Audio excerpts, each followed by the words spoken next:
TikTok being banned is a headline that floats around annually. It comes once a year like Santa Claus and spreads like the common cold, with people thinking this is really the time it's going to be banned, and then never does. However, this time around it's a different kind of ball game. This rodeo's looking a little bit different. All signs are pointing towards TikTok being an extinct dinosaur at the end of next week. TikTok rep has even said that they're preparing for a US shutdown on Sunday, which once again proves I am terrible at predictions. Babavanga is frowning. I have been very vocal with my naysaying and bah-humbugging, saying that people are blowing this out of proportion. TikTok's not actually going to get banned. Because we've been through this song and dance so many times, I just didn't put any water into this being the one where it's really gonna just vanish. I'd just be flopping my veiny cock on people's chins about it, saying, you gotta wake up, it's not happening, and then, well, January 19th at the latest, it looks like we'll be living in a post-TikTok society. What that looks like is anyone's best guess. There could be mangled corpses in the streets, buildings on fire as former TikTok stars start cranking JoJo Siwa dances and IHOPs and posting the videos desperately to Instagram Reels. Who knows? I'll go ahead and tell you where I stand on this, and I stand pretty tall, 5'6". It's a topic that's been pretty tricky for me. I've been pretty conflicted on it. It's no secret I'm not a TikTok enthusiast. I think TikTok has been a net negative for its users, and I think there is very real data and evidence to suggest that it has had a very harmful effect on people's ability to focus. That being said, I think it has also been an invaluable tool for, small companies as well as individuals to make a career out of basically nothing. An example that I use from time to time is someone like Queso, who I think is probably one of my favorite content creators on the internet in general right now, and TikTok is what really helped elevate him and put him in the public sphere. And having a tool that's able to do something like that is just really very cool, and a lot of businesses also attribute their success to being able to promote through TikTok. So there's a lot of good that has come from it, as well as getting information out about very important things going on in the world. So there is value there. Overall, though, I can't help but feel that on the whole, TikTok has not been a good thing. It hasn't really been a boon. It's been more of like a curse, giving people fucking TikTok brain, poisoning them. That being said, I am very much against censorship and very much in the camp that people should be able to make decisions for themselves without the government telling you what you can and cannot download on your fucking app store. I don't like Uncle Sam kicking down my door and uninstalling TikTok from my phone or whatever, even though I don't use it. There's very real concerns with TikTok as a platform. Yes, obviously it's harvesting your data. Yes, there is a actual concern with that, as well as the ability for TikTok to influence certain things and hide certain things. There are real arguments against it, but all of those arguments against TikTok are also arguments that can be used against Meta, Google, everything, because all of those platforms do the same shit. The difference with TikTok is an American company doesn't get to have that influence, and they don't get to have that sweet, sweet data that they love to collect and sell to China. Instead, through TikTok, China just gets it off rip. And that's really, to me, the core of why the TikTok ban is going through, because they want an American company to be able to capitalize off of your data, which is business as usual for some of the big boy behemoths in the tech sector, like Meta and Google. That's a core part of the shit they do, which is spying on you and harvesting your data. It's not like a conspiracy, that's pretty well known. Just to boil it all down to where I stand, even though I don't like TikTok, I still think people should have the freedom to download it if they so choose. I just hate the idea of relinquishing freedoms like this. I just don't like giving them the green light to just take things away like that. Just micromanaging what apps you can even have access to in the first place. This is an extreme example, but just picture a future like this. Oh, Charles, we see you were trying to download that unofficial notepad app on your phone. That's not owned by an American company. You need to use our pre-approved Patriot Pad. So we're going to uninstall that previous one and get you set up here. I think that shit sucks. So overall, I'm not thrilled that TikTok's going to be banned. And also, there's people that are just being a bit delusional about it, thinking that somehow this is going to heal society. All of a sudden, people's brain rot will be cured. No, goofball. They're just going to go to the numerous alternatives that are offered by American companies. like YouTube Shorts, like Instagram Reels. Well, Instagram Reels I keep hearing is a complete fucking cesspool, so maybe not Instagram Reels, but mainly YouTube Shorts. And also, apparently, tons and tons of people are going to a different Chinese TikTok clone called Red Note, which is something we talked about on stream. I'll go ahead and play some of those clips. Yeah, I'm here to find out tonight if TikTok is actually getting banned next week. We'll see. We're gonna do some big time digging. Yeah, I was just learning about this new TikTok app called Red Note.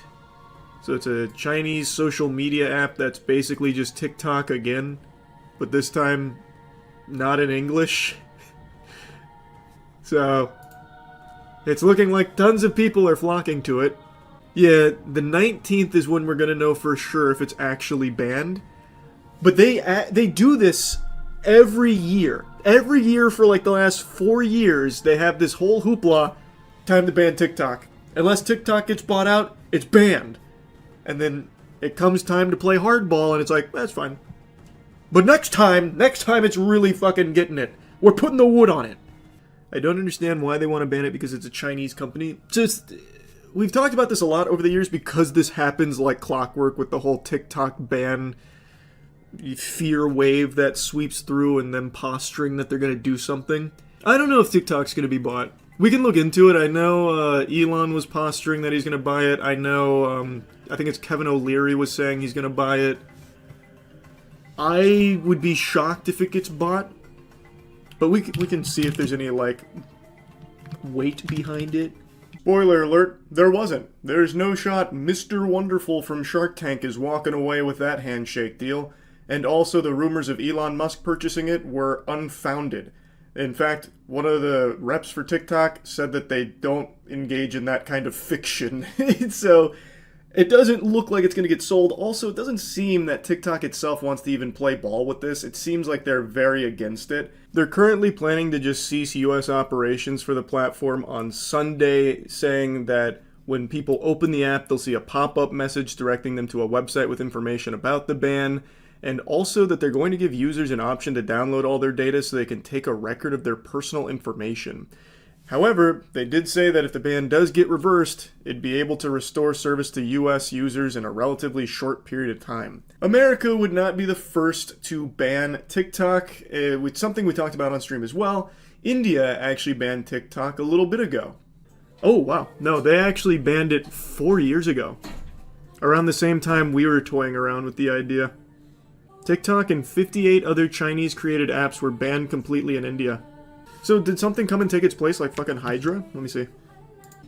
So June 2020, it was banned. Citing the threat to national security and sovereignty.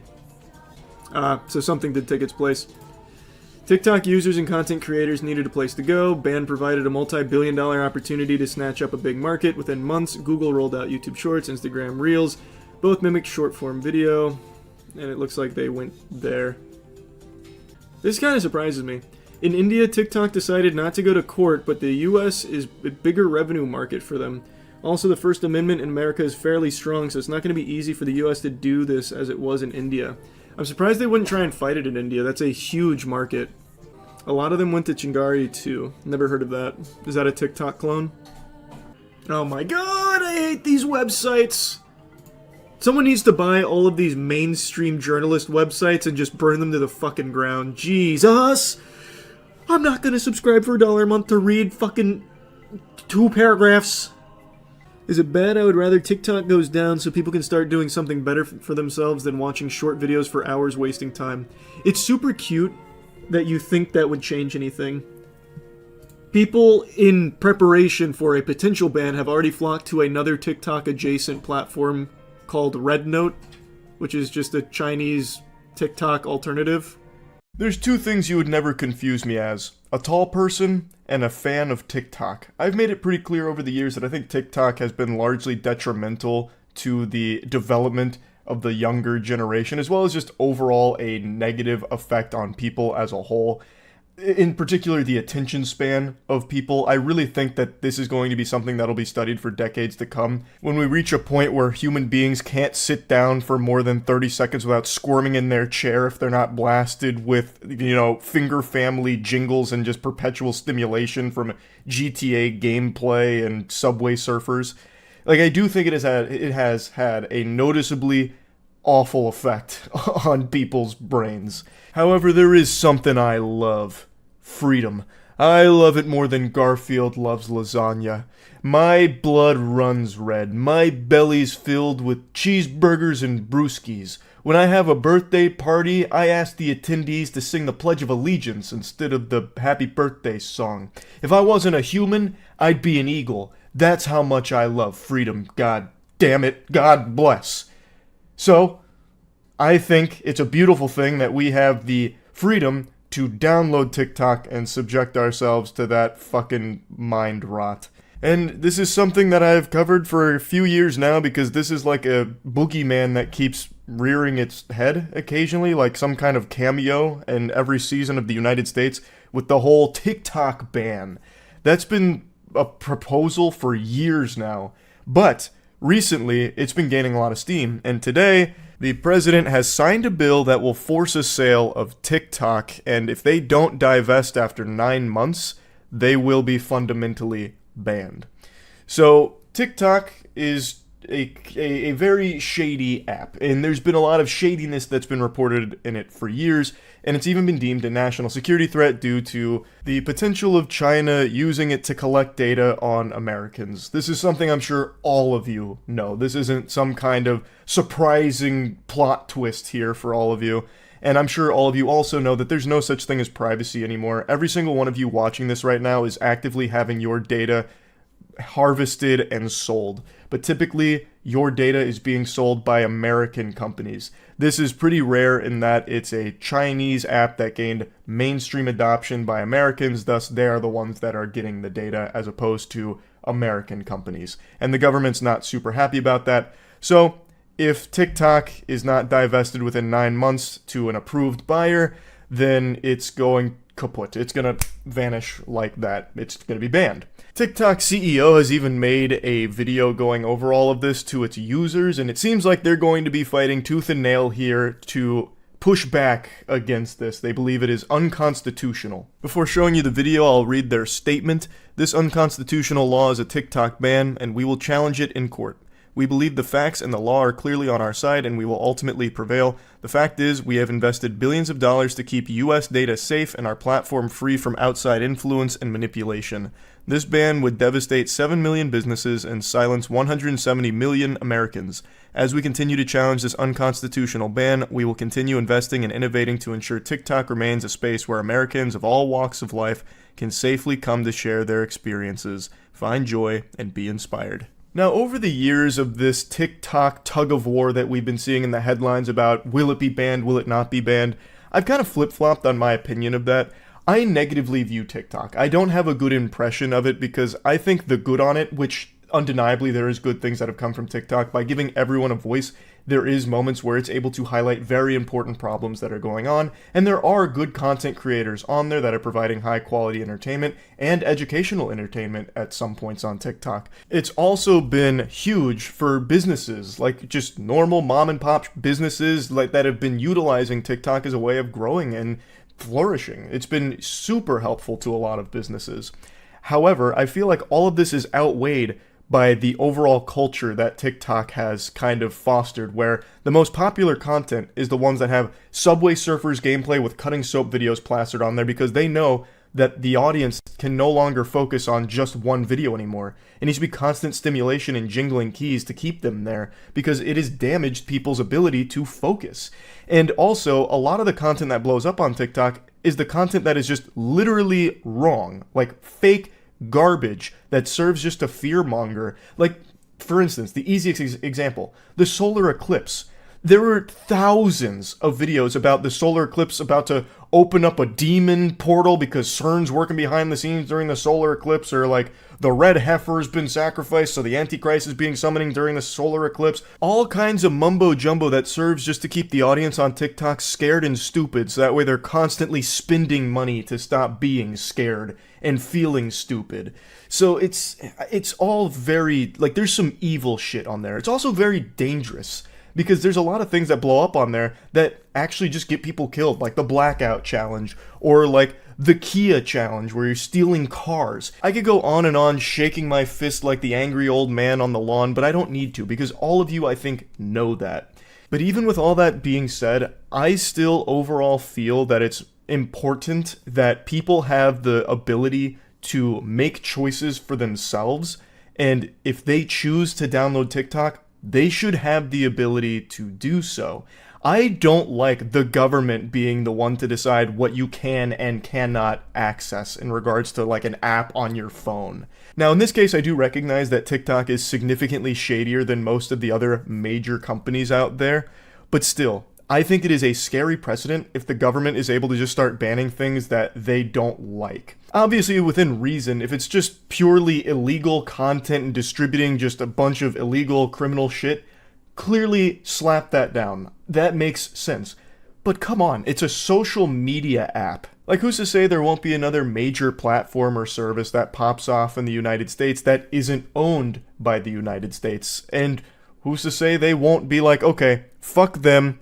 We were able to ban TikTok. Let's go ahead and ban these guys too. It's not American made. We don't want it here. Hi everyone, it's Show here. As you may have heard, Congress passed a bill that the president signed into law that is designed to ban TikTok in the United States. That will take TikTok away from you and 170 million Americans who find community and connection on our platform.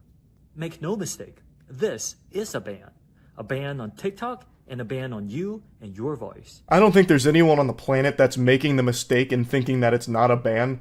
There's no smoke and mirrors here, no diversion. They're not mixing any words here to try and confuse you. It is just straight up a ban. Like, they're not hiding that fact. They either sell TikTok to an approved buyer, or they can no longer have TikTok in the United States. It's actually ironic because the freedom of expression on TikTok reflects the same American values that make the United States a beacon of freedom.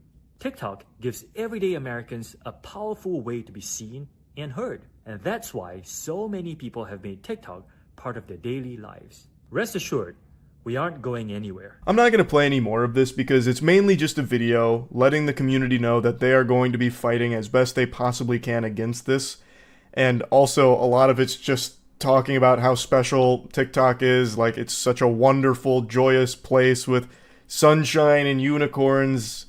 Like, you know, it's delightful on TikTok, and we want to preserve that, so that's what we're fighting for. That's not what you're fighting for. You're fighting for TikTok so hard because it's such a massive moneymaker that has a huge adoption in the United States. You don't give a fuck about, like, the actual culture on TikTok. If you did, there'd be significantly less degeneracy on it, I imagine.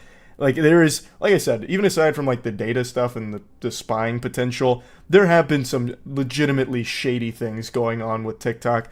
The reason why they want this so badly to avoid divesting and avoid being banned is because it makes so much money. And they have so many users in the United States that they do not want to lose, and they do not want to give over to a different company, obviously. So yeah, anyway, I guess we'll see if TikTok is banned within the year, and if it is, that's going to be pure fucking pandemonium as people flock to, like, YouTube Shorts and Instagram Reels, I suppose.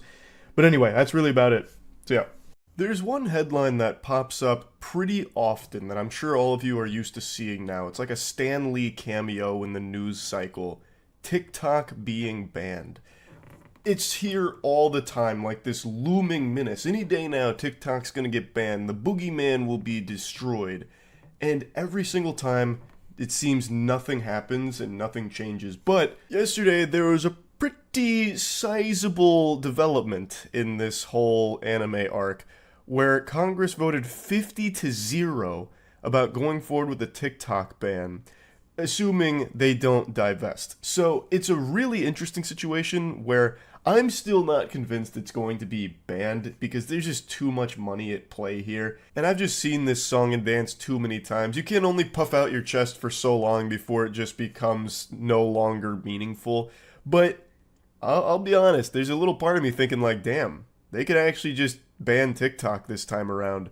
It was so bad, in fact, that TikTok themselves sent out like an APB to their users, like, hey, we need to get everyone on the horn here to contact your congressman and let them know what TikTok means to you. So TikTok weaponized the airwaves and gave their users all the tools needed to contact their congressman as quickly and efficiently as possible. So they spearheaded fucking Operation Piss Baby, where people started calling these congressmen and complaining, saying about why TikTok shouldn't be banned, this and that. There were allegedly so many calls from so many disgruntled users that they had to shut off their phones because people kept shaking their fist at them. And that does seem pretty significant considering TikTok itself seems to be scared about this new Congress vote. So perhaps there really is a chance that it gets banned, and that would be one of the most shocking things I think I've ever seen with a company of this size. I feel like what's most likely to happen is TikTok eventually will just play ball and divest, and that'll be that. TikTok will persist. It's just so big. It's massive. And it's not just normal, like average everyday users, like average Joes. It's businesses now that invest so much money into TikTok. It's all of these corporations now. It has been heavily commercialized, even outside of just people sending goofy dances back and forth. There's so much money wrapped up in it. I just don't see it vanishing. And it's become such a massive marketing tool for so many companies. I would be beyond stunned.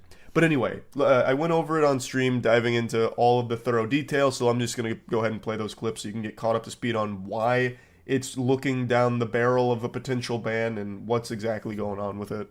Did you see Congress just pass legislation to ban TikTok in the United States? I feel like we get that headline once every 6 months at least. I don't believe it, but I'll take a peek here. This happens all the time. And then eventually it just peters out like, it's okay. TikTok can stay. Members of Congress are being flooded with calls from angry constituents after TikTok launched a new campaign warning its users that the Chinese-owned app was at risk of being shut down in the U.S. Why it matters. A key House committee voted unanimously Thursday afternoon to advance bipartisan legislation that would force ByteDance, TikTok's Chinese parent company, to divest its ownership of the app within 165 days. Didn't they already do this? I thought that was like one of the main stipulations for how it continued to survive. No, they just kept complaining about it. Oh. The highly unusual 50-0 vote in the House of Energy and Commerce Committee, which unveiled the bill 2 days ago alongside the China Select Committee, reflected the level of anger among some members of TikTok's pressure campaign. House Majority Leader Steve Scalise announced Thursday he would bring the critical national security bill to the House floor for a vote next week. The White House has indicated that President Biden would sign the bill, injecting new urgency and aggression into TikTok's campaign to counter the years-long efforts to address the app's national security risks. The flood of calls to congressional offices, which began Wednesday night, was triggered by a notice on TikTok app warning users of a total ban that would damage millions of businesses, destroy the livelihoods of countless creators across the country, and deny artists an audience.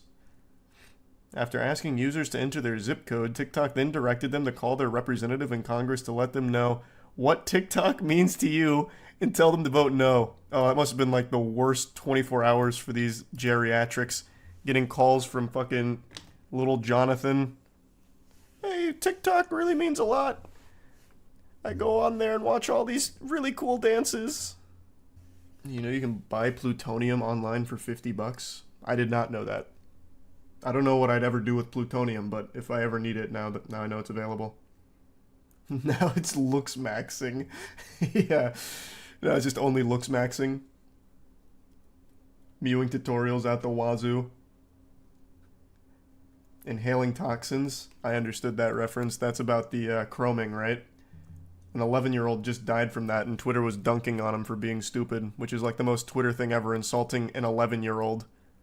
Wait, chroming like fucking Mad Max? Yeah, the trend was like you spray your face with I don't even remember what it was now, but they used some kind of aerosol which obviously has toxins in it, and an 11-year-old apparently passed away from it. And Twitter, like, the comments were just eating the kid alive, insulting his family, insulting the kids, saying natural selection wins again, rest in peace bozo type shit to an 11-year-old. Literally like a fucking 4th grader who just fell victim to the brain rot on TikTok, seeing all these other people doing it, so they do it themselves. Phones are completely bogged down hearing from students, young adults, and business owners who are all concerned at the option of losing their access to the platform, a senior GOP aide told Axios' Julia Grace Brufk. The authors of the bill responded furiously to what they call a massive propaganda campaign, emphasizing that TikTok would not be banned if ByteDance divests its ownership. TikTok is characterizing it as an outright ban, which is of course an outright lie. House China Select Committee Chair Mike Gallagher told reporters, "I guess if you got $1 bajillion, you can come up with some crazy public affairs strategy. But it's backfiring as members are livid about the calls and misinformation. So bad we turned phones off, which means we could miss calls from constituents who actually need urgent help with something." I wish TikTok would be shut down. I don't think it's going to happen. I think no matter what, it won't be shut down. Even if ByteDance refuses to divest its ownership, I still don't see it happening. I think it's just too big. There's too much money at play. We should all gritty in front of the Capitol and protest. Yeah, just hit the say-so dance out there, bring world peace, like that Pepsi commercial. There will always be another TikTok replacement. Well, it's called YouTube Shorts. But regardless, I don't see TikTok actually being shut down no matter what. TikTok is banned on federal devices, and Biden administration officials helped with the bill's technical language, but the Biden campaign joined the app last month in an effort to reach young viewers. Wait, you tell me Sleepy Joe's on there busting out some moves? What's the Joe Biden content looking like on that app? Man throwing it in a circle?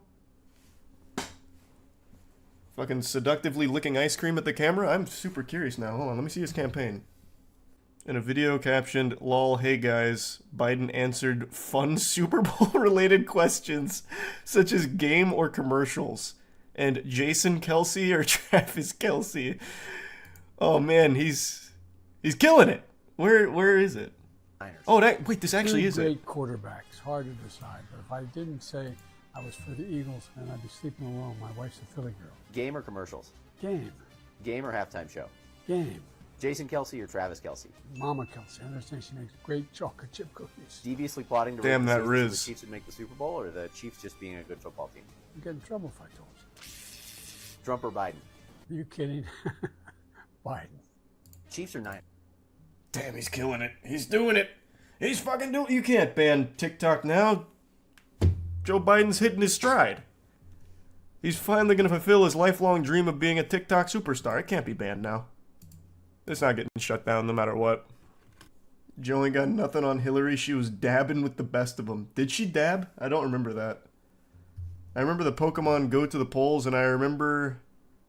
I don't think it was Hillary, but there was some other politician that did like the sexy grind trend, which was an interesting strategy. The White House also briefed around 70 digital content creators and influencers, many who are prominent on TikTok, ahead of Biden's State of the Union speech on Thursday. Multiple polls have found TikTok to be the top source of news for Gen Z and an increasingly popular source for Americans overall. What does this mean? The White House briefed around 70 digital content creators and influencers. What, do they have content creators on staff? Like, called a State of the Union internally for their 70 content creators on TikTok? Guys, get in here. Big news. DEFCON. We're going to try to meet the American people where they are, White House Press Secretary Karen Jean-Pierre told reporters when asked if the campaign's embrace of TikTok sent a conflicting message.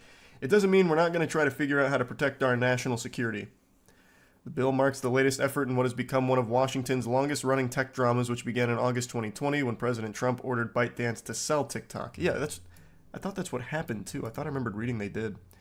That effort was held up in court, and for most of the Biden administration, the company's fate in the U.S. has hinged on a long-awaited and still pending decision from the Committee on Foreign Investment in the U.S.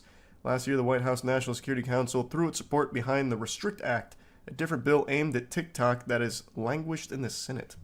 Gallagher called on Biden to address the threat posed by TikTok's Chinese ownership in the State of the Union address. It's incumbent upon him to talk about our foremost national security threat, which is Chinese Communist Party, and this is part of that threat. I think the president would be wise to focus squarely on what we can do together, as Republicans, as Democrats, as Americans, to stand up to increasing communist aggression. There was a time when Vine was the biggest. Yeah, but Vine didn't get shut down by the government. It got shut down by the creators. Secondhand embarrassment is a very real phenomenon. It occurs when you witness something that is so grossly turbo cringe that your body has a fight or flight response and fills you with shame from just having watched it, even though you weren't directly involved in the situation. I think the number one cause of secondhand embarrassment is bad stand-up comedy. So, like, what's the deal with airline food? Salt shakers, you fill them up, and then where does it all go? Like, when a stand-up set bombs, I feel like most people get embarrassed for the person up there. But today, I got so much secondhand embarrassment, I feel like I got a year's worth of shame in one afternoon, thanks to the TikTok congressional hearing that happened. This was an absolute mockery of the entire country. It was absolutely foul. It was painful to watch. So I'd like to show you just a few of the clips. The whole thing was about 5.5 hours long, and I can't imagine anyone can make it to the end without puking. It's brutal. It has everything you're probably imagining, tech illiteracy and horrible questions out the wazoo, all wrapped up into one 5-hour endurance test of the human patience. In a nutshell, there's been a lot of controversy about TikTok and TikTok bans, like banning on government phones, which I do agree with. I don't think there's any argument to be made that a fucking government or someone in power person should have TikTok on their phone just because of potential security risks associated with it. And this has expanded into a lot of other big debates around it.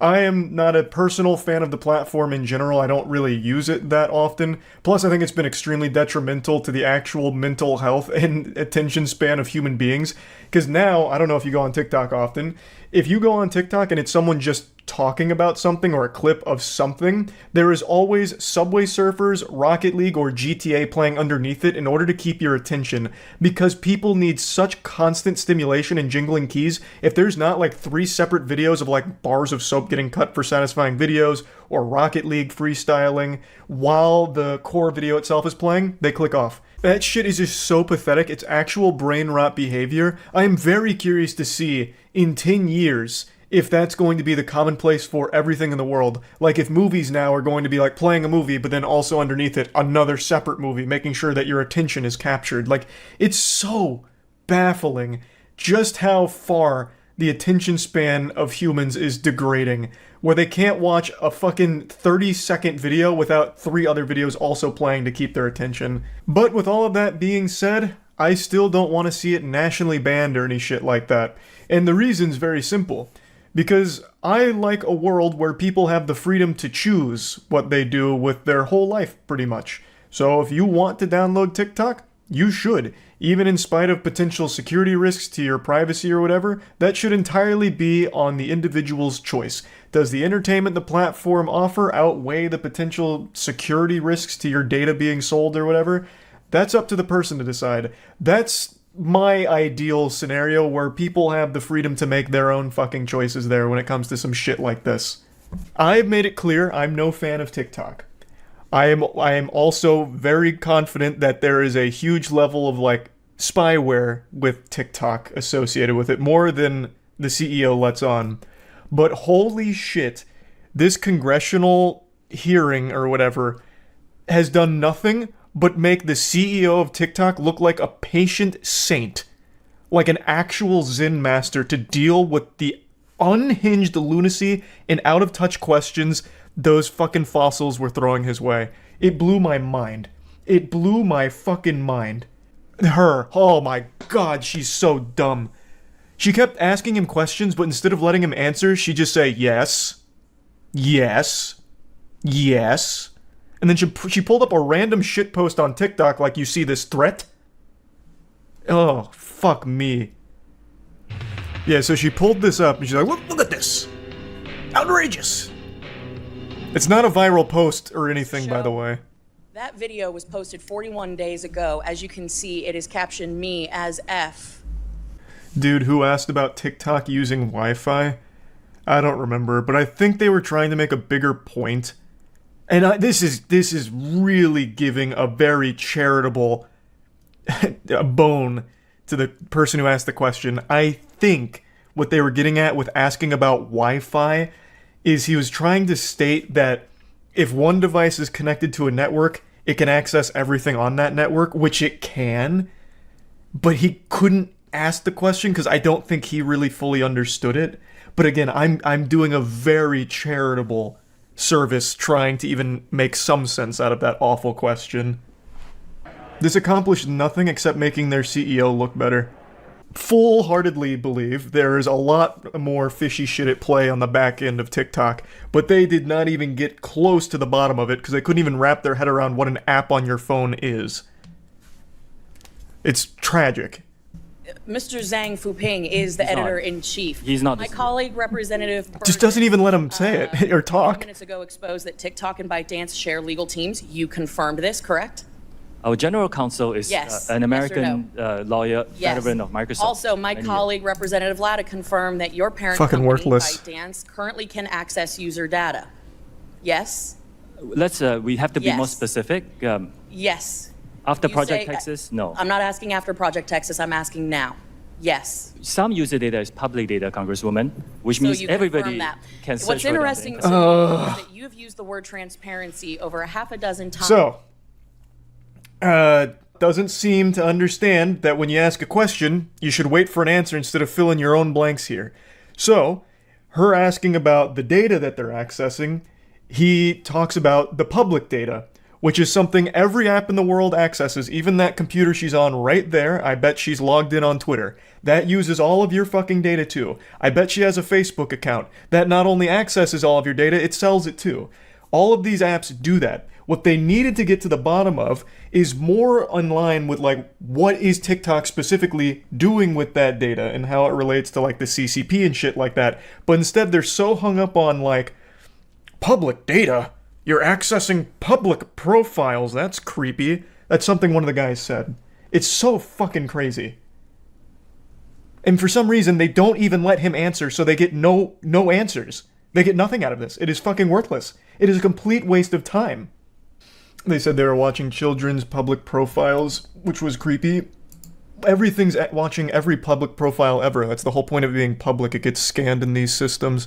That's not exclusive to TikTok. Twitter does it. Facebook does it. YouTube does it. Everything does it. Literally everything. We threw away our privacy long, long ago. TikTok is just a little more nefarious, potentially, with what it uses that data for, at least based on like reports from a year or two ago.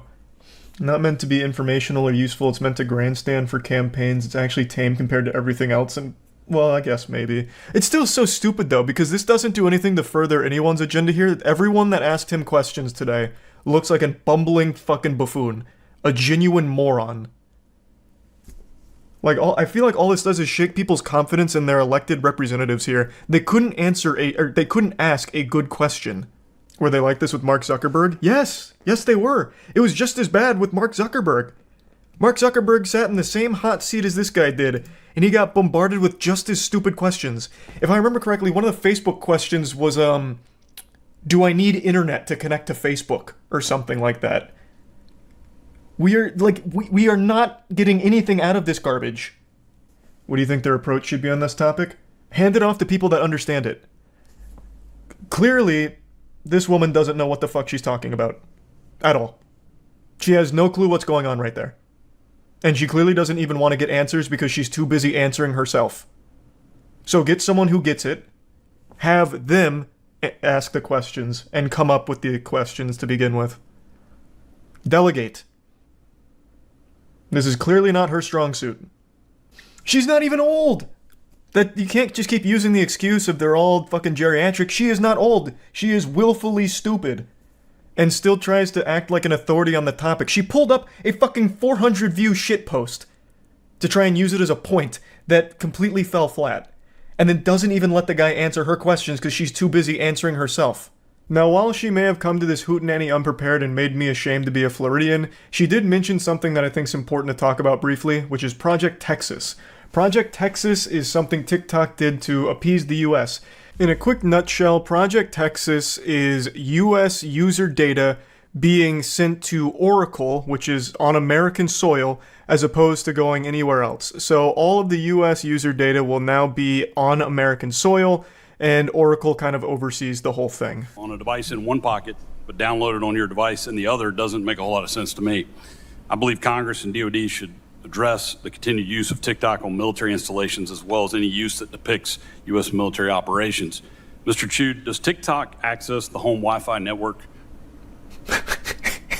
Only if the user turns on the Wi-Fi. I'm sorry, I may not understand the... So if I have a TikTok app... Again, this is being very charitable.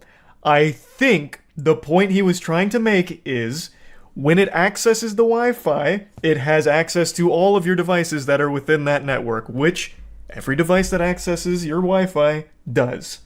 That is factual. That is true. Which is actually something that happened to Kaya. He downloaded a burglar broke in and downloaded a torrent, and it came with a virus, which infected multiple devices that were on his network. It is known that when you are on a Wi-Fi network, it connects to more than just the single thing that's connected to it. It's everything there. So I think his point was, can it access my other devices? Which is why he's talking about, like, downloading on a device next to me. Shit like that. But the way he asked that question is so bafflingly stupid that even the TikTok CEO's like, fucking obviously, it's gonna access your Wi-Fi if you turn it on, right? Like, it's just craziness. So have someone who understands what the fuck they're talking about be the one to ask these questions. I think you gave him too much credit. He probably thinks Wi-Fi is a radio. Again, it's a very charitable interpretation of what I think he could have been trying to say. I could be way off and giving way too much credit there. I don't know. For the sake of clarity, I actually think that guy's follow-up question kind of hints more at what I was saying. Even though it's still poorly asked and his follow-up question is still poorly phrased, I do think with a high level of confidence that the thing he was trying to get at is TikTok going to be accessing all kinds of things on my network outside of just the one device that I'm using right now to connect to it? I think is what he really wanted to get at, but he didn't know how to get to that topic effectively. So he ended up making a very silly question out of the whole thing, which really sums up the entire hearing. Just silly questions that didn't do anything at all. They didn't get any answers. They didn't get to the bottom of any real questions people have. It was just a genuine fucking circus. Just an absolute clown show. That's really about it. See ya. You see, TikTok is doing a 1-hour time limit for users that are under the age of 18. I saw the headline, but I haven't looked into it. I saw a lot of people debating it, though.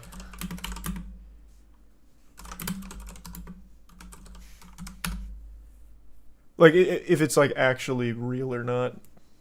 I'll look it up. Let's look into it a bit. If young people hit the new limit, they'll have to enter a passcode to continue to use the service that day. But they'll be able to opt out of the new measure, which TikTok says will be rolled out in the coming weeks.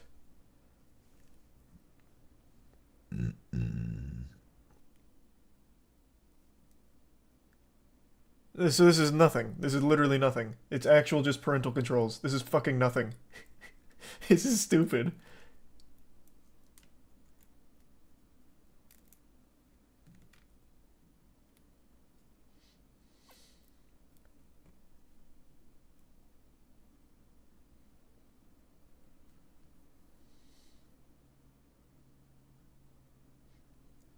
Didn't bother to read the article. Like I said, I only saw the headline on Twitter and people arguing about what is actually going on. Hadn't read it till just now. But this is fucking stupid. This is actual nothingness. It is like the lowest level of parental controls on your kid's TikTok.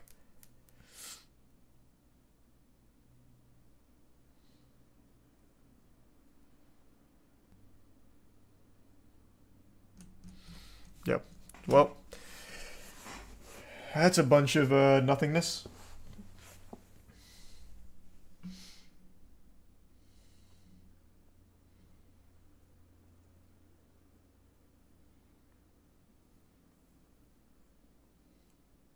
No, that's cool though, Mac. I can't say I saw that.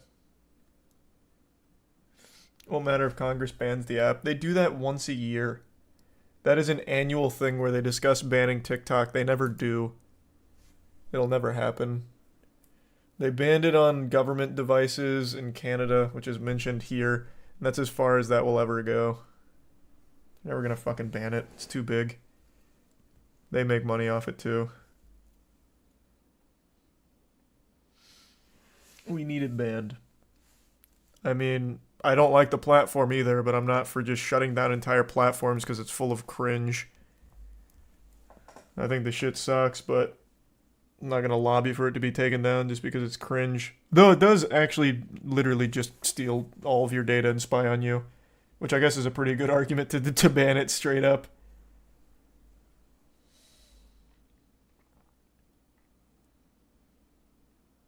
Not too far off from other apps, though. Yep, that's literally everything. Google's a huge culprit for that.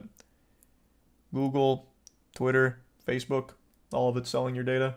But TikTok goes a step above that. It's a little more than that.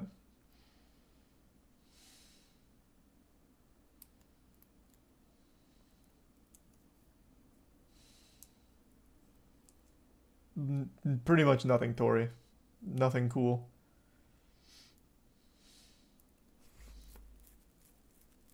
TikTok will literally read your texts.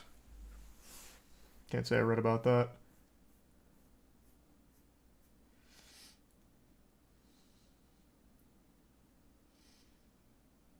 Pretty sure Meta and Google have given information to the US government. They give information to literally anyone that'll buy it. What are you talking about? That's like pretty much every tech company.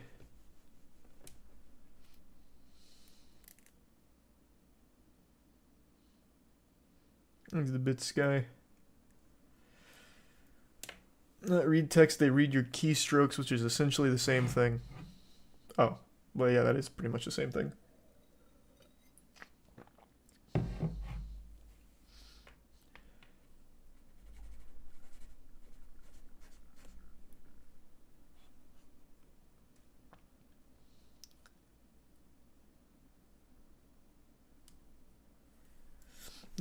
The House Foreign Affairs Committee actually voted to give current administration power to ban TikTok US-wide. It's possible it will happen, but I don't think it will. Didn't we reach this exact same point when Trump was still in office too? I thought I vaguely recall that happening the exact same way. I even made a video on it like the first time this came up, but it still got slapped down at the end and they settled for a half measure. It is literally motioned once a year to ban TikTok. It just never happens.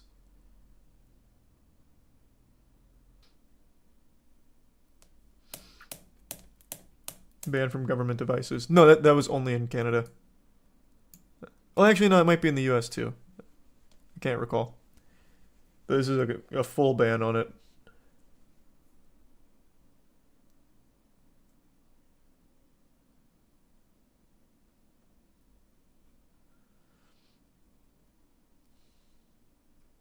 A lot of states already banned it. That's different than the entire country banning it, though. What states have it banned?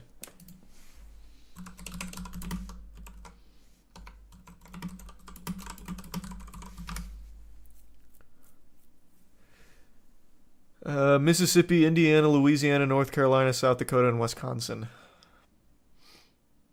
Those are the states that currently have TikTok banned. At least according to the first result here.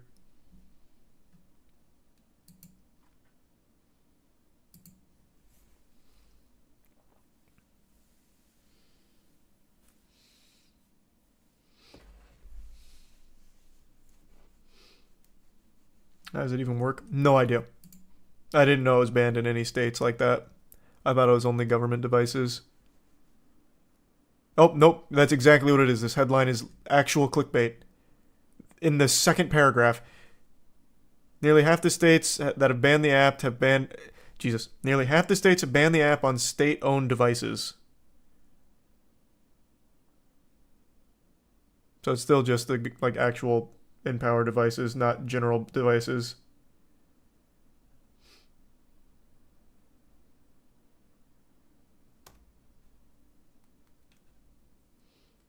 He's a prime viper.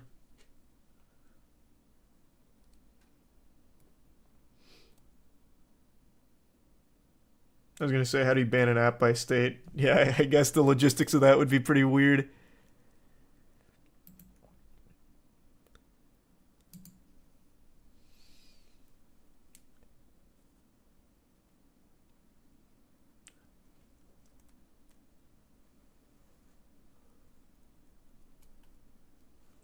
My company also bans it on company devices. Nice company. I think that's smart. Lisa Risa Belisa. Fuck it. I hate the brain rot TikTok's giving people. Every video now has like Subway Surfers or something underneath it because the attention span of people have been so decayed from constant stimulation that now even when they're just listening to something or watching something, they need something else to watch while watching it. So bad. So fucking bad. So if they ban it, I'm not gonna cry about it. I certainly wouldn't be upset. But I'm not really for things just getting outright banned just because of cringe. But the whole spying thing, that I can absolutely see being very good arguments in favor of banning it. I guess another really good benefit if they do actually go through with the ban this time, after threatening it like fucking 6 times already. Another really good thing is I think overnight you see a drastic decline in the clout goblin public nuisance behavior of people just making fools of themselves and just being rowdy out in the world. Everyone all at once will no longer have access to the device that makes them the main character. So they'll stop doing half of that look at me shit, which would be pretty hype. I think it would make YouTube Shorts grow. Probably. I mean, it'd be great for YouTube Shorts, I suppose, but it's a good start regardless. If it gets banned, can't they just bypass it with a VPN? Bro, they're fucking 8 years old, 10 years old, 12 years old. They're probably not going to be using a VPN.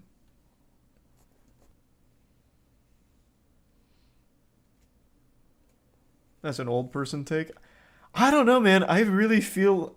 we talked about this on stream not too long ago.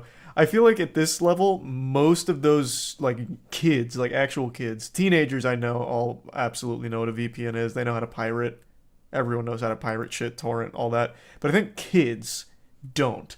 When I was a kid, that kind of shit was a little more common with, like, piracy and all that. So I had access to all that information earlier. Whereas now everyone's too preoccupied with constant stimulation on TikTok and shit. I don't think they're reading about it or learning about any of that. I just don't. I really don't. I'm not convinced. Like I was just talking about, they have to play Subway Surfers underneath the video they're currently watching because they need that perpetual stimulation. I doubt they can sit still and learn about a fucking VPN. I just don't think so.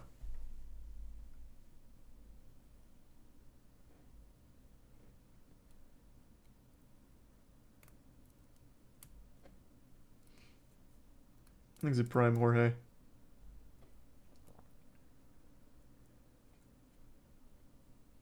Most people don't know how to pirate anymore. That's delusional. No, I feel like most people know how to pirate now. At least I would think so. It's never been easier. I think the resub Zaza. You're out of touch. Not many young people know how to pirate. I don't know. I don't. When I say young, I don't think kids know how to pirate. Like I said, I don't even think kids know what VPNs are. But I feel like once you get to like that 16, 18, like later teen ballpark, I feel like all of them know how to pirate.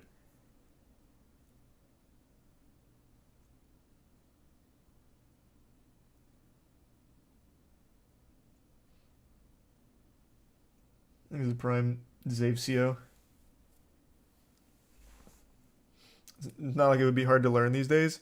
Right, I mean, like I said, it's never been easier to pirate. It legitimately just hasn't. I just don't think a kid with that Zoomer brain of perpetual stimulation would actually bother to learn about VPNs or piracy, but I think that like in the teens, like the later teens, I feel like most of them have probably toyed around with piracy by now. Did you forget Coco Melon did a nursery rhyme about VPNs? Did they really? Shit. We're doomed. That's what I'm saying, Chase. Like, when I was growing up, I was learning about, like, piracy, torrenting, and all that, like, at a very young age. I just don't think that's super common for kids now. I feel like that's much more, like, of a later development thing now, where you learn about that. That's what I'm saying. Because, like, when I was a kid, LimeWire, exactly, a great, quick example. LimeWire is fucking peer-to-peer. Peer-to-peer piracy. I was using that in 4th grade. You wouldn't download a car. I actually just rewatched that ad. It floated around on Twitter. Did you know it actually doesn't say you wouldn't download a car? The original 2004 ad for that piracy, anti-piracy ad, never says you wouldn't download a car. It says you wouldn't steal a car. And it goes through, you wouldn't steal a car, you wouldn't steal a TV, you wouldn't steal something else. It never said you wouldn't download a car, which I didn't know. I really had a vivid memory of it saying you wouldn't download a car. Had a full Mandela effect moment on that shit, because I really remembered it saying you wouldn't download a car.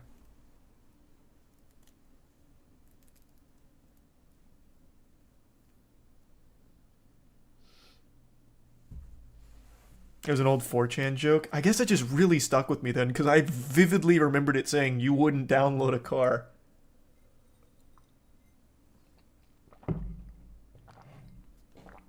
Things are resub good weird.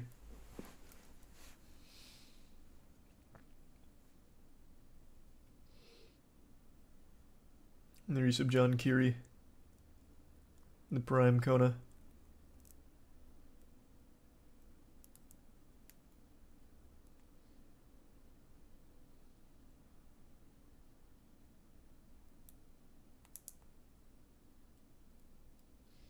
What was the name of that ad? Here, I'll pull it up real quick. I actually can't remember, so I'll just do 2004 anti-piracy.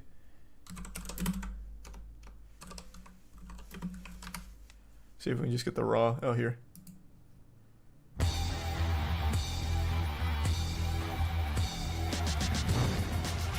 Yeah, you wouldn't steal a car.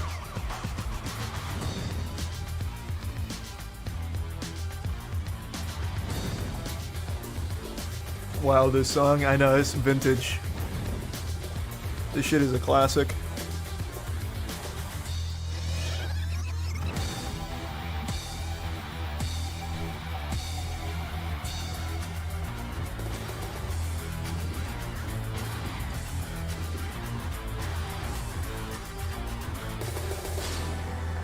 Thanks a bit, Sylvie. Yep.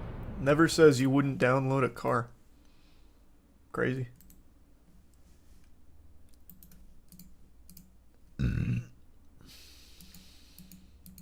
I always thought, like, right there it was you wouldn't download a car.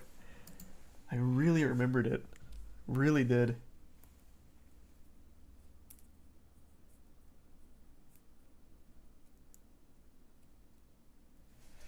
Thought the whole point was about this, like, you wouldn't download a car, you wouldn't download a purse, like, immediately equating it to stealing off rip, but that was never the case.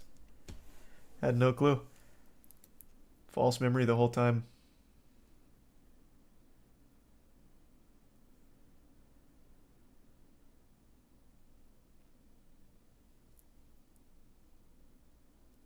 What was that track, though? I don't remember, but that was a big track for a bit. I think it's a tier 1 Vizzy, and the resub Naughty. Probably because of this ad. This ad was on everything.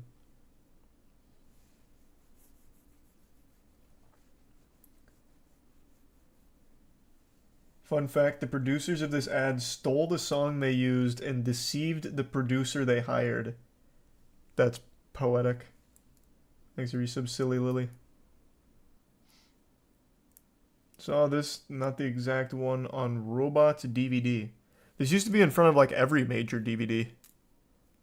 I don't really know why. I don't even remember why they would put this in front of DVDs, because you've already purchased the goddamn DVD. Fucking worthless. And if you were pirating the movie back then, they usually just wouldn't have this part. It would just be the raw movie.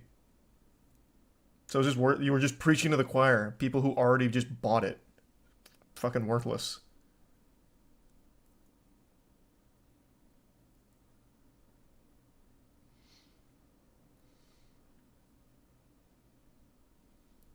Thanks, Risa Blue and the Prime Punch.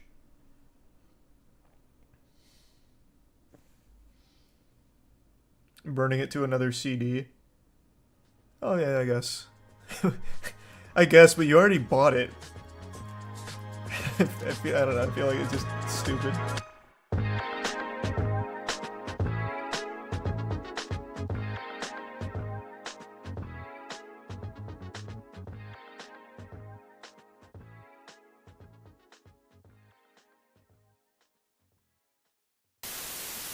I feel like TikTok has been on the brink of death for like the last 5 months. I swear, like every 3 weeks there'd be a news story about how TikTok is finally going to get banned. It's going to die. The government's coming out. We're tired of TikTok stealing our hentai haven passwords. We're taking this bad boy down. There's no more. But TikTok is like a cat. This fucking thing has 9 lives. Somehow it just keeps persisting even though there's been like this crazy war on TikTok.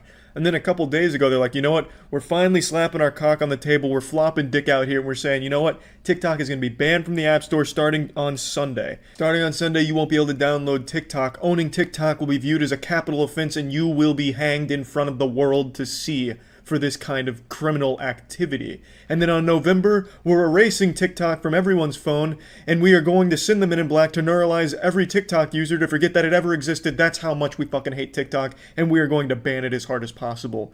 And then Sunday rolls up, which is today, and then all of a sudden it's like, nah, TikTok's fine, Walmart bought it or something. Once again, TikTok squeaks out a victory from between their ass cheeks here out of nowhere.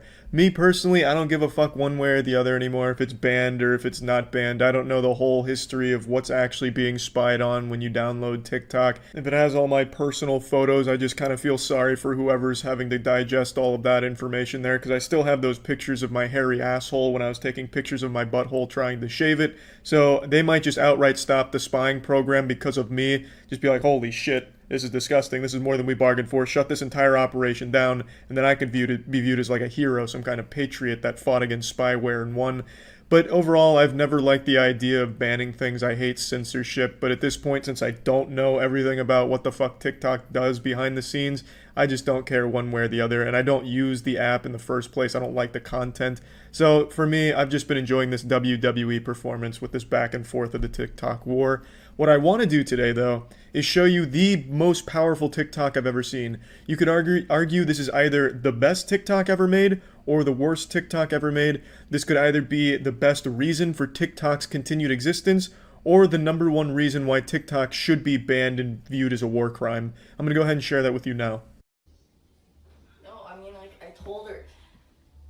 Oh, no. Did someone not make it to the toilet? Is someone a poo-poo stinky baby? Did you poo-poo stinky all over the floor?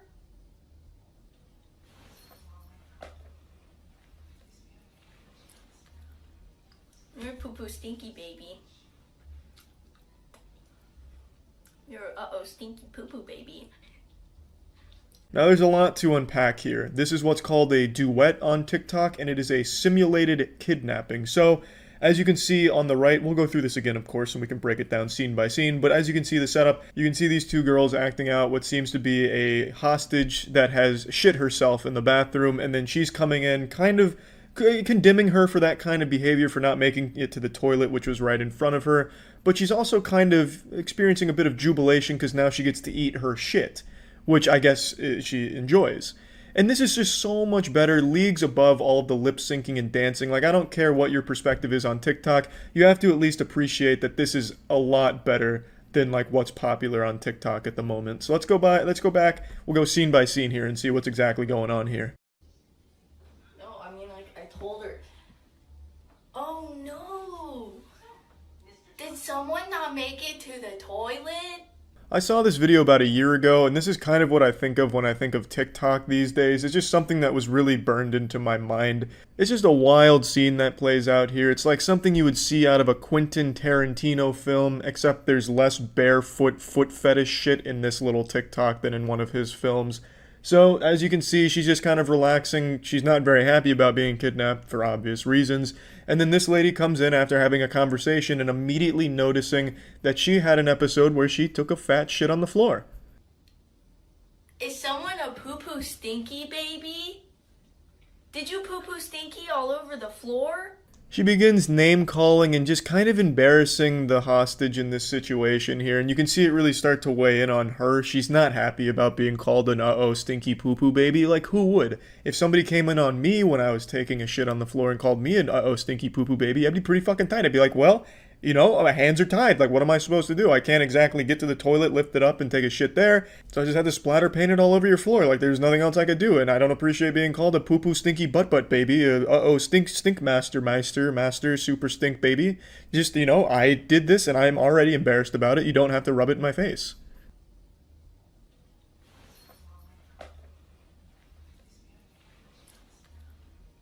You're a poo-poo stinky baby. Obviously, right here is the most climactic moment of the entire short. This is just the most shocking plot twist here. She begins eating the feces. Now, you would obviously think that she's probably just eating some fudge or like a little piece of chocolate cake or something, but I like to imagine she actually did just eat like a straight up piece of dog shit, just to really sell the performance here and just really sell the entire short. If you want to make that leap from TikTok to Hollywood, you either have to have sex with Harvey Weinstein or be willing to eat some real shit on camera. So if she did just take the easy way and just use some melted chocolate or something like that, she's just not gonna make it in Hollywood. You're a uh-oh stinky poo-poo baby. So yeah, that's about the end of that short right there. I'll leave it up to you as the viewer to decide your own interpretation of this little short film. Kind of leave it open-ended like a Christopher Nolan ending like Inception. If you think this is a good representation for why TikTok should be banned or should stay. But yeah, anyway, crazy what's been going on with TikTok recently. Who knows, maybe in 2 more weeks it will go back to being banned. Walmart will just say, fuck this, we're going back to selling Charlie Yu-Gi-Oh cards or something. And they'll just wipe their hands with the whole TikTok deal. Who knows? It's been a wild ride for TikTok, and yeah, that's about it. See ya. I'm sure all of you know this by now, but I'm not the biggest fan of TikTok. In fact, I'd go as far as to say that I just don't fucking like it at all, really. I've given the app many tries and never really found any content I enjoy watching on it. No matter what I'm watching, I somehow always end up in the unholy circle of hell that is shitty dancing and mediocre lip syncing, which makes up about 80% of the content on the app, and the other 20% is made up of teenagers biting their lips and sticking their tongues out that makes anyone over the age of 18 feel like they're going to be arrested for even having scrolled past the video. So now, all this being said, just because I don't like TikTok, does that mean I want to see it fail? Yeah. But I don't want to see it banned. I'd like TikTok to go the same way MySpace did and just kind of fizzle out like a wet fart when something better comes along. Or better at the time. Facebook is infinitely worse than MySpace. Please don't misconstrue this. Facebook is an actual fucking plague on this planet. But at the time, it was a superior service to MySpace. That's what I would have liked to see happen if TikTok didn't improve or anything, but unfortunately, it seems the government has stepped in here and thrown its condom on the pile and said we're shutting TikTok down ourselves. And I just don't really like that. I never really celebrate when things get banned or censored. I'm never on the side of censorship because I think it's a very slippery slope and a very dangerous thing to encourage. And I totally get why they're considering taking action against TikTok. A lot of places have outright banned it due to privacy concerns because allegedly TikTok collects so much fucking user data. From the things I read, it collects everything on your phone. Every time you even touch your phone, it gets your information. The way they make TikTok sound makes it sound like one of fucking Voldemort's Horcruxes. So I understand why they're even like talking about TikTok, but I never really like when the first solution is fucking ban it. I'm sure there's other ways of combating it that don't involve just outright eliminating it, but again, I'm not an expert. I just don't really want to see what appears to be an innocent app with a lot of shady shit going on get banned without thinking of alternate solutions, since so many people's lives revolve around TikTok. As sad as that might be to some people, to a lot of others, that really is just their reality now. They're full-time TikTok content creators and they've made an entire career off it, and congratulations to them. I don't like the app, it's not for me, and I don't like a lot of the shit that goes on in it. There's a lot of pedophilia in the TikTok community and a lot of things that try and normalize pedophilia on TikTok, as well as encouraging young people to focus entirely on their looks and being narcissistic, since that's what people are rewarding on TikTok.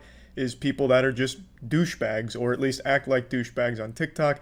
So I don't like that as an example for young people. So there's a lot of reasons I have for not liking the app, even beyond just finding the popular content on TikTok to be stinky dog shit. But even still, to outright ban an entire app seemingly overnight is just a really bad precedent to set, because what's to stop that power from being used in other areas? Like, what's to stop someone from shutting down Twitter or Facebook or something? Shutting down Facebook, that would probably be the only fucking time where I'm just fucking pumping my fist like, you know what?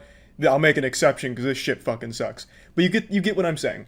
If you set the precedent where it's okay to take down the most popular fucking app in the world out of nowhere without trying any other options, that makes it very dangerous going forward for pretty much everywhere else on the internet, because it could happen to anything else. And while yes, I do understand it being a security concern because of all the data harvesting, well, it's 2020, every single fucking thing you interact with in the entire world is collecting data on you. My fucking water glass right here is probably harvesting some of my biometric data. My alarm clock, my digital alarm clock, probably collects data on me and shit and sends it to someone, the highest bidder. Every time your greasy little fingertips touch your cell phone, your data is being collected and distributed. And TikTok is no big exception in that regard. The biggest difference with TikTok is it's Chinese owned and operated. Instead of being a US company selling your data to China, it's a Chinese app directly collecting it themselves. And that seems to be the biggest pressure point for a lot of people.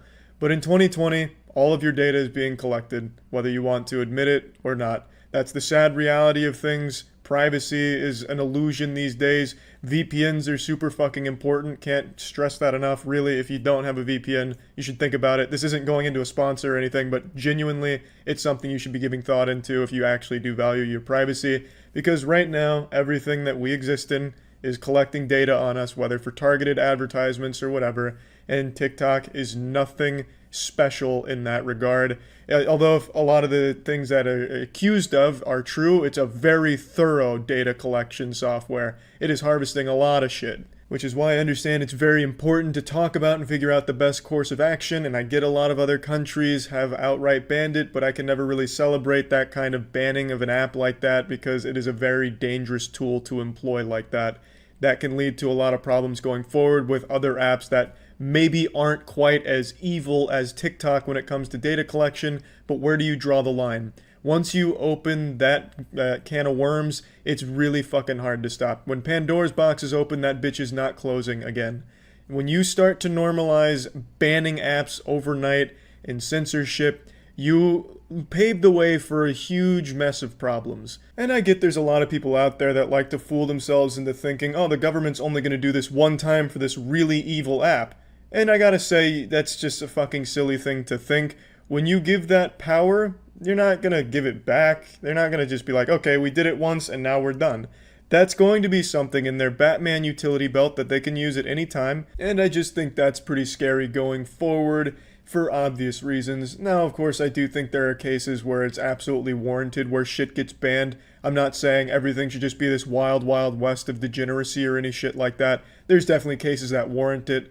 But when you're targeting the biggest app in the world, that leaves a lot of room for gray area if you're just going to ban that. So yeah, that's my thoughts on the TikTok ban. Still don't like TikTok, don't want to see it banned though. And that's about it. So yeah.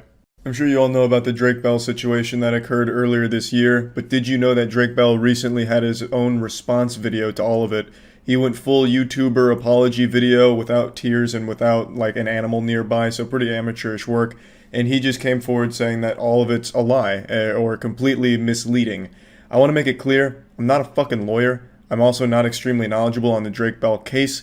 So what you're about to see is just me kind of going through the response video and doing like a little bit of research on it, but nothing thorough. I'm not really like diving into the meat and potatoes of it. There's plenty of YouTubers that do know more about the case. For example, this video here was pretty informative. So just keep that in mind, alright? I'm not exactly coming in here as ace detective trying to get to the bottom of it. The victim in this situation seems 100% genuine, so I'm absolutely inclined to believe them 100% over Drake Bell. In his response video, there's a lot of things that he really fails to really capture the depth of what happened. There are some things that he completely just leaves out and spins in a different way. And I just wanted to make it clear, like, when I go through the response video here, I don't know that much about, like, everything that happened. So just keep that in mind. Alright. I've got some big news. Tiana just informed me Drake Bell may be innocent. He released a video today. He says that he never even changed his name to Drake Campagna. This is big. I don't know why he'd wait so long to say this. I feel like after you've been labeled Drake Campagna by the media for like 2 months, you might want to at least come forward within that time and be like, no, I actually didn't do that. Alright, let's see. Hi, I'm Drake Bell.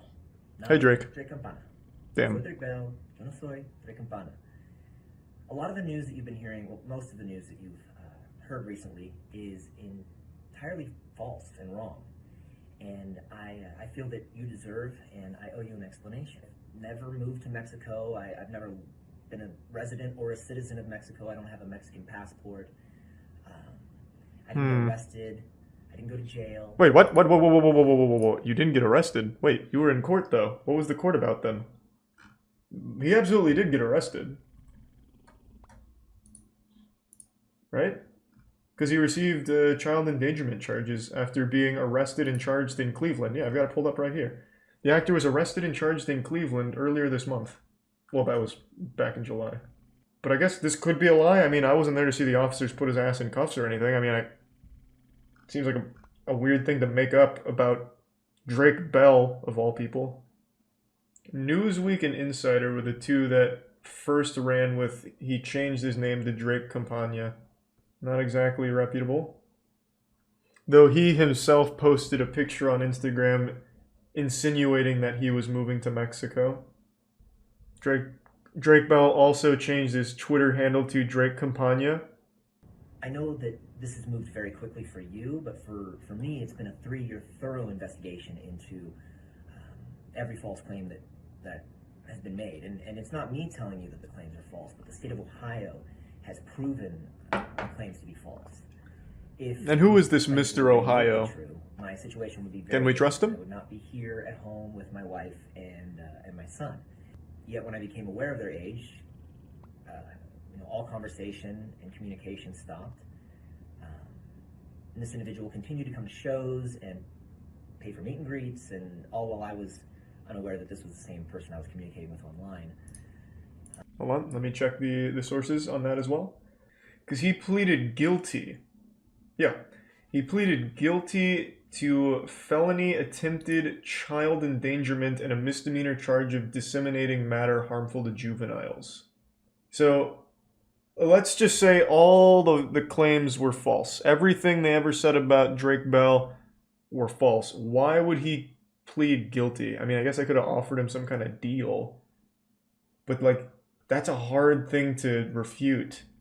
Because he literally pleaded guilty to felony attempted child endangerment and disseminating matter harmful to juveniles, which I believe is dick pics. And then Bell states, I accept this plea because my conduct was wrong and I'm sorry the victim was harmed. It was not my intention. The victim, who is 19 now, spoke at length about the damage Bell has done, saying he began grooming her when she was 12. She said she initially felt loved and protected by him during online chats, and his messages became blatantly sexual after she turned 15. She says remarks made her feel uncomfortable, but she felt trapped because she idolized Bell. Woman said she and Bell exchanged explicit photos online and engaged in sexual conduct with her on several occasions, including at a concert in Cleveland at a hotel, and she called Bell a pedophile and a coward. Bell's attorney, Ian, said that there was no explicit photos or sexual conduct, and the inappropriate conduct that did occur were reflected in the charges Bell pled guilty to last month. Those charges were felony child endangerment and disseminating harmful material for juveniles. Yeah, the pink and blue walls is really making it hard to trust anything he says here, if I'm being honest. He harmed her eyeballs with his gross penor. You'd make a fantastic attorney, let me tell you what, Caltros. Oh, here we go. The attempted endangering children charge relates to the concert where Bell violated his duty of care and created a risk of harm to the victim Cuyahoga County Prosecutor's Office spokesperson Tyler said previously. What does that mean? Also, Cuyahoga is an intense name. That sounds like a goddamn, like, wrestler. Or like a barbarian.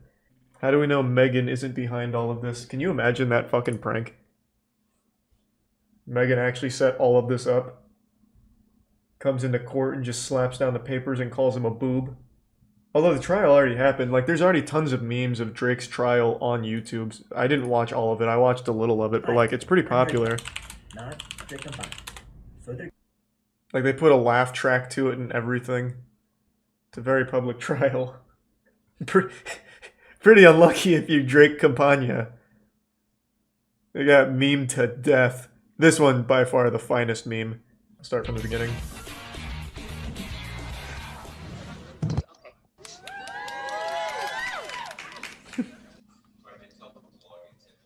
Okay. Let's fucking go! I'm still doing. While I play this, I'm gonna do more research on the case since Drake is saying it's all a lie. My understanding, there's been a plea agreement reached where the defendant will plead guilty to count 1, attempted endangering It children. just sounds like this guy needs to clear his throat. Can someone get this man a lozenge? Mr. Bell, how old are you? Currently 34. How far did you go in school? GED. Are you presently under the influence of drugs, alcohol, or medication? No, sir. No, Your Honor. Are you undergoing psychiatric treatment? I mean, I've seen a psychologist. I don't know if that's psychiatric treatment. I wouldn't have an answer to that. Sorry. Okay. You understand what we're doing here this afternoon? Yeah, it just goes on like that for 5 minutes. It's pretty good. Also, did the guy that said you should watch the whole trial instead of 40% of it? Bro, you're giving me way too much credit. I haven't watched 40% of it. I watched 5 minutes of a Nickelodeon spoof on it. So yeah, there's really no more elaboration on the violated duty of care statement, but it seems like there were no cock pictures. And it also doesn't seem like he did an EDP and sent a shit pic. There was no poopy pics exchanged either, from what I understand, so... I want to make clear that there were no sexual images, nothing physical between me and this individual. I was not charged with anything physical. I was not charged with disseminating of photographs or images or anything like that. That is true. I This just looked that is up. Strictly over because of the messages. I felt that it was the best way to... So did that 12-year-old get girl this design your individual house, Drake? Like, what is going on here? I involved can't stop in looking at the what we background. can True. do your own research and come to your own conclusions. And I just want to say thank you to all of you. I want to for sticking by me, and I love you. And I will see you soon. All right. But I mean, yeah, pleading guilty to that stuff is still not good. So what was like the sentencing then? Since he pled guilty, is it like probation or something? Because I don't see any follow-up on that. Yeah, it is probation. Never mind, I just found that follow-up. I don't know how I missed it. It's right there, it's probation. I love his explanation. Don't worry, I didn't send dick pics, but I did send sexually explicit text messages. Much better. Well, yeah, that, you know, when you break it down, I guess that actually is the message. Those pink and blue walls are rough. 100%. His house is a gender reveal party. True. Today was a big day. R. Kelly got sentenced to 30 years in the slammer for sex crimes and human trafficking. I first heard the breaking news during stream while watching Moist Esports compete in the London Major Rocket League tournament, and I gotta tell ya, I was blown away. Here was my initial reaction to that information. R. Kelly just got 30 years. It's possible to show Victory scream! for something new.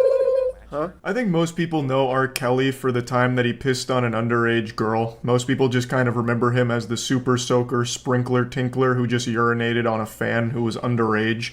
That's mainly his legacy, but some people do also remember him for his music, but outside of his music, he has a long history of doing awful, awful shit that he's finally going to prison for.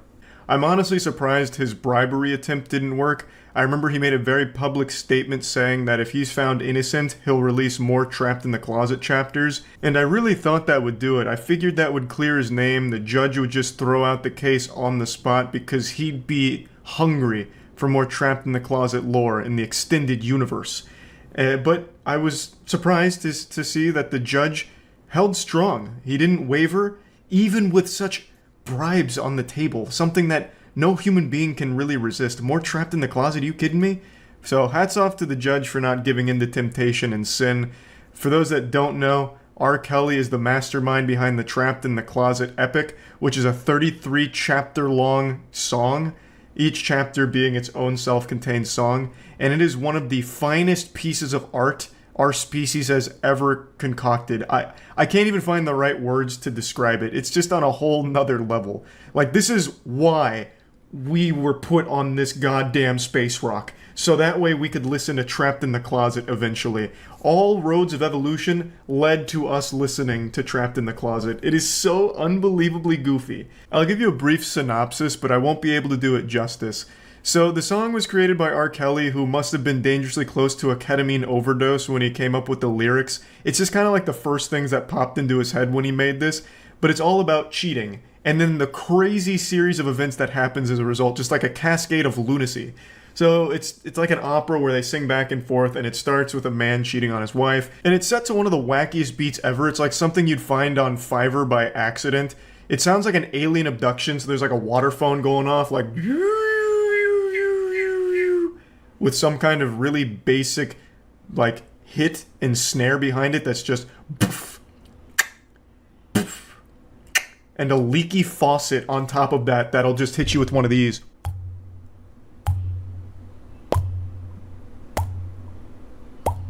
And then in comes the lyrics, which are absolute genius. It starts off kind of tame, you know, things like, I'm cheating on my wife and I know that she'll be mad, but god damn it, just had to bust a nut so bad. And then it like really starts ramping up, like, I hear her husband, he's climbing up the stairs. I hear a chainsaw revving. I said, damn it, that's not fair. So I pull my Beretta out and I put it to his wife's face. And I said, put that chainsaw down or I blow this bitch's blood all over this place. So then he puts the chainsaw on the floor and I said, good. Now we can talk like adults. And he said, no. I said, you sure? He said, yes. And I said, why? He said, no. Like, he gets into an argument with himself in his song. Like, those are bars that he'd spit back and forth. Like, no. He said, yes. I said, yes. He said, no. It's fucking amazing. And then it just like, he always ends every chapter on a twist. So it'll be like, it turns out that's not his wife, it's my wife, and I would never abuse her. And there's a knock at the door, and it's me from the future, future, future. And then it's like going into chapter 2. It's amazing. It's fucking amazing. Also, I stole that last line from Andrew. We used to spit Trapped in the Closet style lyrics back and forth at each other. And he came up with like a beautiful cliffhanger for R. Kelly Trapped in the Closet with like the time travel line. It's just so unreal. Like, I still can't believe that it actually exists. I listen to like the first 12 chapters pretty often. He ends up introducing like 40 characters. And then going into like chapter 13 through 25, he completely switches gears where he doesn't follow any of those 40 characters and instead follows Rosie the nosy neighbor, who's just a side character. Just completely shifts it. And it's a lot more boring. Like, it really falls off after chapter 12, but, you know, it's hard not to appreciate the first fucking 12 chapters of this goddamn thing. It's unreal. So I really thought, you know, like, bribing the judge with more of this might just do the trick, but it didn't. Long story short, you might know him from Trapped in the Closet, and if you don't, you should. Realistically, I think most people remember his Ignition song. That was the one that was like the chart topper for him. That one was really popular. But I also remember him for a different song that wasn't quite as popular. It was an Ethiopia concert where he performed a song that tried to get women in the audience to come back to America with him, supposedly to join his sex cult. It's a really odd video that not a lot of people mention. You have your passport. Did you get your shots? Girl, would you like to come back with Rob to America? Do you have your passport? Did you get your shots? Who wants to come back with us to America? To America. fuck, I live in America and I was about to buy plane tickets to come with Rob to America. Shit goes hard, you know? Like, how can you say no to that? I still can't believe this is real. No one really mentions this for some reason. It's so goofy and disturbing to just go on stage and try and, like, manipulate people into, like, wanting to go with you to, like, allegedly, like, a sex cult thing. Fucking pretty blatant. Even made a whole song around it, because the background band also even chimes in with some harmonies saying, like, America, America. And, like, they're clearly in sync with the music, so they practiced this, they rehearsed it, they knew this was going to be a song. Like, do you have your passports? Did you get your shots? You want to come back with me to America? Kind of weird, kind of silly. But that has nothing to do with any of his charges, I don't think. I don't know if this is something he's being charged for. But overall, he just has a long history of being an absolute fucking villain. A long documented list of tons and tons of evidence to support the claims of a lot of victims of his. And really, it's overdue that he goes to jail for these things. So that's great, even if it comes at the cost of no more trapped in the closet. God damn it, it's a sacrifice we're gonna have to make. And to be fair, R. Kelly could absolutely make more chapters of Trapped in the Closet while in prison, because the beat is just a leaky faucet and then a couple of, like, drum hits, which you can just simulate on literally anything. Like, that could work, and then just a leaky faucet noise. So really, this doesn't even have to be the end of Trapped in the Closet. Who knows? This could just be the beginning. It transitions into more closely related to his life, like Trapped in the Cell, something like that, perhaps. But anyway, I think this is great news that he finally received a long sentence here for all of these crimes. I know this has been like an ongoing legal battle for quite some time, so I imagine this is a huge sigh of relief for all of the victims to finally have justice served here, with R. Kelly basically receiving a life sentence. He's 55 years old, so 30 years here. I mean, that's probably gonna do it. But yeah, anyway, that's about it. See ya. You and me, we need to have a talk. Come here. Don't be afraid. I caught you with your hand in the cookie jar, and I'm not mad. I'm just fucking pissed. I don't know how much more clear I can be when I say I can't stand it when people harass or insult someone or some community I make a video joking about. When I make a video, it's mainly for entertaining purposes. I never, ever want anyone going out of their way to harass and insult whoever or whatever it was about. I actively discourage that behavior, and it keeps happening, and it's making my asshole fucking raw. If the video is a complete joke, there's still some people that get so hateful towards whatever it was joking about that they'll go out of their way and harass them. I don't get it. Stop. Like, for example, I used to make some videos watching some goofy cooking videos where the chef makes some silly recipe, you know, here's Chef Danger, and today he's whipping up his signature chocolate mayonnaise omelet, and I'd make just some lighthearted jokes about the cooking, and I can't do that anymore because people, for some reason, took it to some extreme where they'd go to that person's content and leave hate comments endlessly, just being a massive fucking douchebag to the person when it wasn't serious. We were just joking around. And I know on the internet saying just joking is the lamest thing you can ever fucking say, but I have no other words to describe it. Like, 90% of the time when I make a video on someone else's content or a topic, the person that it's about reaches out to me and we become friends. Like with Ordinary Sausage, we became friends through me joking with his content. Like, it's never serious. I make videos just for entertaining videos, not to lead some kind of fucking movement or crusade against someone or something. Like, it's just not that fucking deep. Just to be clear, I know it's not a lot of you that do this. I know it's not a ton of people engaging in this. It's a very, very, very small number of people from this community that do this awful shit. But just like when it comes to Minecraft stands, where a small portion of the community does some horrible shit, I want to just get ahead of it and completely disavow it again in front of everyone and tell you that it is unacceptable to me. I don't encourage it. I don't like that shit. And to the small number of people that do put on like the cape and mask and then head to the fucking comment section to be an asshole or start DMing the communities or the people just to be a douchebag to them, please stop. You're not a member of the Justice League keeping the internet safe one hate message at a time. You're just being a douchebag. The reason I'm talking about this is because it happened again yesterday. I was covering a subreddit that I thought was a really goofy place. I called it the worst subreddit on Reddit. I never showed the subreddit's name, and I did that because I wanted to make sure that no harassment or anything would happen to it. I even gave like a full disclaimer, please don't fucking do this, like the goddamn FBI warning on the old VHS tapes that pop up before a movie. But just like the fucking little "Are you sure you're 18" message that pops up before entering a porn site, it was useless. Because people still went out of their way and did it because I made one massive mistake. I didn't censor commenters' names. In fact, that thought didn't even cross my mind.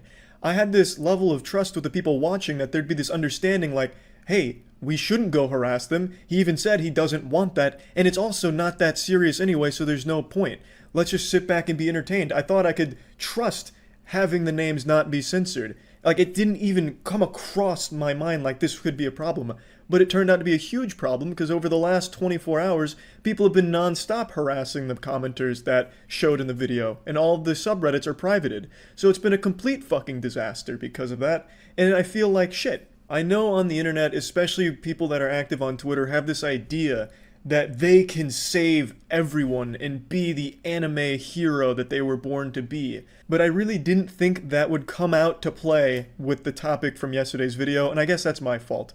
I thought the topic was goofy enough where we could all just be entertained by it. Yes, there were some very disturbing posts on a few of the subreddits that I briefly mentioned, but none of the comments I showed in my video were those people. So you going out of your way to harass those people did absolutely fucking nothing, except perhaps reinforce their beliefs that nothing good comes from dogs. I don't know what to tell you. I don't know what you were really thinking, because you didn't do anything to help anyone at all. So, now let me go ahead and explain a few things. I showed the top post from one subreddit that was dedicated to the hatred of dogs, but I was referencing other communities as well, such as the hatred of cats and the extreme hatred of dogs on other subreddits, but I only showed you the top posts from the biggest one, because I thought that would make the most sense to cover the topic. Now, some of the members from the communities, which are now all privated thanks to all the harassment they received, have said that these things never existed and I lied and made it all up. Now I'm going to defend myself. I did not lie and I didn't make it up. As some of the members will also admit, there were quite a few comments that would suggest accidentally letting the dogs out of the house, letting their partner's dog out of the house, or perhaps calling the police on the neighbor's dog that was barking, and maybe the police could take care of the dog. And yes, a lot of those posts were removed by moderators, which is great, but there still were comments that were shared like that. It's not like they never existed and I made it up. They were there. I have literally been on those subreddits for 3 months just reading some of the stories. I have seen them. I have read them. But again, I was referencing other communities that hated dogs and cats that just weren't as big as this one. I was just showing this one to cover the topic. There was another big subreddit, which is now also privated, which was about people that would never date someone that liked dogs or had dogs. And I've read some very awful things on there. But I wasn't showing those, I was only merely referencing them because the video was supposed to be about the whole topic, not just that one specific subreddit. And I guess that's my fault for not conveying that more accurately. I thought I kind of gave it away better by saying like there is other communities like for cats, but I should have made it more clear that it wasn't specific to just this one community. There was a lot of communities also going through very weird hatred of dogs as well as cats that I was referencing. So not just this one specific one. Now, as other people have pointed out, if you've watched the official podcast, it was basically like you read the manga for this here, because we actually talked about this community of people that hate dogs and cats before, and we went over some of the posts. So I've actually been well aware of the subreddit for I don't even know, 3 months now, and I've checked in pretty regularly, so I have seen some of the more awful things on there. And like I said, yeah, some of them did get removed, but they did still exist, and I don't appreciate being called a liar about it when you know full well that those things were in the community, at least for some duration of time. Even if it was ephemeral, those sentiments were shared amongst the communities in those subreddits. Definitely wasn't shared by every member of the community, but there were multiple posts that I've seen over the last few months that were disturbing and sharing those awful ideas. Now, like I said, again, I'll recap it. There's nothing wrong with not liking dogs or cats. It's taking it to a fucking extreme where you're making these wildly long posts celebrating either a dog getting taken away from its owner or you breaking up with your partner because they had a dog, or your refusal to date someone with a dog, going through like this crazy long rant about how awful dogs are and how like they're the root of all evil. Dogs created coronavirus, and 5G radiation waves are the result of dog glands taking over. Like wild stuff, all relating to this crazy over-the-top hatred of dogs. That's what is goofy and why I thought it was an interesting topic to cover. But there's nothing wrong with not liking dogs or cats. There's plenty of reasons you may have for not liking dogs or cats. A bad experience. You could have been attacked by a dog. You could have only met aggressive dogs. Maybe the dog that you had growing up would just constantly shit all over the place. Maybe the dog got more attention than you and you still are upset about it. Like, there's plenty of reasons you could have for not liking dogs or cats. I don't know why so many of them are saying that I'm now a puppet of Big Dog, whatever the fuck that means, to try and propagate this dog war or something. They making it seem like it's a fucking battle where like dogs are taking over, or like it's crazy propaganda, dog propaganda, like dogs are the ultimate good or something, and anyone that doesn't like them will be executed, or whatever they're going on about. That has nothing to do with anything. There's no fucking dog propaganda. Just people happen to like dogs and cats. Like, it's not that deep. It really isn't. And the only reason I was showcasing this isn't because there's something wrong with not liking dogs or cats. It's having multiple communities dedicated to a crazy hatred of them simply for the fact that they exist, or simply for the fact that other people like them. It was a silly topic. That's all. With some very disturbing bad actors in there, which I didn't showcase, and which I do understand some of them were removed from the communities. But it was still worth mentioning, okay? And that's really all there is to it. But again, the main fucking takeaway is stop going out of your way to harass whoever the topic or whatever community the topic of a video is about. Not just my content, but anyone's content on YouTube. There's a lot of people who cover a lot of different things, and I still see it a lot where people go out of their way to harass, insult, and just go wild about whatever the topic of the video was directly to the people or in the comments or whatever. It's bad behavior. It's silly. It's dumb. It's fucking dumb. And I don't know how many more times I have to just say stop. Just please. Just fucking please. Stop doing that. So yeah, anyway, that's about it. So yeah. Usually when I talk about Twitch drama, it's goofier topics like that girl who was banned for queefing into her mic. And by the way, she was kind of a pioneer, like an actual innovator in the field. She was like the Tesla of farting. And the Queef Queen actually started a trend on Twitch for a little while, where recently ASMR streamers were farting into their mics for sub goals. So unfortunately for the valedictorian of vaginal air expulsion, she was just a little early to this. She just was ahead of her time. Had she been queefing during this meta, she could have probably popped off on subs, but she got there too soon. Also, those streamers that were farting into their mics also got temp bans for it, so the result was the same, but she wasn't able to squeeze as much juice from it as they were able to. But anyway, this is not one of those goofier topics. Today we're talking about something actually serious, like genuinely awful. Yesterday I received quite a few emails and mentions on Twitter letting me know about a streamer who was allegedly exposed for grooming underage girls and being a predator, shit like that. And for some reason, the guy that was accused of all of these things mentioned me. In this video on his channel, it says, hopefully Charlie will make a video on this and help prove my innocence. He's a homie. I don't know if this is about me, but a lot of people seem to think that it was. I want to make it clear, I don't know this guy, so I haven't like defended him or anything like that, and I don't know why people are emailing me asking why I'm defending him when I haven't done or even said anything about this until right now.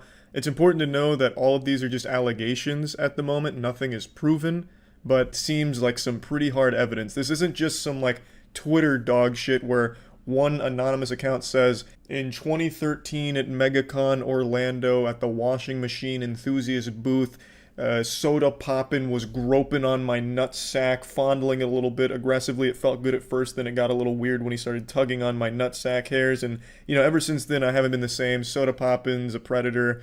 It's not just like baseless nonsense or anything. Like, there is real evidence against this streamer for the things that they're being accused of. So since that video title has led people to believe that I'm somehow involved in this whole thing, I thought it was at least worth talking about. So I want to go over the full lore of the situation, as well as some things about it that just don't add up about all of it. So this all started with a thread on Livestream Fails, LSF, also known as the home to XQC's clips. If you miss an XQC stream, you can just check Livestream Fails and see every single moment of it posted there on the front page of it. Of course, I'm only kidding, there's Ms. Kiff clips as well. But last night there was an anomaly. Some kind of like fucking solar eclipse had occurred on Livestream Fails where the top post wasn't XQC or Ms. Kiff, it was this. And it's about this user talking about their experience with a streamer. And you can read it for yourself, but the gist of it is they were following this channel in 2018 and randomly decided to check in on them that evening.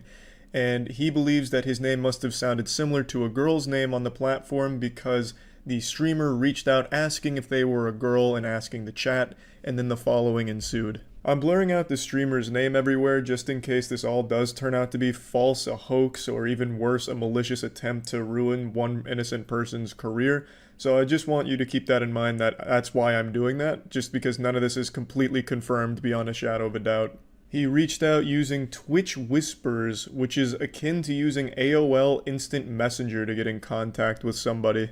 No one has used Twitch Whispers in years. This was probably the first time this was even activated since Twitch launched. Nobody uses Whispers, so I mean, call this guy old-fashioned. I mean, this was pretty wild. I didn't even know this even still existed. It's an archaic system. More people use carrier pigeons than Twitch Whispers. But as you can see, he gets in touch. Are you a girl? Yes. Why do you ask? Want to DM on Discord, and then tries to add them. So they decide to add them on Discord, and this is the conversation they have. He asks what state and how old they are. So basically some Omegle shit, ASL, age, sex, location. They respond with 17, 18 soon. Streamer says, really nice, young, I like that. I could fly you to me, maybe. And then the conversation really starts to look like something you'd hear Chris Hansen reading. They ask when they started to follow. They say, check in the chat and I'll type something. So the streamer responds with, when you were a teeny then, hee hee. I actually haven't heard or seen the word teeny since I was a fucking teeny, like 11 or 12 years old. So that was quite a blast from the past. And then this is where it gets very fucking weird. The streamer says, let me show you a little vid, are you home? And you can probably already guess the video that they send. I'll go ahead and spoil the surprise. It is not an EDP situation where he sends a picture of his shit. He sends no shit pics. This is a video of him jerking off, beating on his meat. Just playing the skin flute. Obviously won't be showing even a pixel of that video. From there they say, would you love it, honey, if you could sit on me and feel my hard dick in your pussy? Hee hee, bunch of hearts. That's kind of sweet, right? I mean, that's like Valentine's Day kind of shit right there. And then he says that he's horny, as if that was a secret. I mean, there's nothing left to the imagination here. I mean, he sent a video of him jerking off. I would imagine there's some horniness levels reaching critical mass. You go in fucking nuclear meltdown mode of horniness. Then again, it would feel so good for you, baby. Would you like to, hee hee, babe? And then that's when the poster says, I'm making an LSF thread right now. You like grooming young girls. I'll get you banned everywhere. So he basically just says that he's making the thread about all of this. And then in response to him revealing that he is not a 17-year-old girl and is in fact going to be reporting this behavior on Reddit, the streamer responds with something I can't show anything of, because he drops the N-word a few times, but he basically says, I knew you were fake, and then says the N-word quite a few times. So I'm not showing any of that, but that's where those screenshots end. He then gives a little evidence to prove that the Discord account that he's sharing in the screenshots belongs to the streamer, and that's kind of where that interaction completed. In the comments, other people were finding video clips where the streamer was asking how he can delete every video on his hard drive at the push of a button once all of this was coming to light. It seemed like he really wanted to find a program to scrub his hard drive of all of his videos all at once, which is a little weird. Some of his old tweets were dug up where he was talking about having sex with 14-year-olds is less of a crime than stealing Coca-Cola, as well as some other really fucking gross tweets. But I'd like to talk about a few things here. On LSF, there has been a few times in the past where a poster has made a thread about a streamer they don't like, accusing them of some horrible things that turned out to be completely false. Even though the evidence made a lot of sense, they'd have like screenshots of shit, What they didn't show was what actually transpired, being like extremely manipulative, lying and stuff like that in order to get that kind of reaction and make that kind of narrative on LSF in order to just farm karma points or hurt the streamer they don't like. I'm not saying that's what happened here, I'm just saying this kind of thing has happened in the past and was proven to be a hoax. Like the fucking Bigfoot or Satchmo, shit like that. Right now, this is the only post and only person talking about this streamer like this. I can't find anything else from anyone sharing a similar experience they've had with this streamer or anything even close to this kind of experience with them. Which strikes me as a little odd because if he is grooming underage girls so actively that he would reach out to someone in his chat he thought was a girl based on just their Twitch name, you would think there'd be other victims that would come forward and share a similar experience with this person, but I haven't seen anything like that. It is possible that this is just so new that no one else has had a chance to come forward with that kind of information. This is less than a day old, so that's definitely a possibility, but it does strike me as odd that he's so active that he'll reach out to someone that he even has like a small fucking smell of a female in his chat and reach out and like start jerking off for them, that it would only be this one isolated incident. That would strike me as like a pattern, not just like a one-time thing.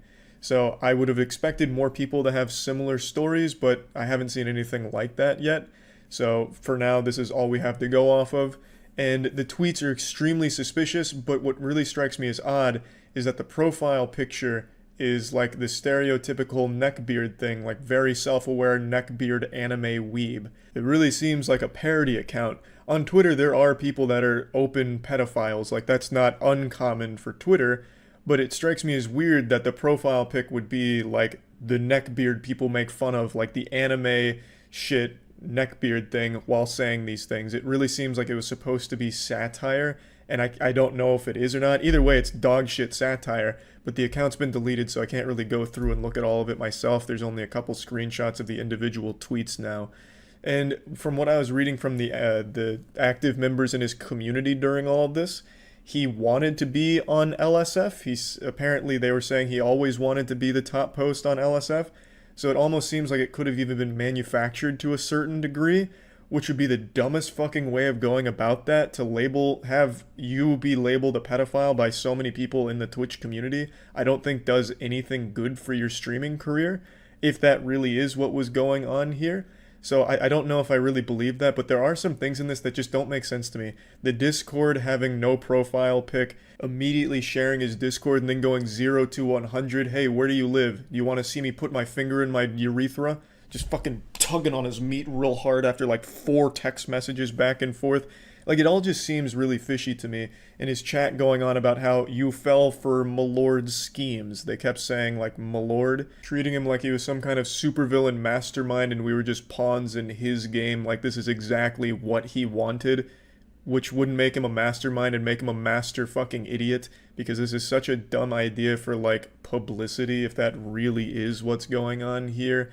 It just really, all of it just doesn't add up to me. Like, to be so open about, you know, pedophile predator shit, that just doesn't make any sense. There's also this, so the poster was replying to a comment which is now deleted, and he says he's been famous in his chat for grooming young girls on Discord. When he whispered me, I wanted to see if that's true.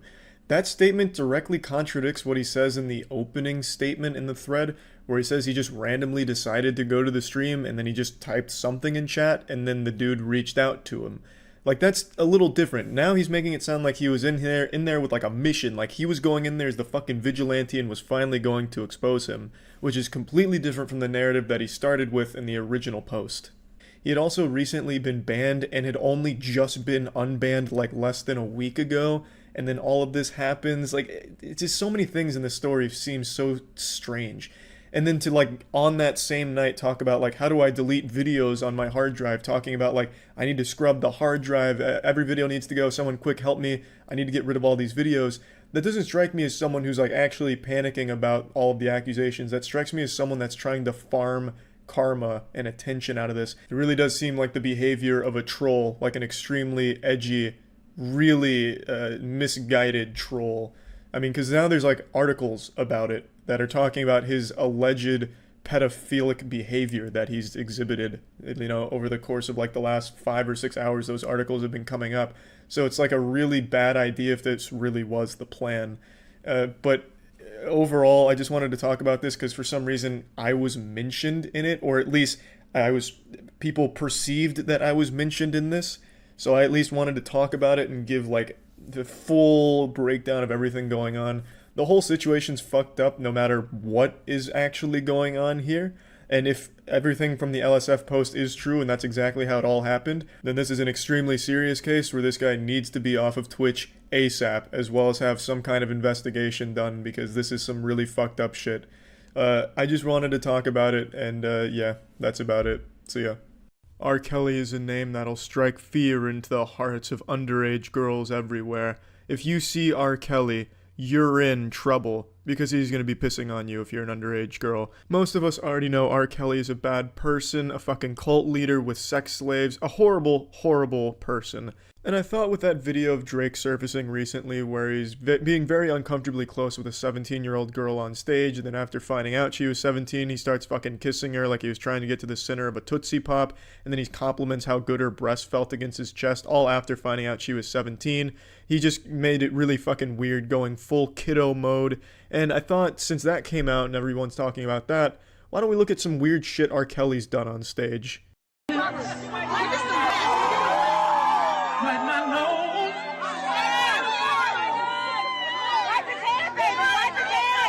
This was during a recent performance of R. Kelly. This time there wasn't too many golden showers being handed out, but for some reason he went to the front row and asked the women to wipe him. I don't know how common this is at his concerts. Maybe this is his finale, like his Bohemian Rhapsody. I really have no fucking idea, but it's extremely weird, and I don't know how it's sexual, but apparently it is, because the girls are going wild, about to fucking faint like they're at the One Direction concert. Holy shit, you're wiping his sweat. And then I like how he sings "Wipe My Nose." That was actually pretty cute. Then the girls are like telling him, wipe his hair, come on. Oh, I'm not gonna be able to come if you don't wipe his hair. Oh, shit.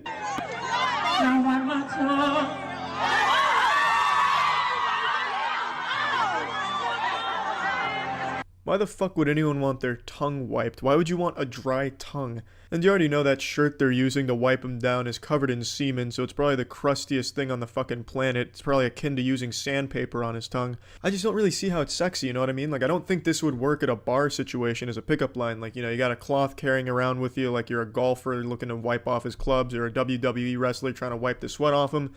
You toss it at the girl you're interested in, you say, hey bitch, can you wipe my tongue? And you stick it out.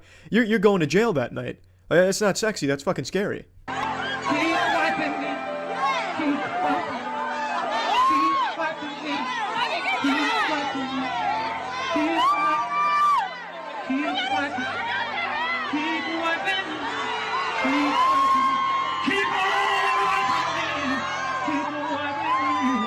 I fucking love that move right there. Oh, keep wiping me. And then all the girls are like touching at his penis like they're all trying to get their hands on the Super Bowl trophy at the end of the game. Now, I don't want to show too much of this clip though, because at some point you can see his semi-chubbed wiener coming out there, and I'm surprised he didn't pee himself or an all over them. But one of the girls pinched the tip, and he recoiled, and because it hurt, obviously. And that's where the video ends. He was shaking his finger like, no, you don't pinch my penis like that. Now let's go ahead and move on to Exhibit B here in front of the court for why R. Kelly's an absolute fucking menace to society. This is from an Ethiopian concert a while back. I believe it was a New Year's concert, and he was trying to recruit women to come back to America with him. Do you have your passport? Did you get your shots? Girl, would you like to come back with Rob to America? America. Do you have your passport? Did you get your shots? Girl, would you like to come back with Rob to America? America. R. Kelly is a lot of awful, awful, horrible things, but one thing he is not is an anti-vaxxer. So at least that's good. He's better than the people in Beverly Hills who for some reason refuse to fucking vaccinate their children because they're so fucking stupid. Fuck you. Anyway, R. Kelly's awful. He's really bad. But what I really like about this clip in particular is that the backup band keeps playing during this lunacy. You can even hear like a backup singer saying, America, as if she's also trying to recruit them to come back with R. Kelly. It's wild. So this was obviously pre-planned. It's not like he just went off book here. So he had to go up to the band and say, hey, look, guys, I'm going to start recruiting here. I need some more sex slaves, and I'd like you guys to help me out here with a really soothing melody. Oh, yeah, anything for you, R. Kelly. Sure, yeah, I got you.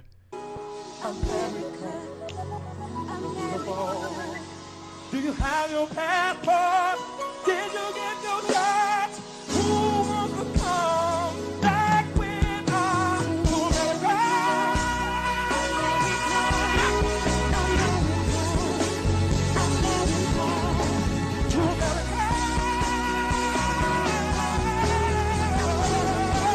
Really fucking took it home right there. What a performance, an inspired performance. And that is how you recruit for a cult right there, ladies and gentlemen.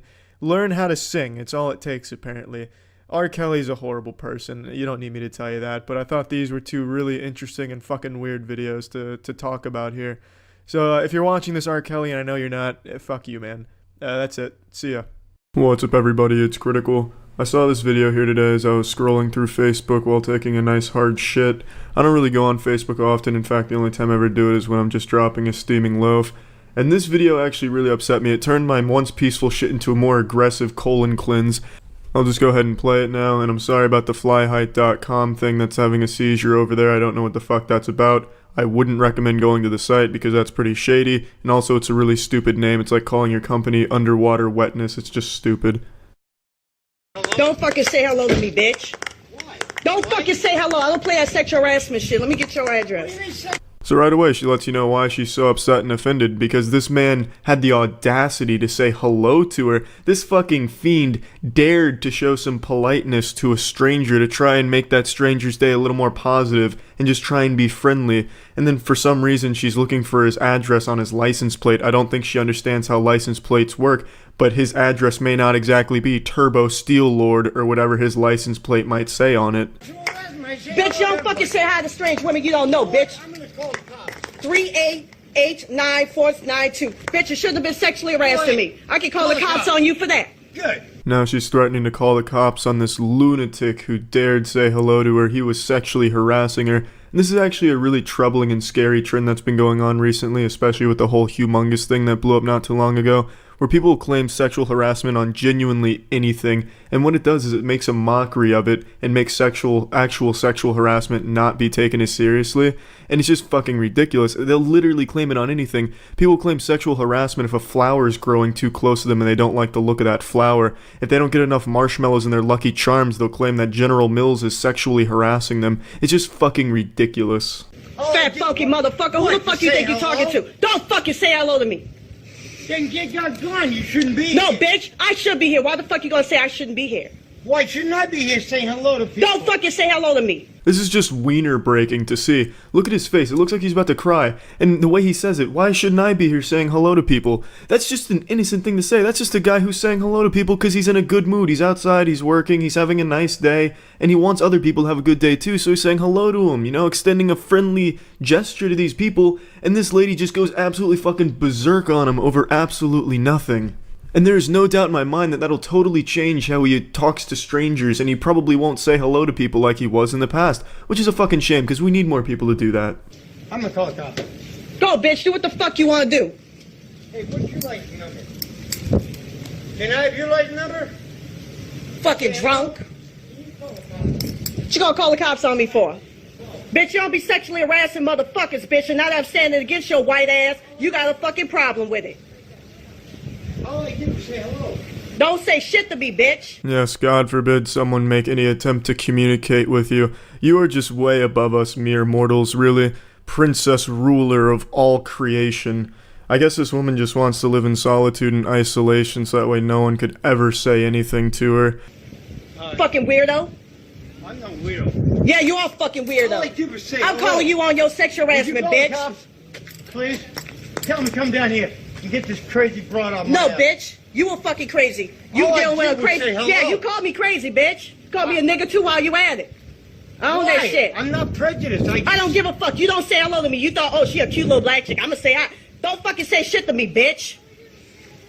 Fuck no. Well, he say hello to you, bitch. He can talk to you. Fuck you gonna call him on for? Stupid hoe.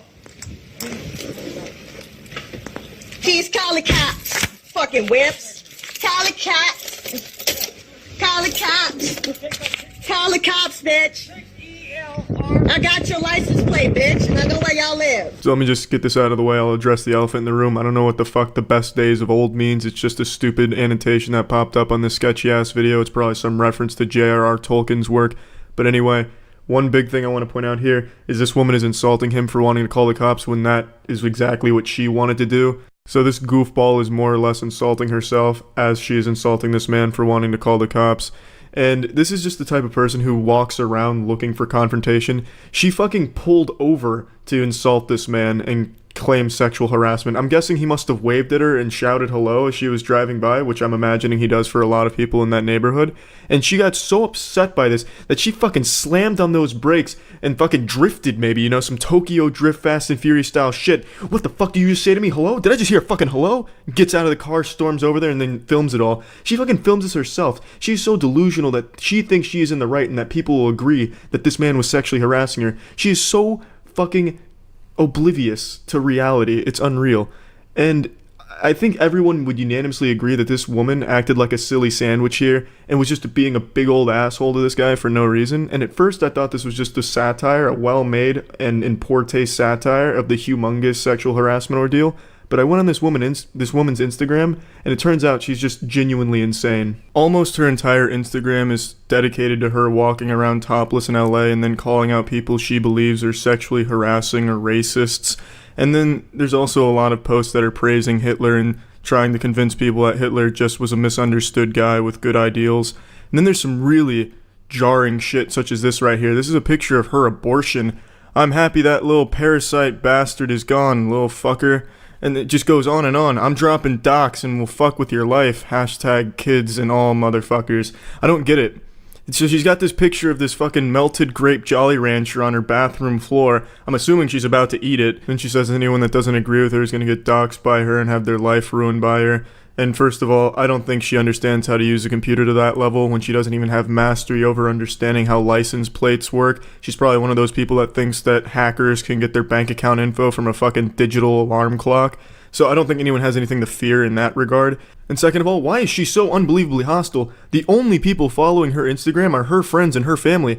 Why is she being like this towards them? Only them? Hey, listen here, you anus sacks. If you don't like this candy bar I just placed on the floor, then come at me. I'll dox your shit, Grandma. I will take your shit down.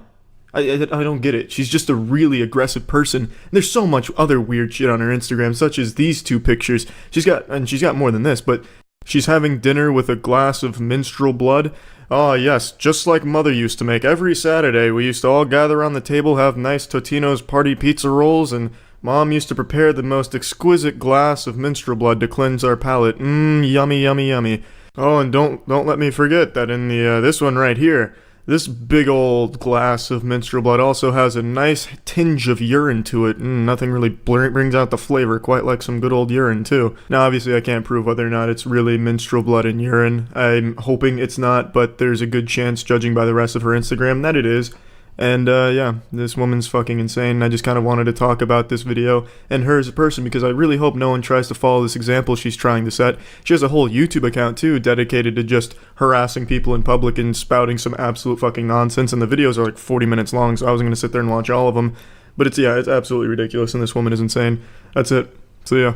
I'm coming at you as a sweaty boy right now, but what do you want me to do? It's hot out. Sue me. I actually left my house today and went outside, if you can believe that. I'm like a vampire. I can only go outside for like 10 minutes at a time before I start to whittle away and just melt into a pool of ooze. But speaking of suing, rest in peace Activision Blizzard, am I right? I've been saying for years, probably about a decade, that Blizzard is a shit company that I'm not a fan of. Not to wiggle my finger and say I told you so, but for a long time I think they've just been a horrible company. They have not been that golden age Blizzard people like to pretend that they still are. This is a company known for spontaneous layoffs without warning and other horrible business practices. And you remember Warcraft Reforged? Like, it is a company that is so far out of touch and so corrupt that it's gross. And then they merged with Activision to form Activision Blizzard, and it was like the Power Rangers coming together to make a megazord of pure filth. It'd be like combining dog shit and horse shit and then creating the ultimate pile of shit, which is Activision Blizzard. And now they're engaged in a lawsuit with the state of California over sexual harassment allegations, as well as some really, really deplorable stuff in there. I learned about this on stream the other night, so I'm going to play the clip of going through the articles and talking about it from the stream. And there's just a few more things that I'd like to talk about as well. The first thing I'd like to mention is actually a point that Mudahar made, Some Ordinary Gamers. He mentions in the article, they talk about the cube crawls and how, like, oftentimes in the office, people are just, like, fucking blackout drunk, apparently. And that is a real explanation for why the games are always so bad recently. Mudahar pointed that out, and that totally escaped me while reading it because it was just overshadowed by so many other awful things. But that's such a good point. At work, they're supposedly treating every day like a frat party, just butt-chugging blue moons in the cubicles and throwing back the brewskis while they're coding their games, which would explain why they've been so lazy and broken in recent years. And then the last thing I want to talk about before playing the stream clips going through the lawsuit allegations is the people that keep harassing World of Warcraft streamers as well as current Blizzard employees online. That behavior is wrong, super fucking silly, and you're really dumb for it. World of Warcraft streamers, a lot of them have made that game their entire life. They depend on it, and streaming it is a full-time job. And you're asking them to go ahead and throw away their entire career overnight with no backup plan? That's fucking terrible. And you harassing them to do it, trying to force them into it, is just absolutely awful. And then people keep going on Twitter pretending like they're some kind of vigilante by talking shit and harassing current employees that have social media accounts. And they're targeting people that aren't even associated with any of the allegations at all. And a lot of them they're targeting are women who most likely are victims of some of the stuff in the allegations if they're all true. So it's super fucking shitty all around, and they're demanding people quit Blizzard right now. Oh yeah, that's a really reasonable ask. People that completely depend on Blizzard as a company to provide for their family, people that have most likely dropped everything to work at Blizzard since it's been coveted as a dream job for so long. Yeah, let's go ahead and keep harassing them till they fucking quit. It's silly, and that harassment is the worst fucking shit. The people that do that are super dumb. So yeah, now let's go through the lawsuit allegations. Activision is sued by California over workplace culture. The lawsuit says women at the gaming company were paid less and discriminated against, and it described the culture of sexual harassment. At Blizzard? Are you serious? The company that fired like 800 people with no warning out of nowhere? They would... No, this must be a dream to work at. I can't believe it. I like that this is all they're known for. The video game maker that produces Call of Duty. World of Warcraft has fallen so far out of favor that now Call of Duty is what Activision Blizzard is known for. That's fucking adorable. 2-year investigation, huh? Frat boy workplace culture. Yeah, when I think of frat boy, I think of fucking gamers at Blizzard. So this was like a common thing? They would do cube crawls? What? A female employee died by suicide during a business trip as a result of her sexual relationship with her male supervisor. Before her death, male colleagues allegedly shared explicit photos of the woman, the lawsuit said. What the fuck? Holy sh... Well, this is a lot worse than I expected from just that one tweet. I have said for a long time, I do not like Blizzard. Way before it became cool to hate Blizzard, I've been saying that shit for fucking years. But not because I knew any of this. I just think that company fucking sucks. Like, they just openly hate the people that play their games, I feel. Like, when Asmon switched to Final Fantasy XIV, you had that Blizzard douchebag that talked about how Asmon's the asshole because now he's not playing World of Warcraft. Am I the only one that finds it weird that companies feel like they have to do an anti-harassment training course for their employees because they can't fucking trust them to not be weirdos? I feel like if you hire someone that you then have to educate on how not to grope women in a cube crawl, they probably just shouldn't work for you in the first place. I find that to be just super weird. Charlie from the future here. Yes, I understand this is standard procedure for most companies to have this kind of mandatory training. What I'm saying is I just find the whole idea a bit goofy that you'll hire someone that you're a bit concerned will start groping your female employees, that you have to give them like a course on how not to be a sexual harassing lunatic. I'm just saying I find that to be kind of wild. I just feel under no circumstances should you hire someone that could be a danger to your other employees. Like if someone comes in and does a great interview but then ends it by saying also I hate women, that should pretty much be the end of it, and it shouldn't be one of those things like, well, it was a great interview up until then. I think if I give them the right training on how not to hate women, they'll be a great asset to the company. You know, a little rough around the edges, they hate women, but I think we could get that out with some training. I just feel like that shouldn't be an option, to be like, okay, maybe just go with somebody else who doesn't hate women that is also still qualified for the job. Oh yeah. Big Bobby K got that massive paycheck boost. And he earned it, man. He was crawling those cubes, man. He was on the prowl in the office, I bet. Fucking shaking people down for money out of their pockets. Yeah, just for those that don't know, the CEO of Activision Blizzard, Big Bobby Kotick, got himself a $155 million paycheck bonus. So if you're wondering why upcoming Blizzard titles might be missing some features, it's because Bobby snatched that shit right off the table and put it right into his wallet. I remember the Riot Games one. I remember in the Riot Games one, some of the women reported that their higher-ups, their supervisors, would often go by their cubicles and just fart in their face. Well, not directly in their face like beef stew, but they'd walk by and fart and just crop dust the office. I remember reading about that. I think working in the video game industry has to fucking suck, man. It sounds terrible. It sounds truly awful. Yeah, especially for women, man. This is, like, what is this, the fourth company now? How many were there? There was Ubisoft, there's Riot, Blizzard, and what was the other one? Wasn't there one more that I'm forgetting about? That we literally just read about? Fucking wild case, man. This just happened, too. This is 51 minutes old. The state of California just pushed this shit through, it seems. No wonder all the main Blizzard people left within the last 3 to 4 years. Yeah, I wonder how long it's been like this. So this is a 2-year investigation. I wonder how long it's been in this state. I guess Valve is the best place to work for. Well, yeah, because they don't make anything. Working at Valve has to be fucking easy, man. You just show up, you go on Steam once or twice, like, yeah, what's going on? Okay, I'm going home. A newly promoted male supervisor delegated his responsibilities to his now female subordinates in favor of playing Call of Duty. So that you're telling me this fucking supervisor said, I don't feel like doing this. You women take it. I'm gonna go play COD with the boys. You fucking serious? Holy shit. Wow. Complaints weren't kept confidential. So that defeats the whole point of complaints. And if you complain, you get punished for it. Nice. Very cool. Very cool, Blizzard. Ooh, these are fighting words. They distorted and in many cases false descriptions of Blizzard's past. Goes on to say that they were required by law to adequately investigate and have good faith discussions with us to better understand and to resolve any claims or concerns before going to litigation. But they failed to do so. Instead, they rushed to file an inaccurate complaint, as we will demonstrate in court. Truly shameful shit from Blizzard if all of these allegations are true. I'm inclined to believe them here for obvious reasons, but also because I really don't think there was some hidden motive. This was an investigation done over the course of 2 years, and I don't think there was any real motivation for them to lie about things or distort the truth in any way. I think this is reporting on the facts that most likely occurred at this company over the course of those 2 years. I also really am a bit blown away by Blizzard's Mad Max style threat, we're gonna prove that you're wrong in court when we enter the legal Thunderdome. That'll teach you. That seems a little silly to me, especially since they're being very dismissive of everything.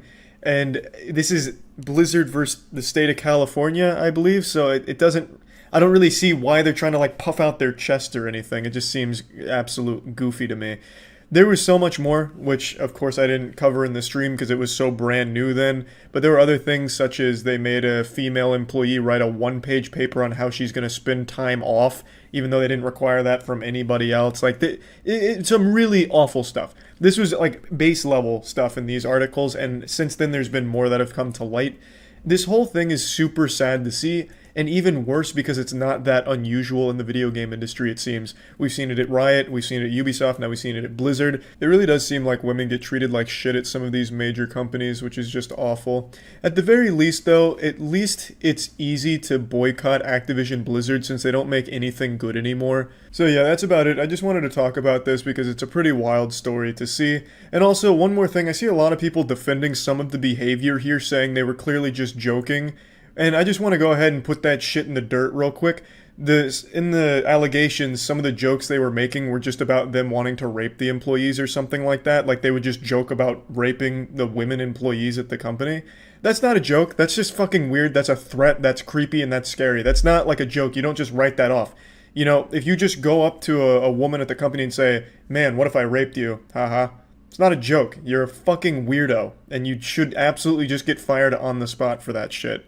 So I don't know why anyone ever defends that. I really don't get that. I just wanted to say that real quick because I saw quite a bit of that on Twitter, defending that portion of it where they were talking about that in the allegations. So yeah, that shit sucks. The whole thing's horrible, and that's about it. So yeah. A couple months ago, there was a massive story that blew up and became more popular and more well-known than the Bible for like a week or two. It was a police cheating scandal where a woman was accused of cheating on her husband with multiple officers on the force, and they were going hog wild at like the headquarters while on duty, at the gym, also having girls gone wild style hot tub parties or something. You would have been hard pressed to find a location they weren't having sex in.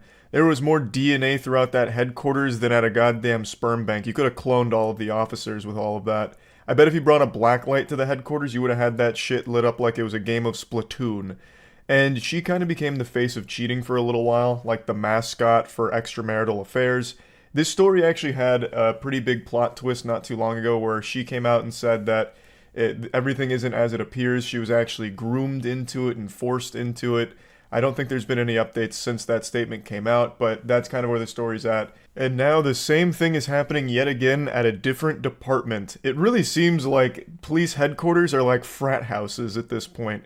So let's go over this news story where a 911 dispatcher is accused of sexting with 7 men and having an affair with at least 2 of them. And some of the text messages have been released, and holy shit, the amount of refined pure cringe is admirable. Just to give you the quick and dirty, a 911 dispatcher has been caught sexting 7 other officers while being married herself. Some of the officers are also married, so it's a big, wild, wacky web of cheating that's unfolded here. And 3 of them are being put up for potential termination as a result of all of this. It's still unclear if a lot of the affairs and all of that shit were happening while on duty, like on the clock. Though it does appear to be the case occasionally. So definitely a not great situation here. So now let's dive in and take a closer look at what's been said and exactly what was going on. According to Sheriff Javier Salazar, the employees deny having sex or doing anything inappropriate while on duty. However, 2 spouses who shared the texts with Internal Affairs and with News 4 claim the messages show otherwise. The shamelessness to not only cheat but then deny that it happened in the face of overwhelming evidence is almost comical. It'd be like me trying to deny that I'm 5'6", or trying to say that my cat Io isn't the cutest goddamn thing in the world when you can clearly see that not only is she the cutest cat in the world, but I'm 5'6".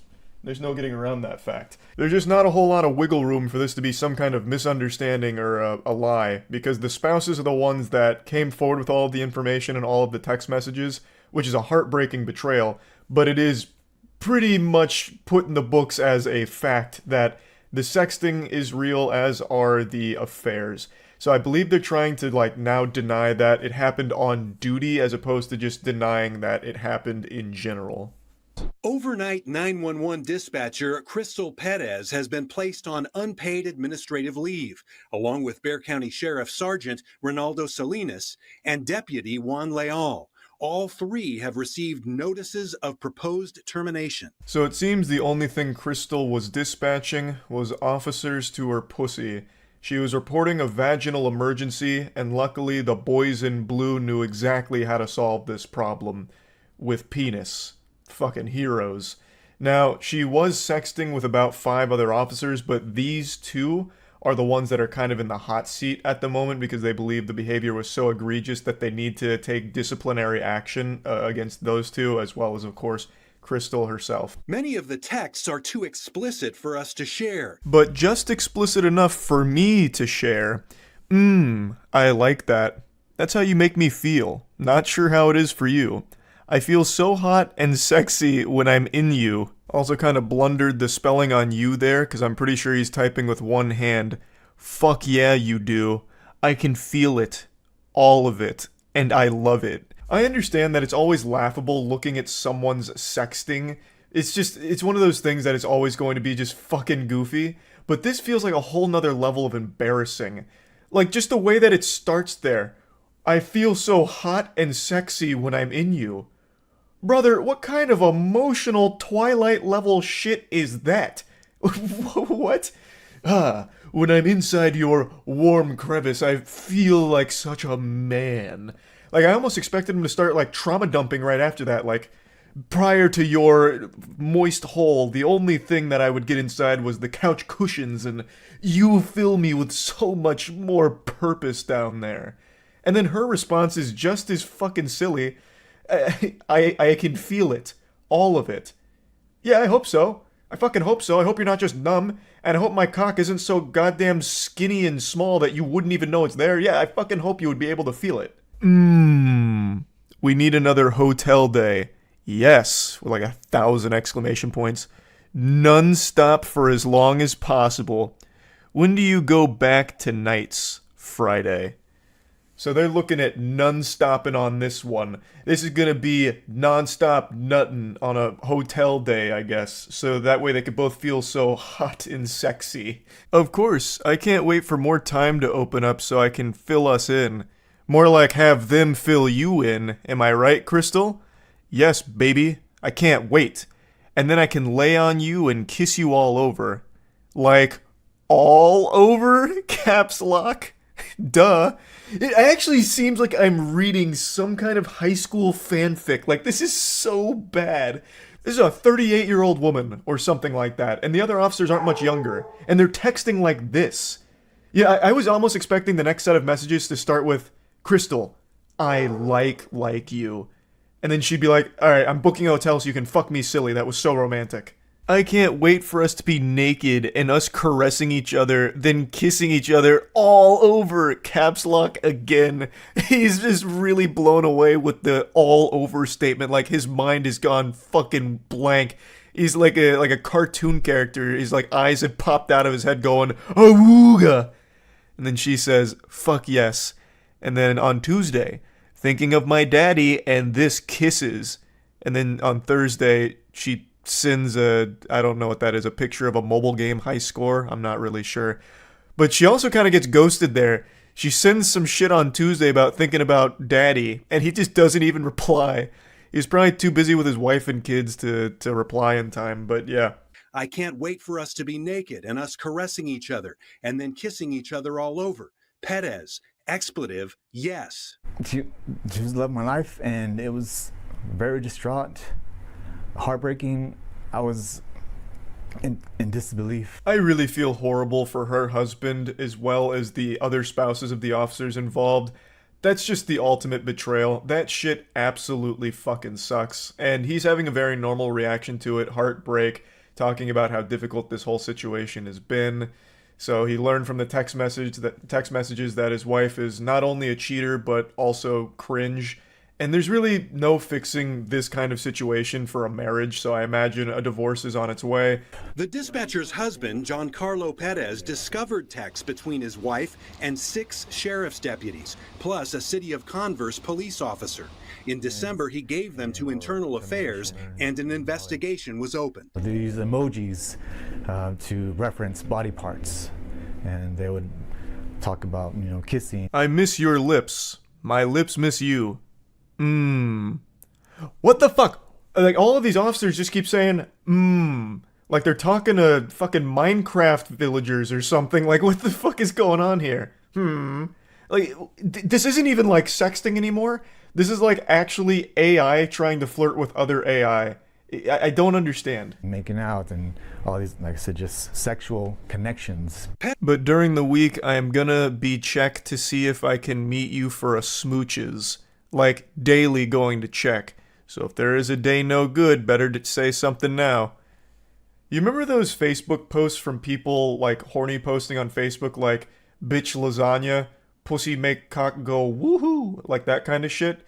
That is actually the same energy that these sex messages have. Perez took screenshots of the text from his wife's phone, and many of the timestamps are missing, so it's not clear. Oh boy, we're getting inundated with text now. It's coming from all angles. So some of these we've already gone over, but let's look at the continuation from the Miss Your Lips here. I can't quite see the green messages, but the other one is, "Good morning, I'm rolled up like a burrito." She says something with a kissing emoji, so probably just more smooches. And he once again says, Jesus fucking Christ, she's communicating with a man who's undergone a lobotomy. Underneath that, the next set of messages, again, I can't really read the green ones, but the message says, "I know, I need that grown woman love." And then I can read this one. She says, "Oh, I want to give it to you." And then kissing emoji again, I guess. So then we go off to the right here. "I want you lips, smooch, in my face." And he says, "I am the hunted." Feel like the main actor in one of those Predator movies. What is happening?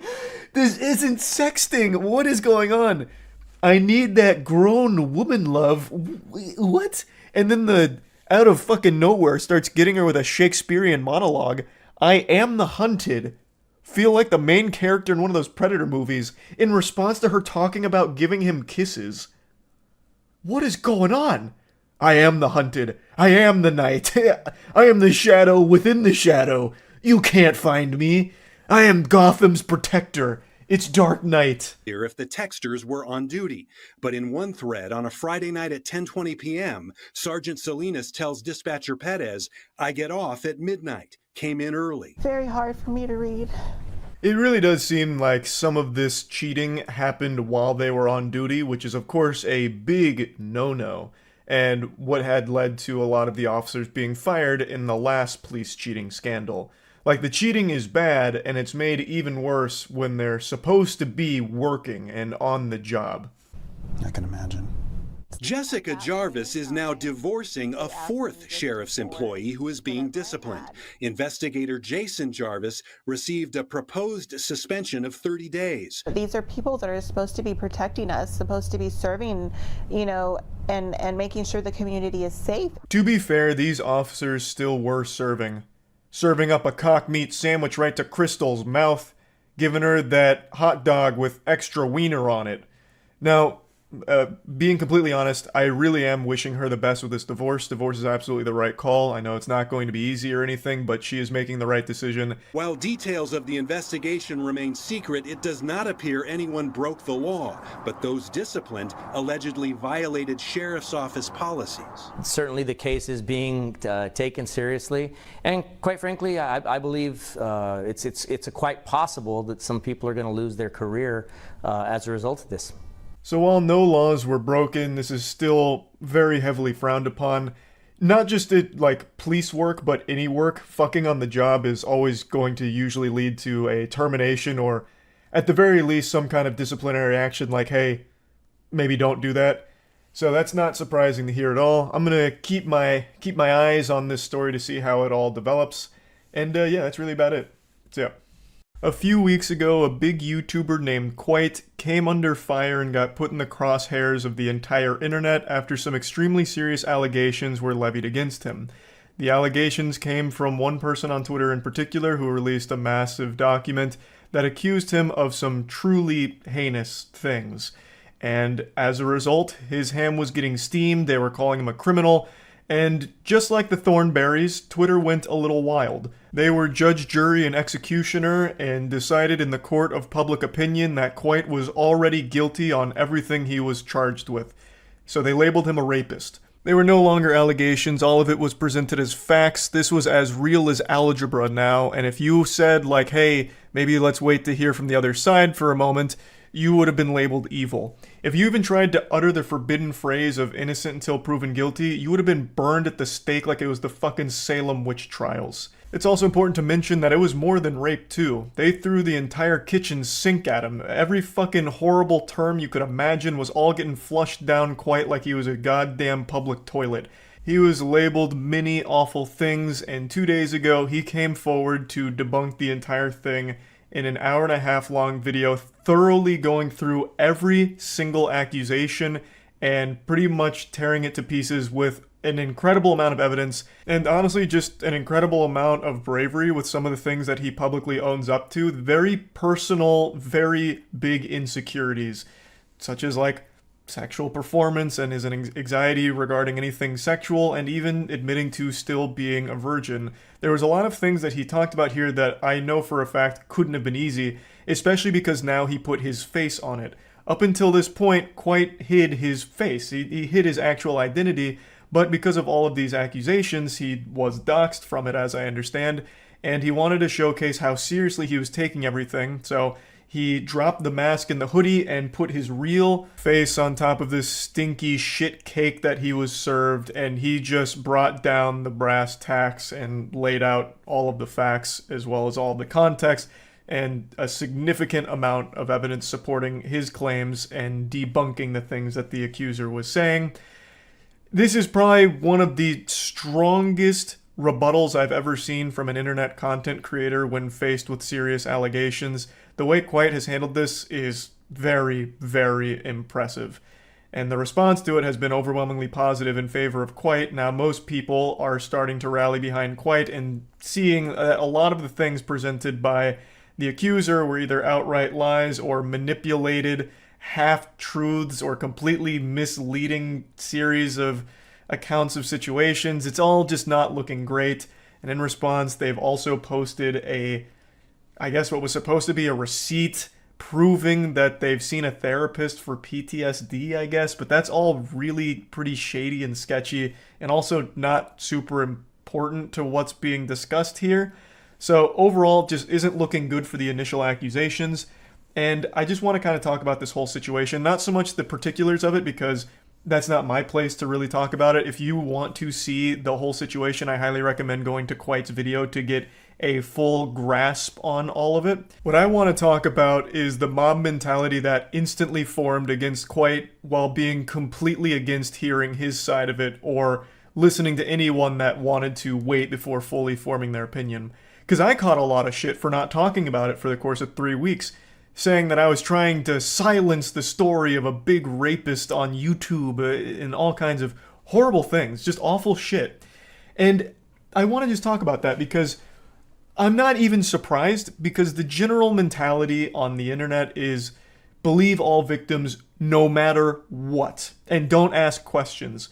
Because everyone wants to believe the best in people. If a victim is coming forward, it's because they're legitimately a victim and everything they're saying is the truth. Every argument they're making, everything they're presenting is a fact, and it's all a 100% account of what actually happened in these situations. And it's kind of a naive way of thinking. Like, it's just extremely trusting. Like my dad. Like a week ago, my dad sent me a text saying, "Hey bud, I was playing Forza," because I got my dad into Forza, he's become quite the gamer now. I was playing Forza and I got a message from someone saying that I was really good and he wanted me to like sign up for his team or something, but I can't get the website to work.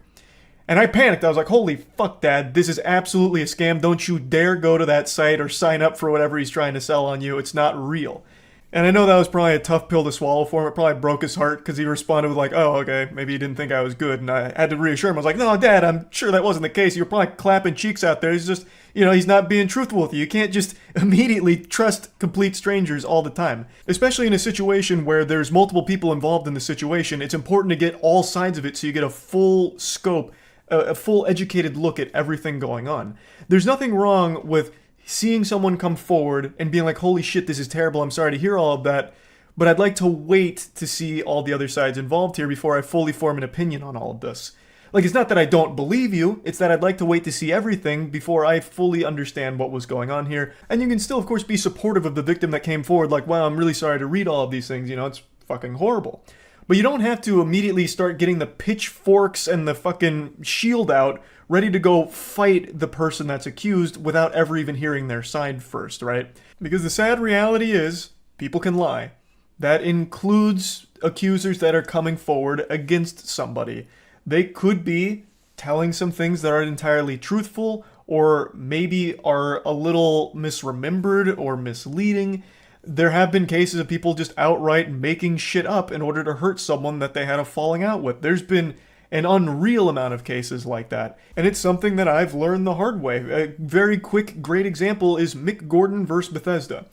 With the Doom OST, Doom Eternal OST, there was a huge hoopla, a big fucking gross meatball of controversy in terms of Mick Gordon versus Bethesda.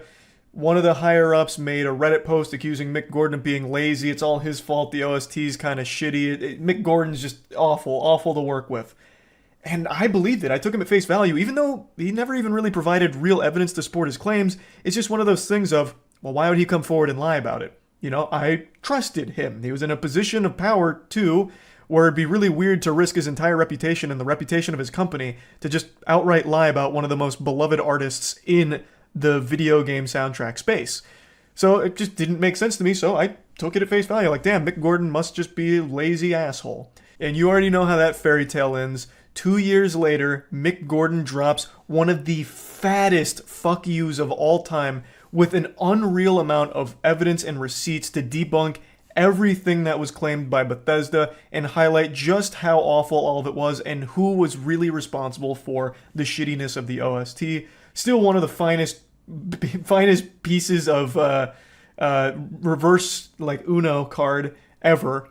And it came 2 years later after I and many others had already fully made their judgment on Mick Gordon's character based off of one accuser. And unfortunately, history repeated itself here, and everyone accepted all of these allegations as fact based on one accuser's account of all of it. And these are life-ruining accusations, fucking rape and a ton of other horrible things. Like, those aren't goofy little silly accusations. That's not something you toss out willy-nilly like a fucking baseball. That can ruin your life. That will sink you. And people just ran with it. Didn't ask questions. Didn't care to hear Quite's side of anything. Everything Quite did, they criticized. Like, I think he took down his Discord server and they took that as a deeper admission of guilt. Everything that happened only confirmed the accusations must be real. Everything that didn't happen, the longer Quite waited, the more and more people were convinced that everything was truthful there because he's taking so long to respond. The guilt must be weighing him down. He's a rapist. And they kept pushing that everywhere. Twitter, all over the place. And now he's responded, and the shoe's on the other foot. A lot of the people that were calling him a rapist have at least publicly eaten shit on it and apologized to him, which is nice. Not all of them. There's some holdouts there that just still outright refuse to even listen to him, which is always the worst fucking mentality ever, where, oh, I heard one side, I don't want to hear the other, doesn't matter what you say, I will always think this way of you. Those fucking losers grind my ass so hard because it's clear you don't care about the truth, you just want somebody to hate, and this is giving you a perfect excuse to hate someone. You have a new villain to attack, because you didn't even want to hear the side that would offer more of an insight and help you get closer to the truth of the situation. It didn't fucking matter to you. You just want to stay mad forever and continue to live this miserable life of finding people to hate online and having this list of people that you feel justified to attack and say horrible things to and about. It's fucking tragic. I hate that shit. But luckily, that's not everyone. That's only a small group of people that are for some reason still adopting that mindset. But anyway, just kind of wanted to talk about all of this because it's a pretty awful situation that I thought was worth going over at least a little bit. That's about it. See ya. A few months ago, I watched what had to be one of the wildest encounters I've ever seen. This is a vigilante predator hunter group that was busting the person they were investigating in public. And this goes completely Insano style. It becomes cartoonish. It's almost like a Benny Hill chase scene here. I couldn't believe what was unfolding in front of me. I am currently looking for my fiber. Your what? Fiber. Fiber? Yeah, because I gotta poop. You gotta poop? I'm constipated. I've been constipated. Yeah? Yeah. This is a very interesting tactic. This is a high-level maneuver. He is claiming that he's not there at the meat spot for a 13-year-old boy. He's there to get some fiber so he can take a shit.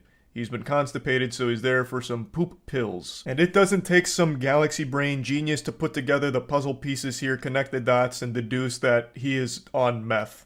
You know, he's getting loopy off that poopy right now. He is high on meth, which isn't just speculation. At the end of the video, they released their entire investigation, screenshots of all the text messages that were exchanged between this guy and who he thought was a 13-year-old, and meth comes up a lot. Even right before meeting, meth was discussed, and as you can see in the title, he was arrested, and they did pretty much confirm meth was in his system. Hey man, I can involve the police, or we can have a conversation. You want to have a conversation? Sure. You want to turn around and talk to me? I gotta find this first. Hey bro, I can call the cops right now, or we can just have a conversation. I'm actually really constipated, sir. Please, can you actually let me get my supplements so I can actually go home, so I can poop, and actually so I can poop well? Step 1 should have been involving the authorities the second you found a real pedophile that was trying to meet up for sex with a 13-year-old and, like, get them smoking meth or whatever.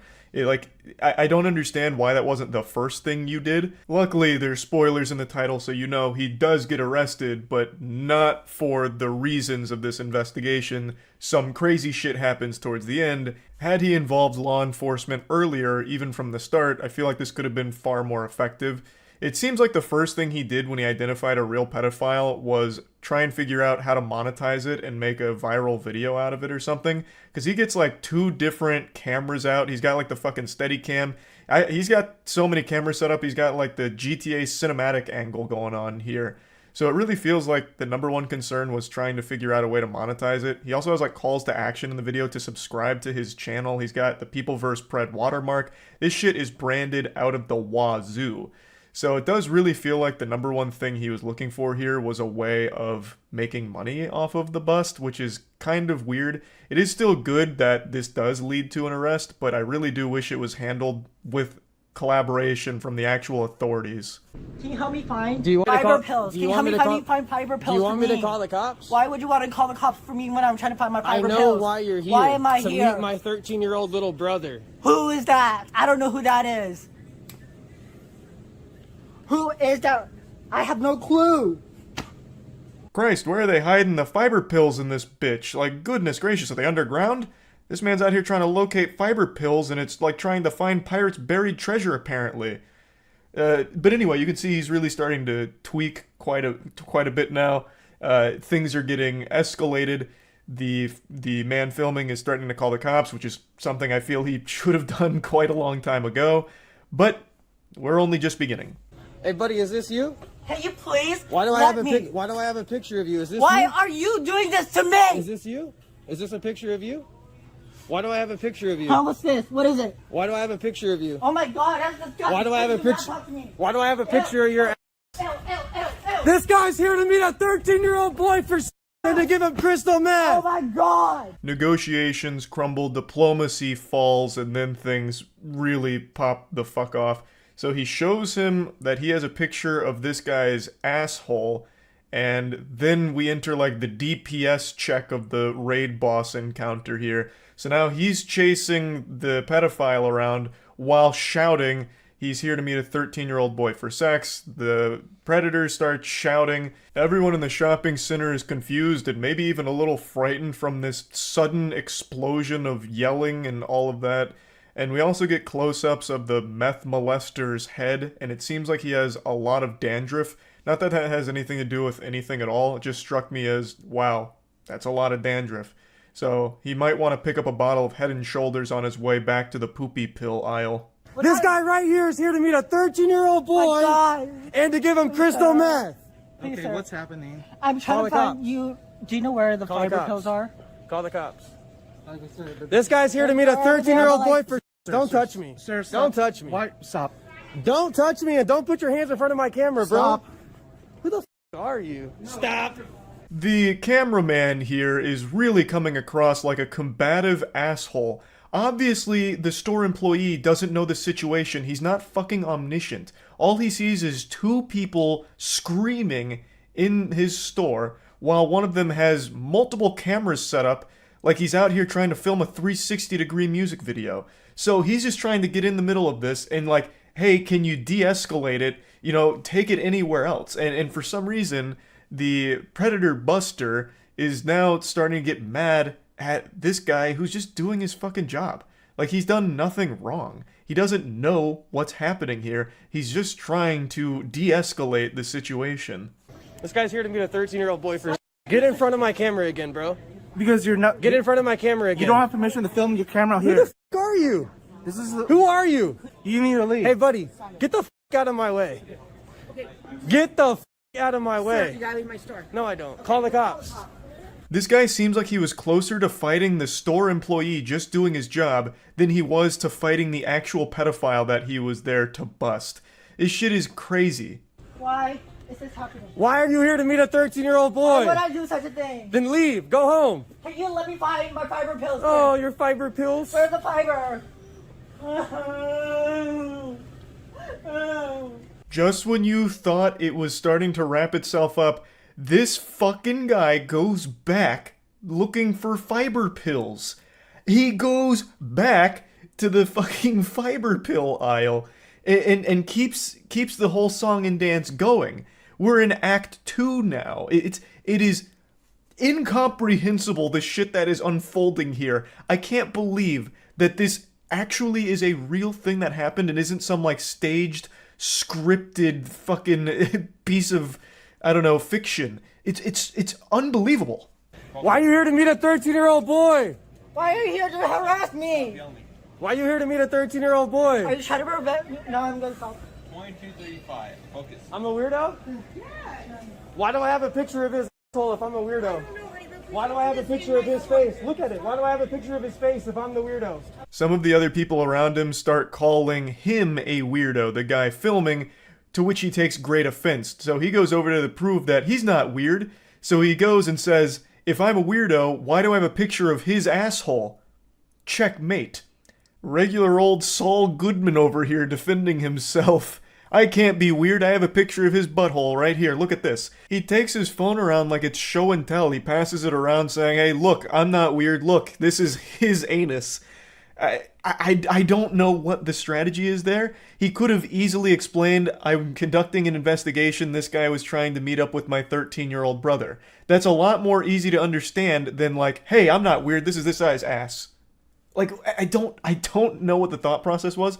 I think he was so lost and deep in fight mode that he was just trying to like get aggressive with everybody, even just completely innocent people that didn't understand what was happening. Trying to meet up with little kids on the internet?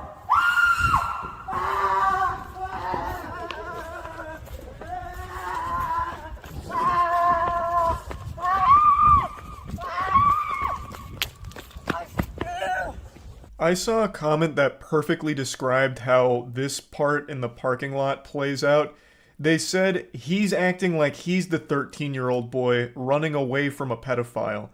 And that is so accurate. He's running around like hysterically screaming and just going absolutely ballistic. He runs in a circle and then even lays on the ground for a little bit, kind of wiggling around. Can I just go poop? Ah! Ah!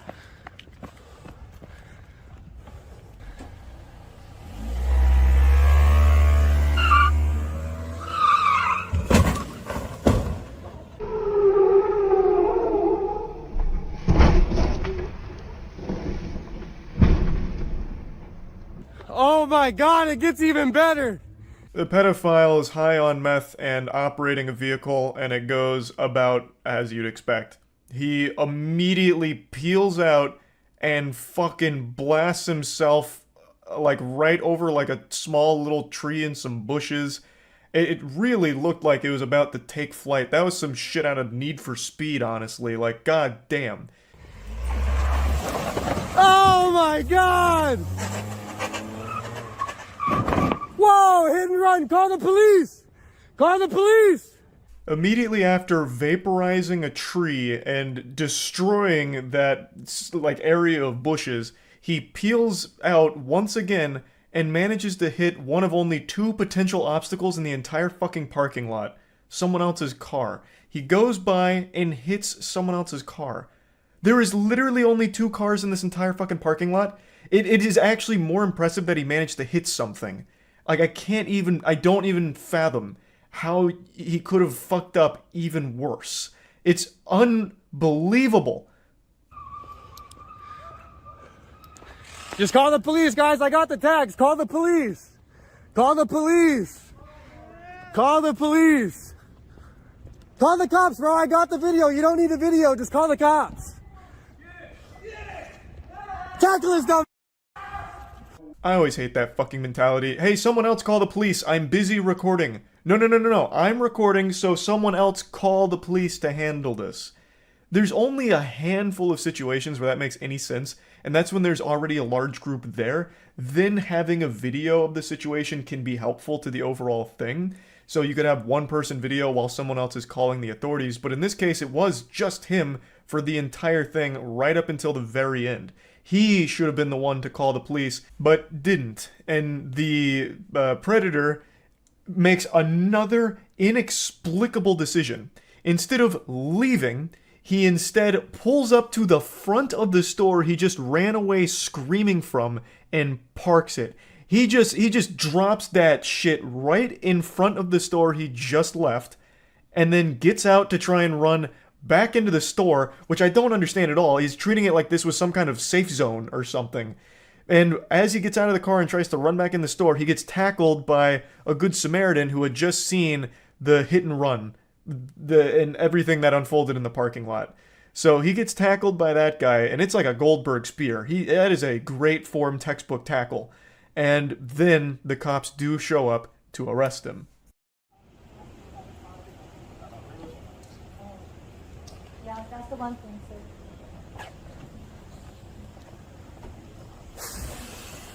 Come on, man. The cops go through his things. They find a pipe. They find a lot of stuff. They arrest him for the driving, DUI. They don't seem super interested in the predator catcher's investigation and what he's talking about. They don't really pay too much attention to that. Instead, they arrest him for, of course, the way he was driving the vehicle. Now, I've mentioned this numerous times over the years. I'm not really a fan of vigilante predator hunters for the simple reason that 9 times out of 10, the pedophiles that get caught in these operations don't face any real repercussions other than like a video being made about them. But law enforcement can't use the investigations because they're less than professional, meaning the predator doesn't spend any time in the slammer, they don't go to jail, which allows them to continue preying on children in their communities. Now, I do think there are extenuating circumstances, like for example EDP. EDP may have not gone to jail, but that video that was made about him by the, fucking Gotham Knights of Predator Catchers did a great service to the whole community because it exposed him for abusing his platform, trying to meet up with children, and even if he didn't go to jail, it still took away his access to more potential victims. So overall, it was a positive thing, though ideal outcome would have been him also going to jail. In this case, the video we just watched, this predator probably would have never went to jail had he not operated the vehicle while high on meth and caused a massive commotion there and hitting multiple things. Had he not been driving that recklessly and high, he probably would have never seen any jail time for the investigation conducted by this channel. So it's just one of those things where, yes, it is good to expose the predators, but I really wish it was handled in collaboration with law enforcement, so that way not only would they be exposed publicly, they would also face the jail time associated with the crime. But yeah, anyway, this video was wild, and I just kind of wanted to talk about it a little bit today. That's about it. See ya. This is going to be pathetic to say out loud, but I was about to go to bed, but then just kept thinking about a tweet that I read 3 days ago that's just been living in my head rent-free, and I got upset again. It's like an itch that I have to keep scratching. It doesn't go away. You know how a lot of people will get into like a minor argument or see something or hear something that makes them upset, and then they'll start replaying that moment in their head over and over again while they're in the shower, coming up with the perfect responses and comebacks to it, and just have like this full-blown debate in their own mind about it? That's what I keep doing with this tweet that I read 3 days ago. It's not even a big deal either, but it just keeps crawling under my skin. It's like that scene in The Mummy where that little scarab thing goes into that guy's body and just keeps crawling around. That's what this tweet is doing to me. It's fucking eating me alive.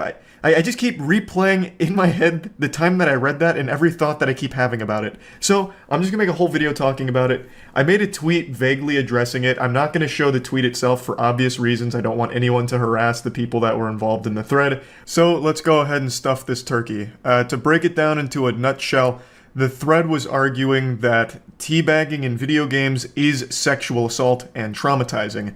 They even briefly told a story that they watched their teammate get teabagged and it completely ruined them. Also, a quick shout out to the Galaxy Brain, Harvard scholarship winning, Millennium math problem solving turbo genius that came into the thread to make a little cameo and say that it's a necrophilic act that should be criminalized. Hey, big ups there, buddy. Where do I even begin? Chapter 1. It's a fucking video game. It's not real. It's not used in a sexual way or with any actual sexual context to it. No one's teabagging their opponent in a game and then ejaculating into their britches about it. Unless, of course, they're extremely happy that they outplayed somebody or something.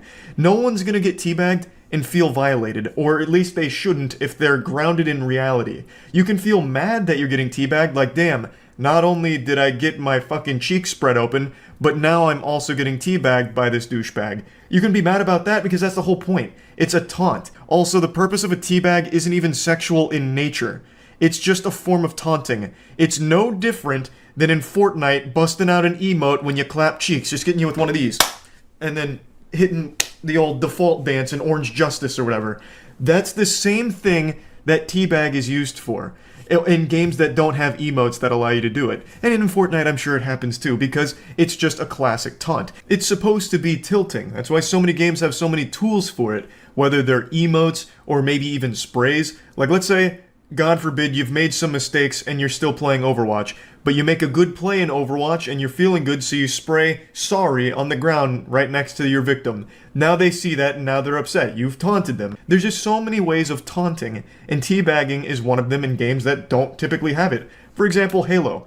Halo doesn't have any emotes. You're not going to see Master Chief busting out the gritty after getting a kill to taunt you. All you can do in Halo for taunting is the teabagging. So if someone wants to be toxic or try and put you on tilt and ruin your mentality during the game and make you upset, they'll teabag you instead of using an emote like they would in Fortnite or something. But it's not sexual. They're not going over there and being like, can't wait to dip my fucking greasy, filthy sack on this person's face and make them feel all yucky and violated. Ooh, I have so much power over you and I'm so dominant. Look at me drop my scrotum on your mouth. No one's doing that. They're doing it as a, just killed you, now I'm gonna make you feel silly, here comes a taunt. If you truly believe that teabagging is the equivalent to real-world sexual assault, then you should also believe that shooting and killing in those games is equivalent to real-world murder.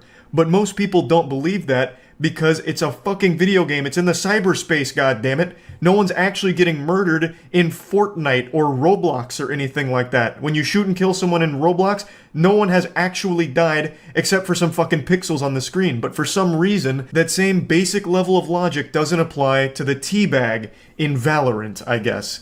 It doesn't make any sense to me.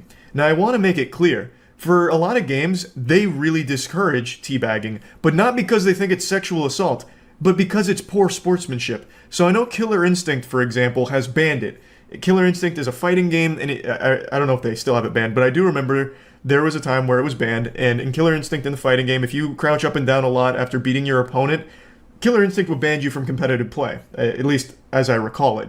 So that's totally fine. If you don't want people to be taunting or being disrespectful, then by all means, ban the teabagging and the emoting and the shooting of bodies after killing them. I think that's fine. You're totally within your right to do that. I'm not arguing that everyone needs to be taunted and teabagged every time they're killed. I'm just making the simple, sane argument that getting teabagged in a video game is not getting sexually assaulted in real life.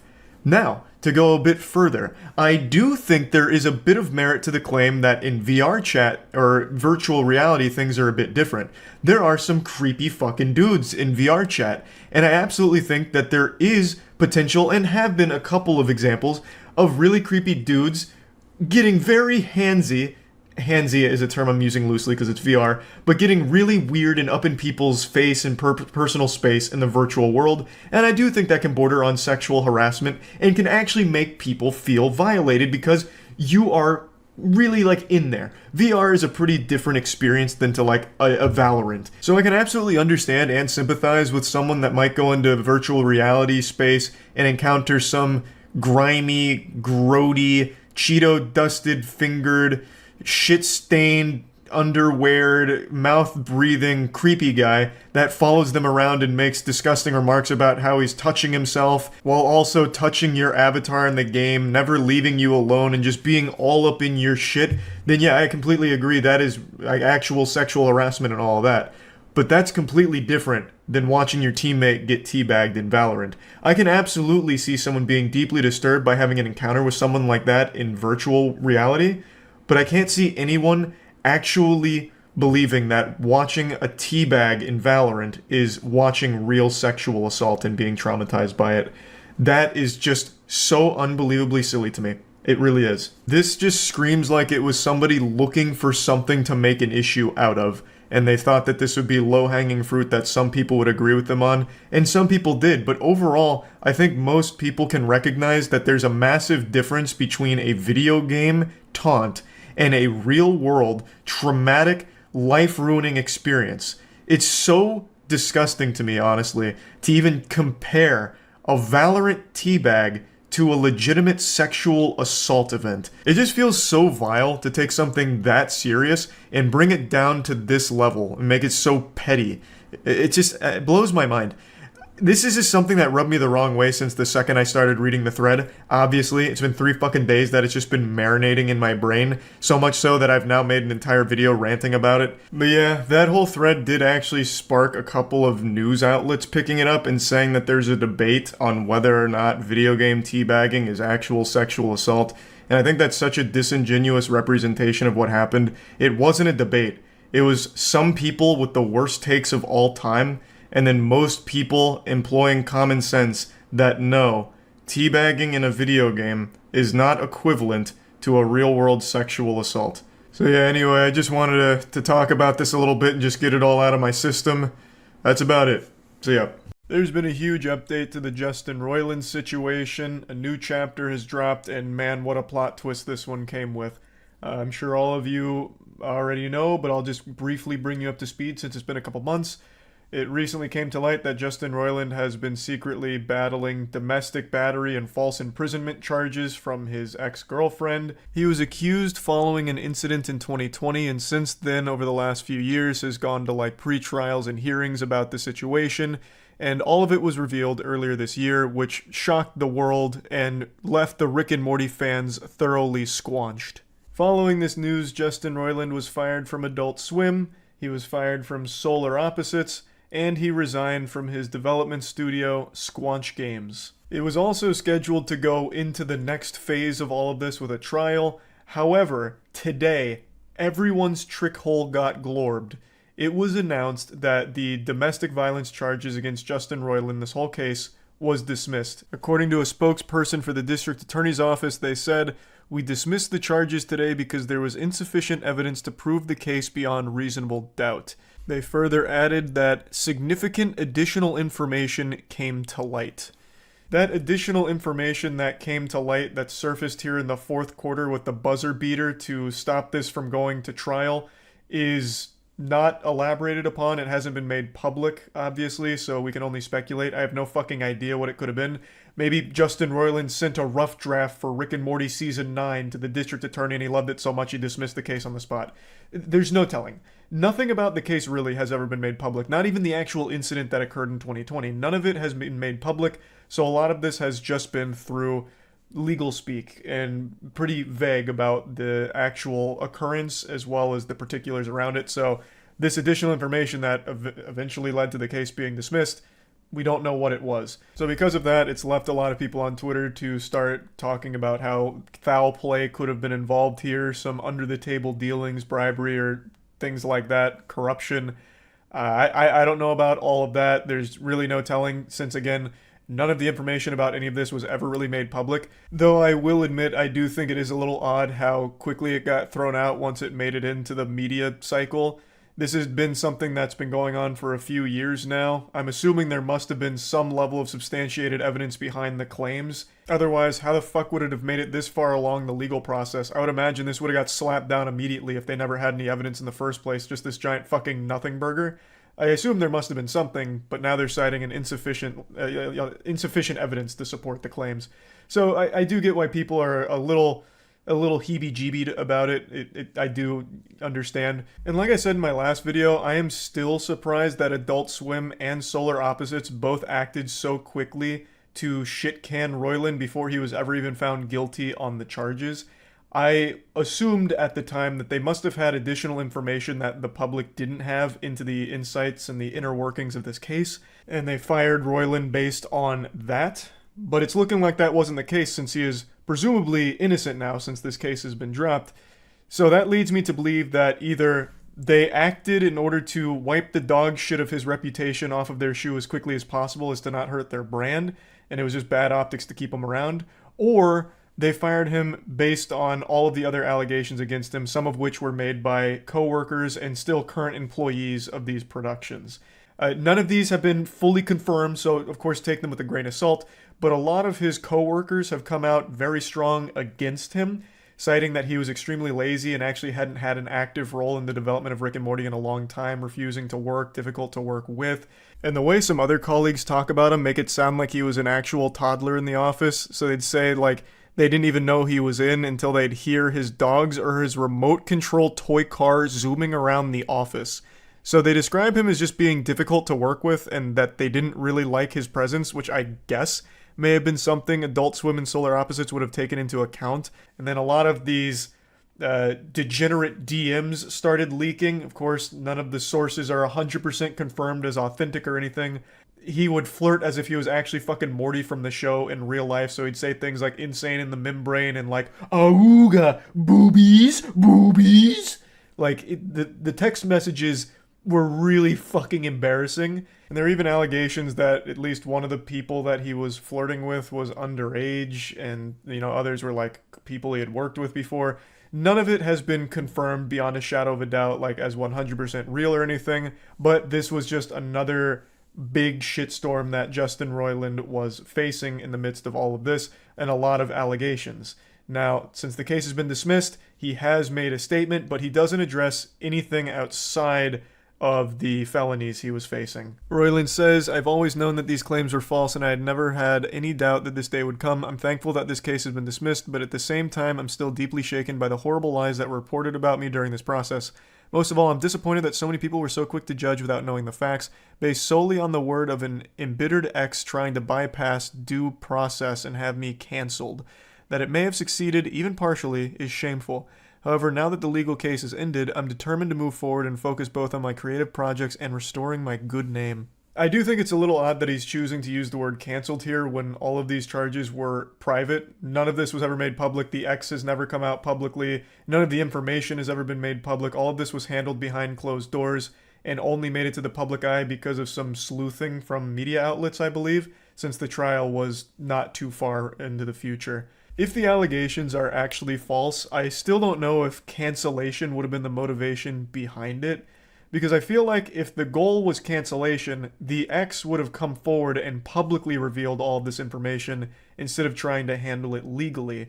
Like, that wouldn't really make sense for that goal if it was cancellation to try and handle it like behind closed doors. I feel like they would have wanted to do everything in their power to like publicly drag Justin Roiland around and talk about all of this. Now, as you can imagine, a lot of people aren't super happy about Roiland's response here, citing that he doesn't really seem to understand that even though he was able to prove his innocence to the legal system and prove at least that the charges didn't have enough evidence to support them, they weren't strong enough to lead to a conviction on the accusations, that innocence wasn't proven to the public. And in fact, the public has never even known exactly what the fuck even happened in the first place with the incident. So a lot of people took issue with him talking about how disappointed he is that people believed lies from his embittered ex, which I do agree is kind of odd because, again, there's never been any specifics about what happened or even what this whole thing is even about, other than the fact that Roiland, for a few years now, has had 2 felonies that he's been fighting: domestic violence and false imprisonment. And people were talking about like, oh wow, that's pretty concerning that that's happening. Those are scary charges. So that's all people have ever had access to, and even now, after the case has been dismissed, people still don't know what the fuck was even going on to begin with. All of the evidence and everything has been kept under lock and key, so even though the charges got dropped, for a lot of people, that's not good enough since he wasn't proven innocent publicly, since none of the information is public, so a lot of people are still saying that there is a chance that there really was a victim here that was just unable to provide enough evidence to convince others that this event happened, even if it really did. So it's just been a mess. So all the public can do is look at the fact that he was battling these very serious felonies and say, fuck, that's not good. That is scary. Those aren't, light felonies by any means. That's the only information that the public has ever had access to and the only thing that they can base their perspective on. Now the case has been dismissed, obviously that changes a bit. And if all of the allegations are truly false, then that is a crime in and of itself and should be taken very seriously. If it is proven that everything that has happened was based upon an embittered ex lying to ruin Justin Roiland's reputation and try and ruin his life, that is a very serious thing as well that also needs to be addressed. So the whole thing is just a pretty fucking horrible situation top to bottom. Again, he doesn't talk about any of the other allegations, at least not yet. I imagine he probably will going forward, especially the ones from the coworkers and the DMs. But anyway, just wanted to give a quick update on all of this, and that's about it. See ya. This week, Rick and Morty fans got jump scared with some of the worst news they've received since the Szechuan sauce riots of 2017. God rest all those lost souls. With some very serious, troubling news that broke about Justin Roiland. He was arrested on felony domestic violence charges as well as a false imprisonment charge for an incident that took place in 2020. Now, much like everyone else, I was very surprised by this news. I think most people were shocked. This isn't a situation where there was a lot of people wiggling a finger saying, "I told you so, you should have listened to us."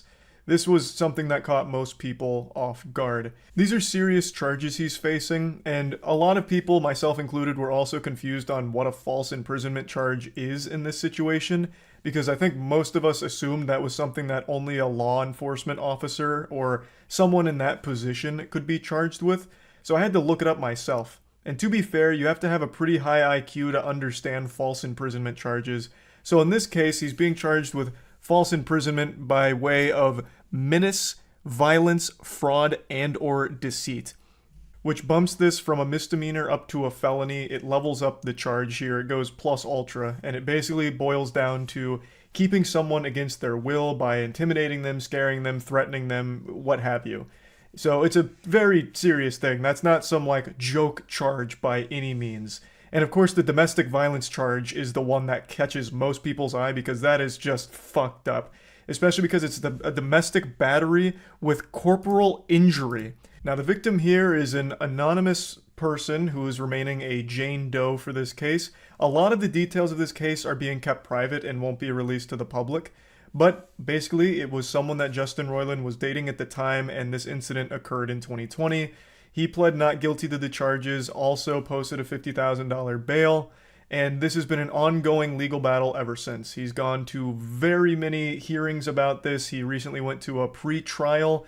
The trial date hasn't been set yet, but this is a very serious case which carries real jail time, should he be found guilty on all of these charges.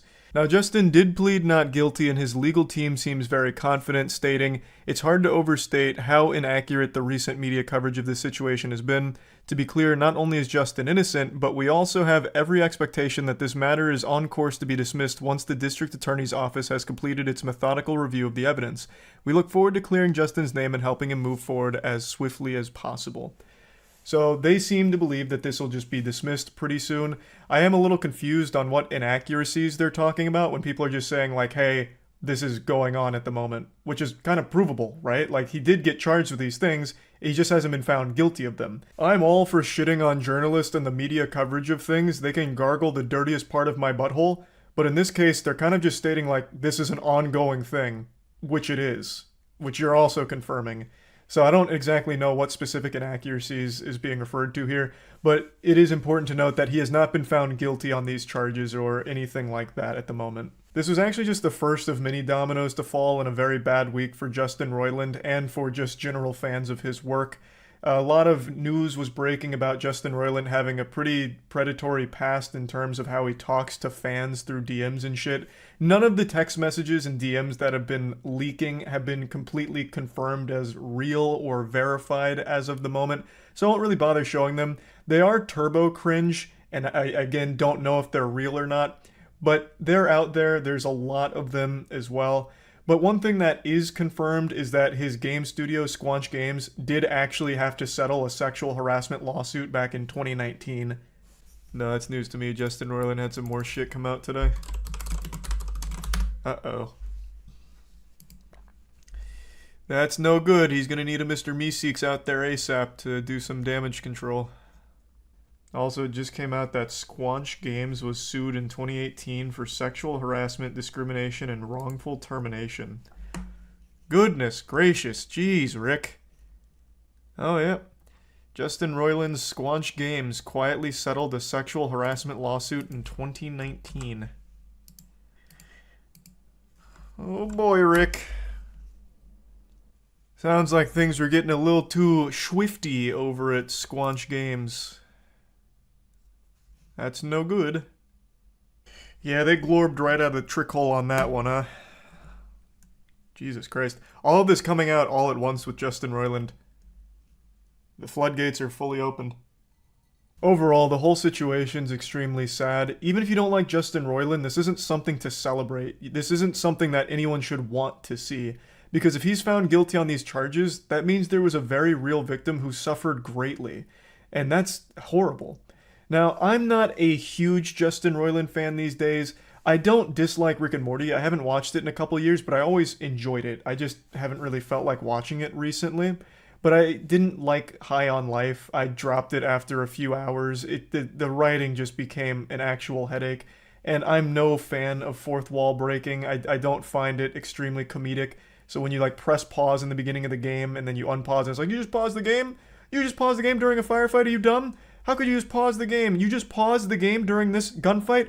Oh man, we got a real stupid guy here because you just paused the game during a firefight because you weren't thinking, pausing the game. I can't believe you paused the game. Just droning on and on and on. I couldn't deal with it.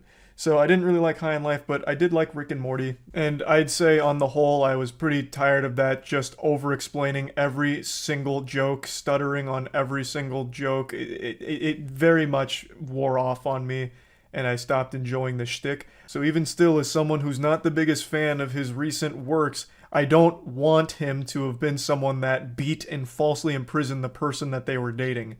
And if he did do that, I'm hoping the victim gets the help they need to get through this situation, because that shit is traumatic, I imagine. So I'm wishing them the absolute best. It would be a disservice and downright criminal of me not to mention the memes that have spawned from this whole situation. With so many people being pretty tired and exhausted of Justin Roiland's style of writing, as well as High on Life being extremely divisive, people have taken the opportunity to just go hog wild, making jokes about all of this. You know, referencing Pickle Rick, talking about how this is the wrong Justin Roiland. The Justin Roiland that's, you know, being talked about with this domestic violence charge is actually Justin Roiland of Universe C-137. That's Felon Roiland. Shit like that. Just a non-stop waterfall of memes. A lot of people have wondered if he is found guilty, what it means for the future of Rick and Morty. It's such a cash cow. A lot of people, like myself, think that they'd probably try and continue it without him, but then it would just slowly whittle away and die. Just slowly ferment and rot. Because not only is he the main voice actor for Rick and Morty, he is also a writer on it. So if he is found guilty, I don't know how you replace him. The show's quality would be in the shitter and it'd fall off really hard. But I do think they would try and continue it without him, but it wouldn't be successful. That would be my thought if he's found guilty here. But of course, the main thing to focus on isn't necessarily the future of Rick and Morty. It's on whether or not someone was truly beaten and falsely imprisoned by this guy, because that is absolutely fucking horrible. Yeah, I just wanted to kind of go over this situation a little bit here, since it's one I've been glued to for the last few days to see any new developments and what's going on with the whole thing. It's a pretty sad set of circumstances overall, and yeah, just wanted to talk about it a bit. That's it. See ya. Hey, how are you? Are you having a good day? I hope so. and I hope you won't be mad at me if I try and change that real quick. I want to put a very yucky TikTok creep on your radar, and it's someone I'm sure some of you have heard of over the last year or so.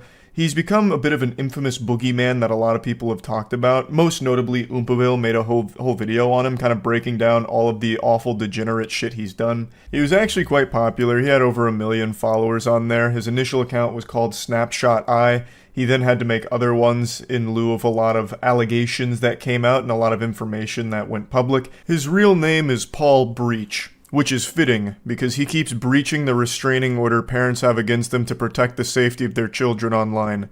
I'm only kidding about that. I don't know if there's any actual restraining orders against him. Even if there were, it would mean nothing to him. You can't teach the breach. He's going to continue to flirt and act inappropriately with underage kids on TikTok. It's all he knows, damn it. So, Paul Breach is an alleged predator, but a confirmed creep. And I'm not here to just go over all of the allegations. There's quite a few videos that cover them extraordinarily well. The reason I'm talking about him is he's blowing up yet again thanks to a clip of his that just went viral. This is during one of his nightmarish TikTok lives. Oh, there's a plane crash in Tanzania. God, blimey. Into the lake. So he gets this tragic news and immediately goes right back into lip syncing and shit. Now keep in mind, this man is in his 40s. Now, I'm sure you didn't need me to tell you that. You can look at him and immediately deduce this isn't exactly a teenage boy here doing this cringe-ass lip-sync shit. Terrorists have infiltrated a local Burger King. Oh, jeez. And they're slitting the throat of the hostages. Jinkies. Hey, prayers to the families.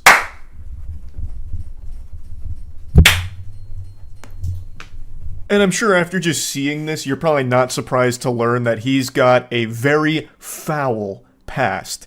So, he's no spring chicken. He's in his 40s here, and he constantly engages inappropriately with young girls in his audience, and it's something he's come under heavy scrutiny for a long time. He's actually somewhat of a pseudo-celebrity in the UK, where people sometimes have gone out of their way to find him and make fun of him directly to his face. Sometimes there's even like in the wild spottings like Bigfoot where they'll start filming him and then go up and start insulting him. And it's become something of a beloved pastime over the last year. It died down once he kind of fell off, but now that this clip is blowing up again, I've seen that his channel on TikTok, at least the one I believe is still his, is getting quite a bit more traction from it. Even though this isn't necessarily the newest clip, it is a very silly and surprising one that a lot of people have had their curiosity piqued by, so went out of their way to find more from him. Thus, Paul Breach, the cockroach, continues to somewhat thrive. His whole shtick is posting thirst traps, even though if you're thirsty, this isn't gonna quench it. What he's doing is just gonna be putting sand in your mouth and making it worse, like giving you the fucking cinnamon challenge. What he posts is the opposite of a thirst trap. It is alarming. He is way too old to be doing this garbage. And I don't mean to be mean and rude, but he's not exactly a 10 out of 10 looking gentleman here. It's also worth mentioning, this kind of thing isn't uncommon for his streams, though it is probably his most preposterous moment ever recorded. To go from horrible news right back into his god-awful thirst trapping. Oh, bless you, love. Bless you. Love. I just wanted to show you another clip of how unhinged his TikTok lives are. So sometimes he'll just play sound effects to give the impression that there's other people around him, always women. This one, I don't even understand what the thought process was. I think he sat on a whoopee cushion to make a fart noise, as if it was like a girl over there farting, and he's like, oh goodness, hey now, that butthole's not meant to be usable, it's just supposed to be aesthetic for me. Girls shouldn't be fucking farting. Despicable. And then he plays a very clearly stock sneeze sound effect and then goes even further, love? And then like gets like angry about it, it seems. Fucking hell. Jacob, thanks for the follow.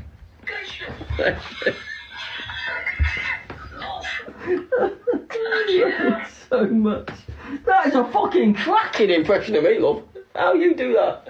It's actually one of the saddest goddamn things imaginable. To be so fucking lonely that you have to fake interaction around you on a TikTok live stream where people go there mainly to make fun of you, because by this point he had already become kind of like a TikTok spittoon for people to stop in and spit a loogie into. But like I mentioned, unfortunately there were a few young fans that would reach out to him, and he would always reciprocate being flirtatious. He even got called out on this pretty often, way before like he had to take his account down. I think he got banned. I don't think he took it down.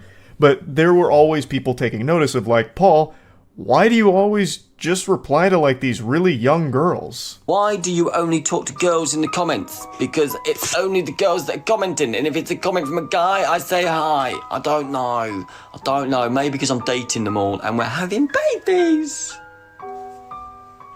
Only to the ones I'm married to, which is all of them. Who could have imagined that the 40-something-year-old man making thirst traps aimed at children would turn out to be a real weirdo? I can't believe it. It's always the ones you least expect, am I right?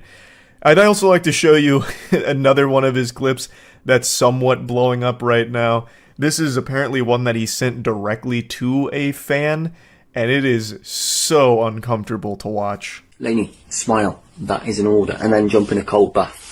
Get yourself smiling, get yourself happy. I've been a moody little, for a little while, and that is just stupid on my behalf. So I apologise if anything I've ever done has brought you in a low mood. I know I was idiot at the start of the week, and I've taken steps to fix that. But you need to smile, you need to be happy. You've got a beautiful smile. Please use it, perhaps.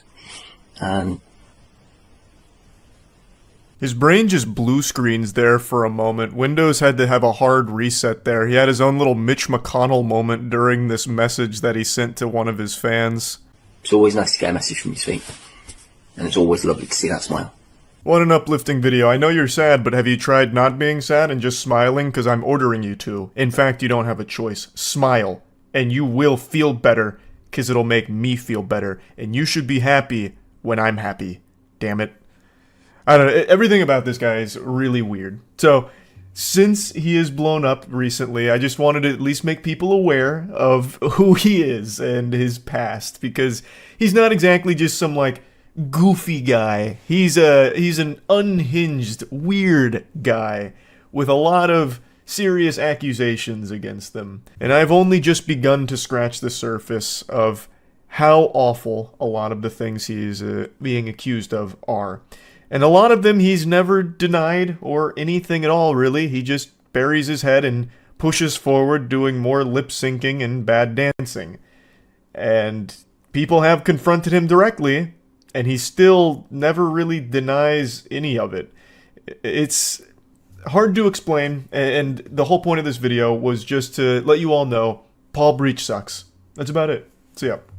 It's been a pretty wild last couple of years for Roblox, with a lot of information being exposed about some very bad people in the community that have done some awful things, as well as even Roblox themselves putting on the clown suit and doing some absolute dumb, awful ideas, such as suing a YouTuber for $1.6 million, which ended up being a giant nothing burger and a huge mistake on their part. They just ended up looking really silly and stupid in that case, and really, Roblox has been kind of like Gotham City recently, with the amount of terrible shit going on and actual crime. I'm not exaggerating, real crime, and that's what I want to talk about today. Ruben Sim, the YouTuber that was being sued for $1.6 million, but walked away with a huge dub, has still been fighting the good fight against some predators in the Roblox developer community, and one of them is now looking at potentially 2 life sentences. So huge hats off to Ruben for helping make this happen. The FBI did step in and make the arrest after conducting their own thorough investigation on that same individual,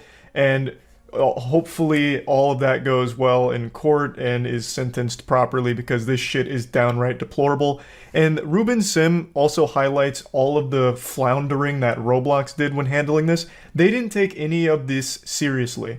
This was an open pedophile who was preying on minors in the community, saying terrible, awful shit, doing terrible things, and Roblox themselves did nothing to stop it, and it eventually culminated in this individual getting a 15-year-old girl into a stranger's Uber, going 700 miles across the country to meet him at his apartment, and authorities busting in shortly after, since they were closely monitoring this guy.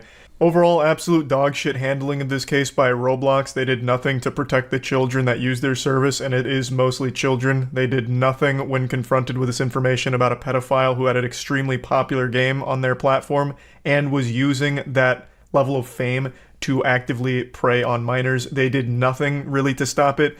Ruben took it into his own hands and worked with other members of the community in order to try and get this individual held accountable and taken off of the platform. So great shit all around from Ruben. Definitely go show him some love. His channel link is in the description of this video. And now I'm just going to show you some of the video he made talking about all of this and going over it from top to bottom.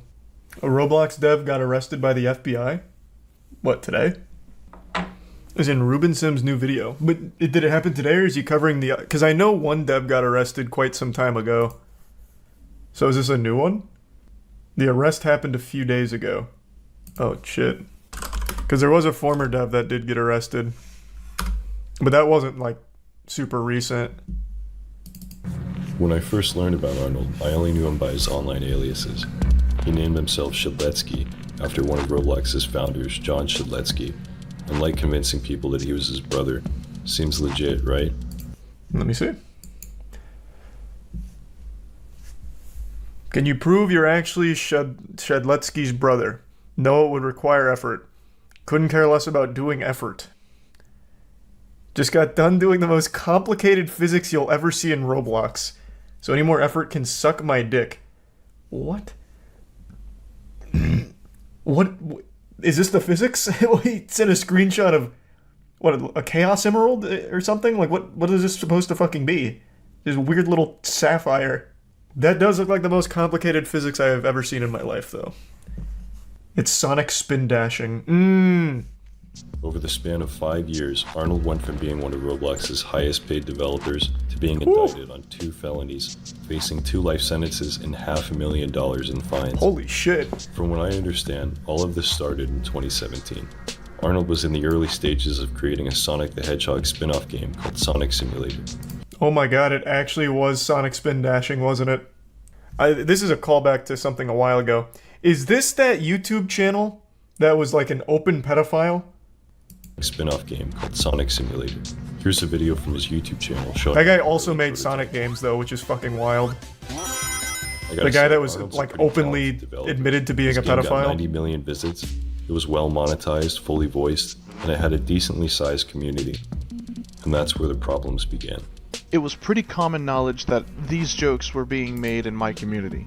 Maybe not to the extent it actually occurred, Jesus Christ. but definitely known.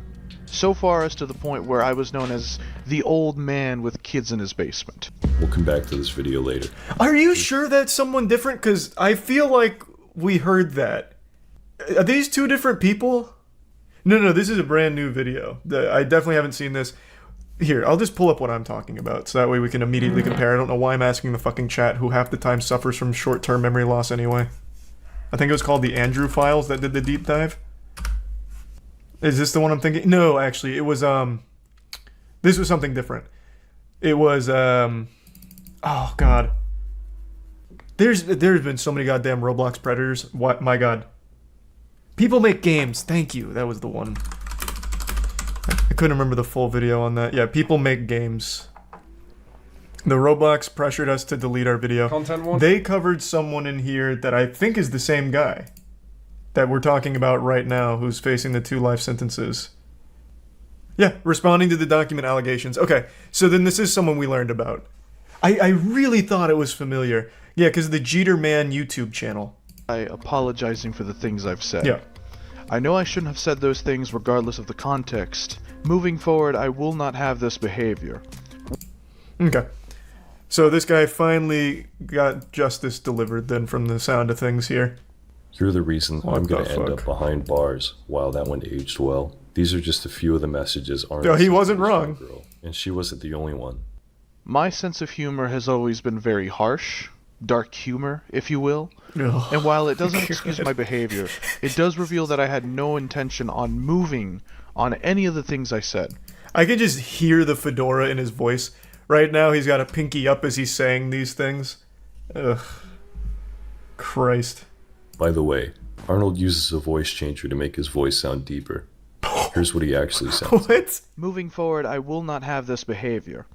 This shouldn't have been a joke in the first place. He was very careful with what he said because he knows not to step over the fine line of joking around. Yeah, that's the impression I got from seeing these messages. Yeah. That seems like a guy he knows where to tap dance on the line between right and wrong when it comes to jokes. Interesting. Obviously, the DMs that were exchanged between Jaden and the victims were not okay. Also, there's nothing quite like calling minors to prove you're not a pedophile. Quite the big brain strategy. No, look, I'm not a pedophile. Here's a 17-year-old on my payroll who can say such. Towards the end of the video, he shifts the blame onto the 12-year-old and calls her an attention seeker. First things first. Red, what I said to you earlier about my apology was completely sincere, and I hope you can someday let go of this hatred. However, I will call you out on this because you cannot be claiming to be an angel. Yes, victim blaming the child. What's really sad is looking at the like-dislike ratio here. He didn't, get slapped down with the dislikes. So he must have actually had support from the community, which is fucking crazy. Since the video is over half an hour long, I created my own video breaking it down in less than 7 minutes.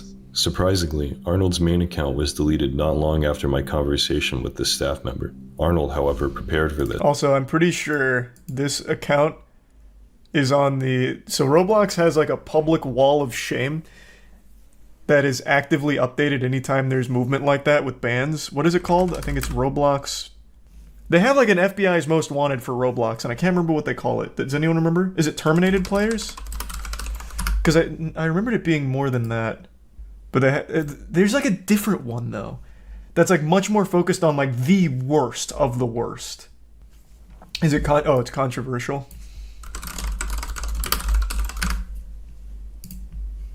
Here it is. Thanks. Yeah. You have a mugshot and then why they're controversial. Surely he would be here, I would think. Or maybe this is too extreme for even the controversial wanted board. On September 9th, 2021, his account was terminated for swearing in front of a Roblox intern using voice chat on one of his alternative accounts. And he's earned his place in the hall of evil of Roblox. So yeah, perhaps actual pedophilia and shit is a little too extreme to be on this wiki. I think that makes sense.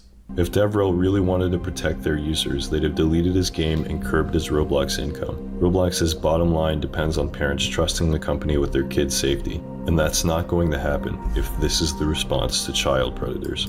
Very true, but I think one thing Ruben misunderstands is parents don't even care if the shit's safe for their kids. They just need something to distract them. So much parenting these days is just placing a fucking iPad in front of them and letting them go unmonitored on the internet, unsupervised, and then getting mad if something happens and blaming the companies for it. That's just the most fucking common parenting technique at this point. I don't even think they care if Roblox is necessarily safe as long as it doesn't cost them money somehow or cause some kind of issue. 2 weeks later, he tweeted, "Thanks for driving more money to my game, man. Oh my Jeez, God. You guys are really fucking stupid by giving me all this publicity." Man's capitalizing off being outed as a pedophile, talking about raping kids. To the kids. I spoke with a detective who really seemed like he wanted to help, but since I didn't know anything about Arnold's real identity, there wasn't much they could do. The only people who could have known who he actually was Roblox. Since Arnold was approved for the developer exchange, they must have had all his personal info. Had someone at Roblox been the one to make that call, it's my belief that Arnold would have been arrested years ago. Less than 4 months later, Arnold posted a YouTube video showing that he's still the owner of the game. I also noticed the same Discord server he was using to procure underage girls was still linked on his game's page. I messaged the staff member asking if they could remove it, and his response was, "They can just add it back." Things stayed pretty quiet. That's who works at Roblox? Actual children too? That's some shit I'd say as a kid, what's the point in showering? I'm just gonna get dirty again. It's not even the point. Taking action is still worth it. even if it could just be added again. I really didn't have time to continue with all this. I'd just gone through a lawsuit from Roblox, and I really wanted to get back to making videos, so I forgot about everything until May, when one of my viewers told me Arnold had disappeared. He wasn't talking in his Discord server or responding to messages. A few people thought he killed himself. As it turns out, Arnold had been arrested by the FBI. Following some breaking news God damn. 6 o'clock, 22-year-old Arnold Castillo of New Jersey is facing federal charges. The reason we're covering In this December, he took interest in another underage girl from his Discord server. Oh, This girl shit, was okay. 15. Arnold was 28. and So he the FBI decided went on to their own bribe side an Uber quest and got driver him. $1,000 to have her picked up and transported 700 miles across state lines to his home in New Jersey. When her mom noticed she was missing, she called the police. 2 days passed before she was able to meet with a sergeant and a detective at police headquarters, where she told them about Arnold. She knew of him by his fake name, and the fact that a few months prior he had placed orders on Amazon to her house, including several $1,000s worth of electronics that were canceled after the delivery deadline was missed. The police got a hold of Arnold over the phone, and of course he claimed his name was Jacob Shedletsky.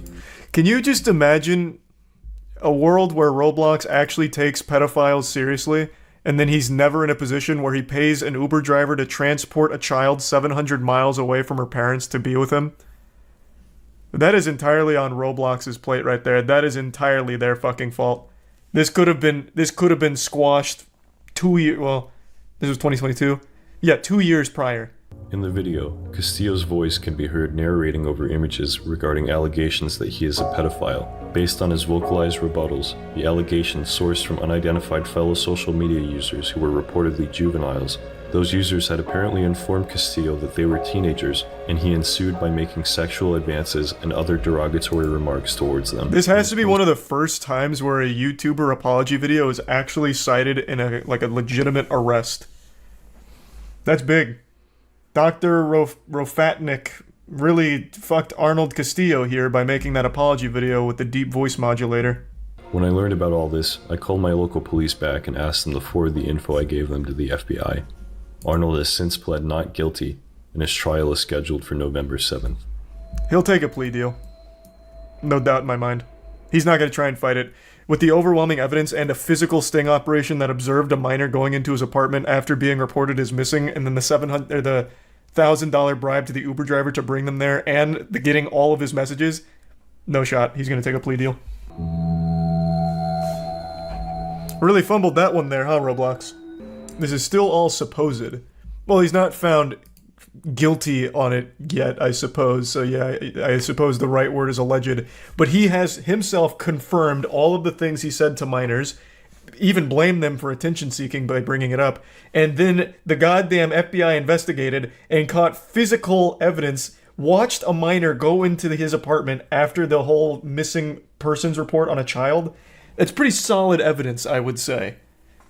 I think we can at least surmise with a high level of confidence that not guilty is probably not the right word here. God damn. That is actually crazy. Good shit, Ruben. Ruben is actually like the Batman of Roblox. Even though he wasn't the one that ended up leading to the arrest of the Predator, I still think his information is going to be integral to the case. They found the apology video on their own, but Ruben compiled like all other relevant information to forward to them. So now this guy's facing 2 life sentences, right? Is that what it was? Yeah, 2 life sentences. And this could have all been avoided. Well, this guy was a pedophile before Roblox, but the actual victim going there in person could have been avoided had Roblox just done the bare minimum of taking a pedophile seriously. At the very least, he has been caught, which is more than we can say for the other predators from Roblox that we learned about over the last year or so.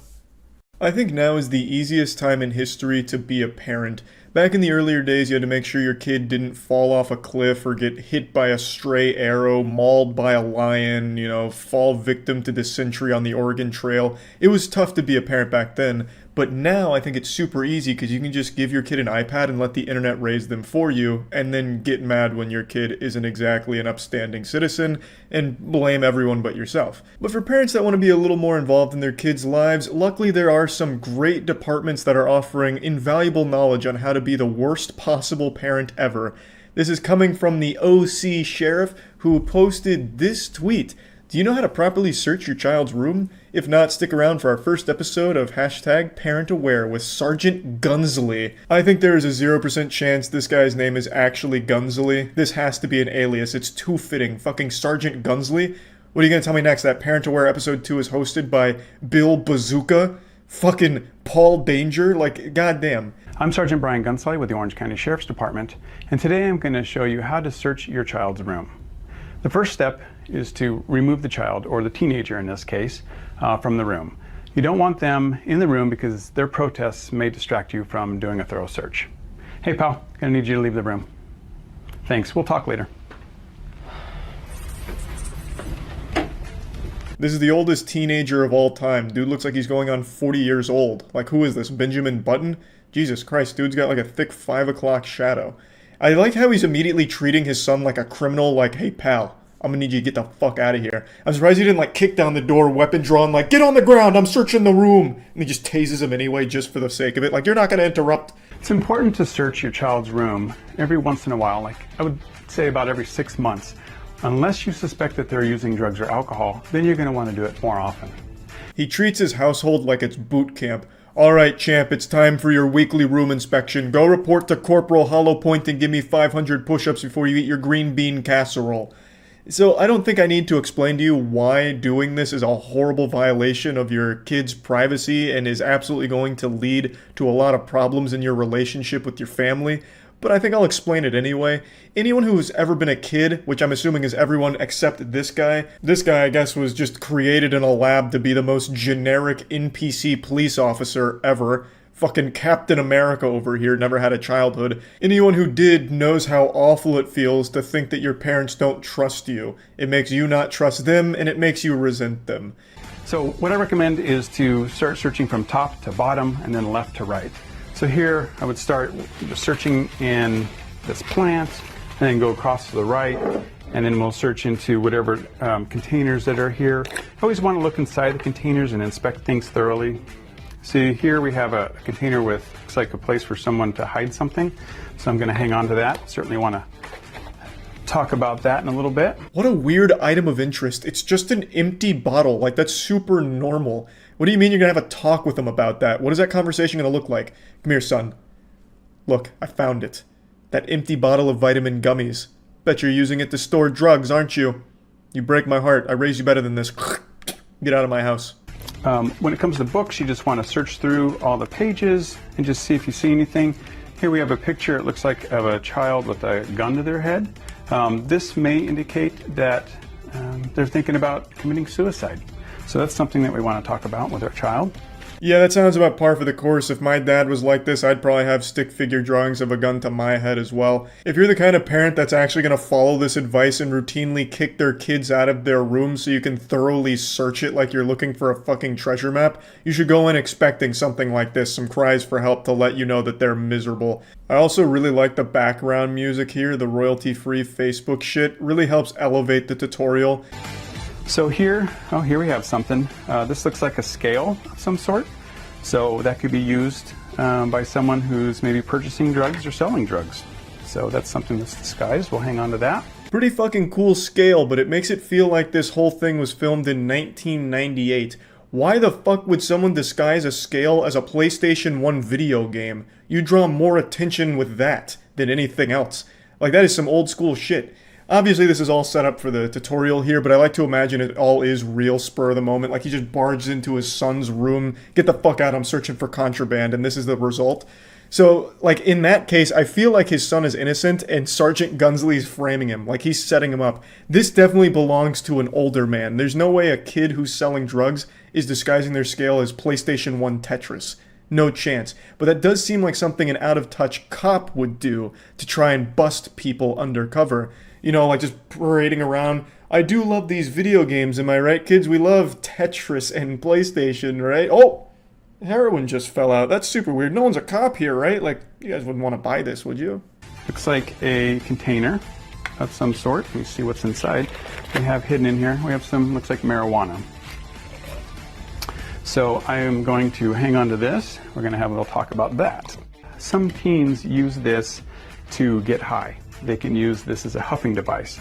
So if you have dust off or any type of computer duster in the room, we want to remove that because that could be used as something dangerous and that could be deadly.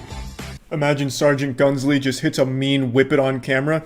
Kids use this to get high, and so do I. That'd be fucking great. Now this is the first thing he's done that seems reasonable to me. You know, keyboard cleaner is very dangerous. You don't want that anywhere around your kids. And I just don't think he went far enough because there's a window right there. That's extremely dangerous. His kid at any moment could throw himself through that window and kill himself. So I think he needed to put some bars on the window to keep them safe and maybe even pad the walls a little bit because we don't want him to like hit the wall kind of hard and hurt himself. Just, I think we should start taking a little more inspiration from the isolation units at prison in order to keep our kids safe. If your first thought upon going into your kid's room and seeing keyboard cleaner is, oh my god, they must be using this to get high, then you have already utterly failed as a parent and something has gone awry.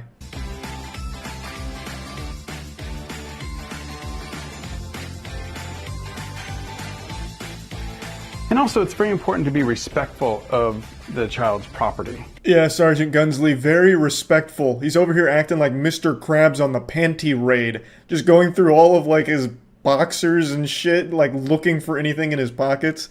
Yeah, that's the first thing I thought of is, wow, look at how delicate he's being. Here we have some more clothing. Looks like everything's okay there. Oh, I have a pipe hidden inside some socks. Ajax, I don't know why this would be in his room, so I would inspect that a little better. In fact, here we have another container that we will talk to him about. And certainly you want to collect all these items. They shouldn't have them in their room. Good lord, who's his son? Cobra Commander? What's he gonna pull out next? A golden AK-47 from under his bed? He's really hit the jackpot here. And here I have a couple of little baggies. It looks like they may have had some drugs in them or something at some point. So that's another indicator. In the pursuit of locating drugs in his son's room, no price is too high. Sergeant Gunsley even starts tugging on his son's crusty cum sock just to look for more clues of drugs. He's like Scooby-Doo, but really gross. So this looks like it might be something. I'm familiar with this as a container. So this is something that people can buy online, these hidden compartments.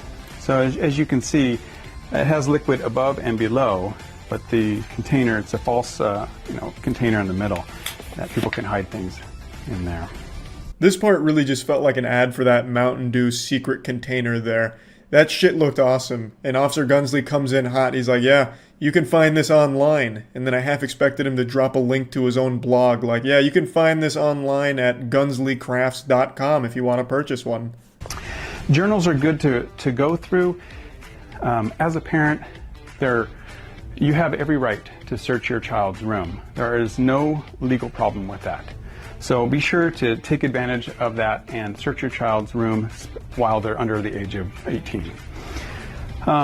Here, we just want to take a look through the journal and just see if there's anything suspicious. And here's a page where it looks like they're drawing pictures of marijuana references on here. If you have to be reassured that what you're doing isn't technically illegal, then it's probably very immoral, and you're not exactly the hero in the story.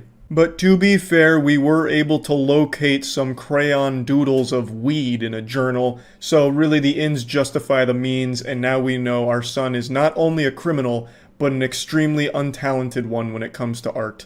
And this is a highlighter, which appears to be a highlighter, but this is something that can be purchased online, and what it is a pipe, and it just hides within the highlighter. Nothing gets past the keen eyes of Officer Gunsley. The man's omniscient. Not even the Inspector Gadget crack pipe was enough to get by him. What another cool little gadget, which he again mentions you can find online, which to me just feels like he's advertising it, to be fair. But goddamn, that would be like the last thing I suspect to be like, oh, fucking highlighter, right in the trash. I wouldn't think to like go to the secret ass end of it and look for a crack pipe. Fucking go-go gadget crack pipe, and somehow he knows about it. God damn, he's too good. It's very important to conduct a safety search like this because you want to know whether or not they're using drugs. Best way to prevent adult addiction is to intervene early when they're young. So this is the time to prevent a lifelong struggle with addiction. And create a lifelong resentment of you, their parents. This also isn't going to prevent a struggle with addiction. This may only reinforce an addiction. This is just an all-around horrible idea for parents everywhere. Yeah, thanks Orange County Sheriff, and thank you Officer Gunsley for showing us exactly how to be the worst fucking dad that you can be. That's it. See ya. Yesterday, Ava Chris Tyson of the Mr. Beast crew had a ton of evidence surface about horrible behavior with how they communicated with minors, as well as a past of really disgusting shit. A lot of people are calling the Season 7 writers of 2024 internet drama lazy because they're reusing a similar plotline. A lot of people drew comparisons to Dr. Disrespect recently being outed for talking inappropriately to a minor. There are tons of screenshots to showcase exactly what was being said to someone who was between 13 and 14 years old at the time, and it's fucking gross. It's completely unacceptable. Some of them were just public tweets right under everyone's nose. So, Ava Tyson was an adult at this point. Lava was a child.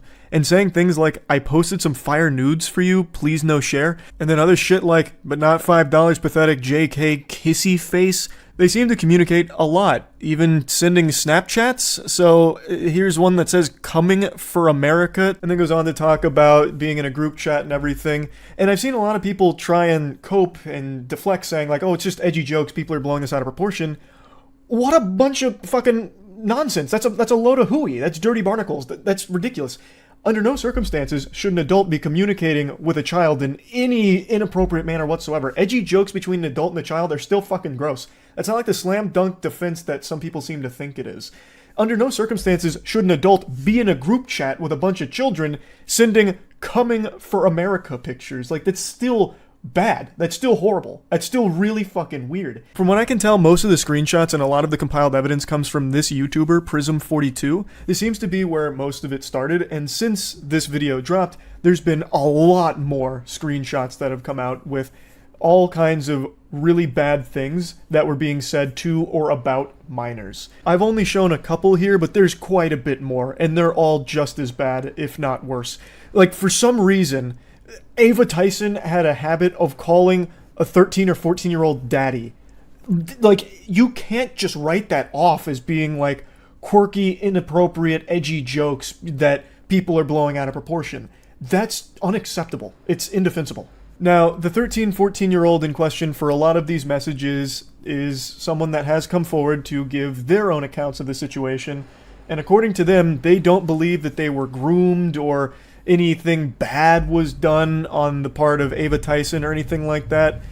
And I'll just go ahead and give my take on it here. I talked about it on stream, and I'm not trying to be some kind of armchair psychologist because I'm just, at the end of the day, a little reptile brain idiot.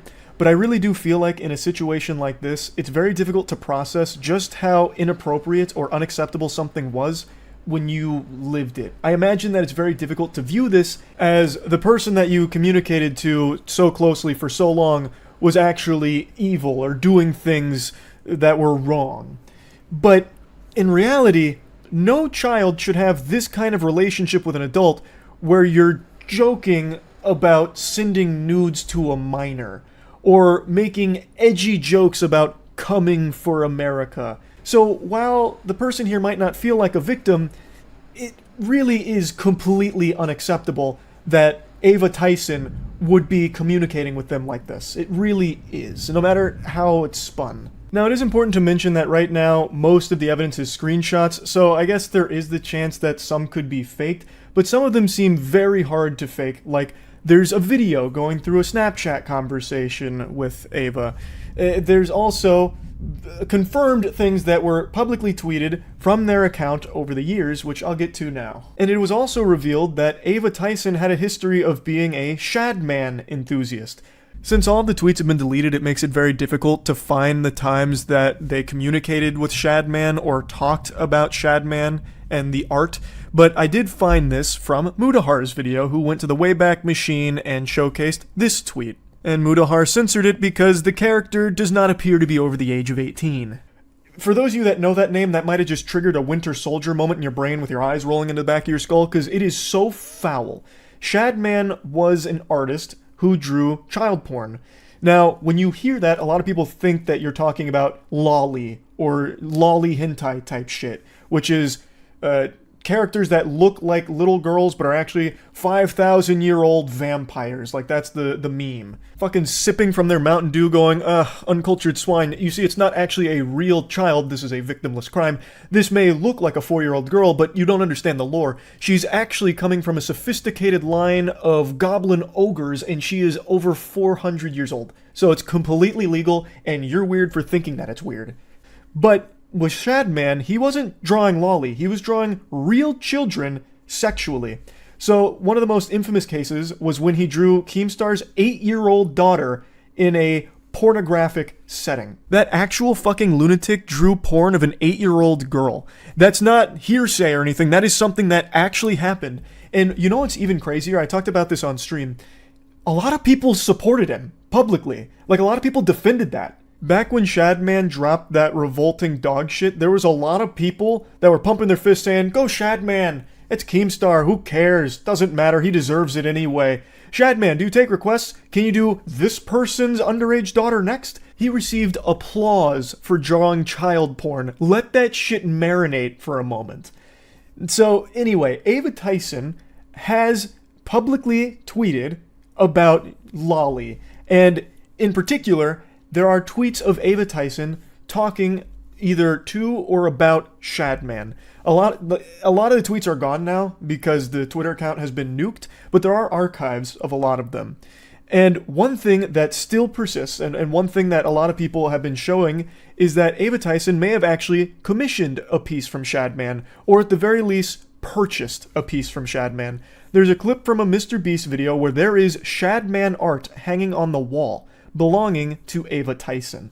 I censored the close-up of the art for obvious reasons, but this is something that is irrefutable. The only question about Ava Tyson and Shadman's connection is whether or not a piece was commissioned or purchased.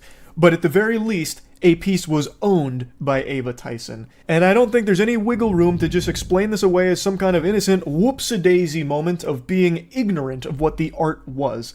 With Ava Tyson having publicly talked about content and art like that, and then also owning a Shadman piece, I don't think it's some kind of coincidence. Like, I don't think it was an accident and they didn't know Shadman drew child porn.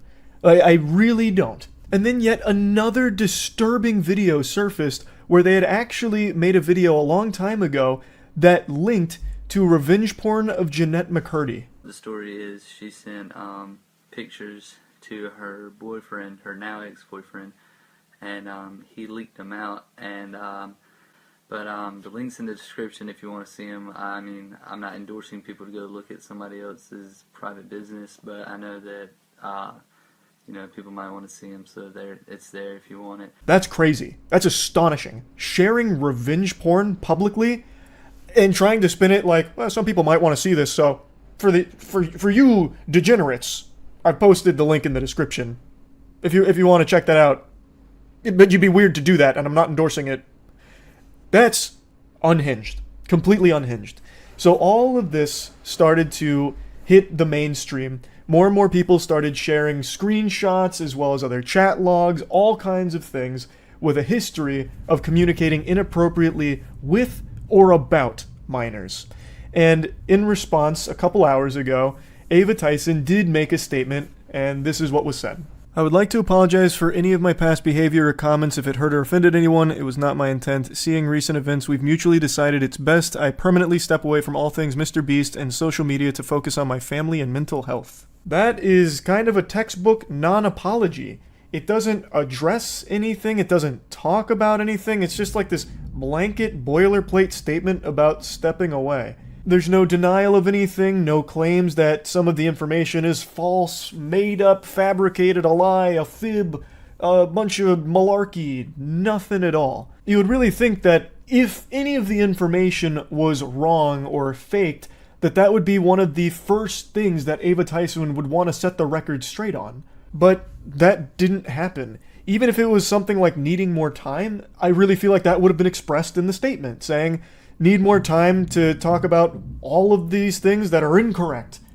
But again, that's not there. So they're assumed to be all correct at this point, and they're indefensible, the things that have come out here. As I was rendering this video, Ava Tyson dropped more tweets claiming that no one was ever groomed, and then states that the victim vocally supported that that's false. I again, already told you my feelings on that. I really don't think a child who has this kind of relationship with an adult would ever really recognize just how inappropriate it was, because it became so normalized to them, which it never should be. It's a horrible thing, and there really is no excusing it in my eyes. Going further, there's an apology about unacceptable social media posts, and then saying that it was edgy jokes and that it was unacceptable humor, that it's like a thing of the past and it's been misconstrued into things that didn't happen, and then not wanting the accusations to impact hundreds of people who work at Mr. Beast, which is why Ava Tyson has stepped away. I just don't think you can write off a lot of those social media posts as edgy jokes or edgy humor when you actually owned art from an artist who draws child porn. That's not a joke anymore. Haha, bought some child porn art. Like, that's not exactly side-splitting comedy. Like, I don't really think you can just go ahead and hand wave that as being edgy and like old humor that you've grown from. And then some of the tweets about it and like requests, what's the joke? Like, what's the punchline of that? I really don't think you can just say, oh, it's just edgy jokes that are blown out of proportion. Sorry if people are offended by it. Like, that just doesn't really work to me. As of right now, there's been no response from Mr. Beast or anyone else on the team about all of this. So it remains to be seen whether or not Jimmy or anyone else on the team knew about these things or what's going on there. But as of me making this video, there's still no response yet. So this whole situation is obviously horrible. And there's a little bit more I want to talk about here, and it's something I didn't even think I'd ever need to talk about, but I guess we've reached this point in the internet where this is necessary. I've been being attacked on Twitter, just fucking dogpiled, about my ignoring the situation and refusing to speak on it, being too much of a coward to talk about all this, which is crazy to me. And then people saying like, oh, where was the same energy for where was the same energy that you had for Dr. Disrespect here? And it's crazy that I even have to talk about this. So last night during stream, this story was still breaking. Things were still coming out about this story. And I talked about it on stream last night. The same day all of these pieces of evidence were surfacing. I talked about it immediately. Once I became aware of what the evidence was out there and what the claims were and what was going on, I was talking about it right away. And I even posted a video that is highly edited and short, nice and concise, about the whole bare bones of the situation and my thoughts on it for the second channel, so that way even if you have the biggest brain rot and can't focus on a video for long, you can still finish that whole video and see just how bad this whole Ava Tyson situation is. So I talked about it immediately, but Twitter didn't see that video, and the ones that did wrote it off as, oh, he's only going to put this on his second channel because he's afraid to put it on his main channel. He didn't do that for Dr. Disrespect. He was like that with Dr. Disrespect. You are provably wrong. All you had to do was activate a few fucking neurons in your noodle. Check my Dr. Disrespect video. I posted it at, I think it was 9 p.m. on June 22nd. June 22nd is when my Dr. Disrespect video went up. The allegation against Dr. Disrespect was on June 21st. So what happened is, that allegation came out. I talked about it on stream. Dr. Disrespect made a statement as well the same day that I talked about on stream. Then the following day, almost a full 24 hours later, I made the video talking about it. And in this situation, it is the exact same timeline. I was talking about it as everything was unfolding. I even had a video go up on the second channel going over everything that was coming out, and now I'm making the full video about it 24 hours later. It's the exact same speed and same energy as the Dr. Disrespect situation.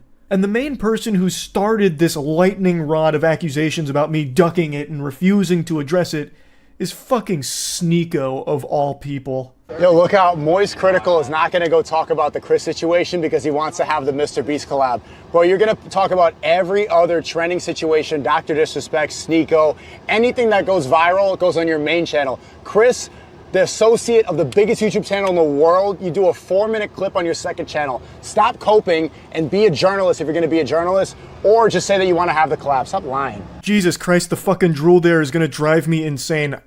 I need to go put on the fucking bathrobe here and give him PTSD or something. What do you mean it is a 4-minute clip? Because I did that so people like you who don't pay attention long enough could see my take on it and also get the bare bones information of what makes it so horrible. That's the reason it's a 4-minute clip on the second channel. It was never going to be the only video I made talking about it. I was always going to make a full breakdown of this because it's bad. It's a horrible situation. So yes, you're right. I do talk about like big trending bad shit like Dr. Disrespect or like Cody Ko most recently. I don't know why people thought I wouldn't talk about this. I knew Cody Ko far more than I knew Ava Tyson. I talked to Cody Ko at length one time on his podcast and then one other time in DMs. Ava Tyson, I met 1.5 times. I first met them after a poker game with Mr. Beast. They showed up right at the end, right before I left. And then at the most recent Mr. Beast video, also right when I got out, Ava Tyson showed up and I talked to them for a couple of minutes. But I never knew Ava Tyson very well. Cody Ko I did, and I still wasn't afraid to talk about how awful his shit was. So I've never been someone to fucking shy away from a bad situation like this just because I know or am familiar with the person that it's about. So I don't know why people thought that that would be the case here. And also, for the millionth fucking time, I'm not a journalist. I'm like the Z-tier stupid journalist, like this actual layman fucking CTE-riddled idiot that reports on stories, and I talk about them usually to make jokes about them. In rare cases, and recently it's been very common, there's serious stories that I am very passionate about delivering and talking about how shitty they are. So, like, in a situation like this, yeah, this isn't really a story that I joke a lot about because it is serious. When there is a victim who is a child here, that's something to take seriously. But I'm not a fucking journalist. Most of the shit I talk about is the most inconsequential mumbo-jumbo ever, like aliens in warp drives, or that recent story about how scientists discovered hippos can fly because they get airborne for a split second, literally like 1/2 of a frame. They're able to get all 4 little legs off the ground. And I talk about those stories and joke about them. It's just talking about shit to joke about it for the most part, except in cases like this, where it is a serious story that I talk about. Now, Sneeko, I hope you're ready for the cold water here, because I'm going to be brutally honest with you. When this story broke, I thought for sure, I would have actually bet money that you would have been some kind of contrarian talking about how this is actually not a big deal and everyone who's pretending to be outraged about it is actually just a hypocrite. Because you have been on this crusade for a while now about not agreeing with the age of consent. So I really thought you'd be talking about how, oh, this is just like Dr. Disrespect, who you ran hard defense for with this imaginary 17-year-old you cooked up in your head based off of one fake email from an anonymous source. And I thought you would be going that angle again, saying like, oh, well, that 13-year-old was probably very mature. Age of consent should be maturity. It's not even 18 in most states. Why do you even believe that? It's because in Hollywood, it's 18, so that gets pushed everywhere. Most places, 16. And if you question that, then they call you a pedo. I believe the age of consent is the age of maturity. It should be called the age of marriage. Age of consent implies that you're gonna have out of wedlock. I think it's better that people get married at 16, 17 than to have a bunch of premarital until they're 30 and they're washed up and then they get jaded and they're on birth control and they have dried up eggs. I think that's better for society. He's so pseudo-intellectual that he actually argues for things that defend pedophilia. That's fucking ridiculous. And when challenged on this, it's even worse. So there's an older clip now, it's quite a few months old, where XQC and Destiny actually challenge him on this right to his face, and holy shit, it's bad. You see how you want to answer the question? You see how he's going to yap and not answer the question? I'm going to ask the same thing when you're done. Go ahead. I just answered the question. I just told you. What was the age? I just told you at a developed age. Sneeko thinks you should be able to fuck 9-year-olds. That's what Sneeko thinks, and he won't answer that question honestly. Or he's going to have to give a different answer, in which case he's updated his morality. He's updated his views, and that's really uncomfortable for him. You don't have an answer to any of this shit, bro. Go back to fucking that fucking corner in London where you're getting roasted by year 1 debaters on fucking Christianity. This is retarded. I don't know what the fuck you're doing in here. Okay, so you can leave the call. I wanted to go talk about this word. I don't want to leave the call. I like hanging out here. I've talked to a lot of pedophiles in the past, so. Okay. Okay, Sneeko, I'm actually curious now. What do you think the age of development is? I just told you. It depends on where you are. It depends on the world. Then at what stage do you think somebody is developed in it? What stage of development? Because there's a lot of It stages of varies. development. It varies. I don't It think there's a varies. specific- Varies on what? I think it varies on the age. It varies on the age. It depends on where you are. It depends on the You person, need to have set ages for that. There are stages of development. As a child, an adolescent, and You can hear him start to snivel in the background there as he's sucking up snot from his nose, getting cooked, and his brain is fucking overheating, malfunctioning, trying to formulate some kind of response to the easiest question in the world about what he thinks the age of consent should be. He keeps talking about the age of development and then can't even put a number on it. So everyone, please feel free to ask Sneeko what he thinks the age of consent should be if you want to see a human being fucking glitch out and malfunction like an Oblivion NPC.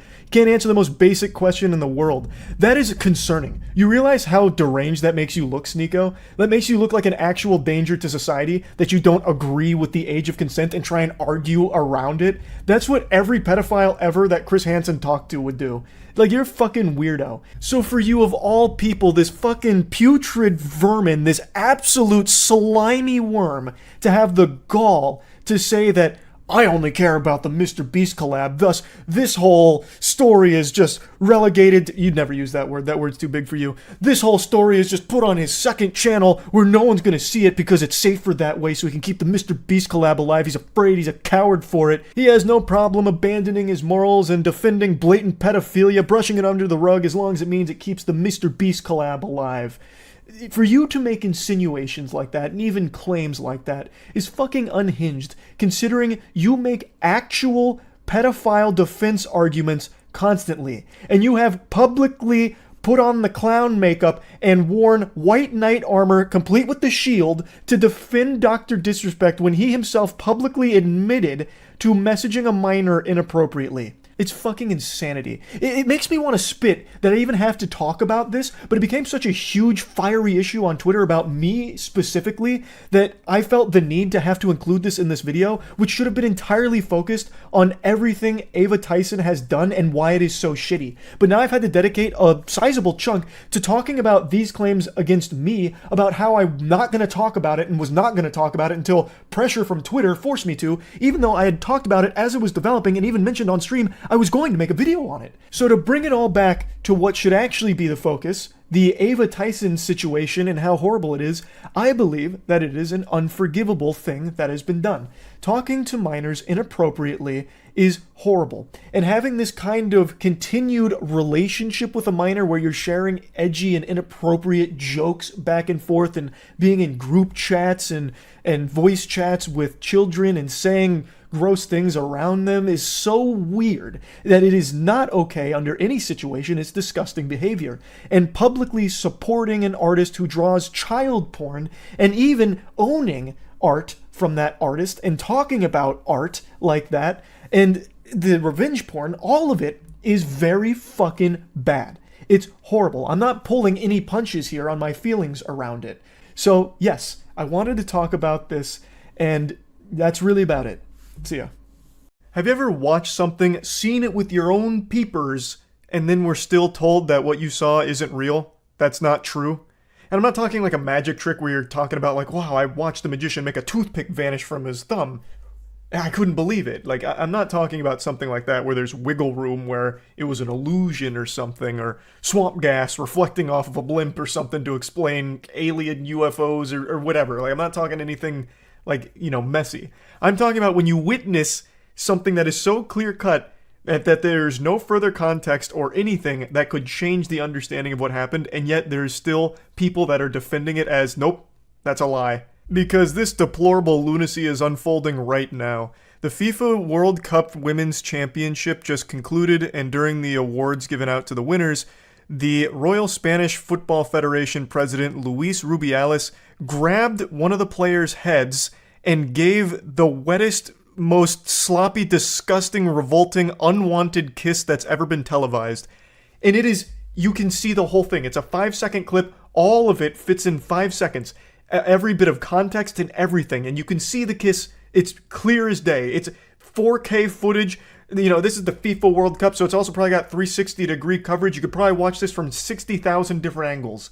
And yet, Luis Rubiales and his team of defense drones, fucking soulless husks, vampires that represent him, are claiming that it's actually all a lie. This is all just a bunch of baloney. This hoo-ha, this hooey, this nothing burger. This is a load of horseradish. Luis Rubiales is completely innocent. He did nothing wrong, and the truth will come out. The woman that he unconsensually kissed is named Ginny Hermoso, and she did speak about this. She said, "I did not like this incident. I felt vulnerable and a victim of an impulse-driven, sexist, out-of-place act without any consent on my part." And in response to that, the Royal Spanish Football Federation has stood by Luis Rubiales and apparently has even threatened legal action against Hermoso and others, which is a fucking unbelievably evil action to take. She was just up there collecting her award for being on the winning team of one of the biggest events you can imagine. And then out of nowhere, like a jump scare, this Cronenbergian horrifying freakazoid grabs her by the skull like Omni-Man about to crush Speedster's head in the first episode of Invincible, and then he just kisses her out of fucking nowhere. It's gross. Like, that is just a disgusting action to take. There's not really a defense to it, and yet now she's being attacked not only by Luis Rubiales and everyone that's defending him on the upper echelon of those elite weirdos, but also just a bunch of other people have come to his defense like, it's not a big deal, what? It's just kissing her on the lips without her consent, who cares? I mean, that's fine. He was happy, she was happy, everyone was happy. It's a celebration, don't be so uptight. Don't be such a prude. Which I think is some delusional, alarming thought processes going on with that if you're trying to justify this action.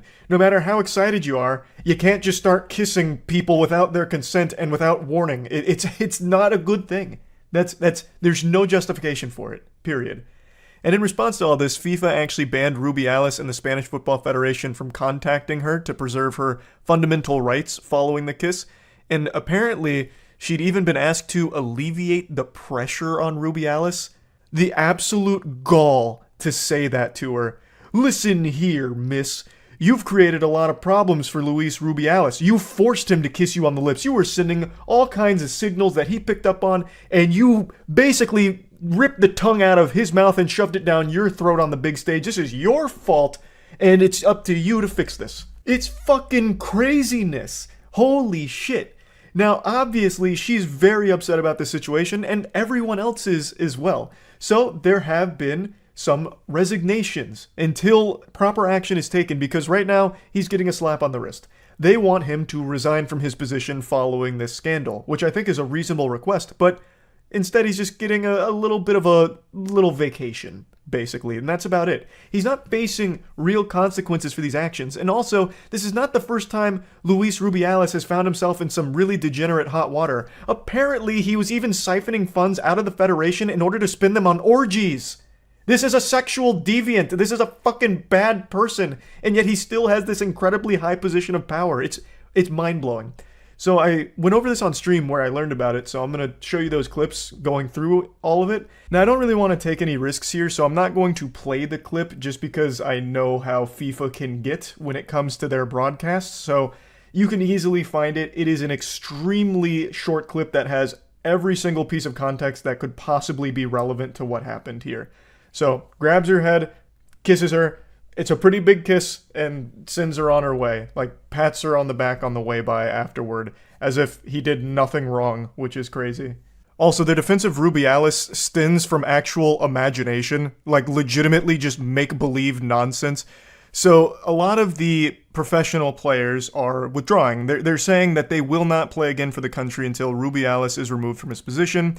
And the Federation is saying that they actually have an obligation to participate if they're called for it. Like, no, you can't do that. Which is a scary thing to say. Why not just actually remove the problem, which is Rubiales, instead of punishing everyone else who wants to make sure that it's a safe environment for everyone? But anyway, their evidence is that there was a deleted statement from Hermoso who said that she was totally okay with it. And Rubiales gave a speech saying several times that he would not stand down and called it unjust campaigns and fake feminism. He called the kiss, which took place after Hermoso collected her winner's medal, mutual, and described the conversation in which he asked the athlete for a small peck and she consented. If you watch the clip, this is not a small peck, I don't think, by any stretch of the imagination. But anyway, she still came out and said, like, no, that is also just not true. She said that at no time did the conversation to which Mr. Luis Rubiales refers to in his address take place, and above all else, was his kiss ever consensual. She felt vulnerable and was not respected. So this is all just actual nonsense here from Rubiales and his team, it seems. I also don't know when this conversation would have even taken place. Like, how would they have even had a conversation about, hey, when you get on stage, let me grab your face and fucking kiss it, right? Like, when would that conversation have even happened before this moment? Like, it doesn't really add up. That's not making any sense. Spain's soccer chief, Luis Rubiales, is temporarily suspended after World Cup kiss. FIFA on Saturday suspended the head of Spain's soccer federation, Luis Rubiales, following allegations that he's forcibly kissed a player during the Women's World Cup medal ceremony. This doesn't look like an allegation. That immediately looks like a kiss. I understand you have to say allegation as a publication, but I mean, he blatantly grabs her head and then kisses her. The way he grabs her head, too, is so aggressive. He looks like one of those bodybuilders doing a feat of strength where they blow up a watermelon in their hands. Jesus. It was an unacceptable gesture, and Mr. Rubiales' apologies are not enough. They're not even suitable. Therefore, he must continue taking steps to clarify what we saw. We continue to ask for the resignation of the man who has harassed and assaulted a woman. His excuses are useless. This person must resign. Yeah, agreed. This guy seems like a fucking weirdo. Dangerous weirdo. Someone that does this is one of those guys that has that, like, fuck you money, that kind of power where they feel like they can do anything and face no consequences. And it looks like that seems to be the case since he hasn't resigned, nor been forced to. I have to apologize. There's no other option, right? And furthermore, learn from this and understand that when you're the president of an institution as important as this federation, you have to be more careful, especially in ceremonies. Rubiales has previously called those criticizing him idiots. What do you mean I can't kiss any woman I want without any level of consent or anything? What kind of world are we living in? Fucking woke mind virus? Can't grab a woman's head and fucking kiss her? Unbelievable. It was a mutual gesture that was totally spontaneous, prompted by the huge joy of winning a World Cup. The Prezi and I have a great relationship. His behavior with all of us has always been 10 out of 10, and this was a natural gesture of affection and gratitude. So is this the actual woman saying this? But didn't she also up here say that she didn't like it? In a live stream of the team celebrating their locker room after the game, Hermoso says, I didn't like it. As she's apparently shown a video or photo of the kiss, she says, what do I do? Look at me. Look at me. So why is she saying this down here? Relvo reports that Hermoso did not actually write or say that statement. Source, I fucking made it up. No, she said she loved it. In fact, she said she wants to start dating the president. This is how they're announcing their marriage. It's Spain, dude. They kiss as a hello and goodbye. Well, tell that to Hermoso and everyone else with eyes. I can't say I've ever seen a greeting or a goodbye like this, where you go up to someone, you grab their skull, and you fucking plant a mean smooch on it without them wanting any part of that and obviously being very upset about it. And it's usually on the cheeks. He's been suspended. It'll bar Rubiales from all soccer-related activities at both the national and international level for the next 90 days while a disciplinary committee reviews the incident. He fully trusts FIFA and reiterates that in this way he is given the opportunity to begin his defense so that the truth prevails and his complete innocence is proven. The Federation said in a statement, "What do you mean? I watched it. Was this a premeditated, calculated marketing play or something? Like, what do you mean? The truth. What the fuck? We could all see him do it. What in the world? You're missing vital context. She grabbed his wiener. What was he supposed to do? It was free pizza. He didn't fuck her. She fucked him. This is an outrageous defense. There's not like more context. It's a 5-second clip and all of it happens within that 5 seconds. On Friday, the players from the Spanish national women's soccer team vowed to not play again until Rubiales and the other leaders stepped down. Oh, Jesus. That's pretty big. FIFA reiterates its absolute commitment to respect the integrity of all persons and therefore condemns with the utmost vigor any behavior to the contrary. Okay, well, ask him to step down then. Tell him he's got to go, Buster. Take a hike. Look at his other controversies. Is this something he's known for? A serial smoocher. Spanish football boss caught grabbing his crotch next to Queen and her underage daughter during his scandalous World Cup celebrations. What the fuck? He also apparently used the Federation's money for an orgy. Oh my god, I've got to look that up. If I just type in Luis Rubiales orgy, will it come up? Yes, it did. Luis Rubiales accused of hosting orgies with money from Spanish Football Federation. What? How did he get to keep his job from this? He used the Federation's money for orgies, and they're like, yeah, that's alright. Is he just the only one that's super open about it? Do they all use it for orgies? Luis Rubiales' name is increasingly being associated with scandal. This is in 2022, by the way. The president of the Spanish Football Federation was earlier forced to defend himself against the accusations of corruption in collaboration with Gerard Pique, and now the anti-corruption department is investigating him again. According to El Mundo, Rubiales has been accused of hosting private parties at a chalet in the region of Granada. He used Federation money to fund these parties at which 8 to 10 young girls would arrive at the chalet. They were expensed under the pretense of work event at which the closest members of his team were present. The accusing party is Juan Rubiales, his uncle and former chief of staff. Juan also headed his campaign for the presidency of the RFEF before he was sacked in 2022. Among the statements, he accused his nephew of hiring private investigators to follow head of Spanish Players Association David Aganzo and telling him that he needed to find a way of getting money out of the Federation. Why wouldn't they care about that? How does he keep his job? Because they were invited. Oh, good point. I don't care what your plans were for today, they're about to change. So call in sick to work, and I don't give a shit if it's like the biggest day of your life, your wife's in labor right now, delivering your brand new baby into this world, you're on the way to the hospital right now to be supportive and help. You're about to pull over, because I'm going to show you a man that's going to make you too horny to function. You're going to black out from pure ecstasy. I'm talking, of course, about Dimitri, the lover. A couple days ago, I gave you just a small appetizer, a little taste of Dimitri, the lover, and my god, it tasted like ass. Now, I mentioned in the last video, Dimitri the lover was actually an alias used by a pickup artist named James Sears. James Sears used to be a name that'd strike fear into the hearts of women everywhere. He's like the boogeyman. But if the boogeyman was like 5 times scarier, he looks like if Tommy Wiseau and Harvey Weinstein did a fusion dance. And yes, he has been rearrested, like I mentioned, but today I wanted to finish the voicemails that he left because in the viral TikTok video we covered, it was only half of the story, and I think it's not right that we don't get the conclusion here to this wonderful fairy tale of sadness and disaster. This dude, I have to imagine, was collecting restraining orders like Pokemon cards back in his prime. Like, goddamn. So, we're picking up right where we left off. I had a long-distance relationship. You know, when a year, it's very tough to maintain it like that, and it didn't work out. There's nothing wrong with me. Matter of fact, I'm one of the few men in the city that has nothing wrong with him. It's about time, finally, a man with nothing wrong with them, a sane, rational, nice guy. I don't even know why he brings up a long-distance relationship that failed. I guess he's just still very upset about it, and you can still kind of hear that pain in his voice.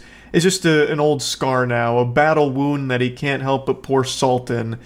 Oh yeah, the relationship failed all because of her, no fault of my own. There's nothing wrong with me, she did it. But it doesn't bother anymore, I'm completely over it, I've moved on, I swear to God I've moved on. I've had sex 50 fucking times a day ever since, and I'm much happier now, I fucking promise you, and don't you ever question whether or not I'm happy about it.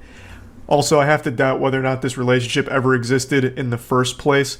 It seems like another classic manipulation tactic from pickup artists where you're supposed to make yourself look as pathetic as possible in front of a woman, hoping that she feels bad enough to have sex with you. So I'm giving you that 3 o'clock deadline. If I don't hear from you, you lose my number. I'm erasing yours right now, so you won't be hearing back from me. So that's it. 3 o'clock tomorrow, or you can just completely forget it. Actual serial killer vibes coming off of this guy here. Straight up the Riddler from the new Batman movie. Hitting him with the less you have of it, the more valuable it becomes. But instead of the answer being friends, in this case, it's brain cells. I don't understand how someone becomes this delusional, this out of touch, and not have a single iota of self-awareness like, damn, this is creepy. He is actually pretending to be a fucking movie villain. Now, I understand if you've got other issues, like maybe you're not playing games, maybe you've had, I don't know, maybe you were abused in childhood, maybe your mother has cancer, you're going to chemo, maybe you're just a person who's extremely frightened or has an anxiety disorder, maybe you're on some medication for that. I don't know. There could be another issue that I'm not aware of. Honestly, that's the only logical explanation for why she hasn't called him back yet. That she must have been abused as a child.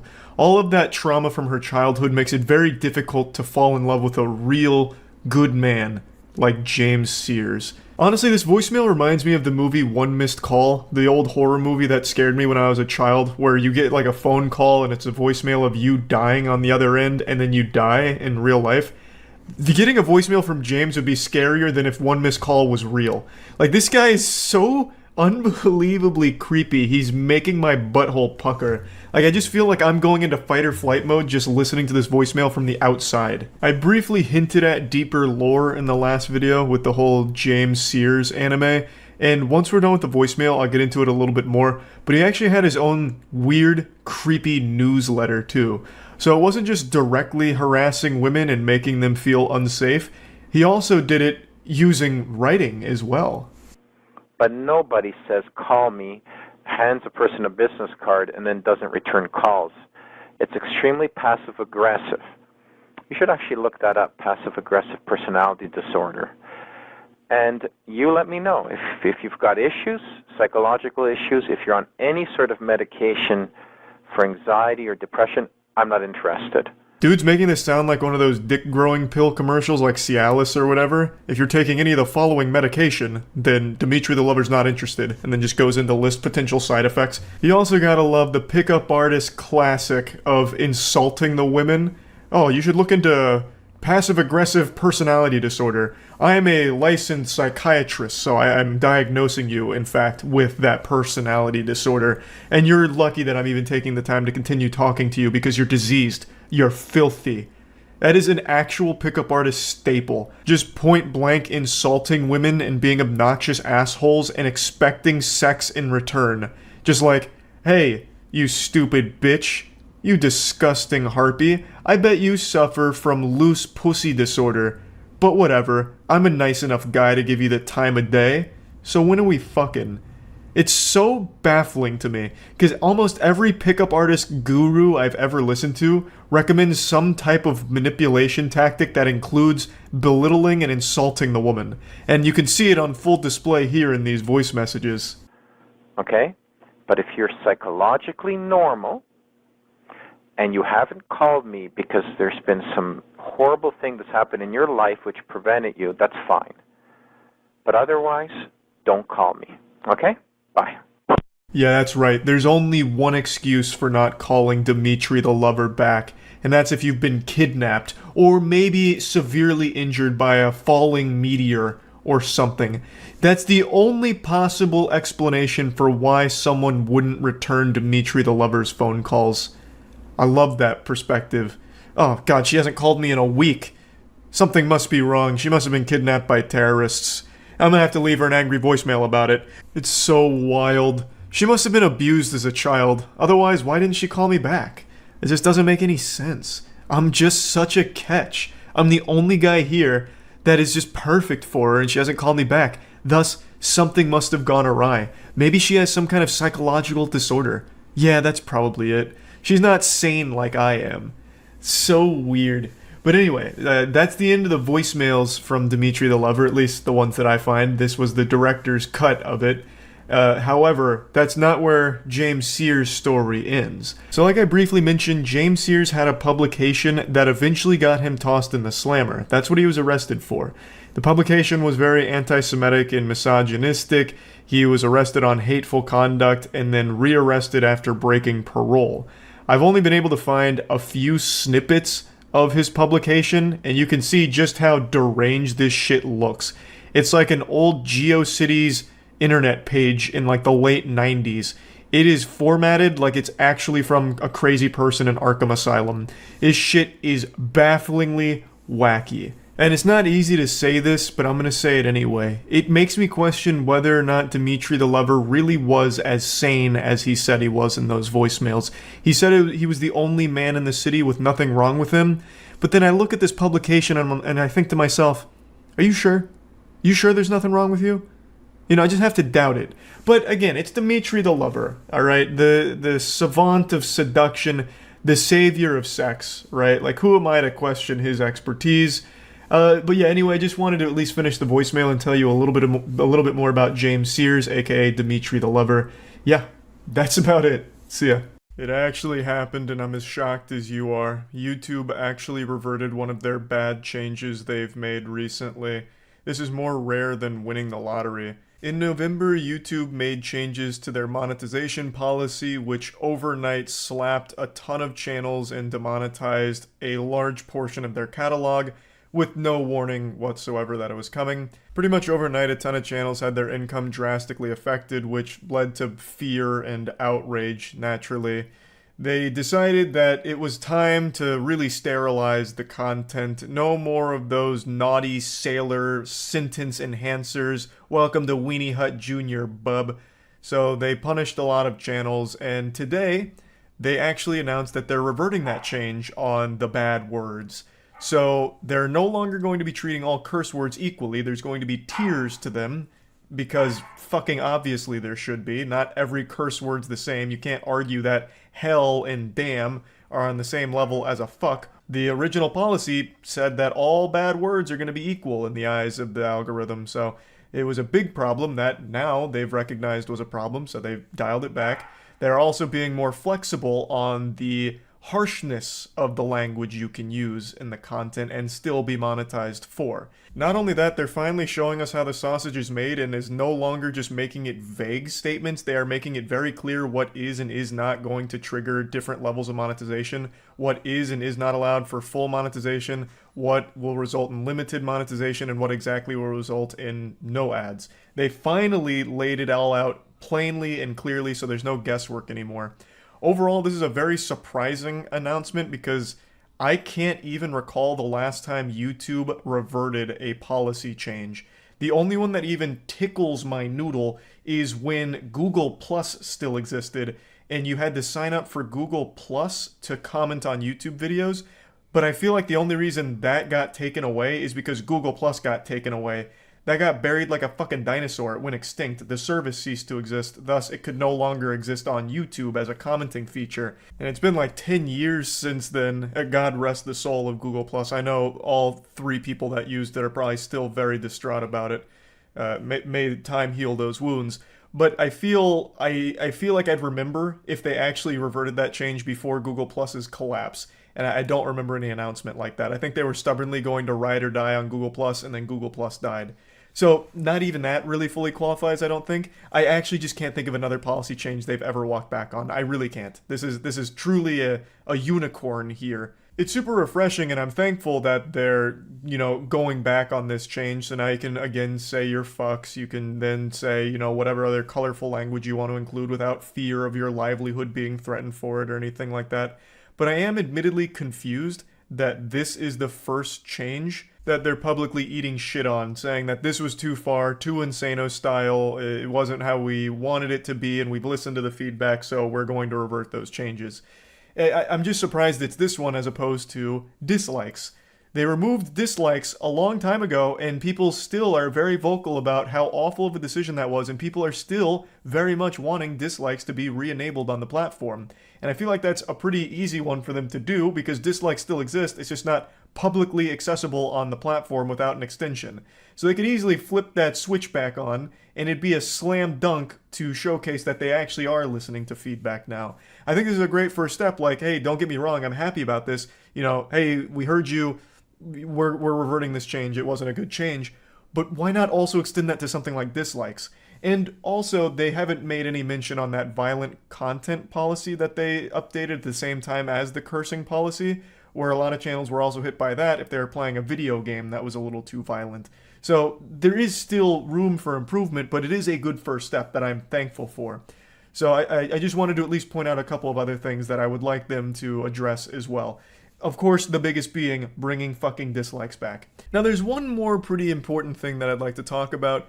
They actually put out a video going over everything and explaining it in greater detail with an actual face to the policy. This is their lead monetization guy, and I half expected this to just be like a fucking android or robot or something, but they actually have the real living, breathing human being that's behind these monetization changes and these monetization policies coming forward to explain it. This November aimed to improve the clarity and enforcement of our advertiser-friendly guidelines, and to make it easier for creators to monetize brand-safe content. I don't really get how the November change was supposed to make it easier to monetize brand-friendly content. It didn't seem to have any effect on what was already considered brand-friendly, so that seems like kind of a nothing point. And I'm also not on board or subscribed to the belief that it was done with the intent of clarifying their policies on, cursing and all that, when it was just a full overhaul of what is and is not allowed in regards to monetization. So changing, like, the first 15 seconds, you can't say anything that's even somewhat naughty and shit like that, and treating all curse words equally. That's not really providing clarity, that's just completely changing what's already been established. So I'm a little confused on what the actual goal was, if the goal itself wasn't to make it a more strict environment, which it seems like, from what he's saying, that's not what they were intending. Since then, we heard concerns from creators about the impact of this change. Upon reviewing our own enforcement data, we found the profanity policy resulted in a stricter approach than we intended. As a result, we are making the following changes to better reflect the goals of our initial update in November. Again, that statement has me scratching my head like I've got fucking lice. I'm very confused. How could you not have foreseen that this profanity change makes it a more restrictive environment? If that wasn't the goal. Like, it seems like the goal was to change the profanity policy in order to make everything cleaner for people that, rely on AdSense for their livelihood on the platform, right? I don't understand exactly what the goal was if the goal wasn't to change that policy itself, because he seems to insinuate that the belief was it would make things easier. How? In what fantasy world would that have actually been the result from the policy change? It just makes everything a lot more tough and harsh to create in. We are no longer treating all profanity equally. Usage of moderate profanity, words like bitch, douchebag, asshole, shit, at any time in the video content is now eligible for green icons. Under the November update, this would have received no ad revenue. Usage of stronger profanity, like the F word in the first 7 seconds or repeatedly throughout the majority of the video, can now run limited ads. Under the November update, this would have received no ad revenue. When he really spells out the November update, you can truly hear just how fucking brutal it was.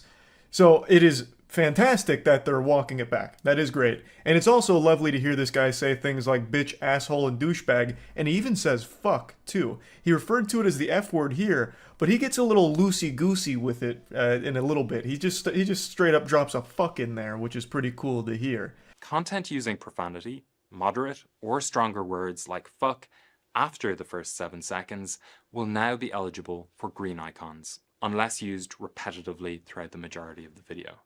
As was the case before the update in November, use of any profanity, be it something like shit or the F word, in titles and thumbnails will receive a yellow icon. I really do appreciate his matter-of-fact way of presenting this. He just lays down the brass tacks and he does it in 4 minutes. It's pretty concise, it's bite-sized, so that way you get all of the information you need and you'll know exactly what will result in what monetization status. So I actually think it's a really great thing that they've done here. I don't know if they normally do this and I've just been missing it, but if this is new, I hope they continue it because it leaves no more room for vagueness or misinterpretation of policies. I think that's nice. I also think it's a good thing that they have the head honcho here of the department being the principal actor here in the content, so that way he can be the face of it the way that it should be, since he is the one that leads the policy monetization team. So, overall, I am very appreciative that they have reverted these changes. I'm not going to play the rest of the video where he goes more in depth on more of the profanity changes. You can check that out yourself so that way you have more clarity on it as well. But overall, a great change, and it seems like it's going back to the way it was before November. And actually, from the sound of what he was saying, it seems even better than it was pre-November.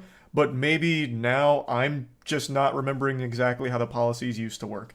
Regardless, though, it is a good thing. This is a rare YouTube W on this situation. I'm happy for it, but I think there's still more work to do. I do hope they continue this. I hope this is the start of more transparency, a willingness to listen to the community in regards to changes that they make. I'm hopeful that this won't be a one-off decision that they make, and we can start tackling some other problems, like the dislikes being hidden still. But anyway, I just wanted to keep everyone updated on this situation. That's about it. So yeah. There's a renaissance happening on YouTube right now, and you can either get with the times or get out of here. Scram. The future's coming and you can't stop it, old man. And that future has a name, and its name is breastfeeding. YouTube is no stranger to people trying to weasel their way around the rules to find loopholes that allow them to post porn on the platform. And the most recent and very successful strategy here has been breastfeeding videos in order to promote an OnlyFans. So, there is a channel, RIP, this is kind of a funeral service for the channel as well, called Sierra Education. She had over 150,000 subscribers, and she was kind of going viral on Twitter when people became aware of this with all the views and subs she was getting, where she was making breastfeeding videos where she just had full-blown honkers out there. She had titties not censored at all, and she used a little fake baby to give breastfeeding tutorials that would link to her OnlyFans. Now, as of right now, as of making this video, her account has been banned. I can't access it anymore. However, I did get to access it a few nights ago on stream in order to do my own investigative research here, so I'm going to go ahead and show you that. Yeah, Sierra Education, new breastfeeding tutorial, 4K breastfeed tips. What's weird is, well, I mean, I think you know it's weird, but what's interesting is this isn't new. In fact, there was a time when YouTube, a long time ago, I made a video on this lady, she circumvented YouTube's like pornography stuff by filming breastfeeding videos with her actual child. And she ended up going to jail, still in jail, I'm pretty sure. She's using fake boobs, I'm pretty sure. Oh, not her. You're talking about Sierra? Hold on. I'll check on another screen here. I'll tell you if they're fake boobies or not. It doesn't look like she's using a real baby, so that's good. It seems to be a doll. And those definitely aren't fake honkers. Case closed. Myth busted. Now, I meant stunt titties, like a pair of, you know, complete make-believe hocus-pocus titties. There's no telling whether or not hers are big naturals or if they've had augmentations done to them, you know, like some Deus Ex titties or whatever. But I was saying she's using her actual breasts on her chest, not using, like, some kind of movie prop boobies. We actually had a lot of fake titties around the warehouse back when I had my Library of Alexandria sex toy collection, so I've seen my fair share of those, and I can confirm beyond a shadow of a doubt that's not what she was broadcasting on YouTube. Now, I can also confirm that she wasn't using a real baby, at least not in the video that I had up, so she probably won't be facing legal repercussions like the woman who came before her. Her name was Lee Felton. Lee Felton used to post breastfeeding videos onto YouTube, uncensored, just like this, and she used an actual child for it, an actual baby for it. And eventually, when authorities were alerted to this, they kind of ruled that that's extremely bad because it's basically bringing a child into porn. Like, she would do things like oiling up and all of that. It was fucking disgusting stuff. Unforgivable. So she is still in jail for that. Now, Sierra Education here, that's the name of the breastfeeding pioneer that everyone's been talking about recently, it was just her and a doll. So she probably won't get any kind of, like, legal trouble for it, but it's still so fucking degenerate and gross to be using breastfeeding as a means to promote your OnlyFans and, like, whatever other porn or whatever. That's so fucking abhorrent. What she did was clearly a violation of the YouTube rules, which is why she's banned. YouTube has always had rules where if it's educational or artistic, you can post content with nudity in it.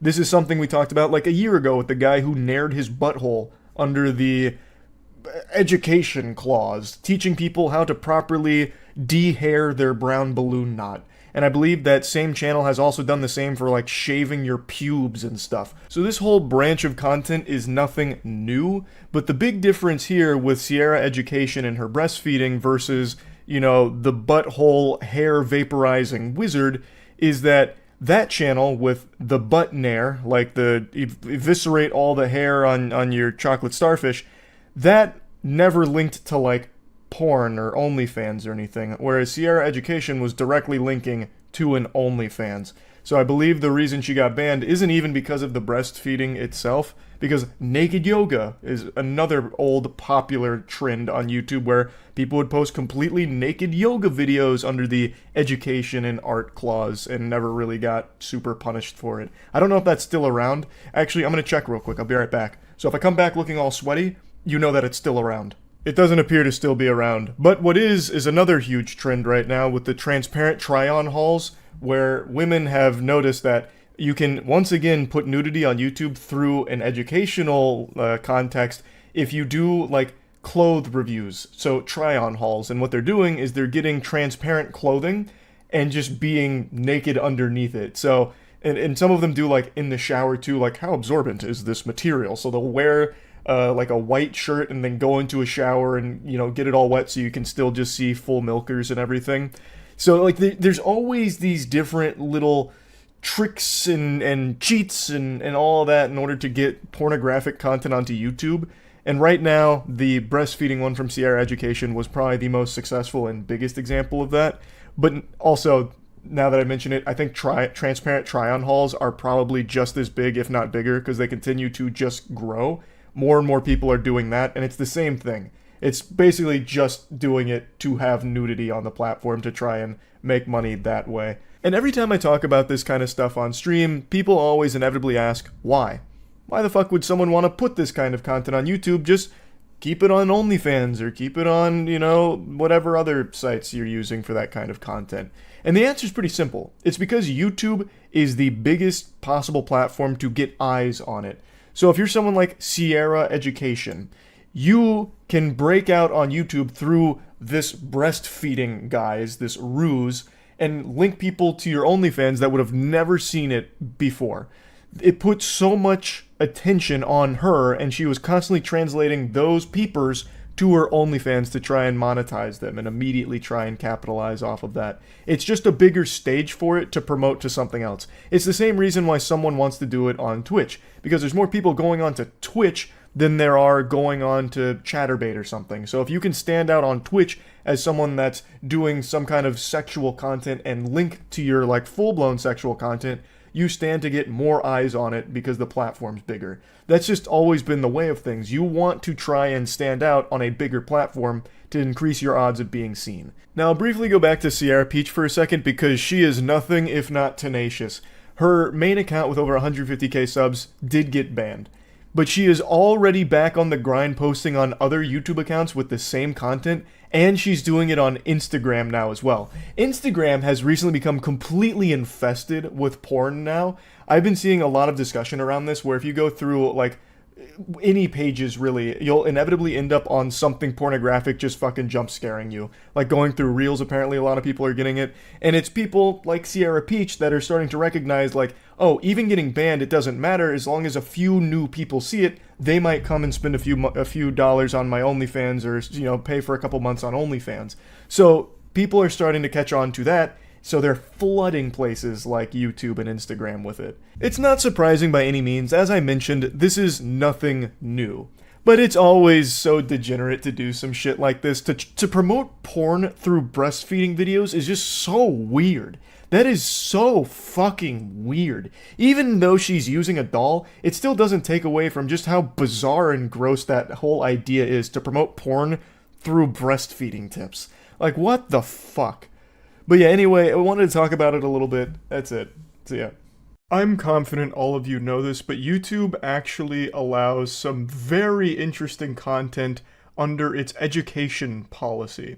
So if they deem that the content is intended to serve an educational purpose, you're allowed to get away with almost anything. And heavens to Betsy, I tell ya sports fans, it does include nudity.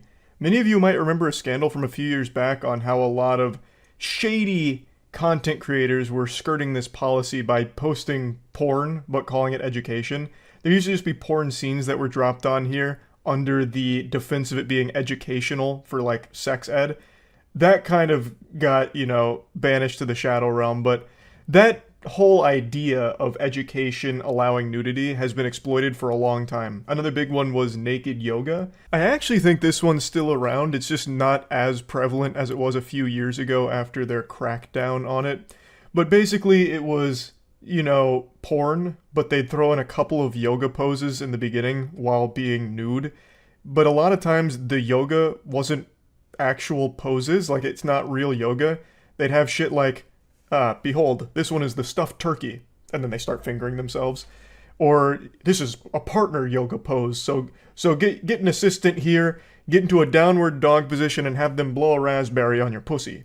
It'll help you unlock the 7th inner gate of taijutsu like Might Guy from Naruto. It's integral to aligning your chakras. It was basically just, again, exploiting this educational policy on YouTube in order to post porn. So, after this long-winded explanation of the YouTube educational policy and how it can allow nudity on the platform, it's time to talk about what's brought this up. A YouTuber is absolutely blowing up right now thanks to one video they made, a tutorial on how to nair your asshole. And he doesn't pull any punches here. There's no smoke and mirrors, there's no censorship here. It just, immediately the video blasts you with an anus jump scare. Within the first 4 seconds, he spreads his cheeks at the camera like he's preparing to show you a magic trick, and then bang, it's the whole chocolate factory on display. And again, there's no censorship or anything like that. And then nairs his ass. And it has over 10 million views in the last week. It's been going super viral, with people being shocked and stunned that it's allowed on YouTube. Because I guess a lot of people weren't familiar with this educational policy loophole on nudity for YouTube. So a lot of people were just like taken aback by it and now joking around about it. And this success from the video kind of snowballed his entire channel. Now he has quite a few videos with well over 1 million and 2 million views. I tell you, the trickle-down economics from the asshole hair extermination content really did wonders for his whole brand here. And from what I can tell, this seems to be the only video he's made where there's nudity in it, but I didn't do the deepest dive on his content, so I don't know if that's 100% accurate or not, but this is by far his biggest one. It really is a wild situation when you stop and think about it. In the modern landscape of YouTube, people are afraid of naughty swear words, so they'll censor themselves, so that way they can stay monetized. Meanwhile, this guy said, fuck that, here's my ass, and here's how you nair it, if any of you need to nair your hairy ass as well. And he's like actually exploding because of it. But anyway, we went over it more on stream, and it led to a really deep and insightful conversation on swamp ass, so I'm just gonna put all those clips here now.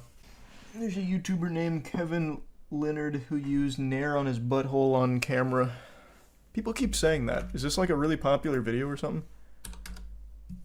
How to douche your butt. A detailed guide. How to safely shave your pubes.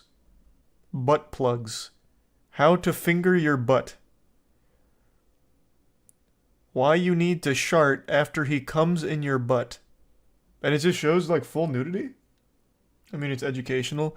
I mean, yeah, it is educational, I suppose. Someone's got to teach you how to use nair on your chocolate starfish, I guess. The thumbnails can go crazy. It's just a picture of him smiling and it says, nair on butt. He literally goatsies his ass 3 seconds into the video. I mean, it's only a 3-minute video, so at the very least, he's not putting any filler content for the mid-rolls. He's right into the here's how you nair your butt. That's wild. Yeah, these videos are extremely popular. The nairing your butt has 8.7 million views in 9 days. He's a star. What's nair? It's that thing that like burns your hair off. It's supposed to be for like, you know, if you want to get rid of your armpit hair, you nair it. That kind of thing. Shave your asshole for a video now? Nah. I shaved my ass a couple times. Like, not with Nair or anything like that. I didn't chemically obliterate the hair on my ass. But I tried to do it to get rid of swamp ass because I thought it would help. Because it's always hot in Florida. So I used to get swamp ass pretty bad. It didn't help. It just made it a lot worse. It just made it like much damper. Because at least the hair worked as like some kind of like shag carpet to catch it, so it didn't just make my cheeks all slippery. But once that was gone, they were able to just fucking flood. So it didn't help with the swamp ass, long story short. So I don't bother doing it anymore. Did you ever cure it? Yeah, it actually just kind of went away when I got older. Yeah, I don't know what to tell you. Yeah, my ass just stopped being swampy as I aged. Maybe out of fear. Didn't want to be shaved again, so it stopped. Ass dried up. Yeah. Out of swamp juice. Which is a good thing. I'm happy that it's no longer a real issue. Childhood allergies? Brother, you think I was shaving my ass as a child? What the fuck? No, man, I was like in college. No, it wasn't childhood allergies that caused my swamp ass. No. It had nothing to do with anything. I love that idea, though, that you can have an allergic reaction to something and your ass just gets swampy. Like, oh my god, wait, is there peanuts in this? Oh god, no. You just fucking leaking out your pants. Fuck! I told you no peanuts, damn it! God, blast! You should see a doctor if your ass is leaking. Well, I mean, if your ass is leaking, maybe, yeah, but swamp ass is super normal. Just sweat. It's just sweat, and it gets swampy because it's a fucking brown balloon knot, so it's gonna be swampy. My asshole does not sweat. I don't know why you're coming in here and lying. You're not impressing anyone, big man. Everyone's ass sweats. Like, your whole body is literally designed to sweat. Just different levels of it. Maybe you live a pretty sedentary life and you haven't noticed it. This was very brave of you. My ass sweats a lot sometimes. I'll leave spots on a fabric seat. You're among friends here, pal. Don't worry. This is a no judgment zone. Okay, we've been getting into scientific topics for the last hour. Fucking microplastics, phytoestrogen from soy, now swamp ass. Yeah, we've covered pretty much all of the main anatomy and physiology 101 course topics, honestly. We got the whole goddamn rubric knocked out. These are some fucking stupid ass terms, brother. Mud butt. This is fucking dumb now. You're not even being scientific anymore. Yesterday, a very popular YouTuber named Corey Kinshin posted an absolute bombshell of a video accusing YouTube of some awful things and explained the whole situation that led to the claims, and he does not hold back. The gloves were off and the chef's hat was on because he just started cooking their ass.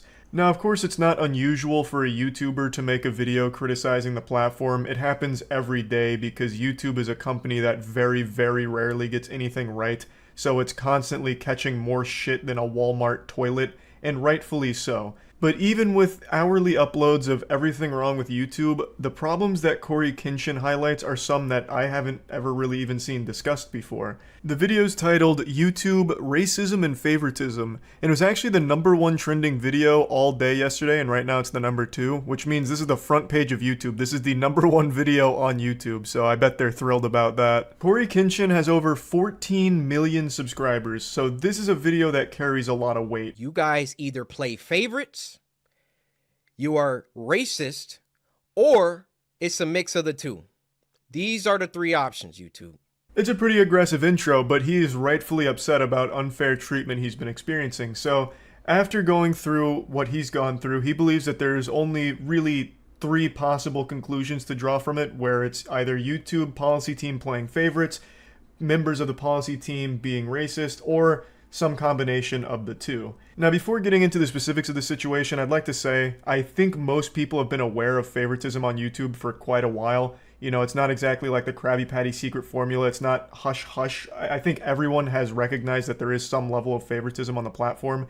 I mean, there's even that viral video from a few years ago where the CEO of YouTube said to Juice WRLD that they need to pump his numbers up, which indicates artificial growth. It means that they have at least some capability of boosting channels, whether that's through the algorithm and pushing it to more people or just inflating it themselves for channels they deem worthwhile and good for business. And the inverse is likely true, where they can hide channels they think are problematic and bad for business. So favoritism is something that people have been loosely aware of for a long time. And also when it comes to, you know, mainstream media sources, like late night show hosts have much more leeway than an average YouTuber. They can say and do a lot of things that get normal YouTubers demonetized or age restricted or straight up striked.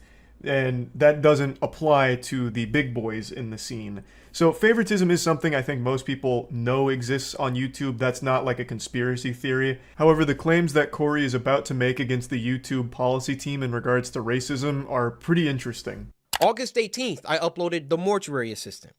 A lot of you would know it got age restricted. I saw that all these other YouTubers were playing The Mortuary Assistant and only my video seemed to be age restricted. So I appealed the restriction.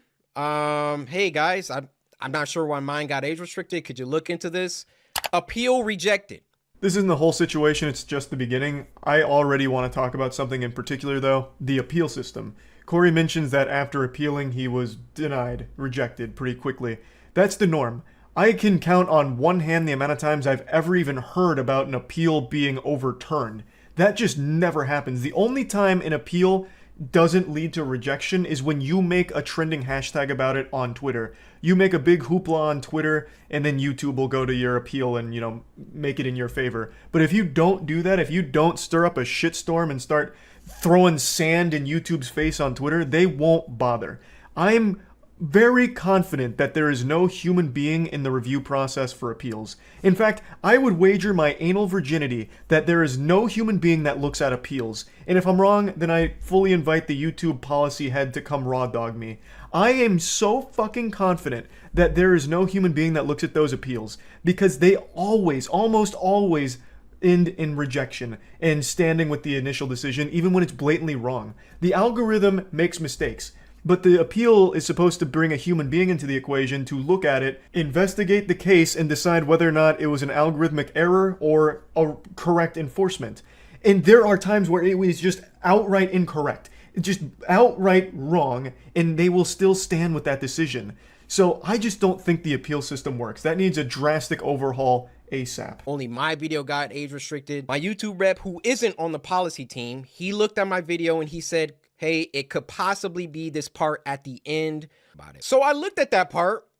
The first thing I did was try to find other YouTubers who had that part, or at least a part similar. So I go to Markiplier's Mortuary Assistant Part 3, and he had the same situation going on, and his video wasn't age restricted. Corey explains that after the appeal was rejected, he talked to his YouTube rep who speculated as to why they decided to enforce the age restriction, and he highlighted a potential problem with the ending of the game that was in his video.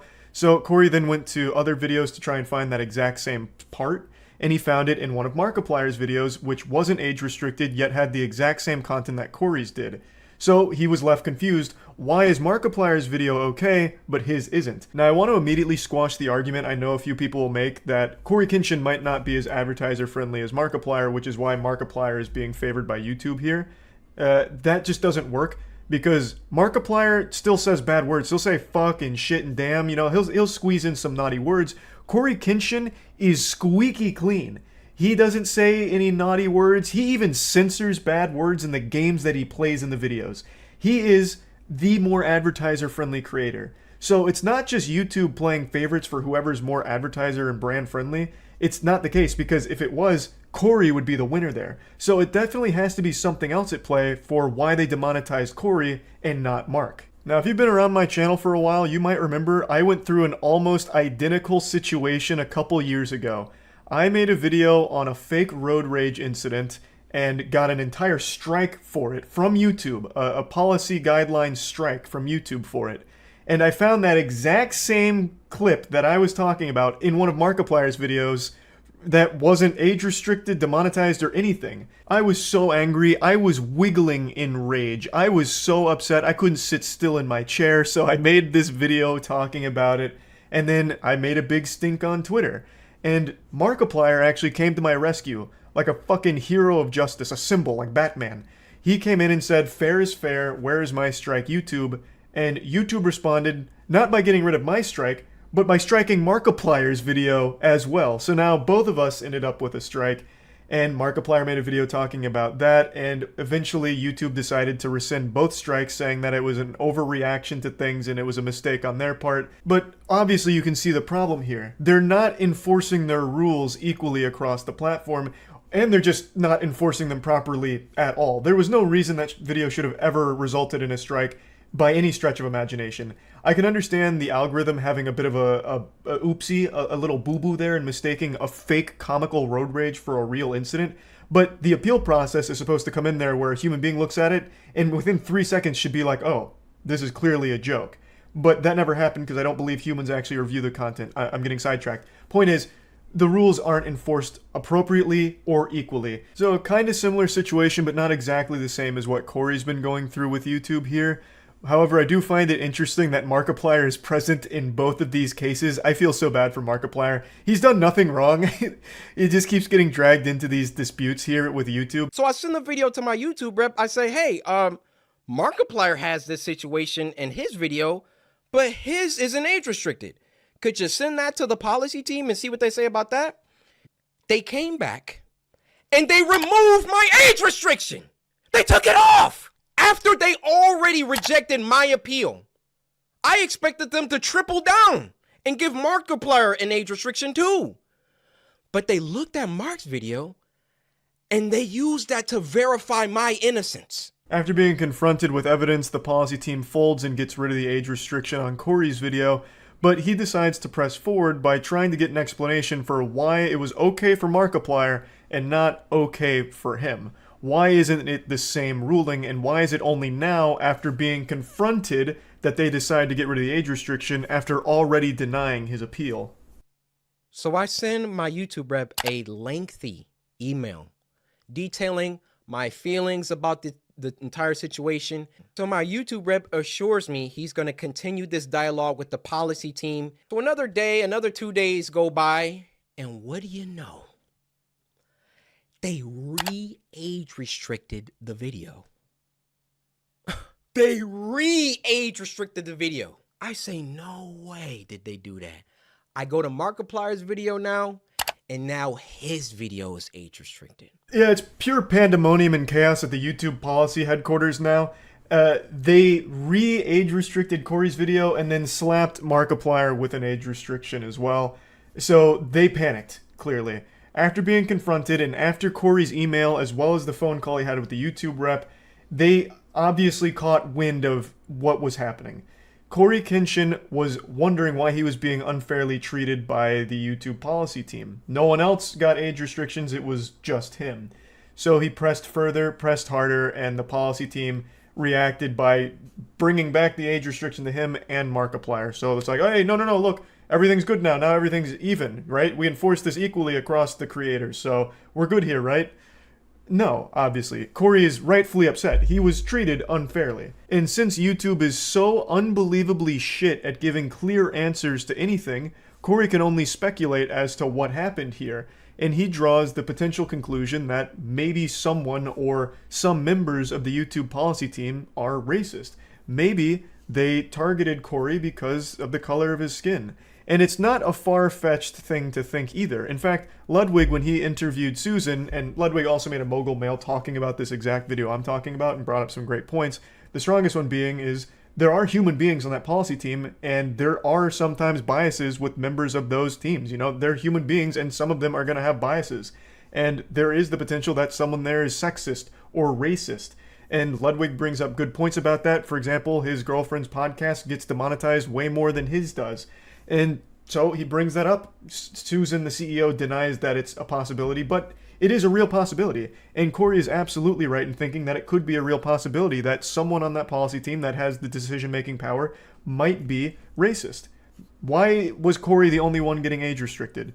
And Corey also brings up another great point, which is every time Corey comes back, Corey takes hiatuses in between his content creation. Sometimes he'll be gone for like 4 or 5 months, and he'll come back and explode. He'll get #1 trending like every single day for 3 weeks straight. And then every time, like clockwork, he's hit with some kind of YouTube controversy. Last time it was getting a strike due to something from like a 4-year-old video, a 3-year-old video or something like that out of nowhere. And it's only when Corey comes back and starts getting popular again do they do something like this with age restriction or a strike or something like that.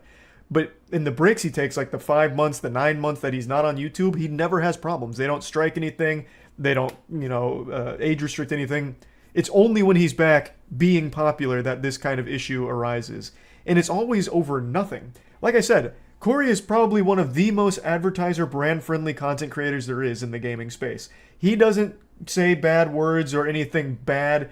He even censors that kind of shit in the content of his video, like from the games he plays. So he goes the extra mile to be as brand-friendly and advertiser-friendly and family-friendly as you can be. So it can't be an issue of him just being, too hardcore for YouTube to support. That's just not the case. It has to be something else. Something maybe going wrong with the algorithm, or potentially actual racism at the YouTube policy team. It's not impossible. Of course, there's no concrete evidence that there's any racists on the policy team, but since YouTube can't communicate these decisions, all you can do is guess as to the reason why things happen. Why was Corey the only one getting age restricted? We don't know. His YouTube representative doesn't fully know. The only ones that do are the policy team, and they don't communicate. So all you can do is take your best guess. So yeah, I just wanted to talk about this situation, and that's about it. So yeah. Today I found myself looking for some really shitty old public service announcement like Eddie the Eagle type shit, like the gun safety, stop, don't touch, hit that whip, hit the nay-nay, and run away from the gun. That old jam from the 90s. I was looking for shitty public service announcements to dub over, but I couldn't really find anything too spectacular or new. But I guess me searching for this shit must have triggered some type of doomsday protocol in the YouTube recommendation algorithm, because it sent me some weird shit, and then I found what I've always been looking for, and I thought, since I'd already been cursed by the video, I might as well share it with all of you. So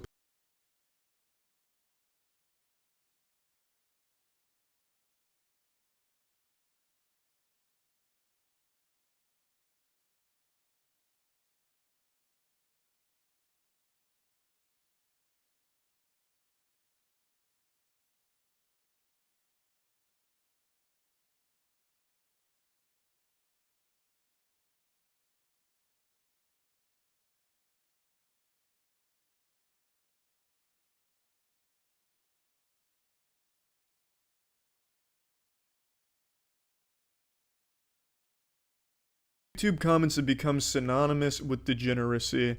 YouTube comments are like piles of dog shit you encounter on the sidewalk during like a Sunday afternoon stroll, but it's not like random piles of dog shit like accidental. This is like deliberate dog shit placed on the sidewalk just for you to feel worse about, like someone doing fucking snow angels in the dog shit or hand painting it on the sidewalk just to make your walk a little worse. That's what YouTube comments have become, and it's never really been a problem because every big platform has that issue. It's a people problem. Twitter has it like a motherfucker. Reddit, Facebook, all of the big social platforms have the same exact issue. But now there's one guy who made a video about pedophiles commenting on videos of children on YouTube, and he had everyone go to the advertisers to report it to them, so that way all the advertisers would pull out, which has happened. Adpocalypse 2 is upon us. So that's going on at the moment. And now YouTube's solution to get the advertisers back on to make them feel safe is they're starting to disable comments on a channel-wide basis. The first channel this happened to that I've seen is Will. He can no longer post any or have videos with any comments enabled on them. It's out of his control. YouTube has disabled it for him. The picture he posted on Twitter makes it very clear that this seems to be the direction they're going. And I don't blame YouTube at all. YouTube has genuinely no options here. There's nothing they can fucking do except remove comments on a platform-wide basis. You can't have like a department of super sleuths going through every single comment on every single video on the platform, line by line. Oh, what the fuck is this? That stanza 3 is a little inappropriate. Blast that shit out of here. Advertisers won't like that one. It's impossible. It's too much, so logically the only thing they can do is just get rid of comments, which it looks like they're doing. And it's not like they could have like a system or an algorithm in place to like monitor and police every single comment, because that just can't fucking be done. Skynet 2,000 years from now probably couldn't come up with a system as complex as that to detect what are bad and creepy comments and immediately get rid of them. It just can't be done. And YouTube can't even make a simple functioning copyright system. It's just so fucking primitive when it comes to these algorithms that there's no feasible way they could come up with something to automatically get rid of creeps on the platform. Can't be done. The fucking copyright system is so goddamn archaic. If I hum the Halo theme song right now, I could get claimed by Katy Perry for stepping on her copyright toes. It's super, super shitty. So there's no way they could do that, and you obviously can't hire a team to do that because it's too much work for real people. So the comments have to go. Which is super fucked up, but there's really no other option for them. I don't defend YouTube, you guys know that. I'm the first to drop trousers and take a steamy fat fart right on the face of YouTube's decisions they've been making over the years, because they're just bad decisions and bad ideas they've been implementing. But in this case, it's out of their hands. There was no other choice. There's literally nothing else they could do in this situation except just get rid of comments, because advertisers pulling out for this doesn't stop people from commenting horrible shit on videos. Those two aren't related at all. A bad person isn't going to just stop posting some creepy shit on a video just because Disney isn't advertising on the platform anymore. They're not going to be like, oh man, well, Disney's not on YouTube anymore. I guess I really shouldn't comment this. That's not going to stop them. All that hurts is everyone that uses the platform normally. So the only thing YouTube can do to make sure that people can still use the platform to have a living off of is get rid of comments. That way advertisers feel safer that there's not some creepy guy being openly creepy in the comment section. So I don't blame YouTube. And I'm really surprised that it's YouTube even taking the fall here first, because Twitter has a massive fucking problem in this department. I've seen trending hashtags for pedophile communities being super open about being pedophiles. Fucking hashtag pedophile appreciation day, hashtag high five a pedophile, creepy shit like that. And it's not an issue on Twitter apparently, despite it being super on display a lot. Some absolutely disgusting, deplorable shit on Twitter, so I'm sure their shitstorm's right around the corner. But in YouTube's case, it wasn't just the creepy comments. They also had a really fucked up algorithm that just kept recommending more and more creepy shit, like some over-eager salesman at a flea market trying to get your attention just with more and more creepy shit. So hopefully they fix that. But in terms of the comment section, I don't like that they're getting rid of it, but they just didn't have a choice, as I've said a couple times now. I just feel like a lot of people are blaming YouTube now for this step when I really just don't think it's their fault. Think about it this way. Let's say there was a huge movement to boycott Gillette razors, a hashtag wake up Gillette, because it turns out a pedophile used their razors one time. Well, now no one wants to touch Gillette, no one wants to work with Gillette because now their razor had a pedophile use it. So no one's going to fucking use it. They're being boycotted. How the fuck do they ensure that no pedophiles use their razor? You can't just have like a box that you check before purchasing a Gillette razor that says, oh, I'm not a pedophile. That wouldn't work. So what do? The only way you can ensure that no bad people use your product is to just take it off the shelves. So Gillette would have to remove all their razors to make sure no pedophiles ever use the razor. That's what YouTube's doing with the comment section, to make sure no bad people use the comment section. It's really just not their fucking fault, and it sucks. It's just impossible to police every single comment and every single user on the site. Even if you flagged every single account, they could just make another one and keep posting creepy shit.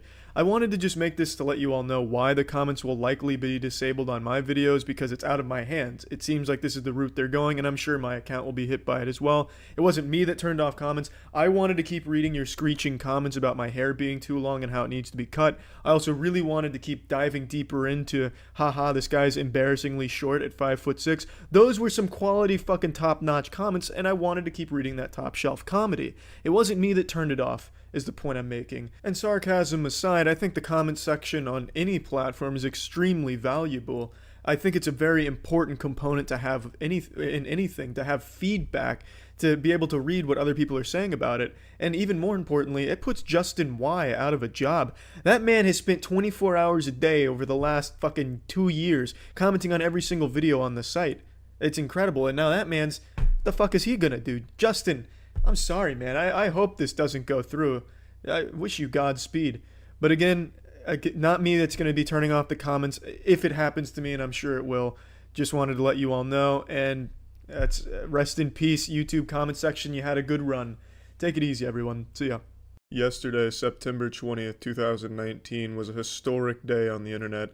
A day where the world declared in one voice, we will not go quietly into the night. We will not vanish without a fight. We're going to live on. We're going to survive. Yesterday, we celebrated our Internet Independence Day.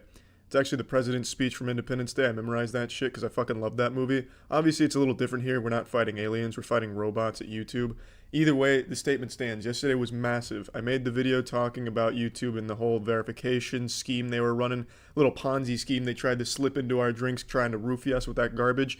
And then only an hour after I posted that video, Susan goes on Twitter and makes 2 updates saying they are reversing the changes. Now, am I saying that my video is the reason Susan changed her mind?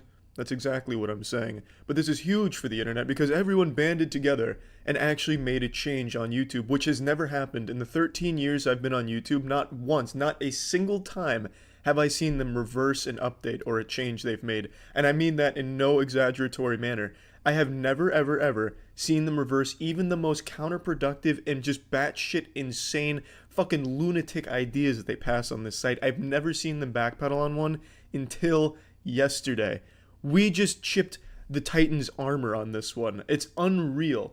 That, gamers, sometimes we don't always get victory royales, you know what I mean? Not every time gamers go out there, we win. Sometimes we get rejected to prom. Sometimes we get rejected to prom 3 times in a row. You never know. Gamers sometimes lose, but in this case, the gamers just fucking swept it. We just got a big dubski. The only time I've seen gamers even come close to winning something this big is when they visit my streams at twitch.tv/moistcritical. Stream daily, baby. Fuck yeah. Why this is a huge deal isn't just that they're reversing an absolutely stupid change that they were trying to push through. It sets the precedent that maybe when we do offer advice and complain about some garbage shit that they throw out there, they might actually start to listen now. This shows that Susan is receptive to feedback. In the very least, she sees it. That's massive. That's absolutely massive because for the last 13 years, it's basically just been coming into the ocean. You're never going to find it. No one gives a shit about it. It's not going to make any difference. No one cared until Susan makes it clear yesterday that they're about to start, at least hopefully. I'm still just blown away by this shit right now. I think I'm in a wet dream still. For 13 years, YouTube could literally drone strike an orphanage in Nebraska, reducing the whole facility to ash, rubble, and corpses, and they wouldn't apologize for it. They wouldn't do anything to, improve their brand image or anything. They just waited out and hoped people just didn't give a shit after a certain period of time, and it always worked for them. But now, on this, for some reason, they actually decided to be human about it. We're sorry, and we're going to listen and revert these awful changes. It's crazy. It's fucking crazy. YouTube has always been one of the most unapologetic, unhuman companies on the internet. It's fucking Skynet pre-alpha, basically. Just purely machine run, only numbers crunching and shit like that. But now, somehow, we've finally gotten them to listen and do something about the feedback that they're given. It's amazing. I'm still semi-chubbed from all of this, and it's been almost 12 hours now. It's just, I'm just so excited because maybe now, they will listen to shit. That's obviously wishful thinking, probably won't happen, and they're still going to roll out horrible updates, but maybe when they're horrible and people talk about them, Susan will go on Twitter once again and, flash her tits to the world. Listen, I'm here for you. I'm changing this shit. Maybe Susan's the goddamn hero that Gotham really needs right now. I'm excited for what's going to come from YouTube now. For the first time in a long time, I'm very optimistic with where YouTube is heading. Just from this one simple gesture. Look how simple this was. Susan makes 2 tweets and now all of a sudden I'm on her side. And everyone seems to be on her side. Because that's all they needed to do for 13 fucking years to not be labeled a shady, shitty, slimy company with less integrity than a meth dealer. All it took was this one simple gesture to just turn all of that around, and it's such a nice breath of fresh air. Swallowing wet farts from YouTube for so long and finally getting what seems to be like a little bit of humanization from the company is fucking fantastic. And that's all I wanted to talk about. And great job, everybody on the internet, for all banding together to fight for what you believed was the right course of action for a platform that has never once looked at you as anything more than a number in the laboratory at the YouTube HQ. But maybe that will all change now with Susan at the helm. Maybe our voices can be heard and they'll stop pushing out horribly shitty updates. Yeah, I mean, if they just stop making horribly shitty updates, we wouldn't even need to be worrying about complaining and getting listened to. Just make better decisions, I guess, would be the ultimate solution to this garbage. But anyway, thank you, Susan. Appreciate it. And thank you, everyone out there. That's about it. See ya. When you think of demons, you probably think of the mainstream normie names like Beelzebub, Asmodeus, Lucifer. What if I told you there's another demon out there, a very real one that not too many people know the name of, but probably should? Smash Bandicoot. When Dante made the venture into the deepest pits of hell, there was one circle he too feared to speak on. The Smash Bandicoot cringe lair. If you look up his name on YouTube, you can't even find his channel anymore because it's buried underneath all of these videos that document his years of awful behavior and downright insanity. After taking the plunge into the deep dark rabbit hole of Smash Bandicoot, I'm pretty sure this is the same guy from 2012 that was arrested for eating a man's face off in Miami. This guy is what I imagine a real jet addict from the Fallout universe would look like if given flesh in our corporeal realm. Now, I'm not going to focus on all of the allegations from the past about him. I'm going to focus on what he is currently doing, openly admitting to, and just got absolutely slapped for by YouTube.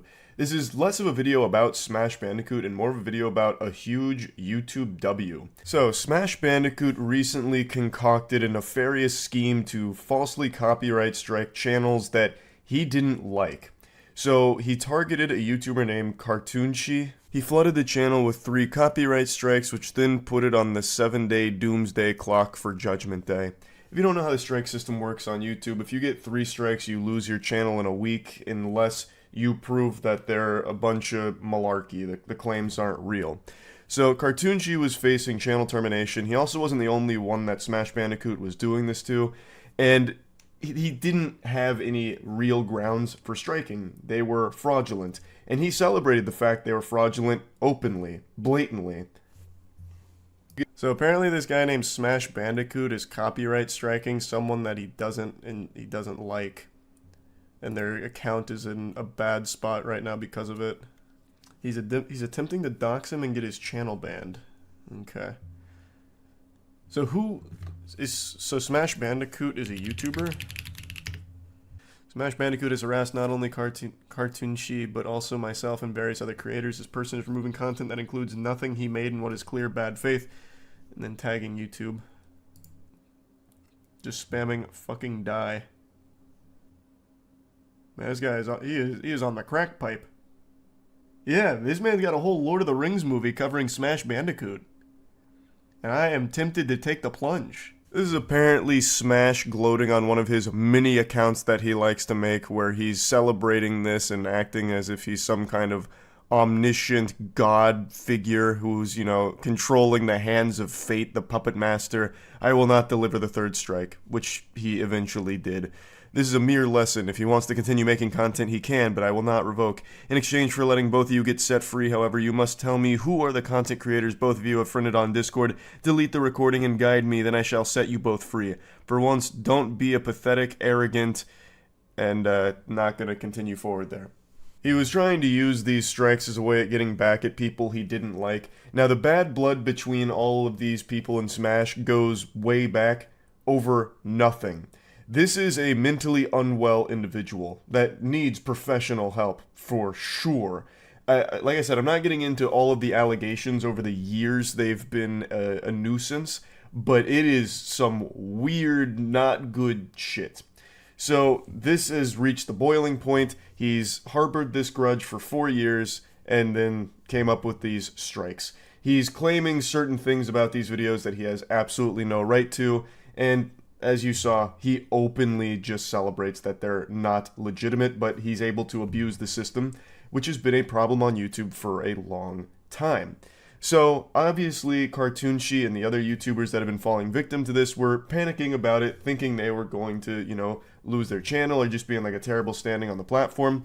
But YouTube, in recent years, I don't know how many people know this, has really started singing a different tune when it comes to this type of exploitation. They've been pretty solid about addressing it and fixing it. It might not always be as fast as it should, but the fact that they're at least doing that is such a significant improvement. I've mentioned this case a couple times over the last few years, but in 2019, they absolutely teed off of a fucking douchebag's face for this type of copyright strike abusing. there was a false flagger who repeatedly false flagged Minecrafters and then tried to like hold them ransom, like I'll release the strike only if you pay me via PayPal. YouTube actually took him to court and slapped him with $25K right to the goddamn noggin. They took him over his knee, spanked his cheeks red with discipline, and kind of put the kibosh on that with an exclamation point, really. And in recent times, they have been stepping in and fixing problems like this. And I'm happy to say they did just that. So Cartoonshi made a post today talking about how the strikes are disappearing, which is great. They say, my strikes are being removed. I've got one more left that should be sorted out shortly. I want to thank everyone who reached out to help and managed to spread the word. The support from the past 2 days has been insane. I'm tired and need sleep. And I'm sure he slept with a nice wet dream knowing that he foiled the great Smash Bandicoot's plot. And he would have got away with it if not for those meddling kids. Now, if you're at all familiar with Smash Bandicoot, then may God have mercy on your soul. You'll know one of the things that they like to do is he likes to make a ton of different accounts for many types of sorted purposes. In fact, when I briefly covered this topic on stream 2 days ago, within 10 minutes, less than 10 minutes, he somehow went into my chat on multiple different accounts to spam gobbledygook, just actual gibberish that he was caps locking and screaming to the heavens. How he even knew I was talking about him is beyond me, because it had been less than 10 minutes since his name left my mouth. That is how online he is all of the time. He's like the fucking NSA. It's crazy. And he has tons of accounts that he uses these things for. So the question naturally becomes, what stops him from just doing this again and striking more channels? Well, that's another thing YouTube's also been pretty good about in recent years. There have been no shortage of weirdos like Smash Bandicoot that try this. And usually when they fail, that's the end of the discussion because YouTube actually swats these flies pretty effectively. So once they deem that all of this is a bunch of baloney, they make some kind of note in their system or something because obviously they have this guy's information. And clearly they've set the precedent of they're not afraid to go to court over these things and punish people legally, financially for it. So I'm guessing what happens is YouTube is somehow able to, I don't know, like blacklist them internally so that way they can't be submitting strike claims anymore. At least that's my little game theory on it. But usually you don't see them do this anymore. And I have to imagine that's something on YouTube's side for this kind of abuse. Which is, of course, a very good thing because pieces of shit like this should not be allowed to continue to do that. So, I just wanted to talk about this a little bit because it is one of those situations where it has a happy ending. And I'm happy to see YouTube going in this direction where they seem to really be taking these kind of matters more seriously. And I can only hope that that continues and maybe at some point down the line there'll be a more effective system in place with blocks and checks that won't allow fraudulent strikes to go through in the first place, because it is scary to have to drum up a lot of like hoopla online through Twitter noise and getting people to be aware of the situation before YouTube is. It'd be better if YouTube knew right away or had creators had a way of contacting YouTube like, hey, look, here's the proof that all these claims are fraudulent. Can we do something about this? Like if there was some kind of system in place for that, it'd be better than the current one, which is, again, making it go viral on Twitter, which is exactly what this Smash Bandicoot saga did do, which is how they became aware of it, I imagine, through all of that. Again, it's a happy ending, but I do still hope they continue to go in this, upward trajectory, this forward direction, the right path, and continue to improve upon it, so that way it can be even more effective down the line. But yeah, I just wanted to talk about this a little bit. It's good to see that the strikes are being removed from his channel, as well as the other victims of the goddamn diabolical Smash Bandicoot here, and hopefully that'll be the end of that story and he won't be trying anything else like that in the future. That's really about it.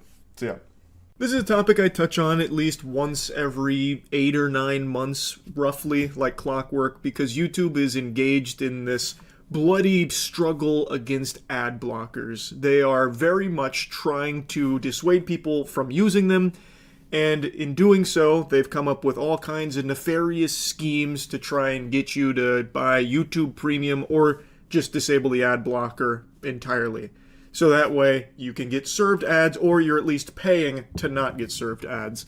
They've recently been cooking up all kinds of wacky new ideas here. The most alarming that everyone is pointing out is that they are tinkering with the notion of adding more unskippable ads to the platform. These ads would also appear more often. The boogeyman would be making more frequent stops here with these 30-second unskippable ads. Now, according to Swipe Insight, the ads would be between 16 to 30 seconds exclusively on TV screens, including Smart TV and Chromecast, and also the 30-second unskippable ads would be rolled out alongside the 6-second bumper ads and 15-second unskippable. The test has already gone well, apparently. Anthony Higman, CEO of AdSquire, claims users will probably watch 30-second ads. I don't know what fantasy land he's living in that's delusional. No one wants to watch 30-second ads, but yes, there are definitely people that do stomach them. But I would argue the vast majority that sit through a 30-second ads are the ones that aren't actually watching the video, like not paying attention to it. No one lucid is sitting there choosing to watch 30 seconds of that ad. They're likely having something on in the background, or it's on the TV and they're not like by the remote, so they don't have a chance to skip it. But it's not something people are like excited about. It's just going the way of cable again, which nobody wants. But unfortunately, that's the way things are going. The 15-second non-skippable YouTube ad format is my all-time favorite, he said. God, that's like ruining Christmas is my all-time favorite, said the Grinch. It's fucking craziness. These can be targeted to keywords and audience, and the user must watch the ad to get to the content they want to watch. Like, he's even just celebrating that it's just really inconvenient and a headache to the users. They have to watch my shit in order to get to what they actually want to see. What a fucking nuisance. The fixation on shoving ads down people's throats as often as possible it's completely out of control right now. And you know, remember just like a month ago, Netflix announced they're going to start doing AI-generated ads. So now they're going to have like random AI ads start popping up. I think that rolls out in 2026 at some point. And it seems like it's not a matter of if, but when YouTube rolls out more ads and more unskippable ads, which again, nobody wants. Nobody likes ads. Unless, of course, they're cheeky ads. Go to usecheeky.com right now and get the best soap in the universe that we made. See, that's an effective ad. 5 seconds. That's it. That should be the standard for fucking video ads. And I've had no problems with just skipping after 5 seconds. That's fine. I hate the way Twitch does ads. Like, I've sometimes the full 3-minute ad break hitting you all at once like a knuckle sandwich to the nose. But that is the way of advertising right now for a lot of these businesses. And it must be working, otherwise they wouldn't keep doing this and shoving it down people's throats. It seems like no matter how much they inconvenience users, they're not actually taking any hits. It must be profitable, and it sucks. It just keeps getting worse. And YouTube's been doing some embarrassing, scummy tactics to try and get users to turn off their ad block, or try and push them to forking over those clams for YouTube Premium or YouTube Premium Lite, which also has ads on Premium Lite, which is apparently expanding their ads as well, according to new information on that program. But that's a different topic entirely. YouTube's tried things like trying to shame you into it, wiggling its finger saying, no, no, no, this is naughty behavior, and they'd flash up a thing like when you tried to watch a video with an ad block on saying, YouTube doesn't support ad blocks. This is against the Geneva Convention. It's illegal. You're going to prison and hell. In fact, super hell. Not even Dante found this level of hell. The ad block section. The worst one for the worst fucking fiends like you guys. But, of course, that didn't work. Most people still weren't going to turn it off. So YouTube's doing something a little different right now to combat these ne'er-do-wells still using their U-block and all of that. And some of you may be experiencing it right now. It's when you click a video, it won't load for a little while. Sometimes it'll also just crash when watching. The one I've been getting is the experiencing interruptions. Let me show you what it looks like. This is me on just the normal ad block a lot of people use. As you can see, they've already found a way to breach this with ads. Luckily, these aren't intrusive, but the call's already coming from inside the house. So I want to do a little checkup on my boy Don Gorski here, the guy who eats like 2 Big Macs a day for the last 50 years. He's already made it to 34,000 Big Macs. I want to check out this video. And look at what you get. Absolute dog shit. It's by design. The enshittification is on purpose. As you saw, the experiencing interruptions, find out why. Let's go ahead and click that so you can see exactly how the sausage is made. It's about the ad blocks. When you go through here and you start looking, it's they're making it worse, the performance of the platform worse on purpose for those that use an ad blocker. It's a damn shame. I also can't help but get a little silly grin on my face reading this. Check your extensions, including ad blockers. That might be the problem. Check whether your browser extension that blocks ads are affecting video playback. As another option, try opening YouTube in an incognito window with all extensions disabled and check if the issue continues. It might be those pesky ad blockers. They are known to completely tank video performance randomly on YouTube. It's so odd. I really think you guys should stop using them. That is, if you want to watch videos seamlessly and smoothly. It's very likely your ad blocker. They're pretending like they don't know. They're doing it on purpose. They've done this before, too. We've had like a very similar song and dance with YouTube in the past when it came to the ad blocks. The point is, they don't like you using it. They would rather you navigate their website with the condom off. And I made a whole video going over using the internet without an ad block.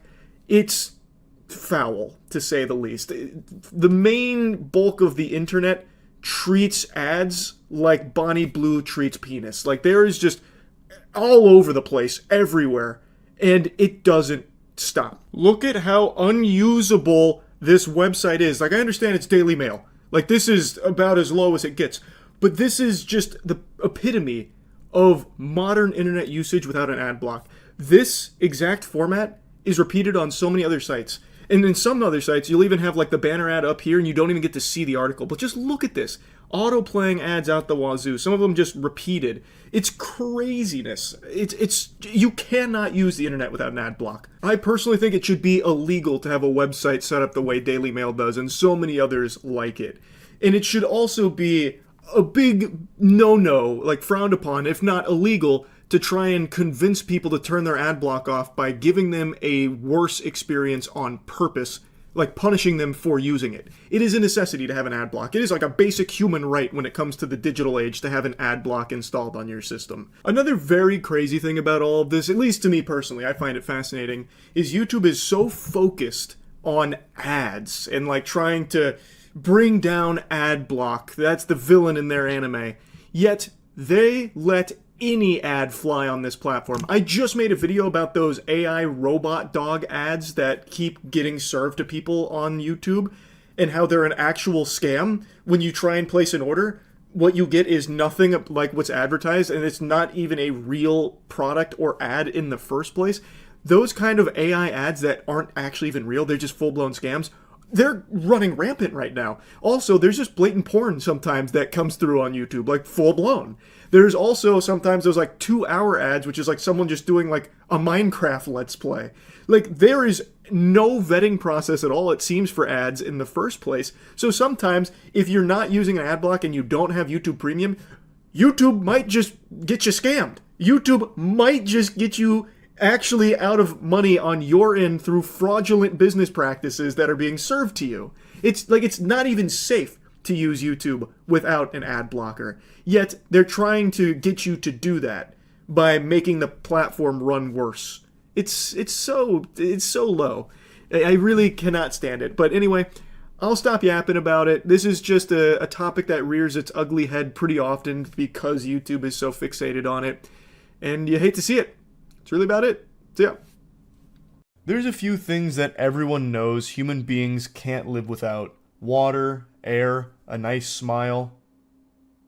But there's actually something that's often overlooked that's a necessity for life on this planet. And it's an ad blocker when using the World Wide Web. I am constantly reminded of this cold hard truth anytime on stream that I try and read about an event or something and I go to a godforsaken news publication that won't allow you to read the article without turning your ad block off.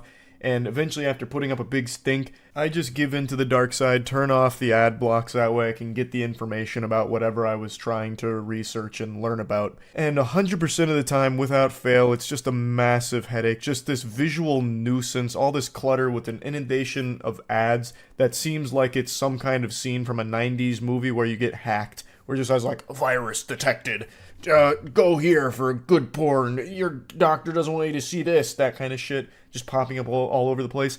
That is the modern landscape of the cyberspace without an ad block, unironically. There's banner ads, auto-playing ads in the bottom right of every news journalist site. Ads on the side, ads in the middle of articles, ads everywhere.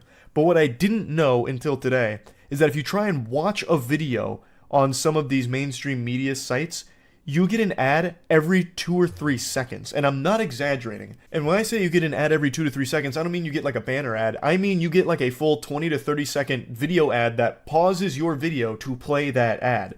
So a 2-minute video that I was trying to watch about a bobblehead heist ended up taking over 10 minutes, and I still didn't even finish the video because there were that many ads. I was still only a little over halfway through it.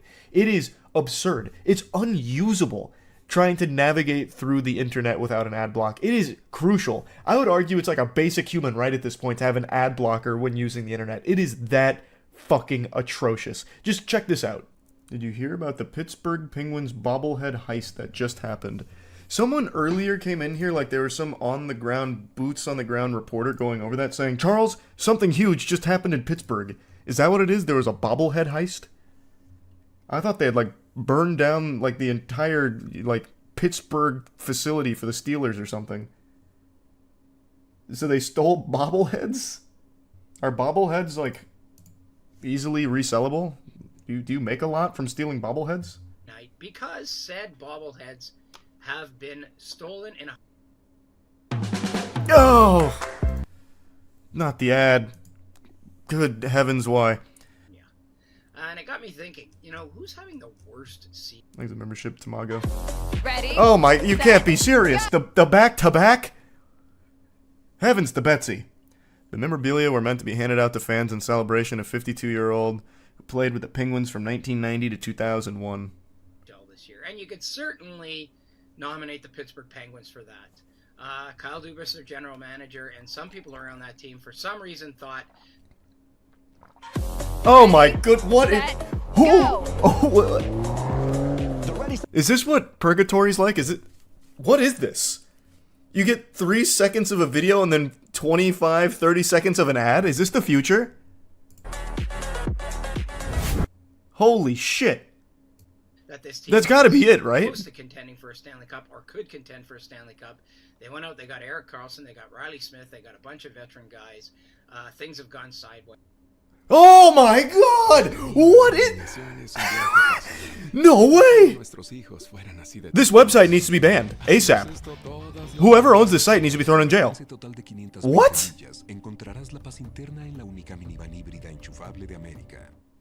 Things have gone south. And you could certainly argue right now that there's not... His membership, one guy. Oh! I have to watch the whole video like this. I have to know. How deep does this go? This can't be legal, right? This can't be.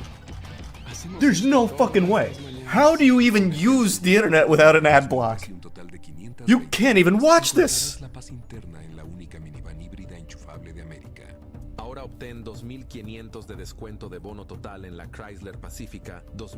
you ever watched cable TV? There's no way it's this bad. A team in the NHL that is further away from winning a Stanley Cup, or at least contending for a Stanley Cup, than the Pittsburgh Penguins are right now. That's a okay. That might be the end of it. He's got 2 sentences out this time. You know, you get to thinking, and I think there's some teams in the NHL that are saying, hey, I think it's smooth sailing. No way! How? Wait, how do you get it? Isn't there like laws in place to prevent this? I'm pretty sure there's laws in place for this, right? How about to fucking report them to the Better Business Bureau, even though they don't do anything? Hold my beer. How about the San Jose Sharks? On pace for a goals differential of minus 148. That would be the worst since the glory days of the Ottawa Senators in 93-94. Oh, that was a jump scare. They fooled me with that one. Thought it was coming. Oh, there it is. Nope. Season really well and looked like they had something really special going, and then became... I think we made it through the storm. Fell off the map, and they're playing in a college arena. Okay, there it is. That's the one. They teased us with a little foreplay there. This is what I come for, the ads. And then the guy in between who's just talking about some hockey stats, I guess. Man's able to get 3 words out. Hold my beer. Bang. Sisyphus-type video. Pretty much, actually. Yeah. What an absolutely unusable site. That is incredible. That is absolutely incredible. So who stole these bobbleheads? Oh, here we go.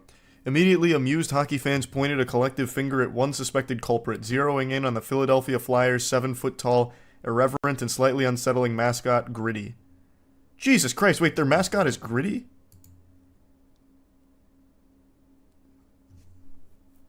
That's fire. I don't think I've ever seen their mascot, nor did I know his name was Gritty. How much money do you think they make every time someone watches the entire video? I don't think anyone can watch the entire video. This video is only 2 minutes long, and there's still 53 seconds left, and it's been like 10 minutes because there's so many ads. I think most people will have probably already clicked off or have died of old age. But with the amount of ads so far, I think that's like ad number 13 or 14, they probably make like $2. Like, it's just not worth it. That's nuts. I've never seen one this bad, ever. This video just started playing and immediately went to an ad. There's no way this is commonplace. Using the internet without an ad block is absolutely awful. Of starting a fatal house fire in Green Valley Ranch. Oh, that is not the ejaculation story. That's far different.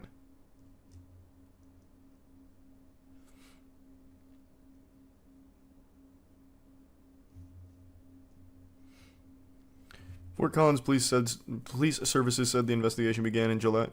Immediately to an ad. Maybe this is the norm. Is this the norm? I put in that second clip there just so you can see that I was experiencing the same thing on a different website. You only get like this short burst of what you're there for, like the video component that is, before it's interrupted by ads, it seems. I thought it might have been just exclusive to that first site I was on, but then it happened on this website too. So I'm guessing it's more common than I think. And there's not many people out there in the modern day and age that use the internet without an ad block, luckily. But now there's like this war on ad block that YouTube's kind of spearheading. And this is what it looks like without it. So you should be able to recognize why it's such a big deal that ad blocks are here and why they need to stay. So any kind of attempts to get rid of them, I think, is just a detriment to the overall landscape of the internet, honestly. After seeing this today, it is in a state that's unforgivable. You can't even watch a video from these publications without an ad popping up every couple of seconds. So you don't even get... The content is the ad at that point. And the break is the news story. Like, it's so fucking flipped and weird. And I just had to talk about this because I was baffled at the frequency of ads on journalist sites like this. That's crazy. That's about it. See ya. It's a terrible day for rain.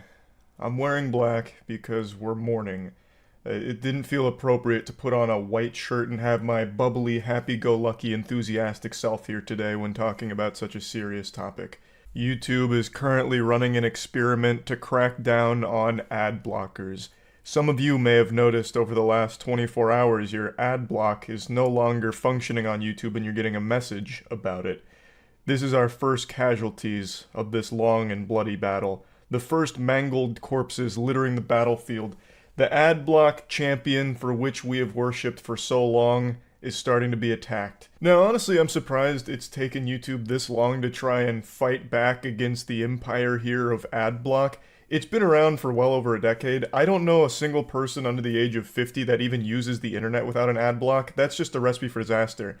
I'm at the point now where if a website even asks me to disable my ad block, I just leave. Like, I can't even go on Forbes anymore because it has that pop-up saying, disable ad block in order to read our dog shit, and I'm out. I drop everything and I say, you know what? I'm not eating at this lunch table anymore. I just can't peruse the internet without an ad block. It feels like unprotected sex with someone completely filthy. It feels vile. So, ad block is a core part of the internet experience for a lot of people, myself included, clearly. So to see YouTube starting to shut down the ad block functionality on the platform is a little sad and alarming for me because clearly I haven't been on here without an ad block in so long. Now, on my phone, when I'm listening to music or something on my phone, I don't have YouTube Premium or anything, so I still do get ads. But they're usually pretty manageable. It's only like a 5-second skippable, or a 15-second ad, or a 5-second skippable ad, so it's not that bad. It doesn't bother me that much. But on my computer, you know I stay fucking strapped with that ad blocker. And I, of course, always encourage everyone out there to have some sort of ad blocker. There's even browsers with ad block built in, like Opera GX. This isn't like a sponsored segment or anything. It has a built-in ad block. It's just important. You know, there's no reason to be going through the internet and being inundated with, all of these ads shoved down your throat and slapped around with all kinds of intrusive advertising you don't want to see. It's just kind of a necessity. It's a core part of the experience in the cyberspace. It's like looking both ways before crossing the street. Make sure your ad block is on before visiting this website, just in case. And sometimes it's just downright dangerous to not have ad block on, because some of the ads are just straight up viruses and malware. Now keep in mind, this is still an experiment. They're still in Dexter's laboratory right now cooking this up in order to fight back against ad blockers, so this isn't going to apply to everyone out there. Maybe you're still in the good graces of your ad block and it's still functioning as it always has. But a lot of users are receiving this message that says, ad blockers are not allowed on YouTube. It looks like you may be using an ad blocker. Ads allow YouTube to stay free for billions of users worldwide. You can go ad-free with YouTube Premium and creators can still get paid from your subscription. And then you have the option, allow YouTube ads or try YouTube Premium. Now, I obviously understand why YouTube is doing this. I think everybody in the world has an understanding of why YouTube would want to stop ad blockers from working on their site. And it's because they lose a lot of money to it, like probably billions of dollars to it. YouTube does rely on advertisers to be on the platform, and thus as the user base continues to grow, so does the exposure to ads, which puts money in YouTube's pocket to keep the service free, so that way people can still keep getting free content. They just have to sit through the ads. And with ad block, they've kind of taken that out of the equation for a lot of people, which means a lot more people aren't seeing the ads, which means YouTube's losing out on that money. It's all pretty simple. We're not diving into any quantum computational bibble babble. It's YouTube loses money when the ad block is on, so they want to rip that condom off so they can get that money again. So ad block will no longer function, which sucks for me because I'm not a YouTube Premium subscriber and I don't want ads, which means I'll probably have to pay for YouTube Premium here pretty soon. Right now, Google is calling this a small experiment, but it's important that we realize that everything big once started small, except for me. I started small and I'm still small at 5'6", but the point is, they're saying it's a small experiment globally that urges viewers with ad blockers enabled to allow ads on YouTube or try YouTube Premium. Ad block detection is not new, and other publishers regularly ask viewers to disable ad blockers, which is true. This isn't some kind of groundbreaking, innovative technology here that detects the ad block. Like, they're not a pioneer. Tons of sites have done that and are still currently doing it. YouTube is just one of the last ones to do it, surprisingly, and now they're finally deciding to get into that ball game. The article also mentions how they do experiment with other kinds of ad strategies. Last year, they did an experiment that forced users to watch a long chain of short and unskippable ads. I believe this was all on YouTube TV, where they had like 10 unskippable ads, just to test out if TV watchers would be more susceptible to long-form advertising. And then it also mentions that YouTube creators have seen a steady decline in ad revenue since 2017 with the adpocalypse. So, one thing that they mentioned here, and a lot of people have talked about, is when ad block is disabled, the creator makes more money off ad revenue. I don't know if that's true or not. I've always encouraged people to have an ad block when using the internet in general, which of course applies to my content as well. So I don't know if that's going to be a noticeable impact on creator ad revenue or anything. It makes sense, like the logic makes sense, that all tracks, that if more people are seeing the ads on your videos, that means more dollars, more doubloons in your pocket for it. So I do think that it probably will lead to higher ad revenue for creators, but it comes at a cost to the viewer experience because, again, no one really wants to sit through the ads. And if they don't want to sit through the ads, then the only other way is the YouTube Premium, which costs money. So all of it's not exactly how I'd like to see it play out, because I always think the most important thing is people getting to have a fun experience that isn't a headache. And right now, that to me is having the ad block on and just being able to watch the content immediately, with no stress and no financial investment in order to get that experience. Also, you might remember a few years ago, actually quite a long time ago now, there was a couple delusional creators that were absolutely huffing glue, and they started to whine and complain about people using ad block. We had these fucking hall monitors on YouTube who were like, ad block is piracy, it's theft, you're stealing from the creators. If you care about our content, you'll turn off the ad block and you'll click on the ads too, god damn it, you fucking filthy swine. And everyone shot spitballs at them and made fun of those clowns. Well, now they're probably wiggling their finger, like completely jubilated at this new announcement here. No, that mentality hasn't been prevalent in quite a long time. That's kind of faded out because it's so ridiculous to try and claim that free content is being pirated when they're not watching the ads. It's so stupid. But I just wanted to point that out right now because they're probably ecstatic. Like, they're probably going wild right now. Fucking rip their shirt off and twirling it over their head right now. I just slapped the mic. I bet that sounded amazing. Sorry about that. I guess a little jump scare. But yeah, overall, it's a sad day. It's the end of an era. The end of the ad block utopia we've taken for granted for so long. I can only hope that this doesn't become even more widespread because right now it's already huge. I mentioned Forbes earlier, but there's a lot of major publications that won't even allow you to access articles with an ad block on. And like, I understand.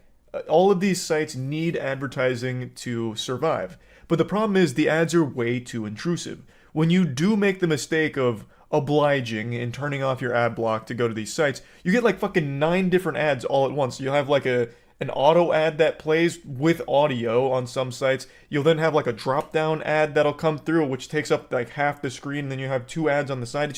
It's so much. It's like Charles Xavier jacking into Cerebro, but all he's seeing is fucking dog shit advertising. It's too shitty. So if you really do want people to browse your sites without an ad block, then make the advertisements less intrusive, less invasive, and less of a fucking headache and an eyesore. It's that simple. That's how you solve this whole thing instead of punishing people for having an ad block. Now, in the case of YouTube, like I said, I do understand it, and right now the YouTube ad system isn't that bad. I get it on mobile because I don't have YouTube Premium, so when I'm listening to music, I get the ads. And right now, I only ever get a 15-second unskippable ad or a 5-second skippable ad. I'm never getting a ton of them, though there are occasionally moments where if I'm not paying attention, I'll get like 2 ads back to back, and that second one's like a minute long, so I'll have to go over there and be like, skip.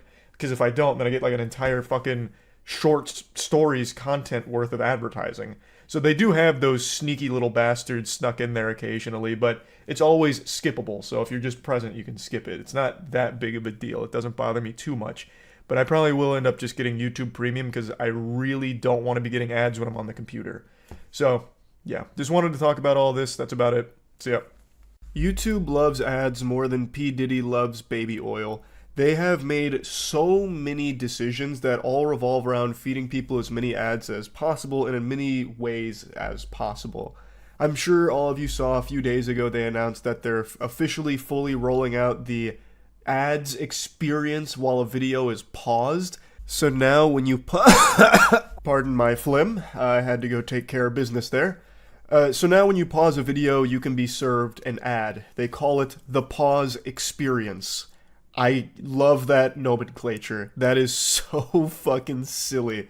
This is the pause experience, which is why we're serving you a Dunkin' Donuts ad. But I'm not here just to focus on YouTube's abundance of ads. I'm here to talk about its war on ad blockers. This is something that's been going on for a while now. There's been tons of mangled corpses left out in the street from this battle, and now there's been a new casualty. Me.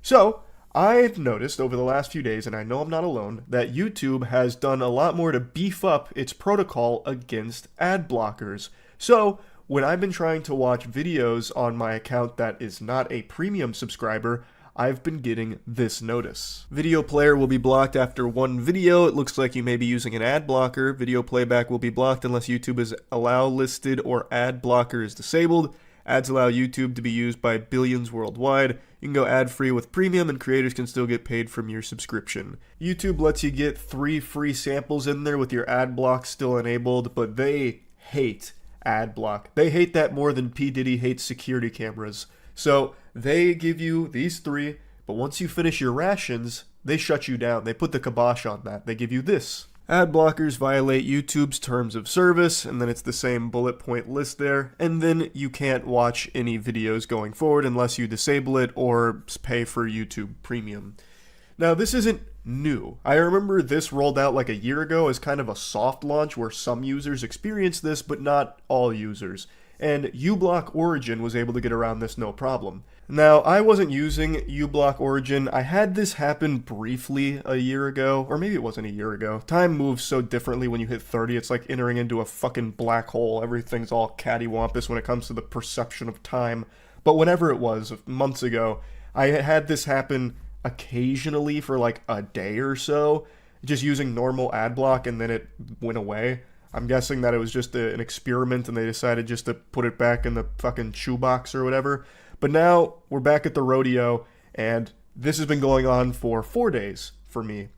So I decided, let's see if uBlock Origin works. So I grabbed uBlock Origin, and sure enough, it gets around this no problem.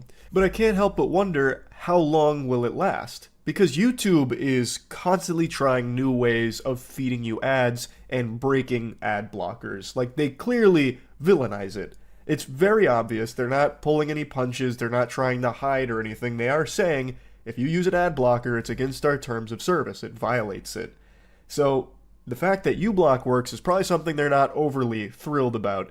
And I remember a few months ago, Mudahar made a video about how YouTube is experimenting with server-side ad injections. So, like, they are constantly trying to innovate in ways to blast your ass with ads. And right now, uBlock is able to put, like, a shield on your butt cheeks to stop this from happening, but will it always work with getting around YouTube's ads? I have no clue. I'm way too fucking stupid to have the answer to that question. Why are you even asking me? I struggle to remember how to do long division sometimes. Clearly, I wouldn't have the answer to this one. But I do think YouTube is probably having like an entire dedicated fish tank all focused on brainstorming how to break uBlock Origin and every other ad block to force people into either paying for YouTube Premium or allowing ads on the site. What I do know for sure is that the internet itself is unusable without an ad blocker. Period. Full stop. I'm not being exaggeratory. It is literally not possible to use the internet without an ad block. Go to any mainstream journalist website, try and read an article without an ad blocker, you will find maybe 2 sentences that are broken up by 5 ads, an auto-playing ad, a banner ad, audio ads that play in the background. You can't get any of the content on the internet anymore without an ad block. It doesn't exist. The ads are the content. Like, that is the internet now. It's fucking tragic. And YouTube is bad without an ad block because unskippable ads out the wazoo, ads that play even when you pause a video now, like, it's excessive. I know I already made a video on this topic like 6 months ago about how the internet doesn't function without an ad block anymore, but it needs to be driven home just how bad of an experience that is. It's not even an experience. At that point, the only experience you're getting is like brainwashing. It's like the ads are used as a form of hypnotism against those that traverse the cyberspace without protection. Like, if you don't have the ad block condom on, you're fucked. Like, you're walking away with the worst diseases imaginable. It's awful. It cannot be overstated how awful using the internet without an ad block is. So when it comes to YouTube in particular, it's not as easy as just like oh, okay, I guess I'll go ahead and turn off my ad block. It's not that big of a deal. It is a big deal, because then if you're trying to watch like a 10-minute video, that'll turn into like a 20-minute experience, because it'll be 10 minutes of trying to watch that video with 10 minutes of ads like slapped on top of it. That's exaggeratory. I know it's not to that extreme, but it is a much, much worse experience. And it's not like getting YouTube Premium is free or anything. That's 14 clams a month. That's an expensive subscription, especially when everything in the world is subscription-based now. Fucking subscription-based oxygen access at this point. Like, everything is subscription-based, so it's $14 on top of whatever other things you're subscribed to. It's not a low amount of money by any means at all. And YouTube without an ad block is just kinda dog shit. It really is. Nobody wants to be fed a ton of ads that they can't skip, they have no control over, and you can't escape from. You can't even pause a video and be safe from the ads. They'll come through and fucking jump scare you, even on the pause screen now.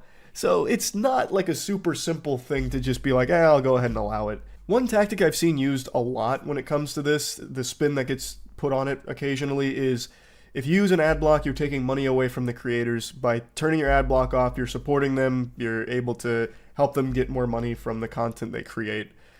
And the thing is, I think the majority of creators on the platform really don't give a shit about that. I've seen most of them say like, hey, you need to have an ad block. Like, I think most creators are very well aware that a user having a positive experience while watching their content is more important than that user giving them a couple extra doubloons because they got fed 12 ads. If someone's trying to watch your video and it becomes like a headache, they're probably not going to come back. And that's much worse for the creator. So I don't think that it's necessarily the most creator positive thing in the world to turn your ad block, to watch every ad and everything like that. And I don't think there's many creators that push for that either. Now, I'm stupid, but I'm not too stupid to understand the importance of ads. It's what puts money in the pockets of YouTube. It's what allows it to exist, and it is what creators make the bulk of their revenue from. Like, I get how important ads are, but what I would do, instead of focusing on finding new ways of making intrusive ads to ruin the user experience, I would instead focus on just having everything be as user-friendly as possible.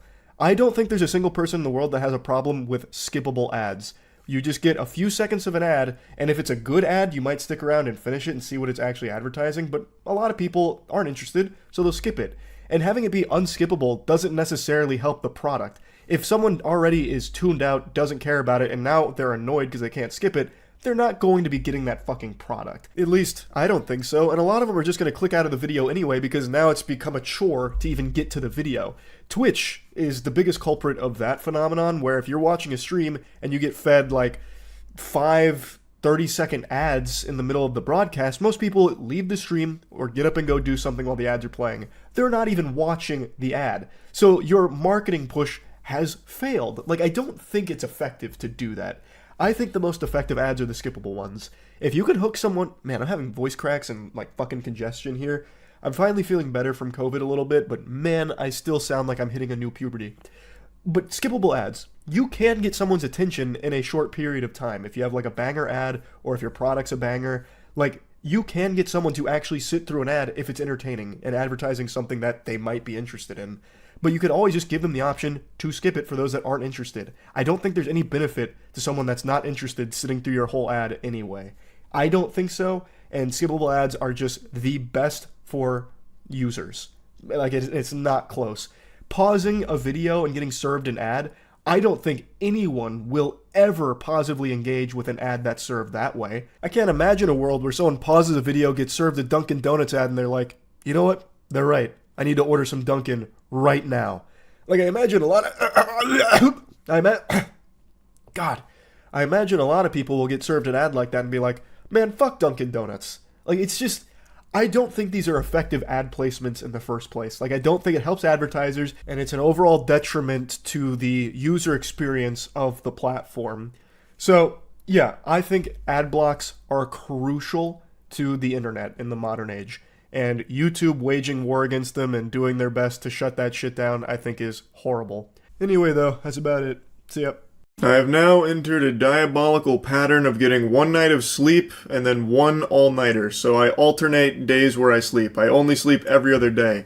I'm a goddamn cryptid when it comes to sleep. And I know you're probably tired of hearing me yap about my insomnia. The reason I'm mentioning it now is because it's 6 a.m. I've obviously been up all night again. But the reason why I keep bringing it up is because it's kind of like Voldemort's name, where you gotta take away its power. So this is me calling out my insomnia, hoping that, you know, if enough time passes, I'll start to make some headway being able to sleep normally again. I'm also trying a bunch of, like, medication now. Not working, huh? It doesn't seem to be panning out all that well. I just spit everywhere. This has nothing to do with the topic, by the way. You've got eyes, and I assume you're literate. You know what the topic is. It's a huge YouTube issue that apparently has just started up and people have learned about. According to a bunch of YouTubers, there's been an abnormal drop in views on all of their channels, allegedly a site-wide decline in views, seemingly out of nowhere, and they've been doing a lot of exploring in the data, and they believe they've found the culprit. A YouTuber named Josh Strife Hayes just posted a video explaining all of it and showing all of the data, which is apparently corroborated by a ton of other channels experiencing very similar circumstances. And I'll go ahead and address the obvious explanation that people are absolutely going to be like Poindextering, pushing up their glasses. Well, actually, this is the reason. They fell off. Like, that's going to be what most people typically default to. Like, there's probably no YouTube issue. These channels are probably just falling off or posting some lackluster content that people aren't interested in. Or you could easily just point to the time of year that it is, you know, back to school and all that. And that's not like some kind of fucking outlandish hypothesis that'll have you, you know, thrown into a padded cell at Arkham Asylum. Like, that sounds reasonable. But if you look at the data here, it's not really supported, because nothing changed in like the type of content and all of that until one day in particular, across the board on every channel, August 10th. That is Judgment Day for YouTube channels where the views just got fucking smited, and it seems like something changed on the back end that has now led to this net decrease in views for pretty much every channel on the platform. I want you to specifically look at your views from device type in August, specifically around the August 9th to 12th period, because that is the date range the desktop views specifically fall out of correlation with the other device types and become consistently lower. 12,000 per day drop to 6,000 per day over 4 days and then remain at that. The other channels I've asked to check their analytics also corroborated this same drop.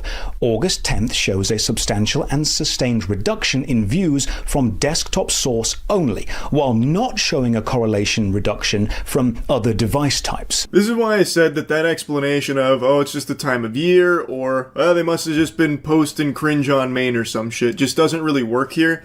Because when you look at the analytics, the views stayed the same on device types, except for one, which doesn't make any sense if the explanation is they were making bad content, shit no one wanted to see. Because if that was the case, you would see a reduction in views on all device types there, not just a single isolated one. He is showing here that all the views maintain the same consistency on all devices except computer post August 10th. So unmasking the Scooby-Doo villain here of less views, we get something pretty fishy where it seems like they must have changed something on the back end when it comes to computer desktop views specifically. Computer views on post August 10th take a drastic decline and they stay that way. They don't go back into the same pattern, the same correlation that they previously were.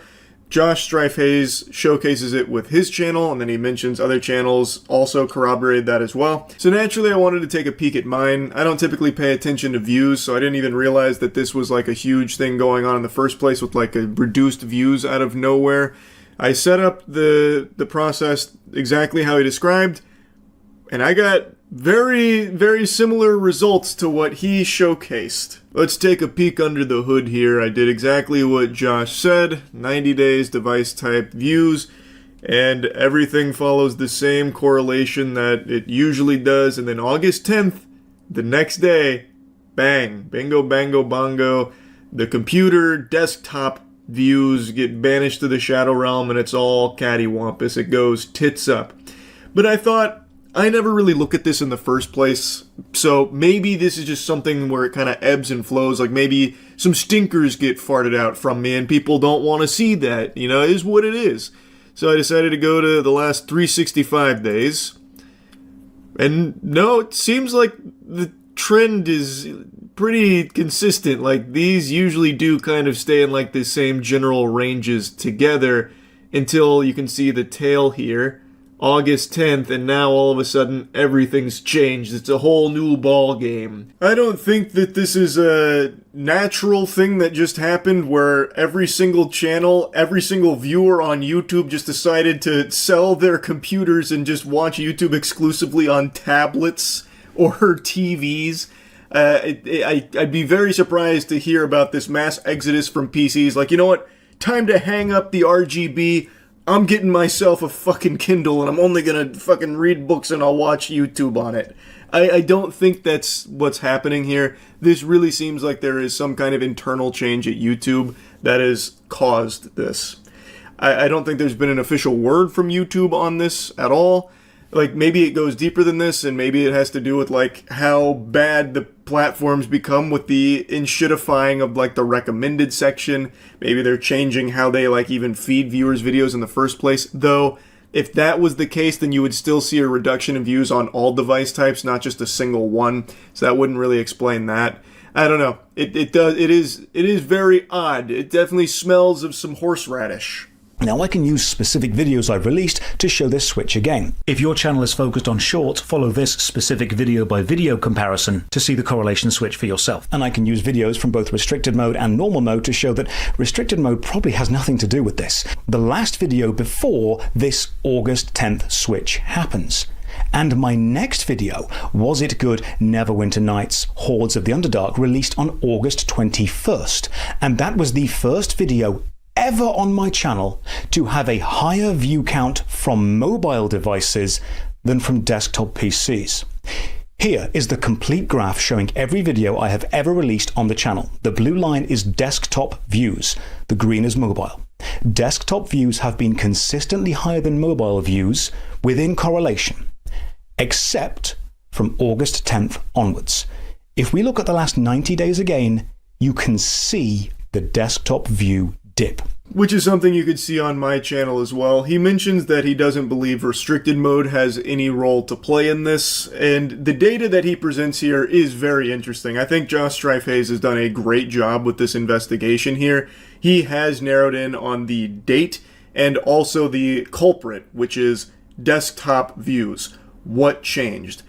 Did they change the way they calculate the views, or did they change the way they even feed people videos on desktop? Like, maybe there's a chance if you're a desktop YouTube enthusiast, maybe you do not get the videos from the pages you subscribe to. Maybe YouTube just decides not to push them on desktop users. Who's really to say?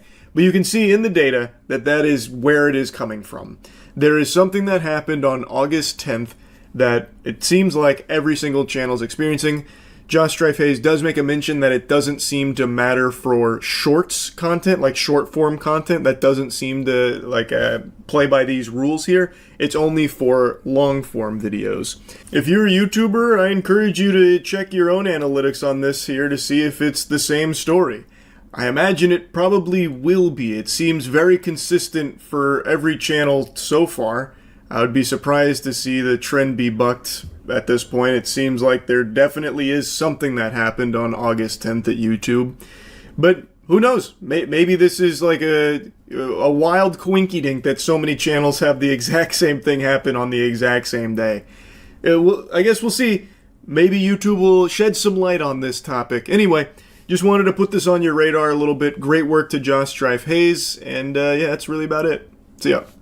No long-winded intro. I actually got some sleep last night. I'm supercharged. Right now I'm Charles Prime. So let's just dive right in. Yesterday I covered the ongoing YouTube issue YouTubers are debating about with the reduction in views coming out of nowhere, all from Judgment Day, August 10th. Post August 10th, views took a huge decline pretty much across the board on channels, and a YouTuber named Josh Strife-Hayes believed he found the culprit, which was desktop views no longer being counted the same way they were prior. This led to a bit of a debate between him and the Spiffing Brit, where the Spiffing Brit, another huge channel, disagreed and believed that that was, a bunch of malarkey, that was a bunch of fish paste. Josh Strife-Hayes made a follow-up where he believed he uncovered even more evidence to support his hypothesis and believes he knows exactly the direct root cause, which is monetized views on YouTube not changing, but any views that use ad block were no longer being counted, which is why all the desktop views for channels across the platform were down for the most part, but revenue stayed the same. And to get into the spaghetti and the meatballs, he is 100% right, I believe. I shared that video with people smarter than me who ended up sharing that with YouTube directly. And they kindly requested to not share their direct feedback, but I believe I can mention that they confirm his hypothesis for the most part. Now, right off rip, I want to address one of the most popular theories about this that people were speculating on, that this is YouTube getting rid of bots, banishing bots to the Shadow Realm, because we did just see Twitch do that, and they took like a fucking massive hit. Everyone saw them get clobbered when they lost all the bots there for like a day. So people thought maybe the same thing just happened on YouTube. It does not appear to be the case. It doesn't seem to be YouTube getting rid of bots that has caused this reduction. It does seem that Josh's hypothesis being ad block is the correct one. That is the winning racehorse here in this theory that explains why so many channels have seen a huge drop in views, specifically from desktop. These channels, despite seeing low computer views from August 10th onwards, had not seen a drop in revenue. And I think that was the key, because that means it's likely to do with unmonetized views or ad block. However, when YouTube is watched through an ad blocker, these adverts don't play. The ad revenue isn't generated, which is bad for YouTube. On screen now is an article showing a previous clash between YouTube and ad blockers written in January 16th, 2024, referencing the November slowdown of 2023, where a change to ad blocker, not YouTube, was the culprit for the slowdown. So YouTube and ad blockers have been in an arms race for a while now, with YouTube wanting to ban ad blockers, even recently making the 3-strike system. You may have experienced it yourself. Josh is right on the money. He pinned the tail on the donkey. That was the key. That was the chemical X to the Powerpuff Girls formula here. The relationship between the decrease in views having no effect on the creator's revenue, it did help him get into the actual problem. And that was YouTube's calculating of unmonetized views must have changed on August 10th, because that's where it happens the next day. You can literally see it across so many channels' data. I think it's pretty obvious that something happened on August 10th, but we don't know what the cause is exactly yet. You know, what was the reason? In the words of Hoobastank, maybe the reason is you. The thing is, based on Josh Strife-Hayes' theory, and now the whispers from the back end, I think I can confidently say with a high level of certainty that the reason is the interaction between content blockers and YouTube has changed, most likely from an update that was on or around August 10th.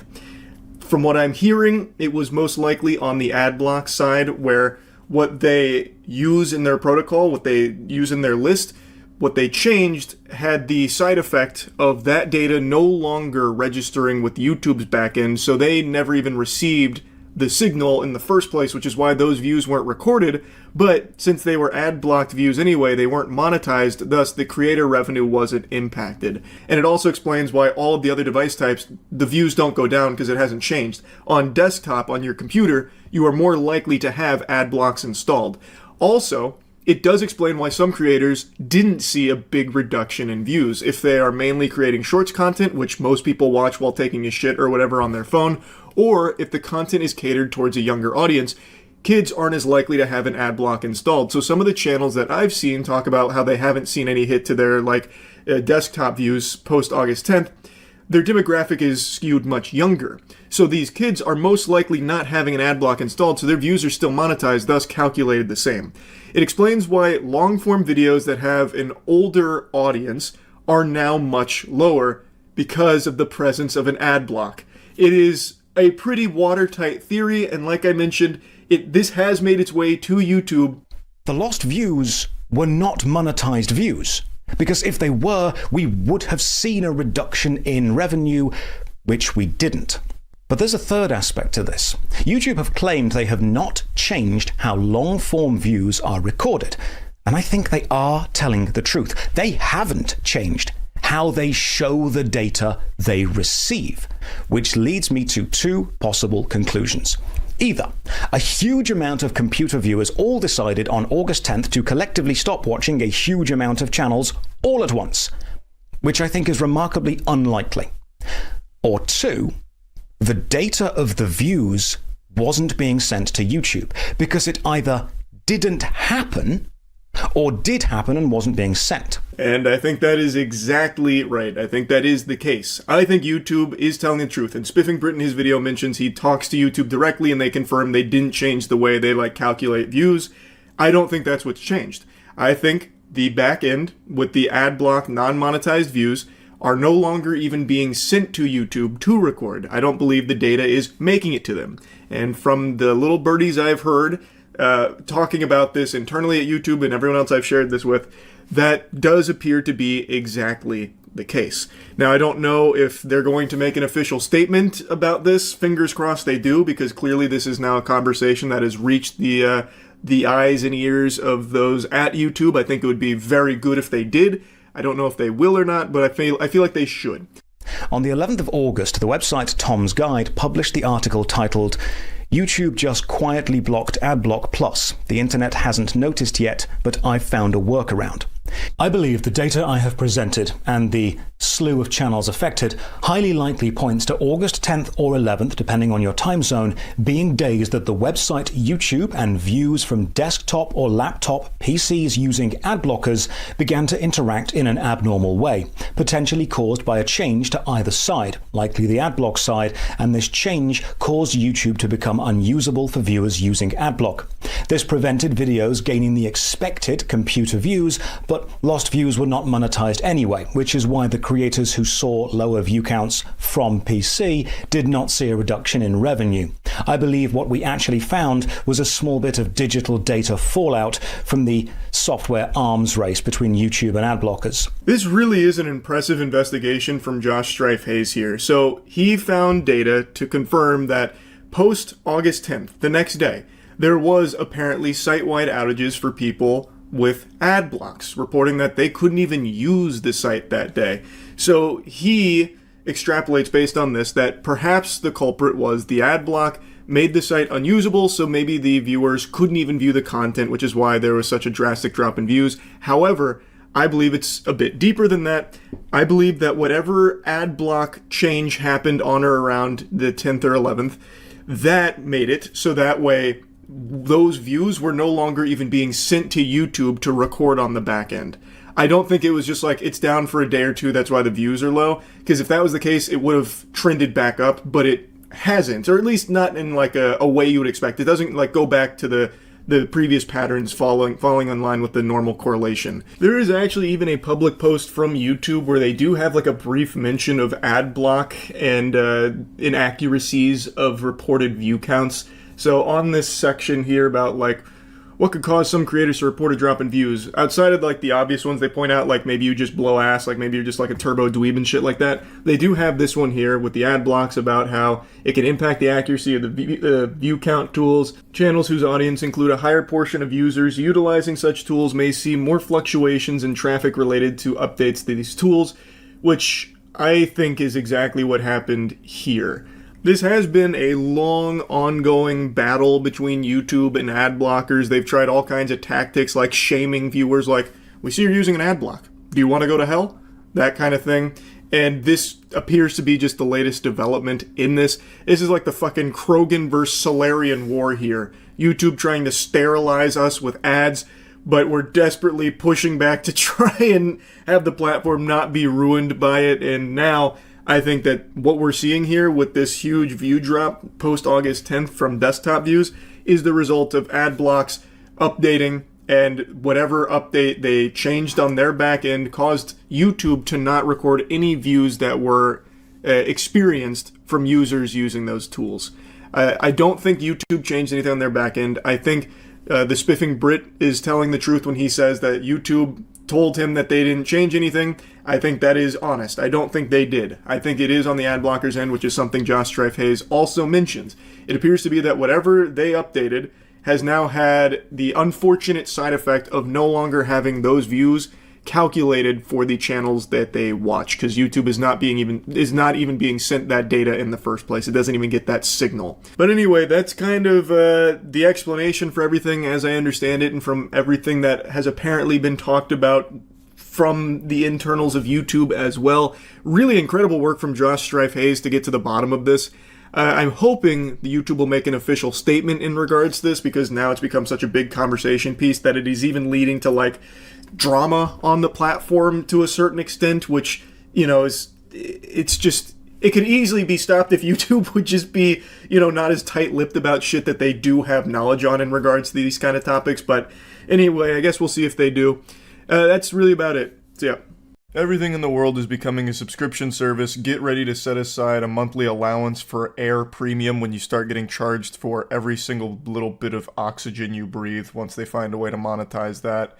It's just such a frustrating trend. It's worse than Tide Pods, honestly. But what's even worse about the subscription plague is when some services make it very difficult to cancel, making it a ton of hoops that you have to jump through and just a complete nuisance. And there's no industry worse about this than journalism. This is, I don't know what's happened to journalism, but it is fucking atrocious. Not only like the quality of articles, but even just the ability to access articles. I've done this on stream innumerable times by this point, where if you go to an article without an ad block on, you can't see the article because it's just completely inundated with ads out the wazoo, with autoplaying banner ads in paragraph ads that split everything up, and all you see is ads. And if you go on mobile, you're better off just closing your eyes. You'll get the same amount of information. It's terrible. It's absolute trash. It should be illegal. Like, I actually think there should be a limit to how many ads can be on these websites, because you can't even access the content. It's unacceptable. And some websites don't even allow you to see an article without your ad block being turned off, which is why I have it off when I stream, so I can at least access an article. If that's the word. I don't even know if I can use that word for it, because the only thing I'm accessing is a goddamn migraine looking at all these fucking stupid ads that are just, like, laser beaming my eyes. But if you do make the mistake of subscribing to some of these journalism outlets in order to actually read some of their trash, you become their bitch. You become their prisoner for life. You're trapped in there with them. Like, you can't escape. It's an actual Elden Ring DLC boss battle if you try and unsubscribe from some of these outlets. And the worst culprit by far that I can find is The Economist. I saw these screenshots today and learned that this is common practice for The Economist when you try and unsubscribe. There are so many posts on Twitter and Reddit, as well as just like other forums, that document how painful of an experience it is to unsubscribe from The Economist, because they make it as difficult and complicated and long as possible in the hopes that you'll just give up and just keep your subscription. It's so foul. That has to be illegal. It really does. But anyway, here's the live chat here, because in order to unsubscribe from The Economist, you have to talk to somebody there. You can't just automatically do it, which I feel should be a basic necessity if you're offering a subscription service. You should have a way to automatically unsubscribe and cancel it. I don't think you should have to communicate with anyone at the company you're unsubscribing to, but at The Economist, they clearly disagree. So here they say, "Hi Austin," with an exclamation point. Super excited to be having this conversation. Party poppers just went off the second this live chat was initiated. Sorry to hear that you wish to cancel your subscription. I'll certainly help you with your request. Allow me a minute. While I'm doing that, may I know how your day has been so far? To which they just say, "Fine, thanks." Short, sweet, to the point. No one really wants to be making small talk through the live chat here when they're on a mission to just unsubscribe, which should be a quick, easy process. They go, "I'm glad to know about your day, Austin." Yeah, pumping their fist. "I'm glad to know about it. I can see you have a monthly digital subscription with the renewal date of the 5th of July, 2024. May I know if there is any specific reason that you wish to unsubscribe with us, Austin?" To which he replies, "Ads." Pause. That's crazy. So you're paying to subscribe to this journalism outlet, and you're still getting ads. I was under the impression that if you subscribe to one of these outlets, you don't get ads anymore, and you actually get to read what they publish. That is shocking, that you're paying to still get ads on these fucking websites. That's like malware. These journalism outlets are like actually malware you're paying for, I suppose. That blows my mind. Thank you for the information. I'm sorry the inconvenience this may have caused. If I may know, how do you access the content? Through app or website? I love that you have to take like a fucking exit survey here just to unsubscribe. Lovely. What a great process. Website. I'm not trying to be rude, but can I please just cancel without all these questions? Exactly. No one likes to be interrogated about wanting to unsubscribe from this service. It's ridiculous. Thank you for the information. Apologies for the hassle. I will help you with your request. Thank you for patiently waiting. To explain, The Economist ads are clever, witty, and thought-provoking. They're driving like this hard sell on like, well, actually, these ads are incredible. We have innovative ads that use these things called jokes. Humor is actually one of the most important things of The Economist, because we believe if you're reading The Economist, we gotta put a smile on that face. And we do that through these extremely clever and witty ads. Oh my god, it's so fucking dystopian. They engage readers by making them feel part of an elite club. For instance, iconic ads imply that reading The Economist makes you smarter or more informed. Like most media outlets, The Economist relies on advertising revenue to sustain its operations. Ads help cover production costs, pay journalists, and maintain the quality of content. I have no doubt that customer service is trained to do this. It's not something they really want to be doing. But holy shit, that is such a crazy thing to attempt. Like, oh, you're leaving because of ads? Are you sure? Our ads are witty. Like, ads should be a reason you'd want to stay. Our ads are so good. Like, I can't believe you'd want to leave because of ads. That's kind of a stupid reason. Let me explain to you why you should stay. Because these ads are so fucking good. I also love trying to guilt them a little bit, like, well, ads are a necessary evil. Well, excuse me, not evil, a necessary blessing to our readers because they help sustain the website and pay for all of these costs. Well, what the fuck is the point of the subscription service then? Like, you're double dipping. If you're subscribing to something here, you shouldn't be getting ads on top of it too. At least I don't think so. Or at the very least, non-intrusive ads. If you're still going to put ads to subscribers, it should at the very least rule out the possibility of getting in-video ads, banner ads, in-article ads, fucking audio blasting ads. Like, it should... If you're going to put ads into these subscriptions, I suppose, it should be the least intrusive ones, like at the very bottom of an article, perhaps. Like, it's stupid. This is really stupid. But above all, you should just let people be able to unsubscribe without this kind of hassle. This is absurd. So, it's not just, a live chat that you have to go through, though there is so many screenshots from people having almost identical experiences with the Economist live chat when trying to unsubscribe. There's also been cases where they kind of require you to call if you don't want to wait in a live chat queue. So your options are either call the Economist or go through this song and dance with live chat. Like, that's so inefficient and just a complete waste of time. And it's on purpose, because like I said, the idea is if you make it a long, tedious process, most people... Or not most people, some people will probably just be like, okay, fuck it, I'll just keep subscribing and I'll occasionally read this, I suppose. Like, it's just one of those things like a gym membership. Gym memberships are notorious for this, where if you try and cancel a gym membership, they require you to go in there in person in some places in order to cancel it, and for a lot of people, that makes it a lot more inconvenient, so they end up pushing it and procrastinating, so they end up paying for it longer than they planned on.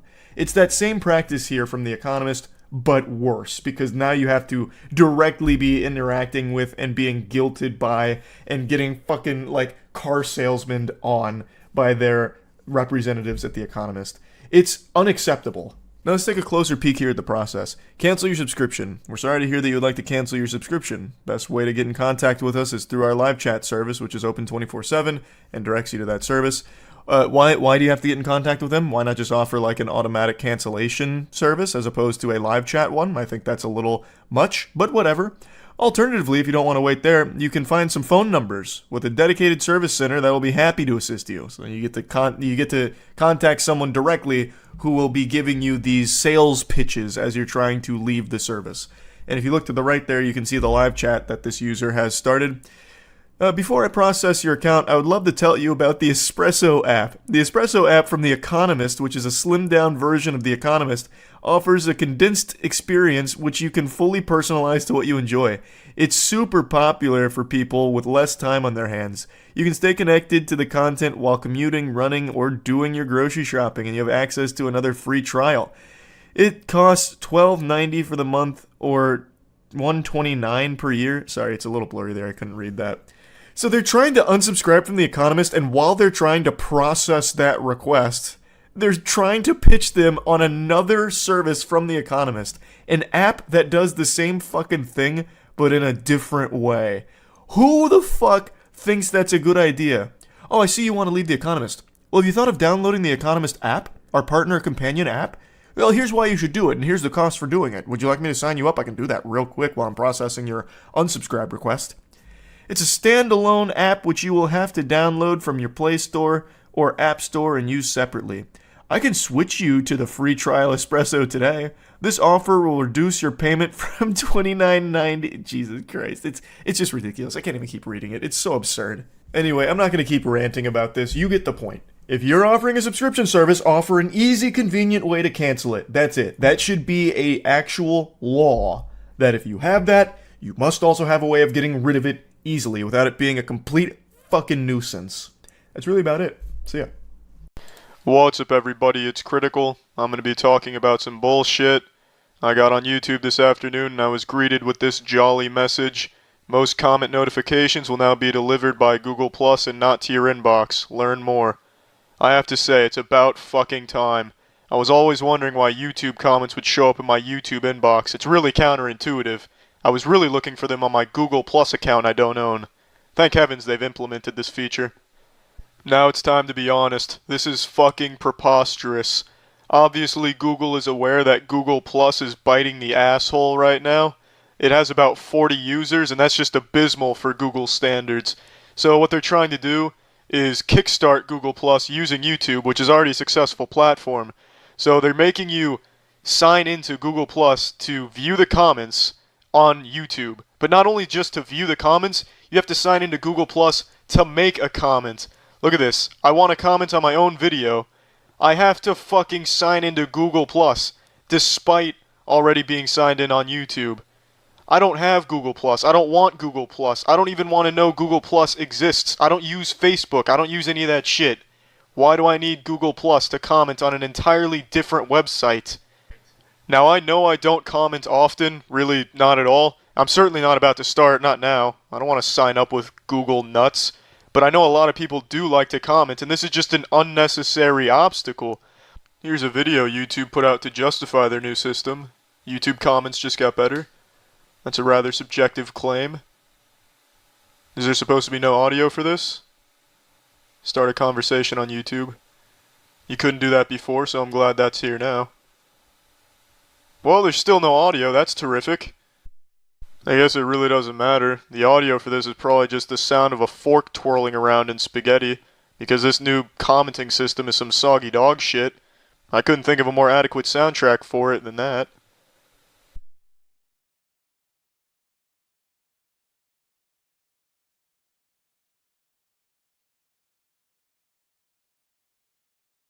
See comments you care about up top.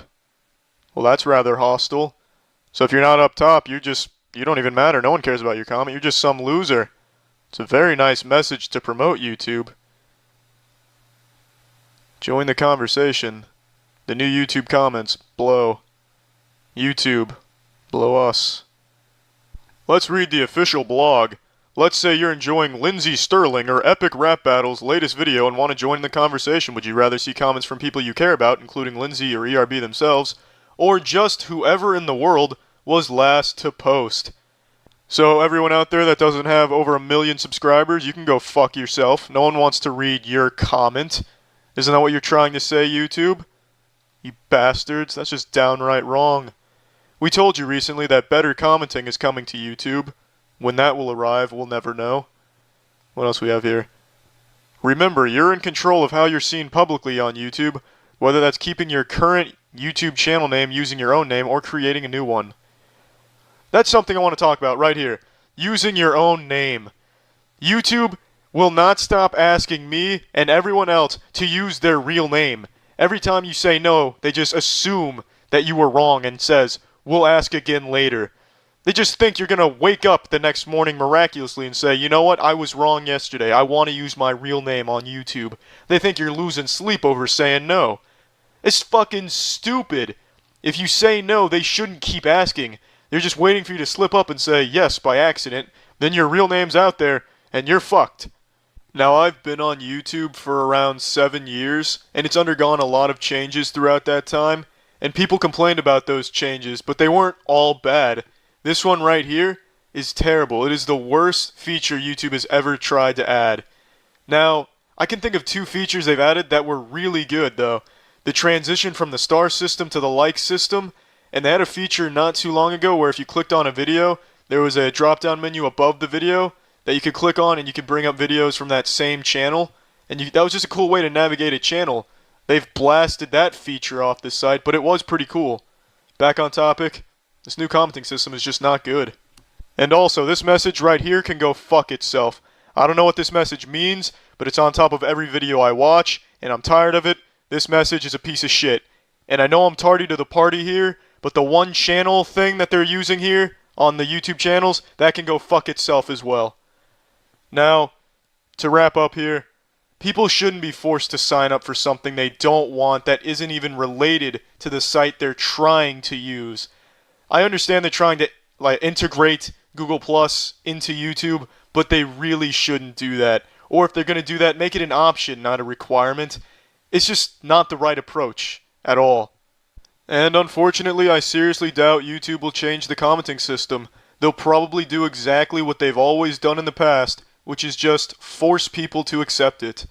And that sucks because the commenting system is just not good right now. Really, YouTube as a whole is hard to navigate. They really, really need to do something about YouTube in general, not just the commenting system. The whole site is really convoluted. It's just a massive clusterfuck right now. They do need to fix YouTube. But I doubt they will. Hopefully they do. And yeah, that's about it. See ya. I have made a total of 14 videos over the last 6 years bitching and shitting on YouTube for various policy changes and features, awful fucking features that no one, not even the devil himself, would think of, and just horrible different directions they've taken the site. I'm going to address the elephant in my asshole right now. I have a pretty big cold right now, nose real runny, throat's all fucking craggly and full of phlegm, so if I sound different, that's why. And I'm gonna blame YouTube for that as well. It's almost like reading that new update, fucking shut down my sinuses. But anyway, in a nutshell, the new policy is about removing videos they deem to be hurtful against somebody. So this is very vaguely defined, and it basically covers anything that can even be viewed as a criticism of a douchebag, or just a very well thought out critique. For example, iDubbbz's content cop on Leafy was the biggest one that just got taken down out of nowhere yesterday as a result of this change, and that's extremely dangerous to completely censor any type of criticism against people on the platform, or even not on the platform for that matter, because Leafy doesn't even fucking post anymore. And to say what is bullying on behalf of someone is also just ridiculous. Susan's pretending to be everyone's mom on YouTube, but she's the worst fucking wino alcoholic mom of all time. It's a horrible, horrible change that's extremely scary to the platform, and by far probably the saddest change I've seen them make, because it's one that they're actively enforcing. They also took down a video that was critical of H3H3. It's just a absolute shit show. They took down one of Psychic Pebble's videos that was a parody of the Fine Bros. They take down all of these videos because they view it as harassment and bullying, which they're not. They're jokes, and they very clearly critique the content. And I'm going to make a bold prediction right now. This policy will not be fairly enforced across the whole platform. Some creators will just outright be exempt. Jimmy Kimmel and Jimmy Fallon, they're the two faces of modern YouTube, of corporate YouTube. You're not going to take down any of their videos, but you should. You'd have to with this new policy if you're going to enforce it properly. They have so many videos that directly violate the exact things you tell that you can't do, such as all of the Donald Trump jokes they make about his hair, his skin, his senile old nature, his old ass, all that kind of shit. All those videos are now not allowed to be made. But I don't see YouTube taking down those videos, even though they directly violate the very first bullet about insulting someone's appearance. Hating, insulting, and shitting on Donald Trump has become a beloved American sport that we all partake in, but it doesn't matter because it shouldn't be allowed anymore on the platform as a result of this policy. They should have those videos taken down, because there's no exception here that says, except when talking about Donald Trump, you're allowed to do these things. It doesn't say that. That means these are violating the rules. That is one of the main things they do against Donald Trump, but they're not going to take him down. It's like Hydra. You cut off one Jimmy's head, two more Jimmys take its place, and they're all just as boring. It is shitty content, but they're the faces of YouTube, and YouTube's not going to poke that sleeping bear. They're not going to mess with the Jimmys of the round table, the Jimmy gods. So it's going to be really fucking frustrating when YouTubers' content is getting taken down like Content Cop, but Jimmy Kimmel and Jimmy Fallon get a free pass to just keep doing the exact same things that other people get taken down for. And I know every time a policy like this comes out and YouTubers start talking about it, the pseudo-intellectuals on Reddit always post the same shit. Well, as a YouTuber, you shouldn't be putting all your eggs in that basket. They're a private company. They can do whatever they want, including burning down your house and slitting your family's throat. Totally within their right. That's what you get for being a YouTuber and putting all your eggs in that basket. You fucking douchebag.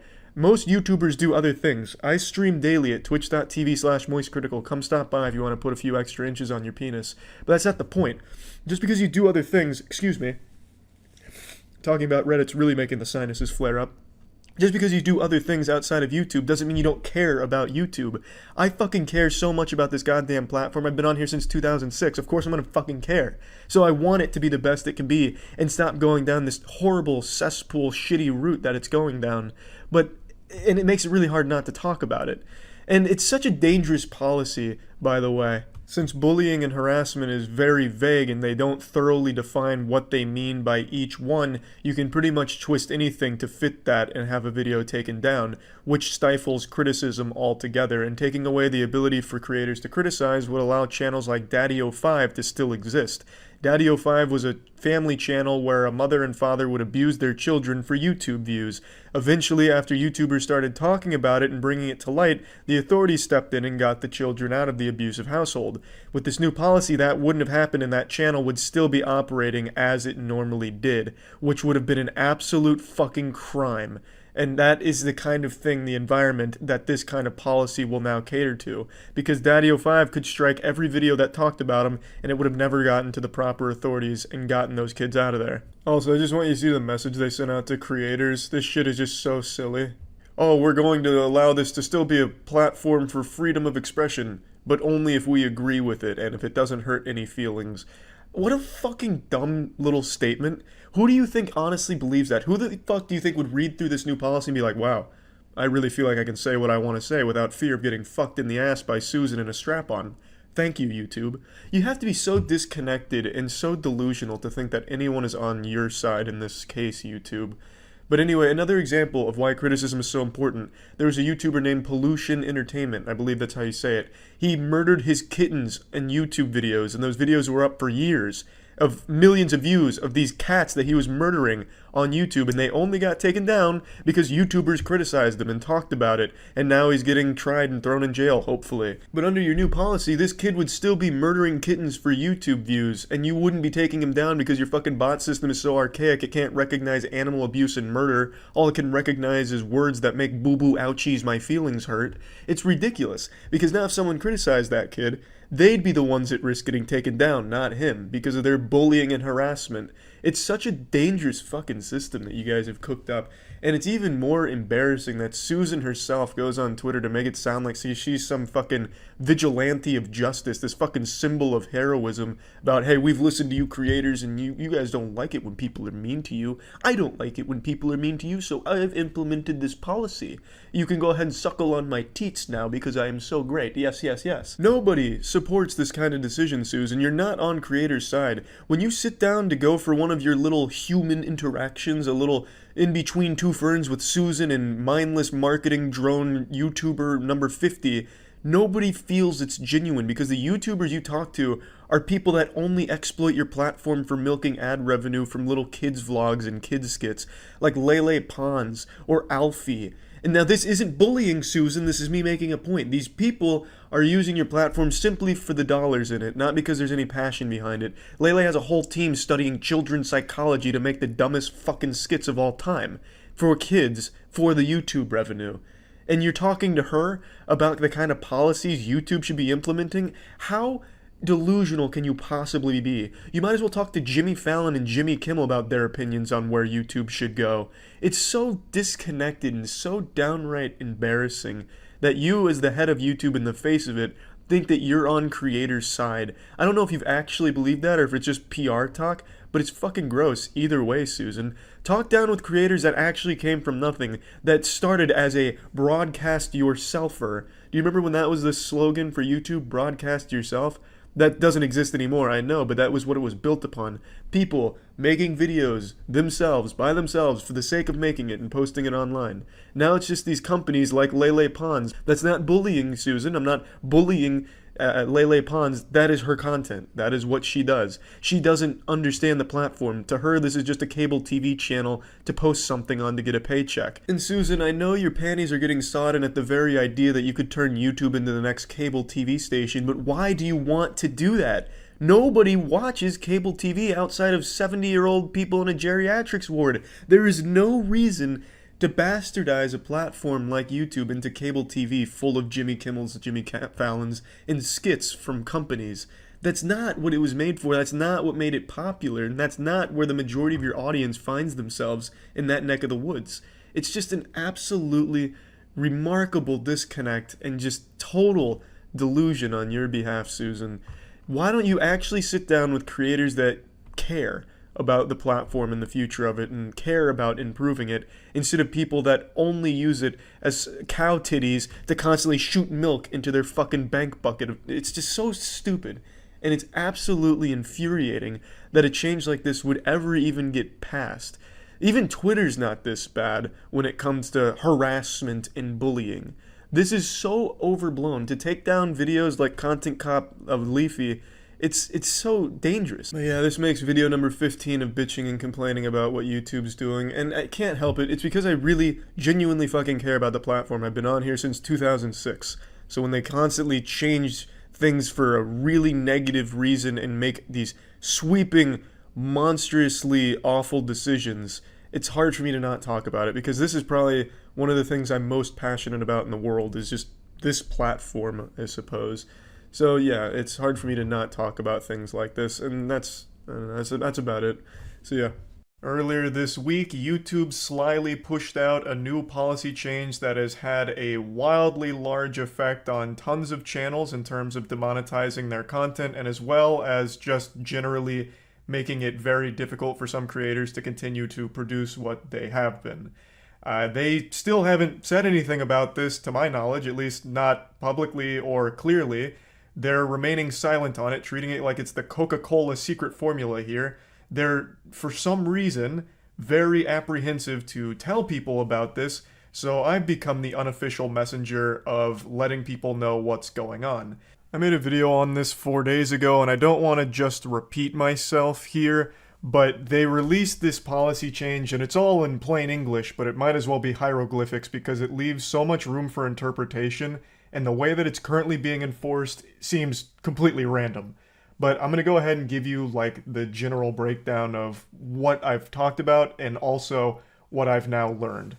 So they've changed their rules around profanity, making it a lot more strict in my opinion, where pretty much all profanity is treated equally, whereas before things like fuck were considered a different tier which could lead to demonetization. Now, if you even say ass or dirty butt, there's a chance you might get demonetized for that kind of foul potty mouth if it's said within the first 8 to 15 seconds of a video. That's the safe space, like a treaty with YouTube, where if you violate it and you say anything that's not part of just standard Queen's English, you're going to get demonetized, no questions asked, and you can't really argue otherwise. It's not going to get changed. However, if you've got the mouth of a sailor and you happen to say too many naughty words throughout a video, you can also get demonetized for that, but it's very unclear exactly what the limit is.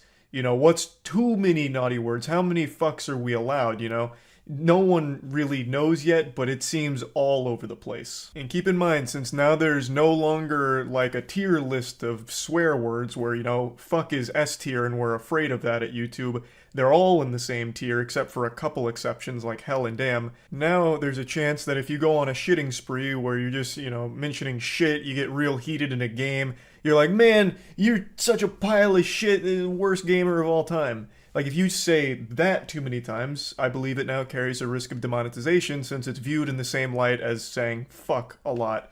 That's all still very muddy, but they are clearly cracking down harder on profanity in general. And now I want to talk about something that I didn't even know existed when I made the last video that a lot of people have been talking about. And it's not 100% confirmed, so take it with a grain of salt.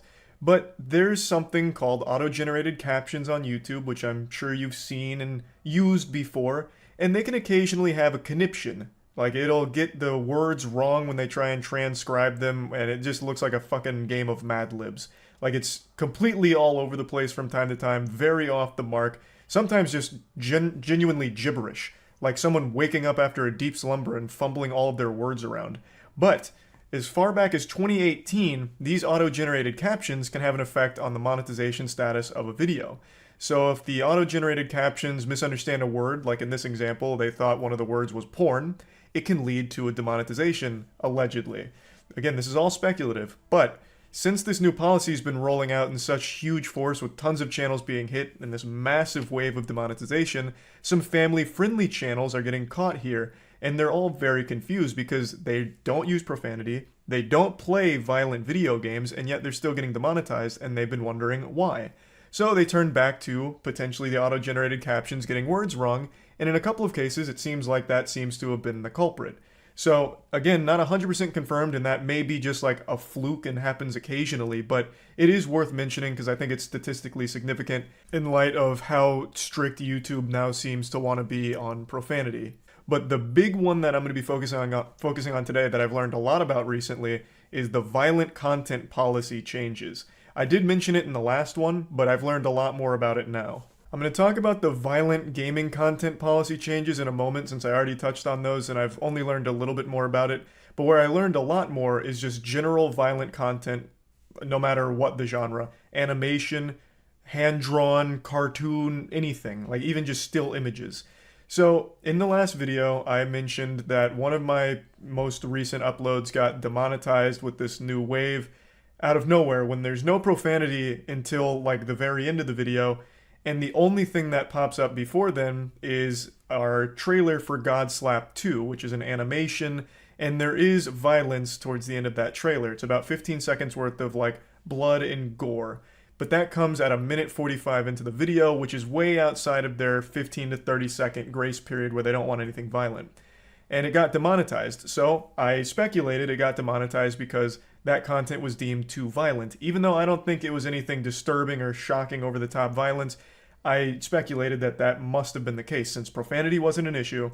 Violence also wasn't an issue in the early parts of the video or anything. It's just 15 seconds that does have some blood and guts. I asked YouTube directly, and my representative told me that I was probably right. Most likely what caused that demonetization is it was flagged for being too violent to be monetized because of that one 15-second scene.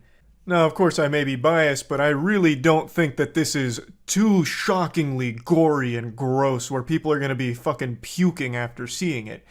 But it did show me that not only are they cracking down on like violent gaming content, they're cracking down on violent content in any medium, even just animated. And I really just still don't think that this is that violent to begin with.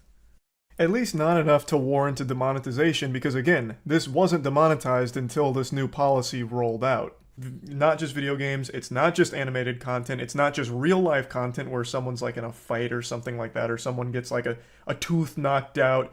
It's also just still images of just drawn images, like just a fucking picture, like a cartoon picture, not even an animated one, not even a picture that moves. I learned this by watching Comics Explained new video where he reviews our Godslap comic book. I don't know if it's just this policy hates Godslap or if this really does extend to just any kind of medium at all, including just still images, but regardless, Comics Explained posted this video reviewing issue 1 of Godslap. It was a very, very sweet review, and I really appreciated it. The whole team found it to be super, super nice, and I'm really happy to hear that he liked it so much. However, he got demonetized for even posting some of the frames. Now, there is violence and gore in the comic, of course, but once again, it's just comic book pages. I don't think it's anything that's like egregious and tasteless or anything that I feel warrants demonetization. It's kind of ridiculous just how strict this violent content policy is. There's no profanity in the first 30 seconds or anything. Everything from this video plays by YouTube's ad guideline rules, except for the vagueness of their violent content policy change. So just even showing some panels that have violence got him demonetized. So it is extremely strict. They're coming down very, very hard on anything that's not YouTube kids oriented, it feels like. Violent gaming content now can get age restricted and demonetized far more frequently than we've ever seen before. I've been on this platform since 2006, on this channel since 2007. I have never seen such strict enforcement of violent gaming videos.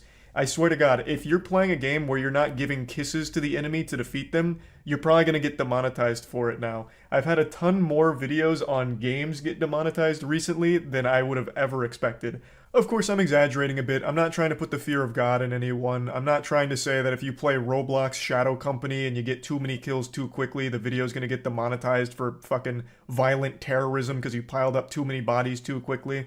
I'm just saying that they're cracking down on violent gaming content, and a lot of videos I've made on just normal shooters that weren't demonetized before are demonetized now. When it's not anything that's like shocking or disturbing or anything like that, it's just normal games.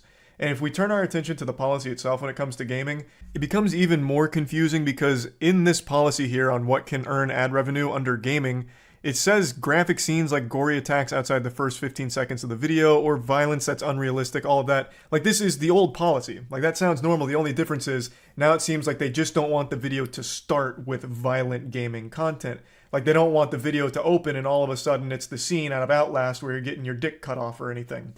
Which is, that's fine. That's not like the biggest change in the world that's gonna like ruin entire creators' channels or anything. It's pretty easy just to make sure that for 15 seconds you don't have like wild blood and gore splattering all over the screen, and also keeping violent thumbnails out of it is another thing that they clearly don't want. All of that's totally normal and totally easy to play around. But then I started scratching my head because when you go into the limited or no ad revenue section and go to gaming, again, the first thing makes sense, don't want any gory shit or anything violent in the thumbnail or in the beginning. That they've made that clear. But underneath that, graphic game violence includes brutal killings or severe injuries focusing on bodily fluids and parts such as beheading and dismemberment. I get the bodily fluids. They don't want pee, poop, vomit, cum squirting all over the place. Okay, I get that. But dismemberment and, severe graphic killings, what exactly does that mean? Like, I don't think in any of the gaming videos that most creators make, the focus is on the dismemberment and gore and, like doing snow angels and intestines and blood on the floor. However, it seems like those videos are getting hit regardless just because there is that component to the games sometimes. And dismemberment in games has been commonplace for fucking 20 years now. Team Fortress 2, when you die, you can get like insta-gibbed, you have body parts and you explode into blood and stuff. Like, does that now count as being too severe because there is dismemberment there? I mean, shit, even in Roblox, when I was playing those Squid Games with the boogeyman Jim Wool, in a couple of the games, if you fail, your like arms and head pop off. Like, it's what is the line? This vagueness and this reluctance to communicate leads to this situation where the community can only speculate on what exactly is and is not allowed, because even though YouTube writes out their definitions of what is and is not advertiser friendly, the enforcement paints a very different picture. It's very hard to play by their rules when we don't have a clear understanding of what they are or how they apply to the platform.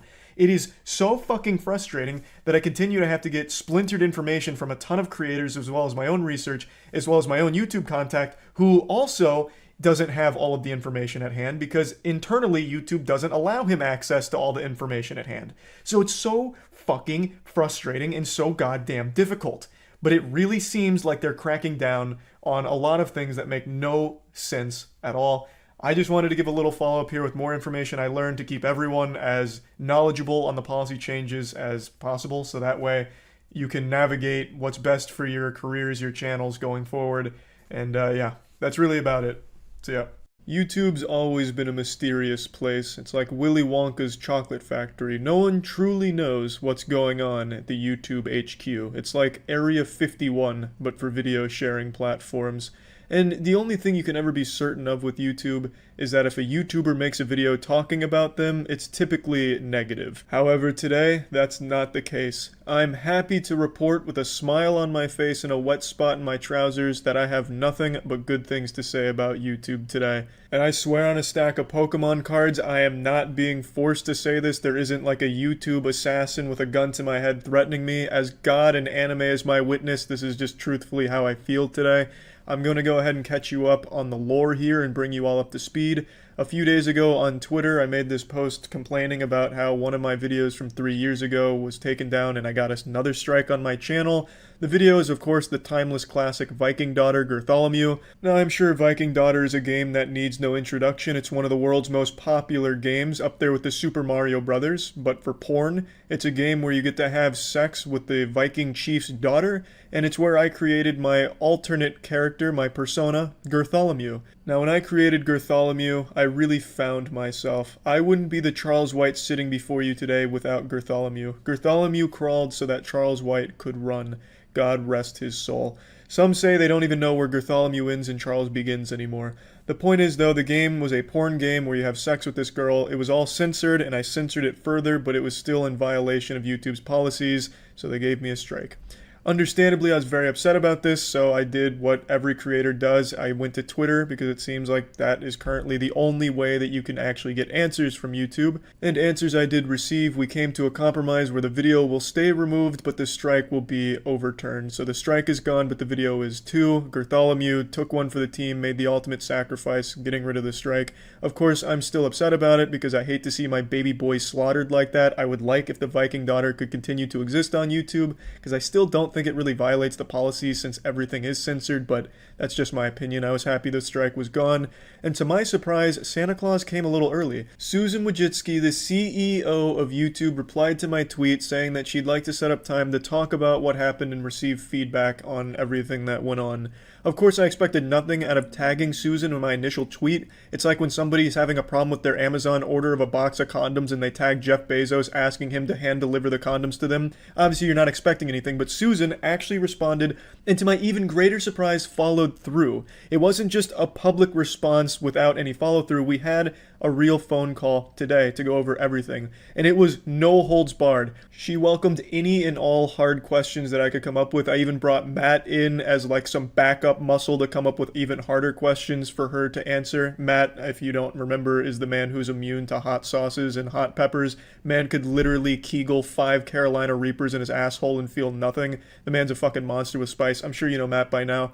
And he came along with me so we could both ask her some questions that every creator's had for years now and get some insight on. Now, unfortunately, I wasn't able to record our conversation because it was more than just Susan and I on the line. There were a few other department heads that wanted to hop in the video call as well to talk about things and get feedback on things, including a man that many people believe to be a myth these days, like Merlin the Wizard. I'm talking about the head of the YouTube policy team. I have never had a conversation with anyone on the policy team. Everyone I've ever talked to on the YouTube platform has never had contact with the policy team. And today I was lucky enough to actually talk to the head of the entire department. And I am happy to say he's a human being. At least as far as I could tell. He didn't have any like Android malfunctions or glitches going on where he just starts spewing out like binary code or anything. Like, he seemed like a normal, nice guy, actually. And I just wanted to talk about the conversation we had today because I feel like a lot of creators would want to get some insight as to what's going on and how they plan on tackling a lot of the problems we've been having recently. So naturally, the first thing I wanted to talk about is why the strikes are used so frequently. It's strike first, ask questions later. They come out gung-ho, guns blaring, riding horseback, just tossing out strikes on the platform, it feels like, even for minor offenses. And the policy head assured me that it really is an overcorrection of the rules, a mistake where they come in very heavy-handed and strike channels that aren't blatantly abusing the rules. He explained to me that the strikes are really meant there for the bad actors that constantly show a blatant disregard of the rules, where they'll have multiple infractions before giving a strike, but sometimes it falls through the cracks just given the size of the team and the volume they deal with, where they'll just give a strike out of nowhere to a channel that just didn't deserve it based on the minor offense. So, yeah, okay, understandable, mistakes happen, but what are they going to do going forward to prevent this mistake from happening so frequently? And he went into detail about some of the things that they're going to be looking to do in 2021, and I wanted to give a suggestion of my own to toss into the ring there that actually came from Markiplier. A month ago, Markiplier and I both received strikes on our channels for the same video we were making jokes about. It was a video where SpongeBob and a few other mascots get together and the bad boys stage the road rage where they pretend to beat up a man on the streets while wearing their mascot costumes. It's a goofy video. We were making jokes about it, and we both received strikes on our channel for it. And Markiplier, in his video talking about it, brings up an extremely great suggestion going forward that I think YouTube really needed to hear, and I was glad to bring it to them. The suggestion is, let creators use YouTube's own editing tools to blur or take out infringing content. So that way, instead of having the whole video removed and a strike on the channel, let the creator know, hey, look, this right here violates a policy, you might want to do something about it, and let the creator use the tools that YouTube currently has to remove it, because we have the technology. The technology is there. We're in the fucking future. We can do that. And I'm sure most creators are willing to take out 10 seconds of a video if it means they don't get a strike and the video stays up. This also comes into play with Mama Max's video, if you remember that controversy that happened, where Mama Max had this huge video that got taken down, and it was taken down, if I remember correctly, because he showed a phone number for like 3 seconds on screen. Well, instead of taking that whole video down, why not just let Mama Max know, take this out and the video stays up? I'm sure he would have obliged using YouTube's editing tools. So I wanted to make sure that they heard that suggestion, and Susan in particular really liked the idea and really wanted to press that on the policy team, and the policy head also liked the idea and wanted to explore ways of slowly implementing this policy over time too. So it just really felt like everyone there was actually receptive to feedback. Susan was pressing questions to the policy team guy about, well, why aren't we doing this? Can we do this? Using our feedback on the call, and that really meant a lot because it showed me that at least it feels like they care and do want to make the platform better. Now, whether or not a system like this will ever be in place, who knows? That remains to be seen. But at least seeing that their excitement and willingness to accept feedback and even start talking about ways that they could implement it over the call was nice to hear. Now, I also wanted to pose a couple more questions to the policy head because it's not every day you get to talk to a unicorn, right? I mean, like, no one's ever talked to the policy head team, and the guy was super nice and super open with just about everything going on there. So, of course, I wanted to know, why doesn't the policy team talk to anyone on the platform? They are easily the most powerful department in the company, but also the one shrouded in the most mystery, where people have to wonder if they even exist in the first place.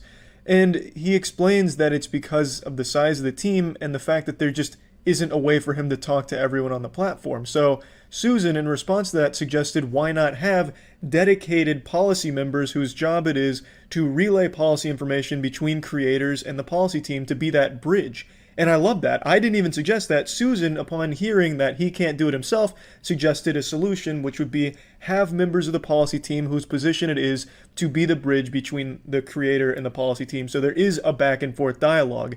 And I love that. That's exactly what we've been asking for. For the entire history of this platform, you'd have better luck writing your problem on a soccer ball and kicking it towards their office and hoping the policy team looks at the ball than actually being able to talk to them. Partner managers don't have access to the policy team. Almost nobody does. It's like trying to get nuclear launch codes trying to get answers from the policy team. And Susan said that needs to change. The head of the department says he can't really do that himself because the team is pretty small and they have so much going through. So Susan suggested having members of the policy team whose position it is to relay information and have a dialogue between creators, the community, and the policy team. That is exactly what I was hoping to hear, and I'm extremely excited to see if they actually do follow through on that and implement a system like that. Being able to talk to the policy team is one of the biggest hurdles creators have had for a long time, because you have context for your videos. The policy team might not. And like he admitted on the phone, they make mistakes. And not having access to them means they don't get to correct those mistakes. And that brings me to the next thing I talked about, which is, why is the only way to get answers from the policy team or anyone at YouTube to make a big hoopla on Twitter? Why is that the only avenue creators can take to get answers from the platform? And they all unanimously agreed that that's the most inefficient means. They don't like that, but that's what it's become over the years. That's how it's evolved, and they're not happy with it. No one's happy with it, but that's what it is right now, and they're looking at ways of changing it in 2021. I don't know exactly what those are. They don't exactly know what that looks like either, but they are trying to improve the services they already offer, which is like the help section, giving partner managers more access, as Susan mentioned on the phone, and other means as well, letting Team YouTube illustrate more about what's going on and what's changing and helping more on that end to relay information from the company to the community. But they all agreed that it is a problem, that Twitter seems to be the only way to get answers from YouTube right now. But again, don't know how that's going to change, when, or what that's going to look like, but it was nice to at least hear they recognize it as a problem too. Which brought me to the next point I wanted to talk about. Why doesn't the policy team explain themselves? Why don't they go through exactly why they're maintaining a decision, why they made the decision in the first place, things like that. For example, Belle Delphine, when she had her channel banned, submitted an appeal, and the appeal was rejected. And what's supposed to happen is you get an explanation as for why it's rejected and why it still breaks the rules, but what happened is they just sent her a 2-sentence email saying, we're maintaining our decision, your appeal is rejected, and here's our FAQs. And I thought that was a massive problem because that same thing happens to me. Last time I appealed on the video with Viking Daughter, I made an appeal, it was rejected in a day, and I never even got an email. I never even got an explanation as to why. Obviously, that's not good. An entire channel being banned without explanation and without way of contacting, that's a recipe for disaster. And the policy head also recognized that as a fucking disaster too. He wasn't sugarcoating anything. He was able to recognize shortcomings, admit to mistakes, and offer solutions and ask for, feedback, what we thought on some of the things that they need to work on and how they should work on those things. He talked about some plans going forward into 2021 that I don't know if I'm allowed to relay. I don't want to take the chance and scare him away and have him go lock himself in the policy department again, because I think this is a huge step in the right direction, having him come on this call and talk to us. And he said he was willing to do more like it in the future, so I look forward to being able to maybe talk to this department a bit more and have them talk to other creators on the platform a bit more. So I don't want to take any chances in revealing sensitive information, but they recognize the problems. They're not oblivious to them. They're just working on the best ways of combating it, given the situation and everything going on. And I can respect that. I just wish they were more transparent with it, which is what brought me to another point I wanted to talk about. This one was geared towards everyone in the room, Susan, the policy team, everyone on the call. Why is YouTube so bad at communicating? They are not transparent at all, and when they try to be, it comes out really callous and soulless. And they understood that, and they agreed that they haven't hit the mark. The only person at YouTube that's really nailing the humanizing of the company is Ryan. Ryan Wyatt, the head of the YouTube gaming side of things. Ryan is excited about everything on the platform. He makes people excited. He engages with the community. He's got it figured out. And I pointed that out. I used Ryan as an example. Ryan is doing exactly what somebody at YouTube in that position should be doing. He's getting the community excited. He's relaying information effectively. He's engaging with people on the platform, and that's how it should be done. So when new policies are being implemented, instead of just making a 3-part tweet explaining them, leaving so much vague wording and gray area that scares people and makes them think that YouTube's new policy is going to make their fucking parents get divorced, maybe Susan or someone else at the higher up level at YouTube sits down with a creator or just makes a video going over all of the common questions or just explaining things a bit deeper. Susan has sat down with creators before, like MatPat last year, and taken hard questions and done her best to answer them, so that way people aren't afraid of the policies and explain what's going on and why. And I think things like that are good, and she should continue doing them. And she agreed and said she enjoyed doing it with MatPat last year. So I would look forward to that going forward, hopefully. And I think that's definitely a step in the right direction in relaying information using the platform. Talking with the people on the platform that make YouTube YouTube, so you can answer their questions and make sure that they're not worried and their audience isn't worried about things that might change on the platform. And speaking of creators, that brought me to the last question that I'm going to cover in this video today. There was more we talked about, but I think these are the main points, and I would hope that Susan and everyone on the team is open for more conversations with the community down the line so more questions can be answered.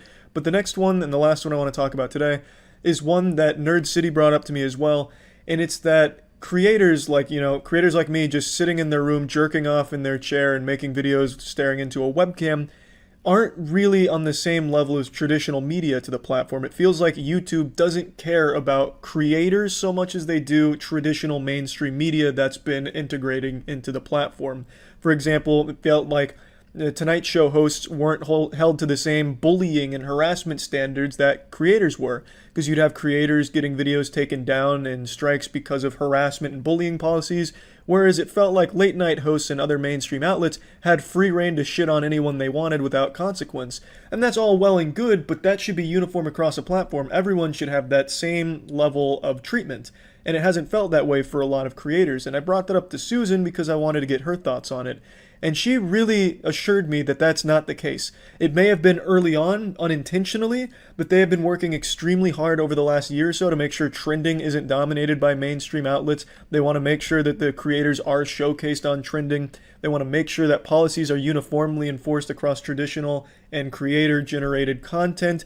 That level of trust the level of trust they have with mainstream outlets, they want to have with creators, and they've been working hard on making sure that that's there. And it's just a matter of making sure it comes across that way. And to be fair, trending is no longer completely dominated by mainstream outlets. I don't check it that often, but when I do, I'm seeing a lot of like YouTuber shit in there. And in search and discovery, I'm not just seeing mainstream outlets. When I look for news, it's not only mainstream. I'm seeing Philip DeFranco and some other creators come up before them. So I do believe her when she says she cares about creators. She fucking sat down to talk to me. I'm not exactly what you'd consider the most family-friendly YouTuber. The last 10 videos, 8 of them had me using a 3-foot, 80-pound dildo as a punching bag and weights for weight training. And she was willing to sit down and take my feedback. And it's something you just don't really see from someone in her position of power.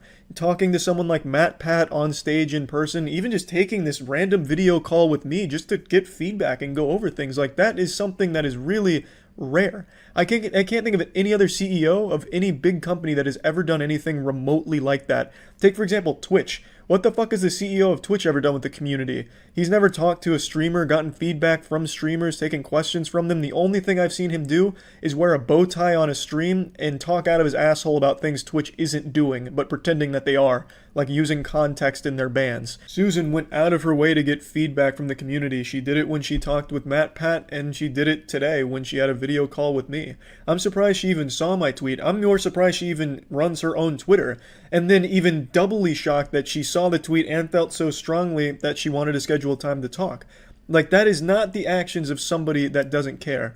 And I really commend her for that. So yeah, here's hoping in 2021 YouTube does make changes and does improve the platform. It's no secret that its reputation right now is a little dog shit. It's not great.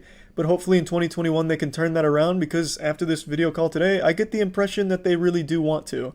So I'm excited and cautiously optimistic that they will improve and change things and listen more and be more transparent.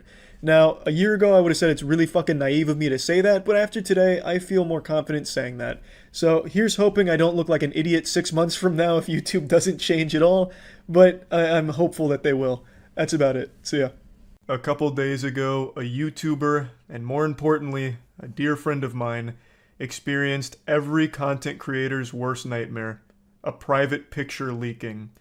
When I heard the news that Ludwig's nutsack had leaked onto Twitter, I panicked. I damn near did damage control for him and started formulating excuses like, no. You know, it's just the angle the picture was taken that makes his nuts look small. It's an optical illusion. He had just taken a cold shower, so his balls shrunk a little bit. And you don't know that actually what this is. It's not even a scrotum. It's swamp gases being reflected off of a weather balloon. Like, I was ready to go to bat for him. But I didn't need to. He didn't need excuses. His balls spoke for themselves. Now, it wasn't by his own choosing. This wasn't his plan. It wasn't like some kind of mogul male move here to get content out of it. He was on the Cold Ones podcast, and during the Patreon cut, he playfully pulled his sack out, and it's on full display. It's very bold, very proud. And Chad had asked if he wanted them censored in the Patreon cut, to which Ludwig replied, yeah. But Chad apparently misunderstood what he was saying here, so then told the editor not to bother censoring it. So then on the Patreon cut, his nuts were just fully there, to Ludwig and all of Twitter's surprise. I'm sure a lot of you are curious how his nuts ended up on camera in the first place. Like, was it a freak accident? Like they were just talking, then his balls flew out of his pants or something? Well, I'll explain quickly. On the Cold Ones podcast, there's a lot of alcohol consumption, and Ludwig was many shots deep, and he willingly brought out his sack and expected it to be censored, but it wasn't. It's just that simple. The whole episode's pretty wild. There's a point where Ludwig pukes, and Max then dips his food into the puke and says, thanks for the dip, and then eats it. Shit goes real hard.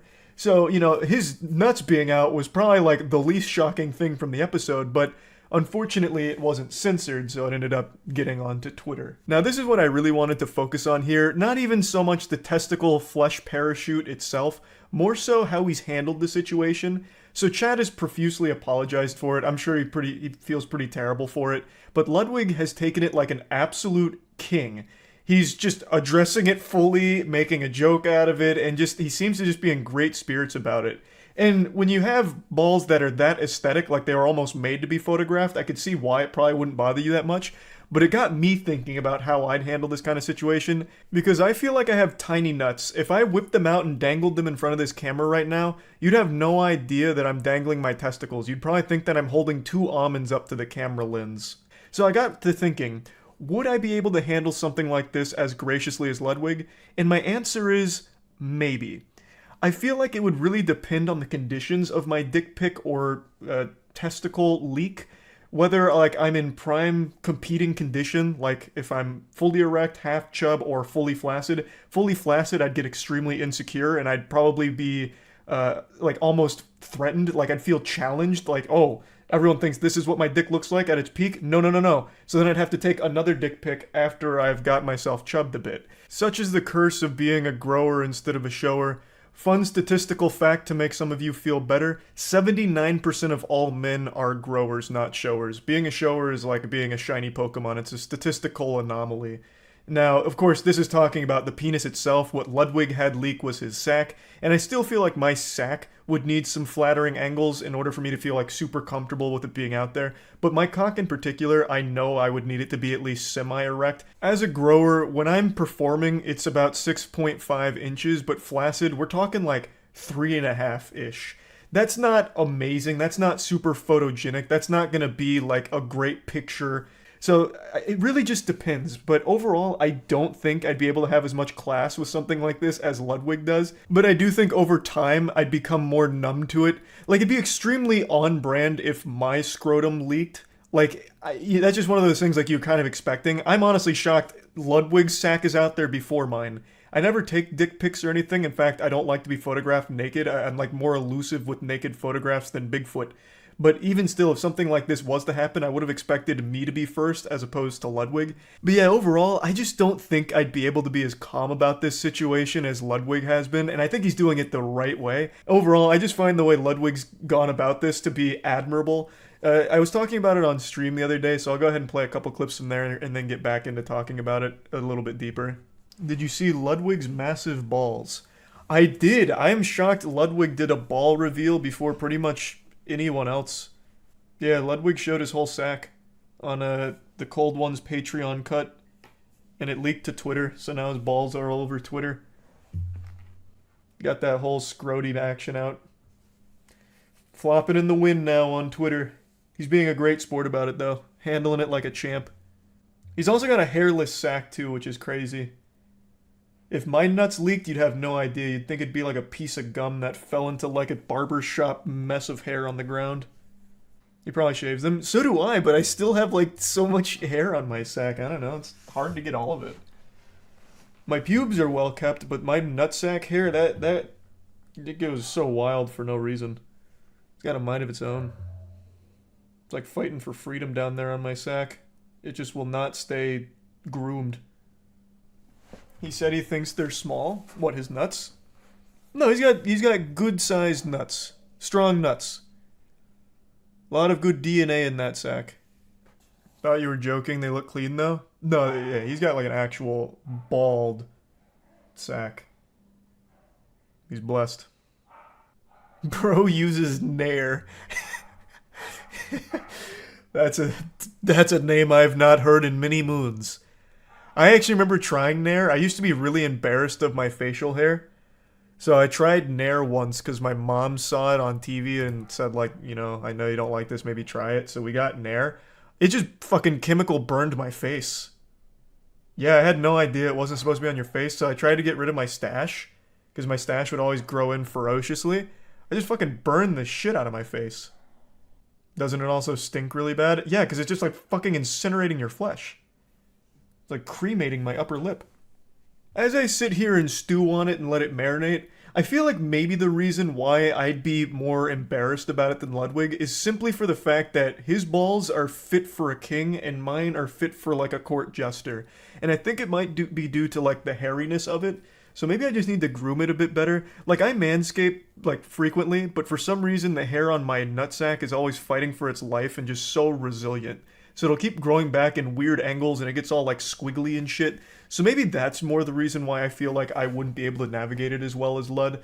But I'm not positive. And I also don't want to test the theory and put myself in the hot water. I'm not exactly going to whip out my sack on camera right now. But can you imagine what a power move it would be if I did?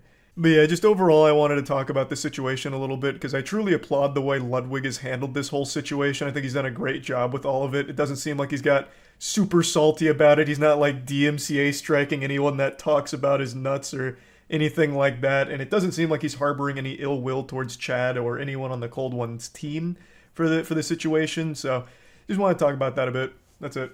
So yeah. Stop everything you're doing right now. I don't care how important it is. I have news that'll blow it out of the water. And trust me, you're going to want to get this sitting down. So if you're in the operating room watching this, it's time to put down the scalpel and pay attention. YouTube has just made a massive change to the platform, and in standard YouTube fashion has done a horrible job at communicating it to the community. So it's up to me, Ace Reporter Charles here, to tackle this topic from the front lines, just riding through like Paul Revere, lighting the lanterns, letting you all know that another awful set of changes are coming to YouTube that have already overnight tanked some creators' source of income from their channels, demonetized like half of their videos with no explanation, and more channels are soon to follow as this continues to roll out. And I'll let it be known right away here that yes, my channel has been hit extremely hard by this new shadow policy that they've slid into the equation here. The policy is, if you say any swear word or anything less than proper in the first 8 seconds of a video, you instantly get demonetized for it no matter what. There is no wiggle room. If you say anything that's not squeaky clean Weenie Hut Jr. and you let that rip in the first 8 to 15 seconds of that video, well, you're just getting blasted, and there's nothing you can do about it. Now, to a lot of you, hearing that's probably not surprising because the previous policy that all YouTubers were playing ball with was the first 30 seconds you couldn't say fuck. You couldn't say anything super hard like fuck. Because if you did, you'd likely get demonetized. But now, it applies to the first 8 seconds, and all profanity is being treated equally, except for a couple of exceptions like hell and damn, I guess. Maybe even ass. You might be able to squeeze a little ass in there in the beginning, I suppose, if the YouTube Illuminati is feeling generous with their policy enforcement that day. Now, while that's all pretty clear about just not using any profanity whatsoever in the first 8 seconds, it gets a little muddy when it starts talking about a focal usage of profanity throughout the video. It says such as a mention in every sentence, but that's not exactly how they enforce it. For a lot of the videos that have been demonetized, at least on my side, it's not like I'm going around hitting them with like Saints Row dialogue. It's just very confusing what's actually triggering this new demonetization wave that's sweeping through like a plague. For example, RT Game, again, isn't exactly a creator known for like intense swearing and getting out of control and unhinged and saying profanity in every sentence like this policy here. And yet, so many of his videos just got demonetized. And he's also not someone that does a whole lot of cursing and swearing like a sailor in the first like minute of his videos either. So it doesn't really make a whole lot of sense. It's not as clear as these rules seem to think that it is. Also, this rule applies retroactively to every piece of content ever made, even as far back as like 2007. So like half of my catalog of videos is now demonetized. This happened to a ton of creators, and because it's a new policy, yet every old video ever made now has to play by those rules, so it ended up with so much being demonetized. But it's very vague when it comes to the enforcement here. Let me give you just 2 quick examples from 2 new videos I made. Both of these were monetized as of 12 hours ago. So this first one is just called Good News. It is legitimately just going over very wholesome topics. The focal point is not on swearing, it's not a potty mouth kind of video. It's just going over wholesome topics. But in the intro, I said shit pretty early. This week's been pretty doom and gloom with a lot of awful shit coming to light all across the internet. So me saying shit here is clearly what triggered the demonetization flag. Okay, a little upsetting, but they've now made these rules clear and they're retroactive, so I get it. But here's an example of one that makes no sense at all by their new rules. This is me talking about Godslap Issue 2 being out. Don't worry, I'm here now. I know for the last few months you've been cold and afraid, the uncertainty eating away at you, wondering what comes next. Well, I'm here to show you what comes next. It's issue 2 of Godslap, baby. I probably don't need to explain what Godslap is, you already know. It's our comic book series that's become more popular than the Bible. There's no profanity at all, not even low-level profanity. I don't mention ass or butt or anything like that at all. I'm just talking about Godslap and getting excited. It's a comic book series we've worked on for a long time, and I made this video just going over everything and letting you all know that it's available at godslapbook.com. This wasn't supposed to be an ad for it, but it's a great example here because there is no profanity used throughout this video until 5 minutes and 37 seconds into it after giving a plot summary for issue 1. Surrounding Sal, finishing them off with more finger flicks which blow their fucking head off. They share a brief conversation. So then what could have possibly triggered this demonetization? Is it using profanity at all that's going to result in demonetization? Because that'd be very concerning if so. The best guess I can muster is they must have been really upset about the animation because we had an animation made for issue 2 and it's a pretty gory animation, so it comes in at around a minute into the video and there is some animated gore and violence, but that's a minute into it, and again, that's not the focus of it, and I wouldn't think anyone would be like disturbed or shocked by the content. It's not anything that's, egregious or over the top. It's just violence in a comic book and animated format. So would that really now result in demonetization for any channel that has anything that's even close to this level of violence? Because that's really strict. Like, what you see there is something you'd find in like any M-rated or even T-rated game sometimes. Like, it's not that extreme. Like, I don't see why that would warrant being demonetized, but it is a bit scary because this has all happened overnight with no explanation, and it's not just bad words and things like that. This applies to so much other shit that they're now enforcing heavily. But it's not just for getting a little wacky with your language in videos that'll result in demonetization now.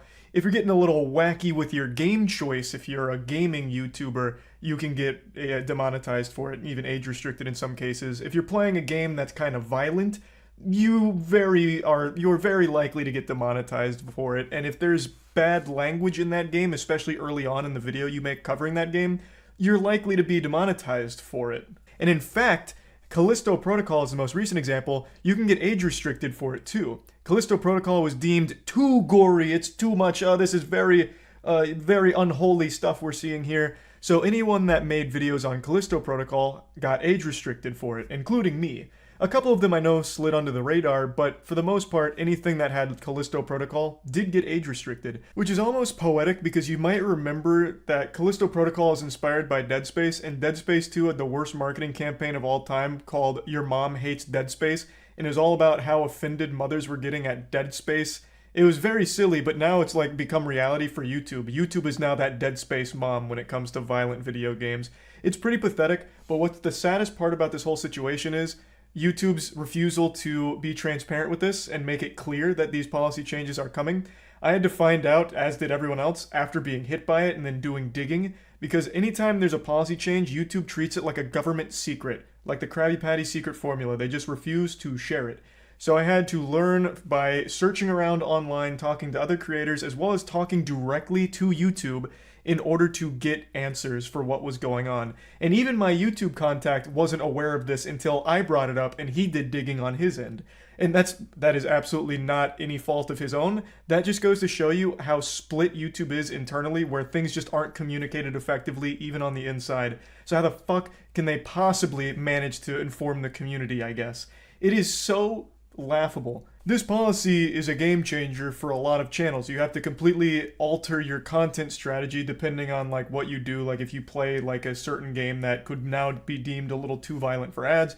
Like this is something that changes a lot for many creators. And you have to find out by going through fucking Twitter and then talking to people in whispers on Discord in order to figure out what was happening. That is so pathetic. That YouTube's repeated inability to communicate even their biggest changes to the platform just makes no sense. It just can't be that hard to put out clear documents letting people know what's around the corner and an estimated arrival date. I don't see what makes that so difficult and why they struggle so greatly with it. There was one article I found about this in early December, but of course there was no like set time frame for when this would actually launch or if it was even really going to launch for sure. Because all of those things are written so vaguely, you never really know what's going to come to the platform and what's not going to. Like, it's just so frustrating to have them constantly make these awful choices without ever consulting creators or users of the platform, obviously, but also just not telling them either. Unfortunately, it's all just another common YouTube L here. I had to unmask the Scooby-Doo villain, and per usual, it was YouTube. So if you're just now figuring this out and wondering why your channel got demonetized over the last 24 hours, I'm sorry I had to be the one to shit out this bad news onto your plate. Would have been a lot more palatable if it came from YouTube's mouth as opposed to my ass, but it is what it is. I am very, very convinced they will never actually communicate policy changes ever. At least not in any effective manner. So you'll just always have to wonder when the next big policy change is coming to fuck you in the mouth. So that's a pretty fun thing to think about when making content on YouTube. And yeah, just wanted to give everyone the little update here since YouTube didn't. That's about it. See ya. What's up everybody, it's Critical. I'm sure by now all of you are aware of the new YouTube terms of service where swearing or controversial topics or anything sensitive will no longer be able to be monetized on YouTube. No one's really sure how they're going to enforce these rules since they're so incredibly vague. You could make a video about masking tape and it could be misconstrued as something controversial and you won't be monetized. You could fucking breathe into your mic a little too much and it could be misconstrued as sexual erotica and get you demonetized. It's just up to speculation how they're going to actually enforce this. But let's talk hypothetically here.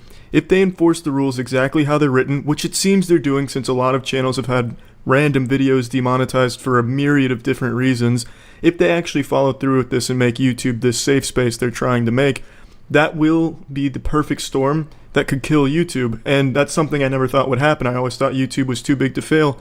But luckily, the only people that could kill YouTube are doing their absolute best to do just that. So hats off to the heroes at the YouTube headquarters that are really giving their best attempt, putting their best foot forward to destroy their website. Now, when I say destroy the site, I don't mean to a point where everyone leaves it or anything like that. That simply will never happen. The only thing that could ever happen on this site is the audience shifts and the new audience it appeals to isn't as big as the previous one, and then Google doesn't view keeping YouTube up as worth the expense anymore, so they pull the plug.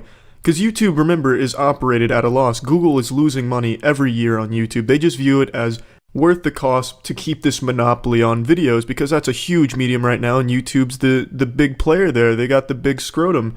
So they don't care about the content creators. If PewDiePie leaves, it doesn't matter to them because they're still operating at a loss.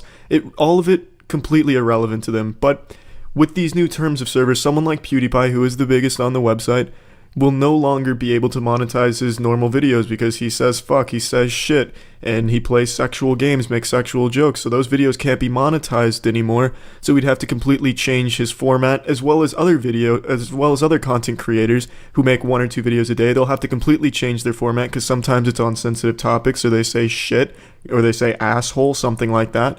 And it's going to take more time for them to produce that kind of content, and the amount of videos they make will decrease, so the amount of money they make will decrease. Their audience won't like the new videos since they subscribe for something that they're no longer getting, so that audience will leave, and then a new audience will fill its place that it likes these new videos, but it may not be as big as the previous one. So then these content creators are going to have to ask themselves a big question. Do they gamble on another video hosting site where they may not make the same money they make on YouTube and won't be able to live the way that they're used to? Or do they just water down their content for this new audience that YouTube is shifting towards?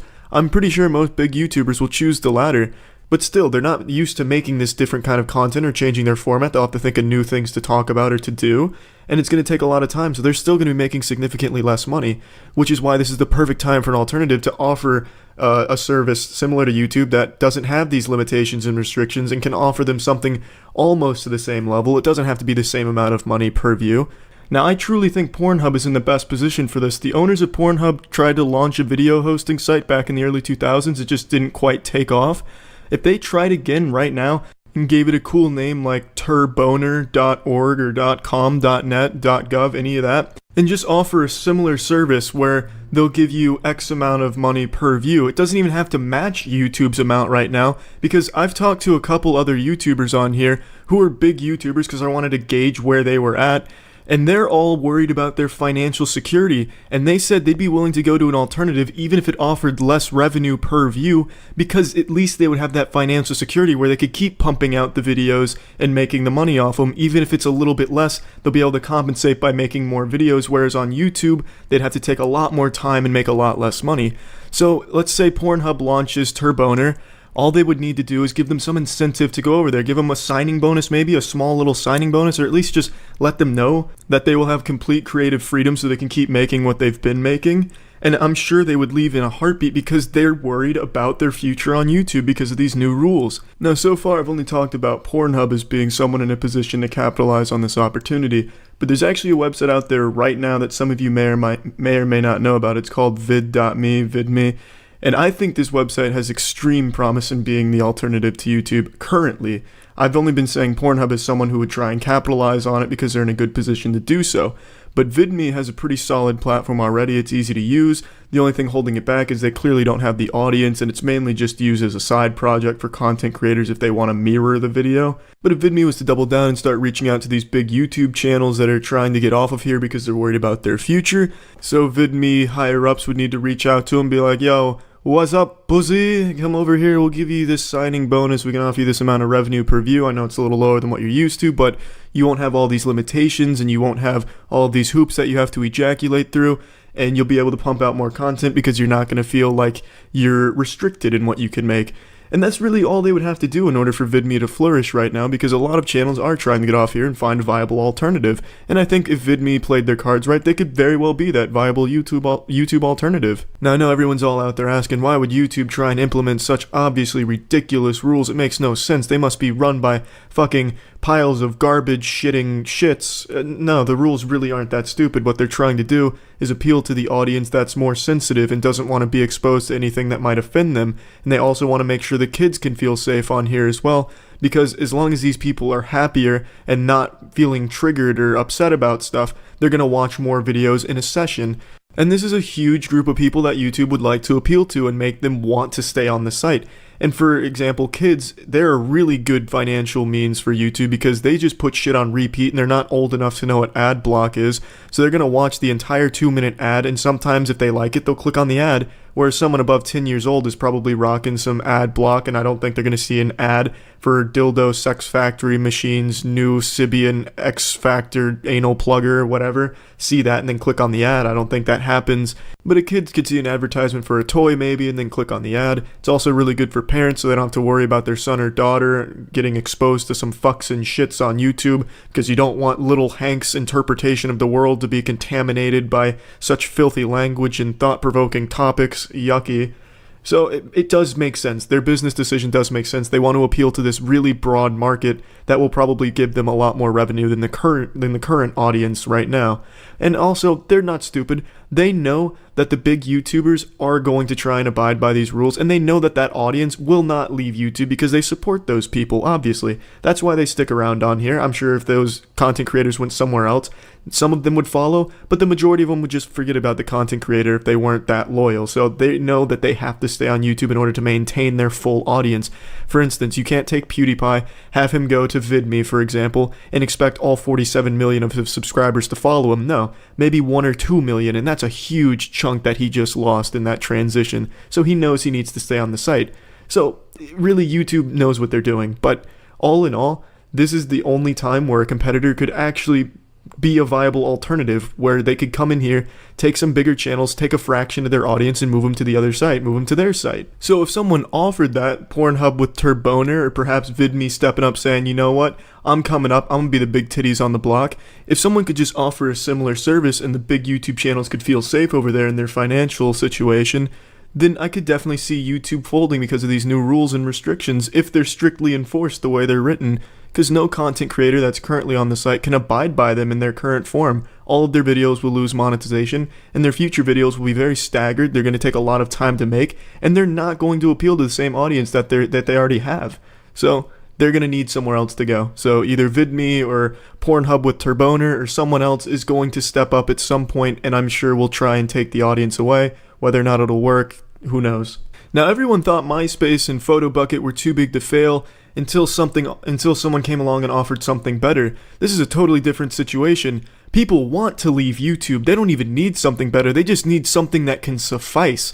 In the other situations, no one was trying to leave. They just found something better. Here, they're actively looking for anything else. So if someone could provide that, it could very well be the fall of YouTube. I'm not saying it's going to be, but fun to think about. It's exciting stuff. I welcome the rise of Turboner or VidMe really coming in hot. I'm all for that. I'd like to see YouTube just fade into a sea of finger family videos. It'd be really cool.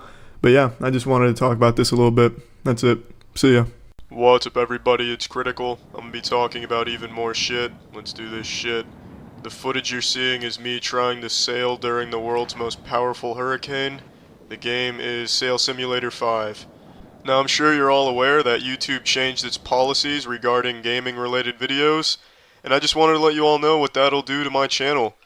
Now, it's not going to affect the type of videos I can make, because I don't do Let's Plays, and the people that do Let's Plays are the ones that are going to be affected the most, so I can keep making the same videos I make right now, but what is going to be affected in terms of what I do is the amount of money I donate to charities at the end of each month from YouTube is going to be significantly less, because when they implement this monetization review process next year, it is going to slow down income for the people that generate revenue from YouTube.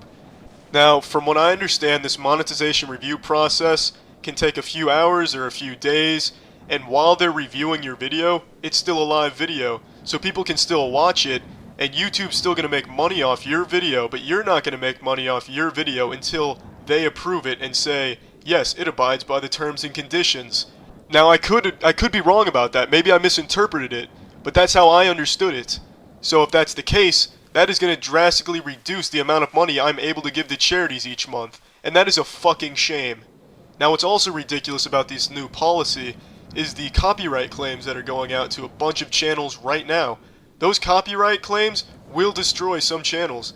There are some people that use YouTube as a full-time job. It's their source of income. It's how they survive. But this new Content ID system will destroy their livelihoods. The Content ID system will send out copyright claims to people who do Let's Plays or incorporate trailers into their videos or use gameplay footage in their videos. Especially if they use music, they're going to get a copyright claim.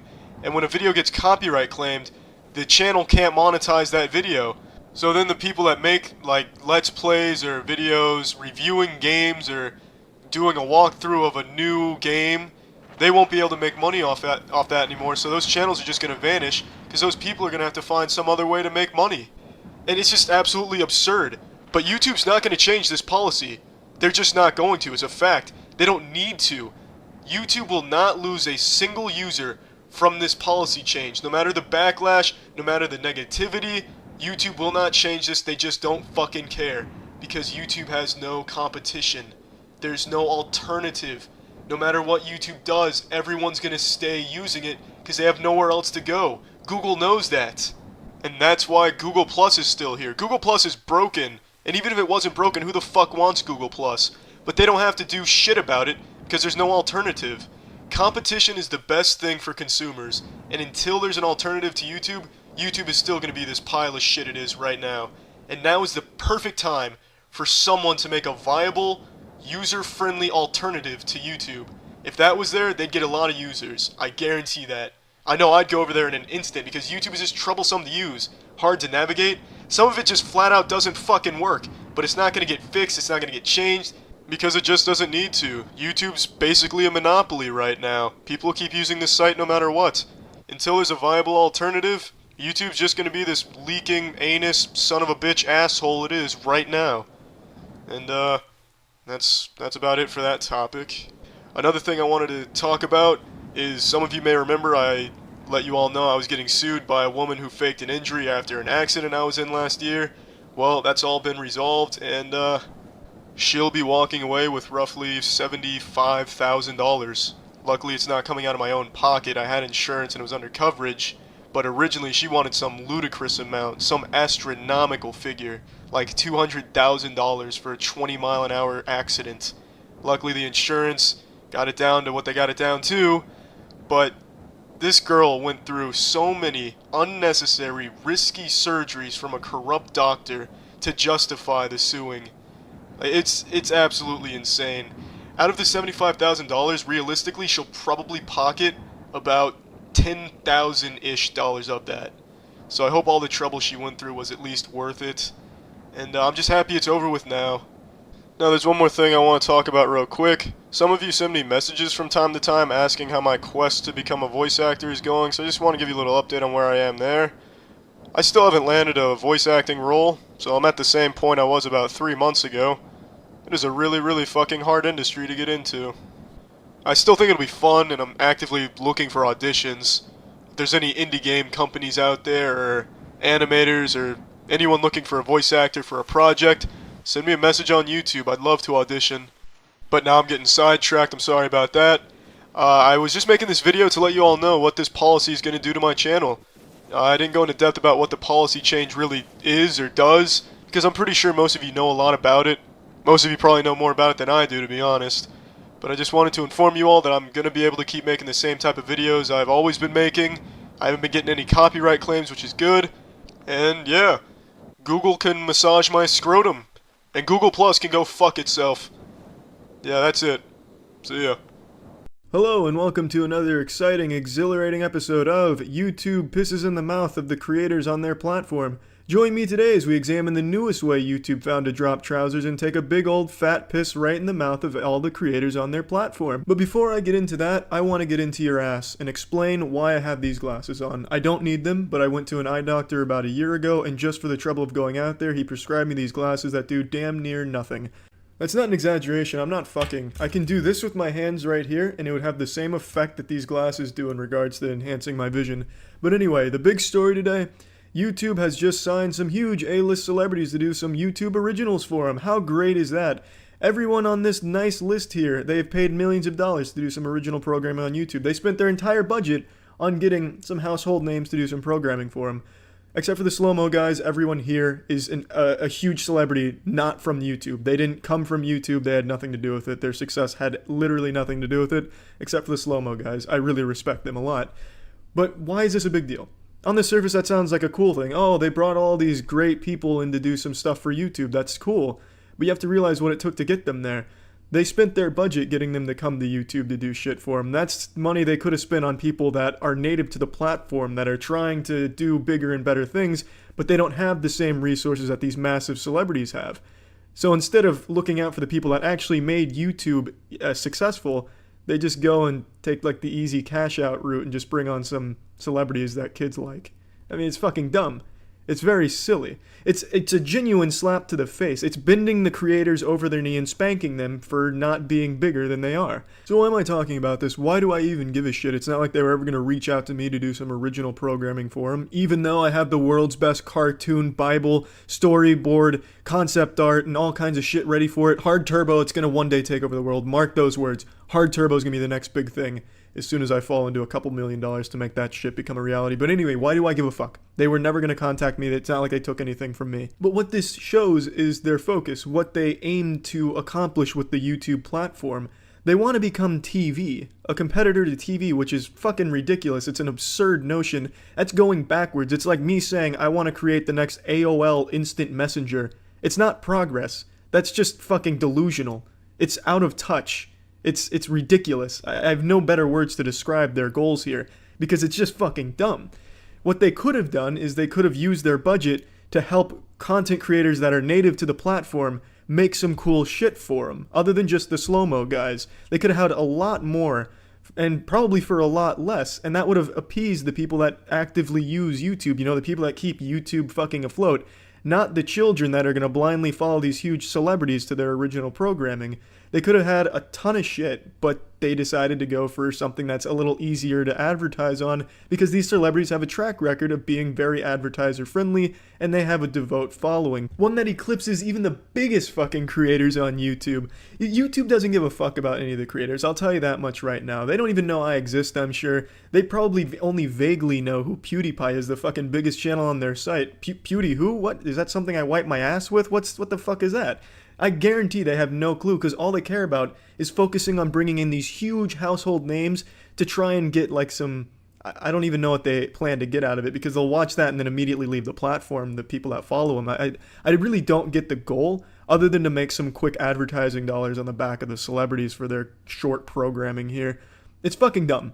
And it really is a genuine slap to the face and showing nothing but disrespect to all the creators on the platform. It's just really fucking nonsensical, honestly. Like, why do you want to compete with TV, which is a dying medium? The majority of younger people don't watch television at all. The only thing that keeps cable afloat is fucking lunatics and elderly people that don't even remember what they had for breakfast that day.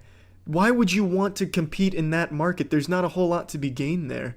I guess competing with Netflix makes sense, but YouTube has nothing in common with Netflix. Even if YouTube gets all of these originals and they're huge hits, that's not even close to what Netflix can offer. So why would anyone choose YouTube over Netflix? It's fucking dumb. No matter how you look at this, it's nothing but silly decisions all around, and showing how out of touch YouTube is with what actually makes it successful. And I guess they might not view YouTube as successful because they really don't make a profit on YouTube at all. I haven't checked the numbers in a while, but last I checked, YouTube still wasn't turning profit, but this is going even further back into the negatives here. Really, the only value of YouTube is in the power it holds, the monopoly on video sharing. It's the only platform people continue to use for sharing videos easily and quickly. So that's the only reason YouTube isn't dead yet, is just because they need that monopoly. They find a lot of value in holding on to that monopoly. I'm guessing the YouTube higher-ups just look at the numbers of Netflix and Hulu and see how well they're doing, and then just want to hop on and get a piece of that cum shot action. It's like Fortnite YouTubers all flocking to make shit content for Fortnite because it's so fucking popular. I wouldn't be surprised if YouTube made a Battle Royale game pretty soon to try and make money. It's just silly that they're hopping on this kind of shit here, instead of focusing on what actually brings people to YouTube. It's not these huge celebrities that aren't even here in the first place. It's just content creators, you know? Like the PewDiePies, the Jacksepticeyes, all that kind of shit. That's what brings people to the site, but they don't care about that. All that shit could go away today, and YouTube wouldn't even know it was ever there to begin with. All they want is to keep bringing in these big celebrities to try and advertise, or to do their shit on their platform so they can advertise on it. And it's not a very good business model, because that's not what YouTube is about, and that's not why people come here. So it's not going to work out very well for them, I imagine. And it really is a genuine 100% dropping ass on the face of everyone who makes shit on YouTube. I highly recommend, if there's any YouTuber hopefuls out there, and that word makes me want to fucking puke. I hate the word YouTuber, but if there's any of you out there that are watching this and you want to pursue a career in content creation and shit, I would say 100% go to Twitch. 150% go to Twitch. I fucking hate the way their sites run there as well, but at least their focus is on the creators. At least I can say that with confidence. YouTube, it shows time and time again, does not give a fuck about the people that make shit on their platform.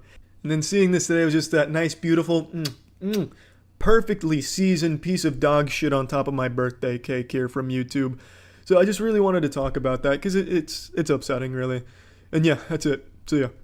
Have you ever closed your eyes and put your hands together right underneath your nose and you relax your muscles, you relax your asshole, and you make a wish? Something you've always wanted, something you've always dreamed of, and you wished real hard for a real long time, and it just didn't come true. You didn't gain 5 inches of height, you're still 5'6".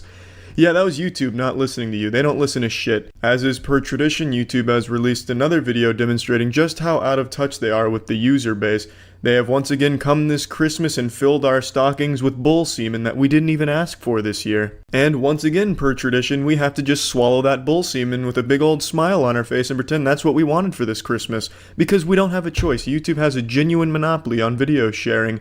The only competition they have, any semblance of competition, is from Twitch. And that's not even a direct one-to-one competition. And Twitch themselves has a lot of problems. But I will concede, Twitch is making strides to become a better run company, and they're making a lot of improvements, and that I totally respect, and I really hope Twitch can keep up the good work. They're making some good shit go on over there now, which I'm happy about. But YouTube is neither learning nor improving anything. They just keep making things worse. Now, their latest blunder here is they're answering a question people have been asking for years, and it's a question that everyone assumed was just a YouTube bug, which is subscribers not getting notified when the person they're subscribed to either A, goes live on a live stream, or B, uploads a video.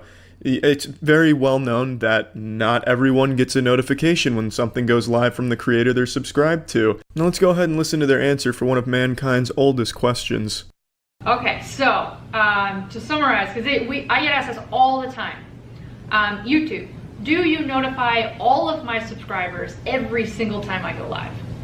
We don't notify all of your subscribers, right? We notify all of your subscribers who have rung the bell, and then your most active subscribers after that. Our prayers have been answered. That's what we want. YouTube handpicking who gets the notifications. It's more of a raffle than a subscription. Oh, and let's not forget the genius of the bell. That beautiful innovation. Man, talk about a milestone in human engineering. Redundancy at its finest. There's a subscription option, or a ring the bell option, or you could do both. If you subscribe, it's more chance-based if you get a notification, but if you ring the bell, you get the notification, but it's very counterintuitive. You wouldn't think to do that. Why have two options to accomplish the same goal? What does subscribing even do anymore if it doesn't give you the notifications? That's the purpose of subscribing, but no, apparently the bell overshadows it now. That's the trump card. That's the Exodia that's being played.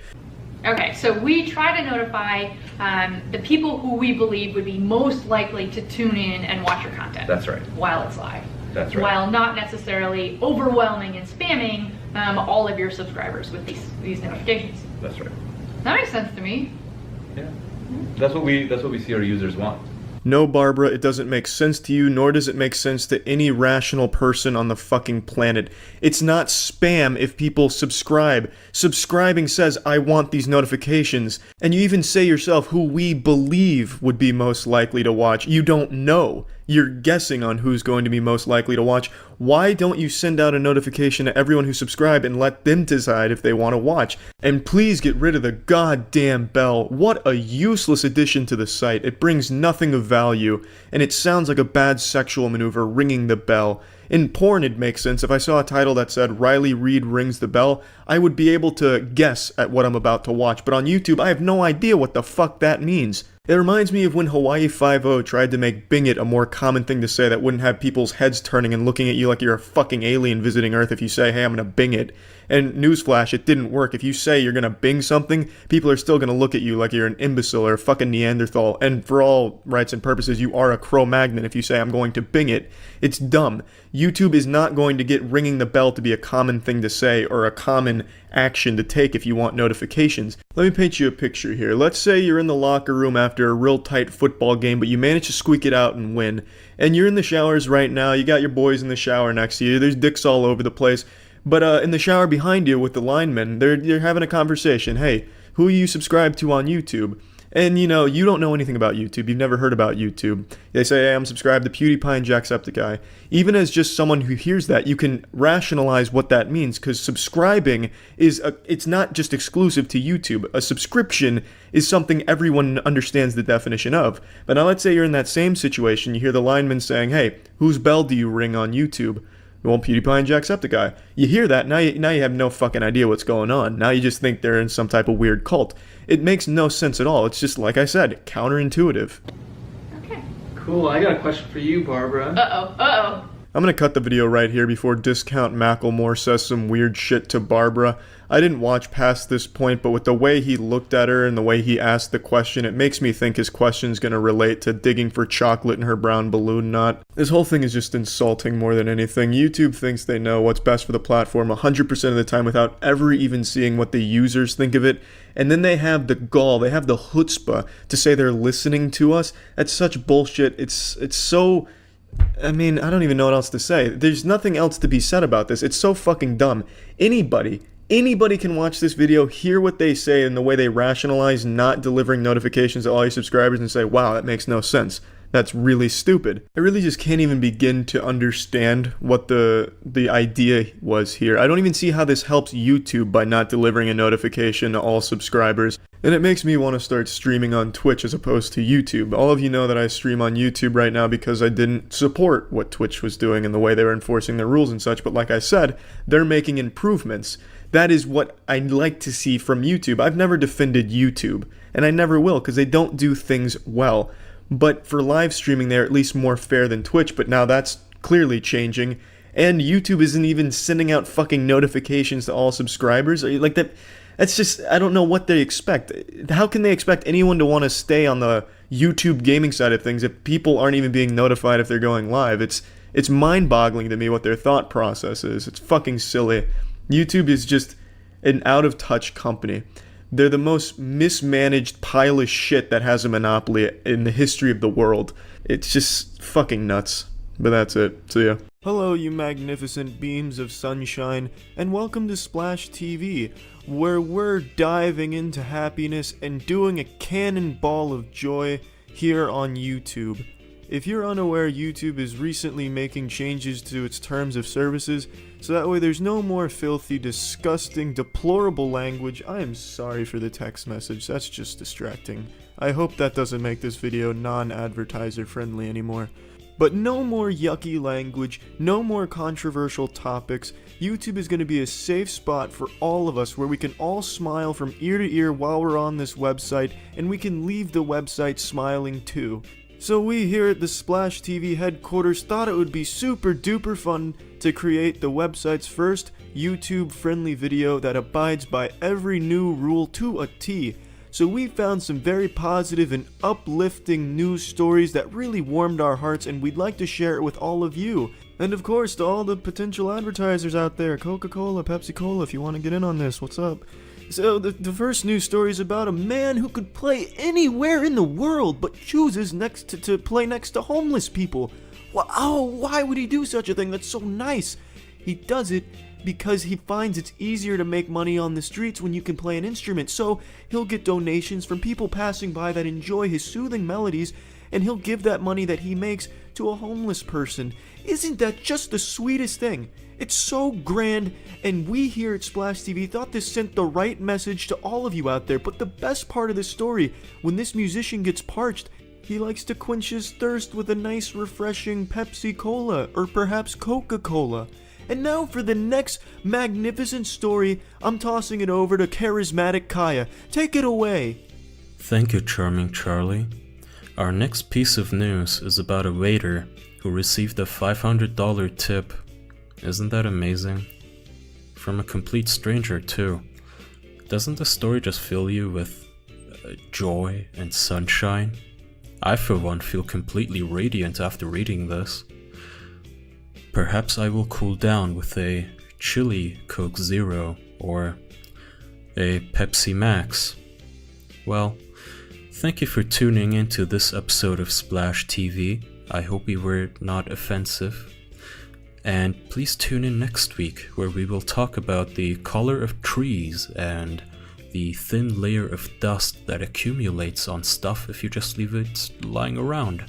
Thank you all for tuning in to Splash TV. I hope you've all enjoyed this segment as much as we enjoyed making it. Remember, keep whetting your appetite for nice positive news. Stay tuned to Splash TV to really wet your whistle. Thank you all for joining us, and we hope to see you all again soon. And remember, nothing quenches a thirst quite like a nice Pepsi Cola or Coca-Cola. Thank you, everyone. All right, have a good rest of your day.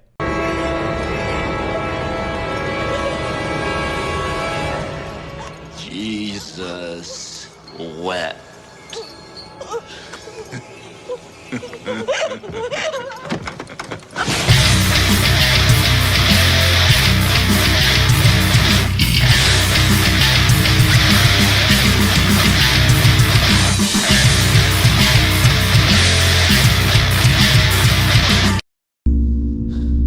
You're all going to die down here.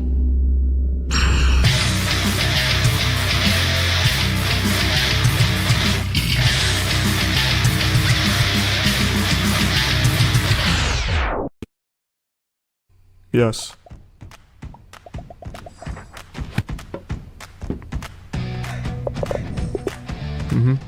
Home sounds nice. Everyone deserves a home.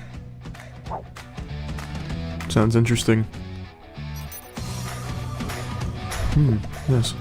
That's a good idea. Oh my.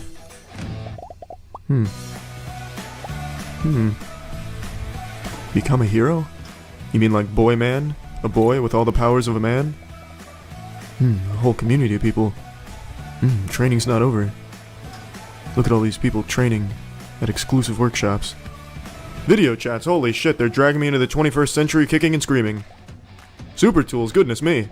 You mean like the fuck saw? A dildo at the end of a jigsaw, so... What is this? What?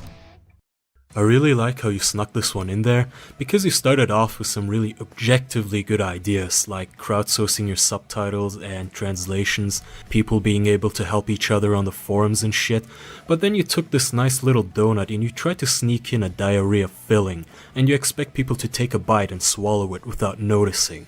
That's like if I started a campaign and I said something like, we're gonna go on picnics, we're gonna watch movies, we're gonna round up all the minorities and gas them, and then we're gonna play some video games, and we're gonna... Wait a minute.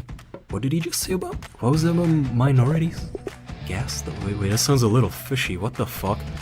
There's an old French proverb, appetite comes with eating. That's exactly what's going on here. All of us are perpetually eating YouTube's ass that they're feeding us, and we have an insatiable appetite for more ass. And just when you thought YouTube didn't have any more anus to pop in our mouths, they come out with this stupid fucking idea, YouTube Heroes, which is bar none the stupidest name they could have given anything ever. Why not give it a cooler name like Turbo Tubers or U-Turbos, or pretty much anything incorporating the word turbo into the project, because I really like that word and it'd be cool to see it catch on. But regardless of whatever juvenile name they would have chosen for this, it is an inherently abysmal idea, just absolutely terrible in all regards. Yes, subtitling videos, that is something that should be rewarded, that is not bad at all, but the problem is rewarding someone for flagging videos, that's dangerous. I also really like how you add this air of legitimacy and accountability by just telling us that they will have to earn this perk. You know, they're gonna have to collect points, they're gonna have to prove themselves as good members of our community and shit like that. But of course that's all a distraction from the fact that all you're doing is adding another layer between the YouTuber and YouTube. Anytime any YouTuber has a fucking problem, they are defenseless. They cannot contact YouTube, they cannot get help, and now all this does is give YouTube another excuse. If you complain to YouTube and say, hey, my video got flagged by accident, or you know, it's not supposed to get flagged, it's all fine, they're gonna just tell you, oh, have you talked to your friendly neighborhood YouTube hero yet? We've all seen how easily abused YouTube's flagging system is right now, and to reward someone for abusing it, that makes no sense. It's like YouTube is hearing these complaints, they're actually hearing them, and are just doing the exact opposite to try and make them worse. Oh, so you don't like them being abused? Let's make it a little easier. How about that, pussies, huh? You like that? We'll flop our cocks right on your chins, and you're not gonna do anything about it because you have nowhere to go. But of course the funniest part about this is how you act as though this was some sort of new and revolutionary technology or idea that's really gonna shift the tides of war against these mean cyber bullies and their hate speech, when in reality this is just the same old shit. This is exactly what YouTubers have been bitching about for years now, because this is the same power every copyright holder is wielding already. Companies like Disney go on YouTube and they flag thousands upon thousands of videos on an automated system, and now you think that it's a good idea to take that power of mass destruction and give it to fucking some dork douchebag who's going to just implement his own subjective ideas of morality and ethics. Great, so we've been getting skull-fucked by copyright holders all these years, and YouTube's idea is to turn it into a spit roast. Awesome. So you reward them for flagging these videos and then give them the option to mass flag videos? What's to stop a YouTube hero from targeting someone they don't like, mass flagging all their videos and getting their account taken down? Yeah, a bigger channel will come back eventually once they get it sorted out with the network, but a smaller channel is gone completely. They're not coming back because they don't have a network to support them or fight for them. So if a YouTube hero saw my grandmother making Minecraft Let's Plays and just didn't like the way she handled her Let's Playing career, they could take her ass down, and then I'd have to console my crying grandmother who doesn't understand why she can no longer make Minecraft videos and tell her, look, Grandma, I'm sorry, your shit just got blasted by a hero. And of course we understand that you have limited resources, but you cannot just take certain members of a community, give them special perks and tell them that they now have the ability to exercise their power on the rest of the community. That simply doesn't work, and it goes downhill every single time. Has no one at YouTube read the fucking Stanford prison experiment? It doesn't end well. You don't need me to go any further explaining how easily abused this is or how bad for the website overall this system is. But let's say I want to take advantage of this. I want some better fucking rewards than just being able to talk to the YouTube losers and being able to beta test their stupid ideas next. Why would I care to try out whatever their next awful idea is? The fucking YouTube whiffer, where I can smell YouTube videos? That doesn't get me excited to take advantage of your system. If I'm going to be taking down innocent YouTube videos, I want a better reward for it. When I take shit down, I want it to say, your shit got fucked by Charlie, then I want a picture of Brendan Fraser, and then I want to be able to have a catchphrase or a slogan for every video I take down. Something really corny, some real 80s action movie shit. Something like, the YouTube streets are dirty. I'm the cleaner. Or, you know what you are, what you're made of. War's in your blood. Don't fight it. You didn't flag for your country. You flagged for yourself. The gods are never gonna make that go away. When you're pushed, flagging's as easy as breathing. Or, the accumulated filth of all their toy unboxing videos and drama reports will foam up about their waists, and all the clickbaiters and all the view whores will look up and shout, "Save us!" And I'll whisper, "Video flagged." You know, just something that makes me feel like a badass, because as a YouTube hero, I want to feel badass. If I'm going to pursue a career as a full-time YouTube hero, I want some good rewards for it. I'm not getting paid for wasting my time, so I might as well at least look cool while doing so. But hey, far be it from us to try and give YouTube any tips, because if the past is any indication, YouTube will again just take every fucking piece of feedback and criticism and label it as trolling and tell us to go fuck ourselves and still implement this idea, just like they did with all the rest of their stupid ideas, just like Google+, just like YouTube Red, YouTube Gaming, and of course the automated subtitles, which for 10 years have not been improved and have been little more than a fucking running gag, a gimmick. And I assume that this initiative at this point is meant to replace it, but like I said, I don't want a diarrhea donut. Thank you. You know what time it is, ladies and gentlemen. It's time to get out that tinfoil butt plug and put it deep, because we're looking into more YouTube conspiracies. This one's not exactly a conspiracy per se. That's not the nomenclature I would use in this case. In a nutshell, what's happening is YouTube is changing their verification criteria, and they've decided to de-verify a large portion of their verified creators on the platform for really no reason. No one understands why. There's really no reason that anyone can pick apart as to why they're removing verification from users.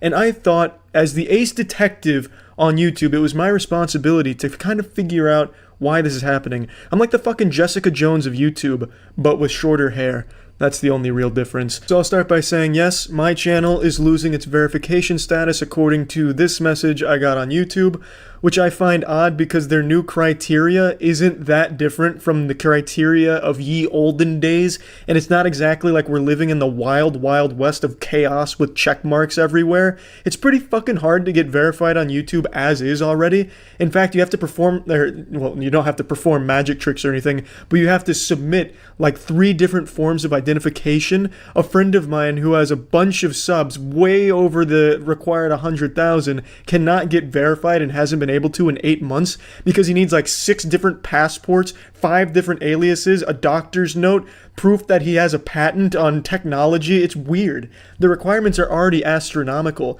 So the fact that people are verified is pretty rare these days anyway. So to take it away makes no sense whatsoever until you get into the conspiracy side, which is where I'm about to shine, baby. I'm about to rub those nipples really hard with some theories. So the main reason why anyone can pick out why they would de-verify people is because they want to take away verification from people they don't support on the platform that might be a little problematic for them, a little too hot and spicy. That's one of the leading theories right now. But that theory kind of falls apart because channels like TierZoo got their verification taken away, which, you know, that's about as innocent as it gets. That's just kind of fun little gaming biology lessons and such. But what if gaming's the problem? Gamers may be rising up too hard. Maybe they're getting erect too fast. Maybe gamers to YouTube are the enemy. You see, if you look at it through that lens, then that makes perfect sense why TierZoo, of all people, would also lose verification. If you look at everyone else, a whole bunch of channels from a whole different spectrum of content are getting their verification taken away. So it's really hard to kind of lump it all together and figure out why. That is, until I sat down with a pipe in hand, open bathrobe, and semi-chub and really used all thousands and thousands of IQs of my galaxy gamer brain, channeled every ounce of brain power I had, firing every neuron, all synapses going nuts on all cylinders, and I came to a conclusion on why they might want to redo verification and take some away. It's to promote big business. That's why the Jimmy Kimmels, the Jimmy Fallons, the Jimmy Bobimis, the Jimmy Timmys, and the Jimmy Timmy Power Hours, they want the brands, they want the companies to be the very few people that are verified, perhaps. And that makes perfect sense and very much in line with YouTube's more recent policies and stances. They want to be more like TV, a fucking dying medium, a dead medium, fucking put it 6 feet under in the grave, TV's dead. They want to be more like that, and they're speed running the dead business ideas. They're not going to die, by the way. That's just being exaggeratory. YouTube's probably too big to fail, but I like to toy with the idea that they're really trying to kill themselves in a really fun way.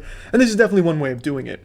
You want to take away verification from people that aren't big brands and may be considered problematic. Yeah, that does make sense, because then you have the big brands as the only verified people, and it's a lot easier to find verified people than it is to find unverified channels on the platform. That's just a known fact. An unverified channel has a much lower chance of getting recommended than a verified one. It's just been proven a whole bunch of times. So if you're going to weaponize something on YouTube to kind of take your first steps into the battlefield of making brands the reigning king and take down the creators, the first step would be verification. It makes it harder to find a channel, and it also makes it easier for people to impersonate a channel, which means the audience gets divided, and then all of a sudden, it's a war of attrition. You start losing audience members because they think they're following the real one, but they're following a fake one. Shit gets really confusing really quickly because the verification is kind of important in that aspect. It's very easy, like I said, to impersonate. So when you don't have that there and you can't get it because you're not a big brand or a big musician, you're kind of fucked if someone wants to take your identity online. And check this shit out, it goes deeper. I'm connecting all the dots. I'm seeing all the strings that this puppeteer is making us dance with. If you combine this decision with verification removal with the most recent update that fucked creators right in their tight buttholes where they abbreviated public sub counts, you've got a recipe for fucking disaster. You got a recipe for chaos. You see, back in the olden days, at 100,000 subs, you could apply for verification. These days, you're not getting it. You damn near need to have to hop on a Skype call with YouTube reps, clap your ass cheeks together and bark like a seal and beg for verification. It's really fucking hard, damn near impossible, like I said. But let's say you did get it at 150,000 subs, you're pretty safe. You're not going to get impersonated successfully. But now that you lose your verification and your public sub count is abbreviated, it's really easy to impersonate you. Very much so, because your sub count isn't immediately visibly available to see. It's now in a more less visible spot, and it's not as long.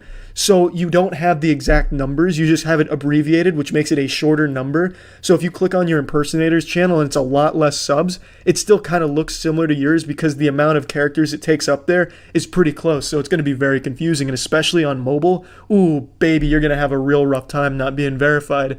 Shit's just going to be weird, I think. At least going by my conspiracy theory calculations, and I like to dive really deep into these things. Obviously, it might not be this sinister, but it's super fun to think about it as if it were. And it's even still, being totally real now, dropping all the sarcasm and all that shit, it makes no fucking sense. Why remove verification from people? YouTube gets shit on by everyone. Even the #1 content creator shits on this platform. People make fun of this platform. Other websites shit on it. Why do you want to just be the punchline of every joke, YouTube? You're just a cum dumpster of insults and the poster child for anti-anything. You suck to the people. You really do. And it's shit like this. You just keep digging your own grave. They say that this is supposed to help with confusion, but what's the logic of this? We took away his verification to help people find you. Now you know who the real one is, right? Well, no, because you remove the verification. It's counterproductive to what you're saying you want it to do. It makes it more confusing. It makes it harder to see who the real one is. It just makes no fucking sense. It's so fucking dumb. You want to rework verification? That's totally fine. Go for it. But why take it away from people that already had it? And it was already working for them. It's super stupid. Super dumb. But yeah, thanks for tuning in to more conspiracy theories, baby. Fuck yeah. That's about it. See ya. Ah, shit. Almost threw up from the stupid update. Yesterday I posted a video called Dildo Death Race, and there's nothing too wild about it, just some good old-fashioned family fun, strapping some rubber penises to RC cars and having a BattleBot style fight to the death, just coming up with the best war machine possible using the wieners and the RC cars. But things got a little interesting. The video itself is nothing too crazy. The file isn't corrupted. There's no ghost in the machine. It's not like a haunted video. But when I posted it on YouTube, shit got wacky real quick. It is an actual cursed video. So I just wanted to go over it and walk through things because I was getting messages right away when this paranormal phenomenon started to get noticed in the comment section. I wouldn't be surprised if Zach Brafiganafkis, whatever the fuck his name is from Ghost Adventures, has reached out to me and I just haven't seen the email, because it is pretty spooky. And I just wanted to quickly make this video talking about it because I find it very interesting. Now, contrary to popular belief, I actually do read comments and I do enjoy going to the comment section on most videos. So when I posted Dildo Death Race yesterday, I noticed something I'd never seen before in the entire time I've been on YouTube, which is 15 fucking years. The number of comments would fluctuate drastically. I watched it go from 1,000 comments, which was almost instant for some reason, which is also uncharacteristic. Like the second I posted it, it said 1,000 comments, then it went down to like 20, and then 10 minutes later it was up to like 600, and then I refreshed the page and it went down to 40, and it was just back and forth by hundreds of comments, and even 1,000 in the first case, which isn't, you know, like the weirdest thing on YouTube, because sometimes the data desyncs on the YouTube studio, the calculator, the hub where it shows you everything. Sometimes the data flip-flops, but it eventually gives you an accurate reading on like views, comments, and shit like that. But here, it never happened. In fact, even to this day, as I'm making this video, at this very moment, the comments are still fluctuating and mysteriously vanishing. I'm not trying to make this a grand mystery up there with like the Dyatlov Pass or DB Cooper, you know, this isn't a Lamino video, but there is something very interesting afoot with this video and this video alone. You see, it's not just the data that's incorrectly calculating things and not showing the comments. What actually happens is the comments themselves are being auto-deleted by YouTube after exactly 18 seconds in most cases. Sometimes there are comments that survive this purge, and those comments will often be deleted anywhere from 20 seconds to an hour later automatically by YouTube without me doing anything or ever seeing them. This includes my own comments. In fact, the only comment I've made that survived is one that I've pinned. Every other comment I've made has been deleted in 18 seconds. Now, I tested this on stream just to show you. I've done this a lot of times. I've posted about it on Twitter, making people aware, like, hey, I'm not deleting these comments, so just know that. And then people would post videos of them leaving comments and watching them disappear. Now, it's not like they're just being marked as spam or anything, or like going to some separate area in the comments like held for review or shit like that. They're not in purgatory. The comments are just outright deleted. So I'm going to show you me doing it on stream, and that way you know that the comments are just straight up fucking gone. Vanished into the void, into the nether realm, the fucking shadow realm. So, let's see if it's still going on. I imagine it is. It's been doing it for 2 hours. When you type a comment here, it auto-deletes itself after 18 seconds. Oh, hold on, you can't see that there. Good fuck you. What are you the guy doing it? The man behind the curtain? I imagine it's still going on. If I had to guess, let's see. Walk us through what's happened. Yeah, it's already gone. And the thing is, it doesn't just delete the comment. It doesn't like hide the comment and go to spam. It straight fucking deletes it. So if you go to like check your comments, it's just gone. Sort by new. Yeah, I mean, you can watch them get deleted. I was doing this earlier. So I imagine pretty much all of these will be deleted when we refresh. Walk us through it.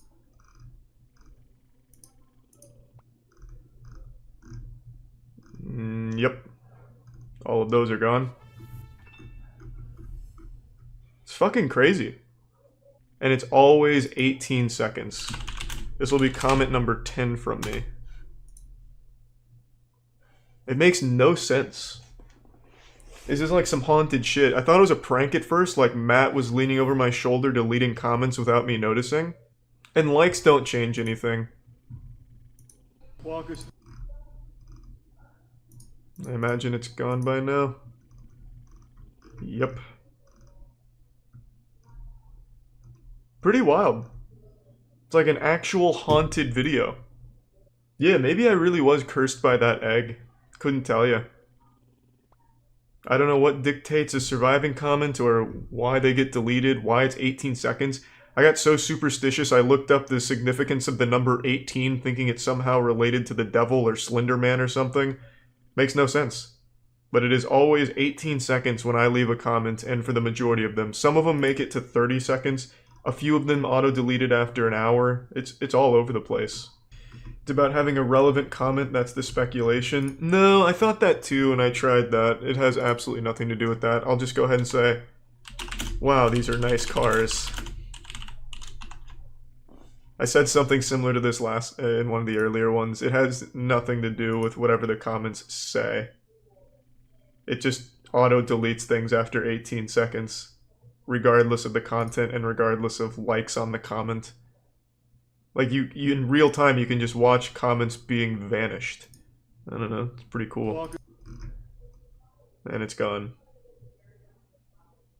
Now it's time for me to bust some myths here. A lot of people are saying the comments aren't getting deleted, just moved to the bottom or buried in other comments.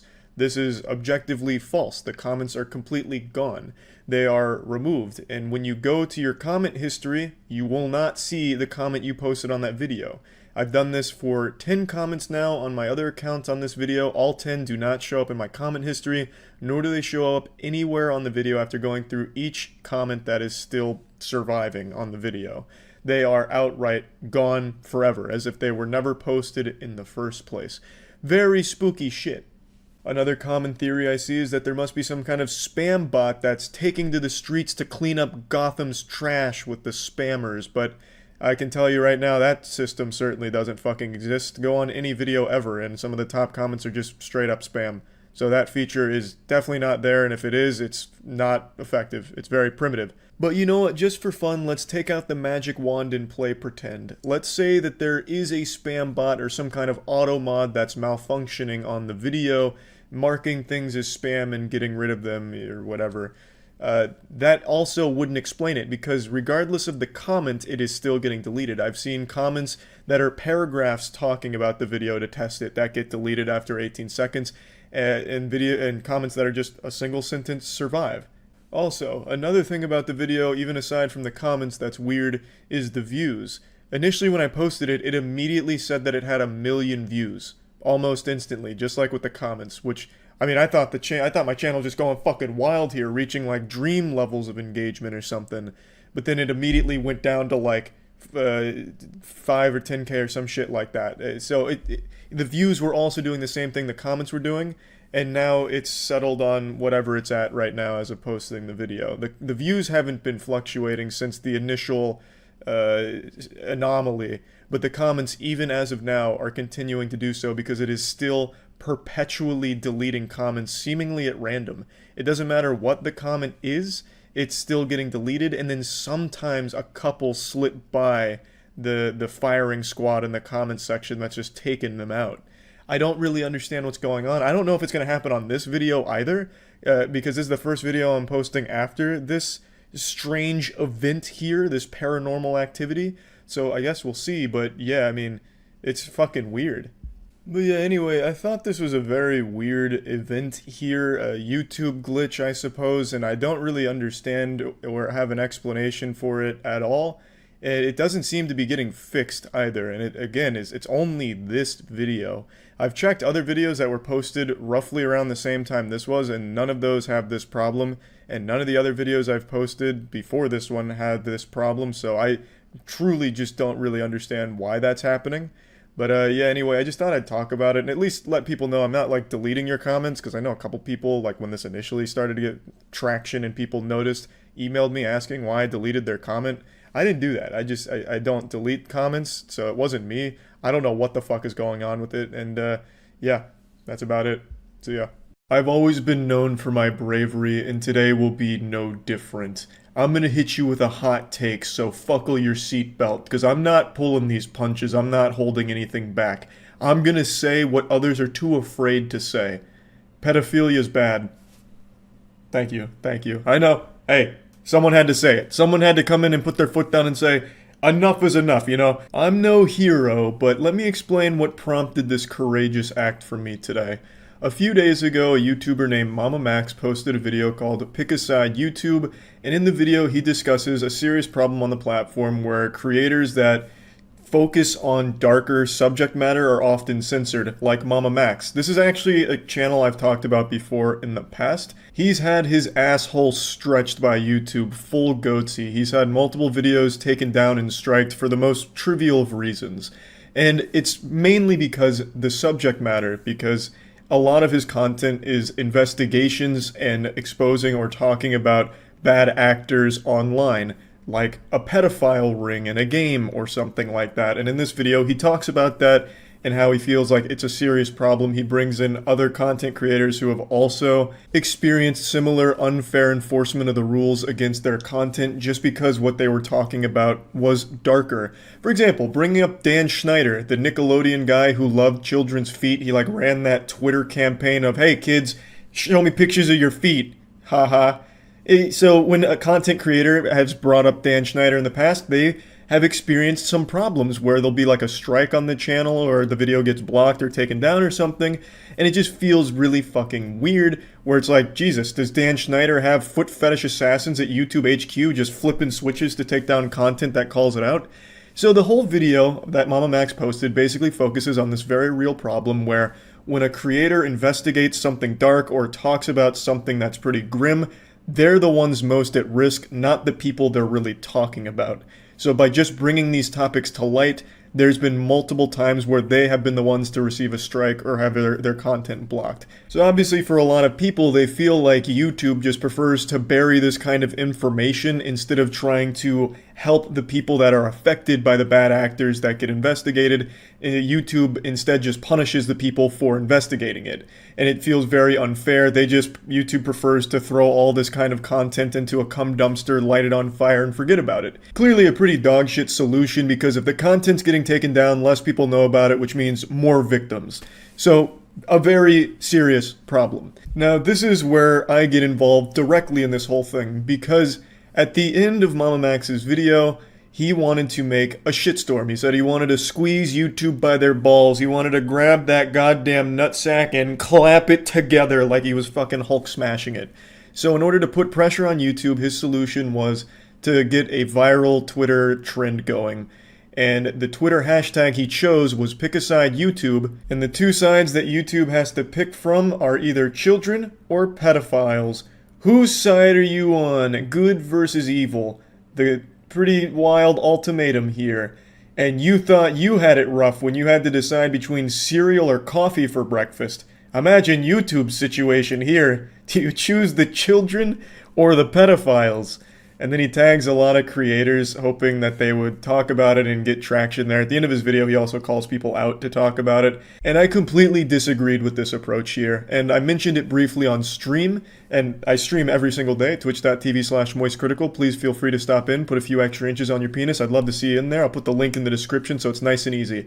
I mentioned it on stream, and since then, I've been labeled a pedophile defender by some people on Twitter, or a YouTube shill by others. Which I couldn't fucking believe. I never thought there'd be a day where anyone in the goddamn world would think I stood up for pedophiles when I have an entire podcast of 270-something episodes, almost all of them dedicated to shitting on pedophiles.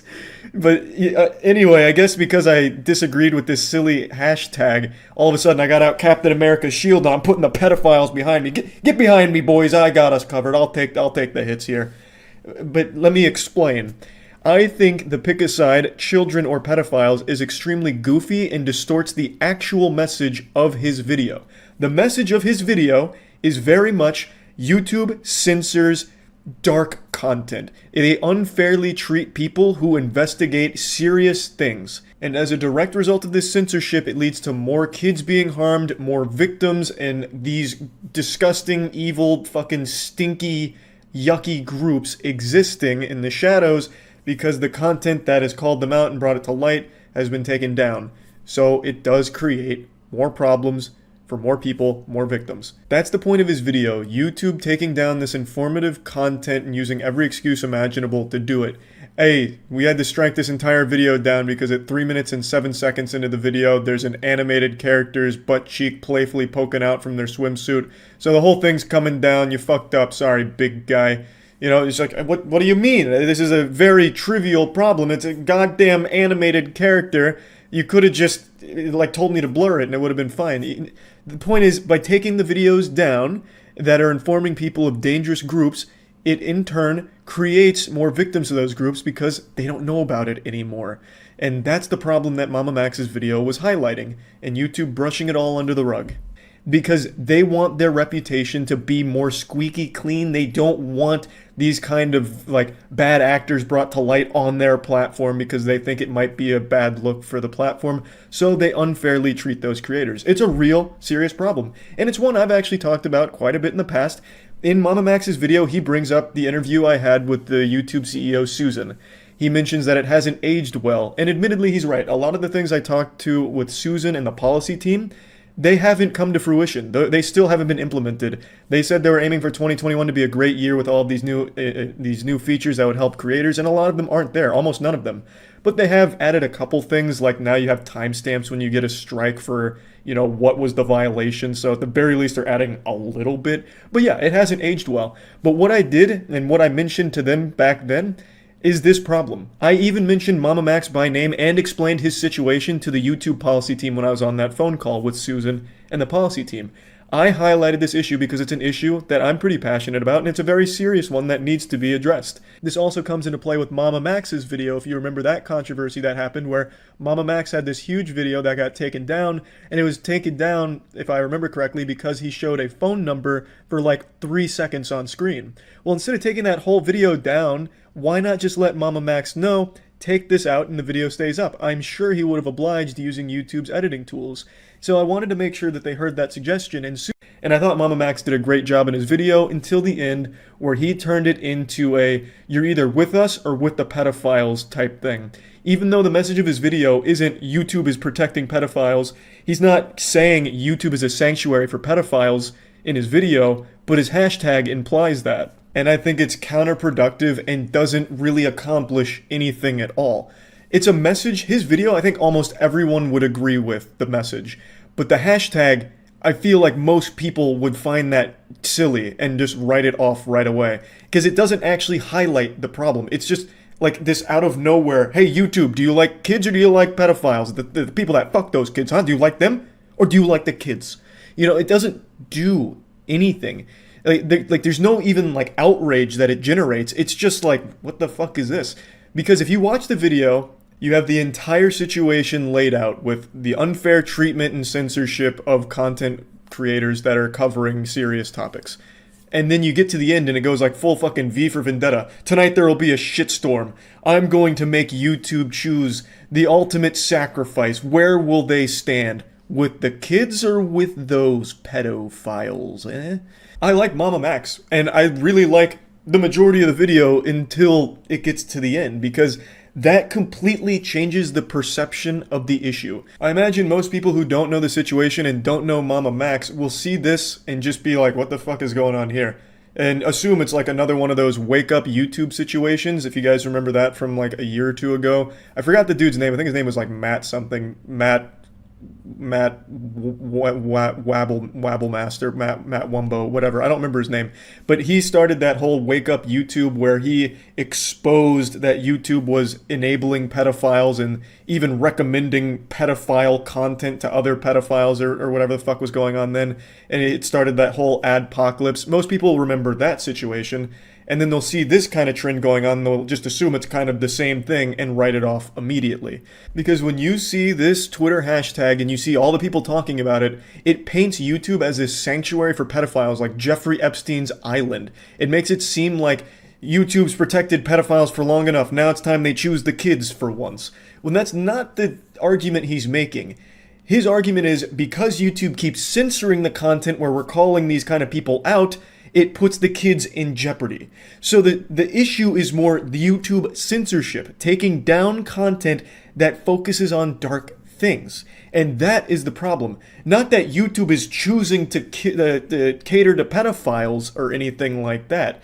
So the message gets totally distorted and it just creates a hostile environment where people fight each other, even though everyone's on the same side. It just causes all of this infighting, because when people point this out that like, hey, this isn't the most effective Twitter trend to get the message across, they're immediately labeled pro-pedophilia. I've seen it non-stop from anyone that dares question the efficiency of this Twitter hashtag. They immediately get dogpiled by others accusing them of defending pedophiles or picking YouTube's side like, oh, so you've chosen where your allegiances lie now, and it's with those pedophiles, huh? Like, it's kind of disgusting, actually, to try and make like a war out of it when everyone in that battle is kind of on the same side. Everyone agrees with the message of the Mama Max video, but disagrees that it needs to be painted as a kids versus pedophiles issue, because that doesn't actually encapsulate the problem. So that's all I was saying, is that I think that was the worst possible approach to getting the issue highlighted for people that aren't already in the know about the situation. Because again, that pick a side, children or pedophiles thing, I just didn't think that was the right play. If you wanted something that would actually like highlight what was going on, it should have been more focused on the core problem of YouTube censorship, especially when it could directly harm kids if you wanted to focus on that angle. YouTube censorship can harm kids by allowing these kind of fucking bad assholes out there, these dangerous people, to keep hurting them or doing awful shit. That's what I was saying. The hashtag does nothing to aid in solving the problem or even highlighting to the problem to people that don't already know about it. All it did was split people who were already on the same side and had them fighting amongst themselves for no reason, and getting labeled terrible shit just because they thought the hashtag was ineffective at getting the problem out there. So I just don't think it accomplished anything. I really do think it was counterproductive. There would have been a better hashtag to use if that was the direction he thought was best, which was Twitter traction. And I agree that's usually a very good course of action since Team YouTube is very active on Twitter. But there should have been a better hashtag that actually highlighted the problem that YouTube could have potentially addressed and brought forward, like, look, we can see there's an issue going on here, but they're not going to do that with pick a side, children or pedophiles, because they don't know what the issue is if they're just looking at that hashtag. They don't know what's going on. It doesn't do anything besides just confuse people and make people angry at each other, thinking that one side's defending pedophiles and the other's whatever. Again, that's the point I was making. That's about it. So yeah. What an interesting week for YouTube. A couple days ago, they did something I don't think anyone ever expected. They fought a giant company on behalf of a YouTuber. Something they've never done before. A world first here. Maybe you want to pat them on the ass and tell them good game. A great, great move from YouTube, finally. And then the next day, they made an absolutely horrible decision that made me want to cry, come, and puke. It is baffling how they could go from something that everyone loves to something that everyone hates in the matter of 24 hours. It's crazy. It's a real Jekyll and Hyde situation at YouTube. There's a team that makes some good decisions, some good shit that people like to see, and then there's a team that's more active than that team, the fucking boogeyman unit, that makes the worst possible decisions imaginable for the platform. So let's go over both. I want to start with the positive side first to cushion the yuckiness of the negative side. So, this is actually a situation we followed since December with a YouTuber named Totally Not Mark. Mark is an anime and manga YouTuber who set a world record for fastest dead channel thanks to 150 videos being taken down in a single day by Toei Animations. They Thanos snapped the majority of his content away because they claimed his content infringed on their copyright and fair use. They don't believe in it. It's like Santa Claus to Toei. So he lost all 150 videos. That was a big part of his channel. I think at the time he was only left with like 60 or 70 videos on his channel after that. So it was a massive blow to him. And it's obviously extremely hard for an individual to fight against a company of Toei's size with as much money as they have. They can just toss their legal meat around as much as they want and not feel it. It's not the same for someone like Mark. So they were using their big fucking nuts and their big wallet to bully Mark and keep the videos down. So he had a very difficult time until 2 days ago we got an update to the situation where Mark basically won for the most part against Toei because YouTube stood up for him and fought for him against Toei. And it actually revealed how petty Toei was. I'll give you like a brief overview of the situation, but I highly encourage you to check out Mark's video on it because he obviously goes into more detail. But he revealed that Toei actually violated YouTube's policy because initially Toei wanted to strike Mark's channel 150 times for each instance they believed that he infringed on their copyright. Now, for those that don't know, a strike is the worst thing that can happen to you on YouTube. It's like getting hit over the head with a sledgehammer. It's 3 strikes and your channel gets deleted. 150 strikes is what Toei wanted thrown against Mark. That wouldn't have only deleted his channel, that would have sent Mark straight to prison, banished him straight to the fucking Shadow Realm, sent him to hell. That is an absurd amount of strikes that they tried to throw at Mark all at once. They loaded up the cannon and fucking tried to blast him. But YouTube didn't let it happen. They said, no, we're not going to do that because we believe his content is most likely fair use. Like an argument could be made for it, so they initially didn't let Toei do that. So what Toei did is they went behind YouTube's back and used a different set of tools to manually go through and take down 150 videos, copyright block them. So he didn't get strikes, but Toei still got the videos taken down. And this was a complete violation of the YouTube policy. So when Mark finally did get a team at YouTube that wanted to help him and assembled the Avengers at the YouTube HQ, they noticed what Toei did and realized this is not okay, this is a violation. So then YouTube just wiped their ass with Toei's face. Like they full-blown just put their ass in Toei's asshole. They washed the blocks and came to the compromise where YouTube was going to block those 150 videos in Japan only, which, because Toei was arguing that it's not fair use by Japan law, YouTube said, okay, bet. Blocked in Japan. They're fine everywhere else. So now for the most part, Mark has all those videos back online everywhere except Japan, which he's not super upset about. And that concludes the Totally Not Mark vs. Toei anime arc. Now I think it is worth mentioning that Toei can still fight this, and I think there's a great chance they probably will considering how petty and out of touch they are. They could try and make a legal argument that the 150 videos are a complete violation of copyright law and they are not fair use, but they would have to argue that outside of Japanese law. They would have to prove that on like a global scale, that Mark is some kind of evil super villain mastermind pirate sailing the 7 seas. He's crossed the Grand Line and is delivering illegal anime review and manga analysis. They could still try, I think they might, but for now, it's overall a victory for Mark, and I was happy to see this, and really happy to see YouTube for the first time actually standing up for a creator in the face of a massive corporation putting pressure on them. So, now that I've fed you the good shit, let me go ahead and give you your vegetables now. I'm gonna give you a little coffee enema here, some gross shit. YouTube recently hinted that NFTs are coming to the platform.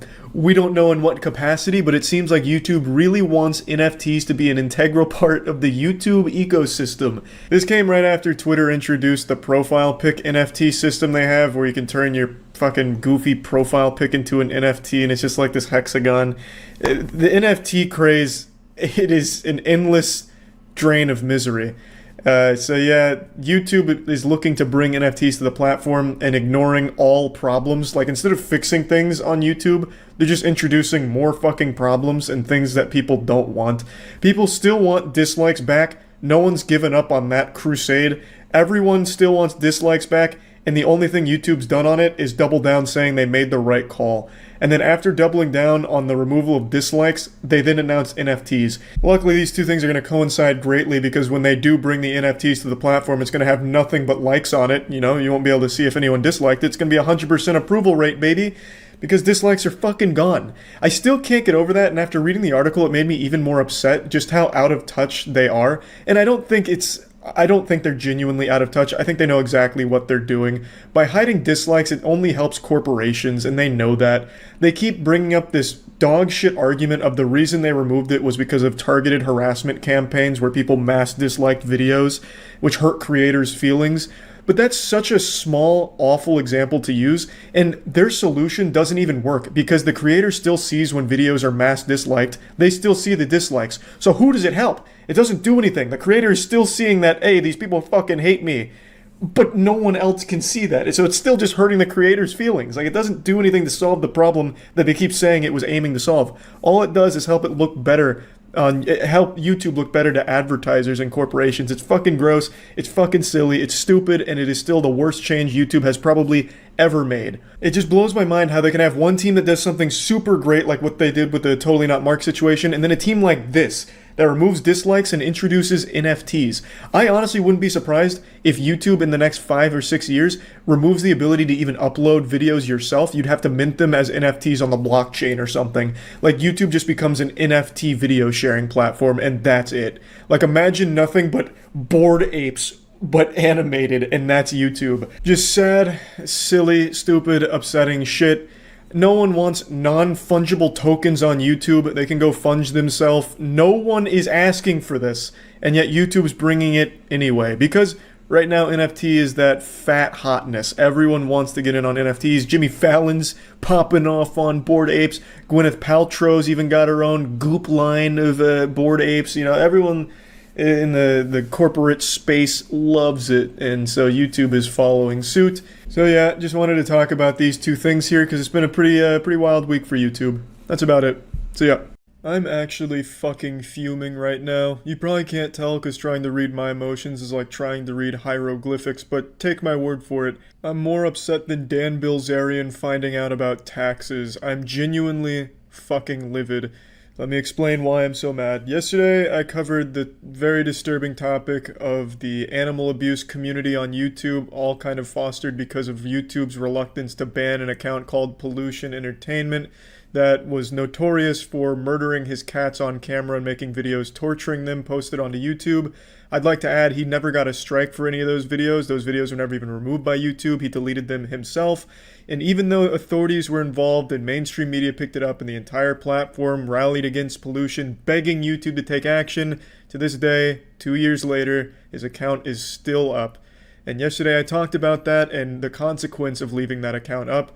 And it's that he's inspired an entire community of animal abusers to murder their cats on YouTube and post videos of it. It spawned an entire trend. And it's disturbing, it's sad, it's despicable, it's fucking sickening, and YouTube should lose sleep over it, but they won't, because they're still just going to have wet dreams about this algorithm that somehow they believe keeps them safe and is benevolent, doing a great job, even though it is beyond flawed and rarely ever gets anything right. As a little update to the video I made yesterday, one of the accounts I showed, Angela Alvarez, has been terminated, so that's some good news. At least one of them's down. It's absolutely fucking deplorable, and I'm only scratching the surface. There's another massive trend with channels that have hundreds of thousands of subs where they pretend they're rescuing animals from, like, truck tires. There's one big one in particular. A channel will put puppies and dogs under truck tires, run over the dogs a little bit while the dog's screaming. They'll turn on the camera, run over, and rescue it for the sake of their YouTube views. It's fucking disgusting stuff, and it's pretty clear that they put the animals in these positions to rescue them. They'll throw them in snakes and be like, holy shit, get these snakes off, we're trying to save a dog, look how great this is, thumbs up, don't forget. These channels don't even do a good job of making it seem like they're actually rescuing animals. They'll have a video like, holy shit, this German Shepherd puppy tried to hang itself in my basement. They'll have the fucking dog in a noose and be like, holy shit, get down from there, what are you thinking, suicide's not the answer, and then take the dog down. The dog's really in fucking rough shape because of this, and then they'll try and make it be some kind of happy, uplifting video, even though it's clear that these people are evil. YouTube has basically become live leak for animals. There's just so much terrible shit in regards to hurting animals on the platform, and I just don't understand why YouTube keeps turning a blind eye to it, it feels like, because they still haven't even addressed the pollution thing. I really just don't get YouTube's priorities. They are so quick to ban a channel like Leafy is here because he made too many Pokemon videos, but they will take their sweet fucking time in actually addressing real crimes like child abuse. And you remember Daddy05, the family that was abusing their children for views and subscribers on YouTube for a long time? Authorities had to fucking like beg YouTube to do something about it before they actually finally acted on it. They just seem to be so reluctant to actually address real crimes and problems like animal abuse and child abuse. It really feels like they just don't give a fuck. At least not about things that matter.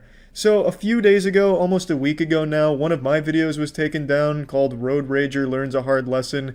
It's a fake staged video in a Russian dashcam where a man gets out of his car, bangs on a van's window, and then SpongeBob, Mickey Mouse, the squirrel from Ice Age, and some purple ass-beating elephant cartoon character all get out of the van. It's mascots, and then they get into a little fight and then run away, and that's the end of the video. I was just making jokes about it, and YouTube removed it for violent and graphic content. In what is clearly a staged, viral YouTube video that 5 years ago was huge, there are still dozens, if not hundreds of uploads of the exact same video still on YouTube with no issue, and people talking about it with no issue. For some reason, they have decided to target mine. And okay, it's happened in the past, I understand mistakes happen, so I appealed it. Well, within 2 days, it was rejected. Okay, so I take it up the ladder. As I've mentioned before with my company, Human Media Group, we actually work very closely with YouTube and have had nothing but a positive relationship with them. The partnership division is great. My YouTube partner contact has been absolutely wonderful. The sports and entertainment department at YouTube we work very closely with at Human Media Group has been fucking great. But when I took this to them, this is out of their hands. This is not any of their departments. This goes to some fucking rogue syndicate Illuminati shadow Splinter Cell division that I guess they just lock in cells or trap in dark cages for decades until they lose touch with humanity and they treat them like zoo animals, because this department is so disconnected from the most basic understanding of human concepts. They believed my road rage video was genuine, shocking, disgusting, and overwhelmingly disturbing to the point that it needed to be removed from the platform. Which is fucking weird that they felt that way about a staged road rage video, but don't feel that for videos where their animals are being brutally murdered by baseball bats and blood and guts are flying all over the fucking place, even in the thumbnail. It's weird that they feel that for a fake road rage incident where SpongeBob is throwing a few slaps to a man. It's unbelievable to me. Now, again, I mentioned the great departments we work with at YouTube. In fact, I'd argue the majority of YouTube genuinely does care from behind the scenes. I think a lot of the departments are really on the side of creators and want to make it better. But there is a few groups like this one in particular that just completely ruin it and ruin YouTube's reputation and image as a result of it. Now, all of these departments are really isolated from one another, so everyone I've talked to at YouTube doesn't have like a direct means of communication with this manual review team. They only talk through emails or like pigeon carriers. I really don't even know. They don't have a way of actually having a one-on-one communication conversation or anything except through email. Which right away represents a problem. When everyone's not on the same page or the same team with the same understanding of what is and isn't allowed, that's already a problem. If they're not easily accessible and you can only talk to them through email, that's not good. Everyone I talked to didn't agree with this decision that they've made here. And I'm not even convinced that this manual review team has actual human beings on it. Maybe I've watched too many conspiracy theories, so I got a big old tinfoil condom now. but I really feel like it's some kind of AI, just another algorithm or some kind of fucking neural network looking at these things and making these decisions. Me even go one step further, maybe they're deep faking Keanu Reeves' face on the body of a mannequin at the office to trick people into thinking there's a human being working in this department. I really don't know, because it would take an actual human being only one watch of my video to recognize that the video is fake and it's not intended to be shocking or disgusting. It's just meant for jokes. In the video, none of the punches even connect. All the punches are pulled, all the kicks are pulled. This is actually what it looks like in drama club when you're simulating a fight. The video is a staged stunt, and it takes a human being only one watch of the video to recognize that, even if you don't look into it, which you can, and find that it's fake. It's unbelievable to me that they would not only maintain this decision, but say that this is such an extreme case of shocking and disgusting content that it needed to be removed, and I needed to be punished with a strike on my channel for it. The way they make it sound makes it feel like I'd have a better chance of getting in contact with this team if I wrote my problem on a fucking rock and threw it as hard as I could out my window. Maybe then they'd actually see the problem. Every department I've talked to has no direct means of communication with them, and I'm talking heads of these departments have no way of getting in fucking contact with this fucking group here. You know how alarming that is? They actually shared with me the message they sent in regards to the road rage video they took down. It's 2 lines. It is one line that says, "We are maintaining our decision to keep the video down," and the second line is a copy and paste of the rules regarding shocking content that's taken right off the Google Help page. That's it. There's no conversation. There's no proof that a human being even wrote that email. It is literally looking like an automated reply. That is what they sent to a fucking head of one of these departments who tried to get in contact and fix this issue. That is a problem. In an act of desperation, I did what any sad Boy Scout would do. I tweeted at YouTube. I gave it a whirl to see what that would do. And they responded saying they look into it and thanks for my patience. And you know what? I don't expect the answer to change. In fact, I'm so confident it won't that I've already made this before they give me their final answer. And I imagine by the time I upload this, they will have already said on Twitter publicly that the video violates their policy and that I should review their terms of service or something similar to that effect. I've never done this shit before, but I really think YouTube needs to answer for what is going on with this manual review team. There is so much bullshit and so much that doesn't make sense. Why won't they ban animal abuse like Pollution Entertainment's channel? Why are they allowing that to persist and allow these videos of animal abuse to get hundreds of thousands of subscribers and views across their platform? What is wrong with their manual review department where they view a clearly staged road rage incident as some kind of shocking, disturbing video, despite the fact that there's hundreds of other videos of the exact same incident that don't have a problem? There are so many things that I think YouTube needs to change. So for the first time in my life, I actually do think a hashtag does need to be trending. Maybe they'll listen to that. I don't know if they ever have in the past because I don't really pay attention to Twitter hashtags, but I was hoping if something like hashtag answer us YouTube could get trending, maybe then they'd pay attention, because it seems like the only way to ever even get contact with YouTube for most people is through Twitter by adding them at Team YouTube. So maybe they do pay attention to Twitter, and I would love if they would at least listen. I think I can speak for most people when I say we want some fucking answers from YouTube. Why won't they ban an account like Pollution Entertainment that would adopt cats just to murder them on his YouTube channel? Why is that still up? Why don't they have a problem with animal abuse, but they'll ban other channels for much more innocent content at the drop of a hat? What is going on with the manual review team? Why is every department so isolated from each other where it seems like nobody at YouTube is on the same fucking page? We want some goddamn answers, so I would love to see if hashtag answer us YouTube could do anything. I doubt it. YouTube has become an absolute virtuoso when it comes to ignoring everyone. So I guarantee even if every fucking world leader came together to ask YouTube a question, they'd put their fingers in their fucking ears and just pretend they didn't hear it. But maybe hashtag answer us YouTube could do something good, maybe. But overall, I just wanted to rant. I wanted to vent because this shit is just so frustrating. That's it. See ya. What have I done, Kaya? Everything my wetness, my moisture built. Our legacy is more than user likes, sir. I wanted to save YouTube. I failed. Why do we fall, sir? To make a big splash. You still haven't given up on me. Never.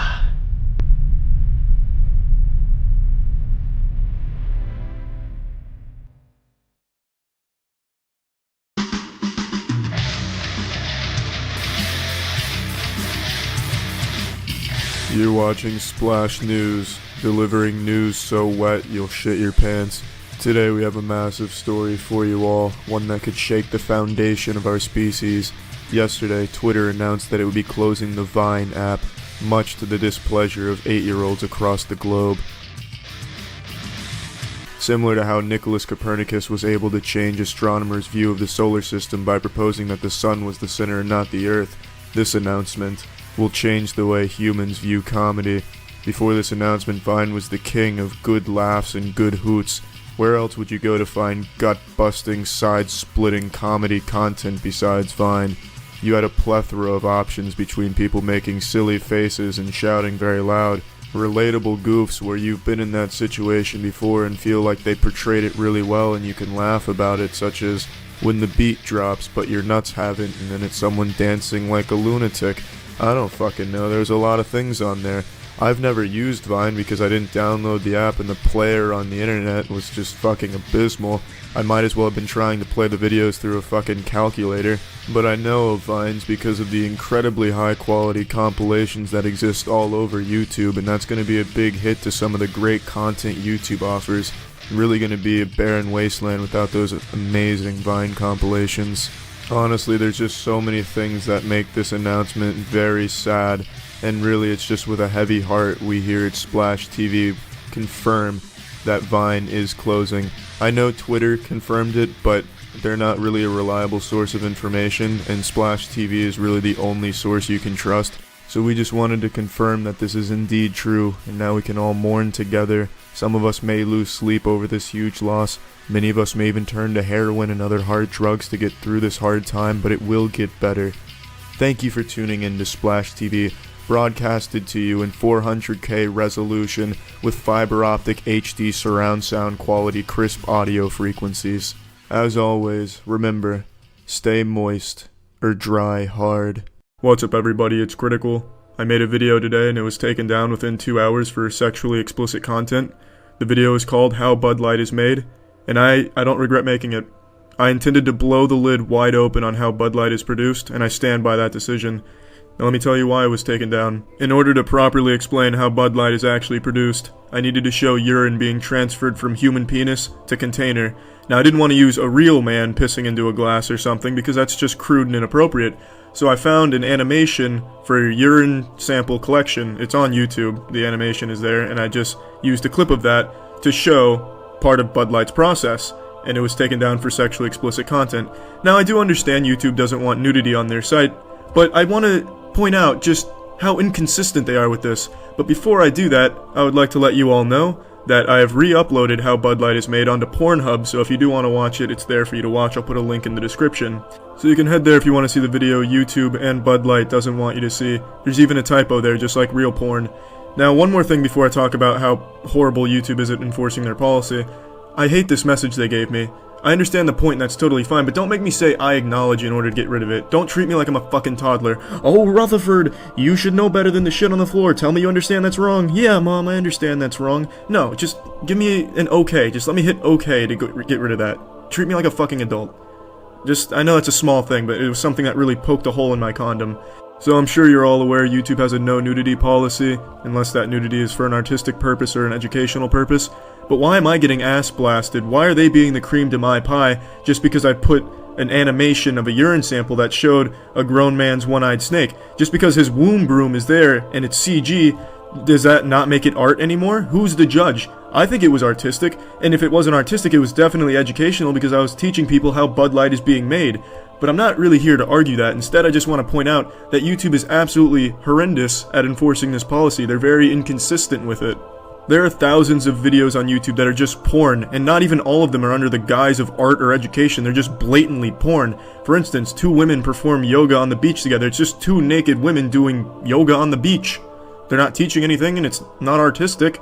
But if you do think it falls under one of those 2 categories, I won't argue. But here's one no one can dispute. Sex Guide. It is 55 minutes of full-blown full penetration, gland-to-gland combat, mashing pissers, anal invading porn. It's not a guide, it's not educational. Yeah, at some parts a girl that sounds like Mavis Beacon will do voiceovers saying stuff like, yeah, they're really getting down to business, oh, there's an orgasm. But it's not educational. And then there's shit like this that doesn't even try to be artistic or educational. This is just a video of a topless girl smoking. That's it. But that's there and that's fine. The uploader even says the video was taken down and then put back up. What the fuck changed? It's not censored. So obviously YouTube didn't deem it artistic or educational the first time. How did he argue either one? Oh, you know, the tits and the marijuana amalgamate to form a lesson in friendship.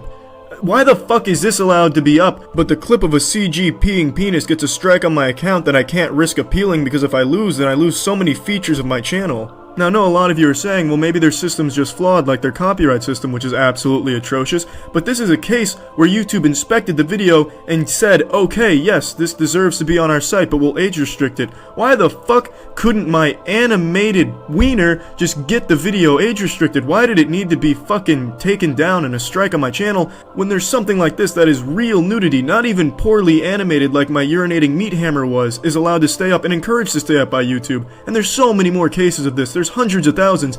This video right here is legitimately a porn video that was taken from Pornhub and put onto YouTube, and that video is absolutely okay too. It's just age restricted. It makes no sense. I just don't understand. So, YouTube really fucking sucks at enforcing this, and they're very inconsistent with it, and it's not even a poor system because some of them actually just get the okay personally from YouTube's inspection team of beavers or whoever's doing that for them. So I stand before you, a moist man, and a man with a question. Where's the fair wiener? I think it's about time we're allowed to show a CG wiener urinating into a cup. I think it is that point in history where we stand up and say, you know what? Enough is enough. I want to see a wiener pissing into a cup for this educational purpose. Don't let Bud Light put the squeeze on this information. Don't let YouTube take it down and censor it. Don't. It's time this video goes back on YouTube to stand as a milestone, as a point in history where we stood together and said, where's the fair wiener? This would kill two birds with one wiener. Bud Light would be exposed, and we would be allowed to see all of the animated wieners pissing into cups that we want to see. I think it's time we enter that golden age. So yeah. What's up everybody, it's Critical, and I just want to say thank you YouTube for finally addressing the questions we're asking you. They released this video a couple days ago talking about the subscription feed and the unsubscribing bug that's going around, and they put it on the YouTube help channel, so about 9 people saw it, which is good. It reached a nice wide audience with overwhelming support too. People are just thrilled that they're actually talking to us now. They're being nice and transparent. Now before I start the video, I just want to bring everyone up to speed in case they're not experiencing the problems with YouTube right now. So what's happening is YouTube isn't putting new videos from people you're subscribed to into your subscriber feed, and it's also unsubscribing people from channels they've subscribed to without them knowing. And this is YouTube just shedding some light on that topic. This is a bit of an experiment. Yeah, and the experiment is how many jump cuts can one video possibly have. So you've just experienced the first one. I'm going to put a jump cut counter in the top because this video is fucking riddled with them. I know you have a lot of questions about the sub speed on YouTube, and we've decided to go straight to the source. Zinzi is the product manager on YouTube subscriptions. So let me ask you, what's a product manager and what's your role here at YouTube? So as a product manager, I work on developing new features for YouTube.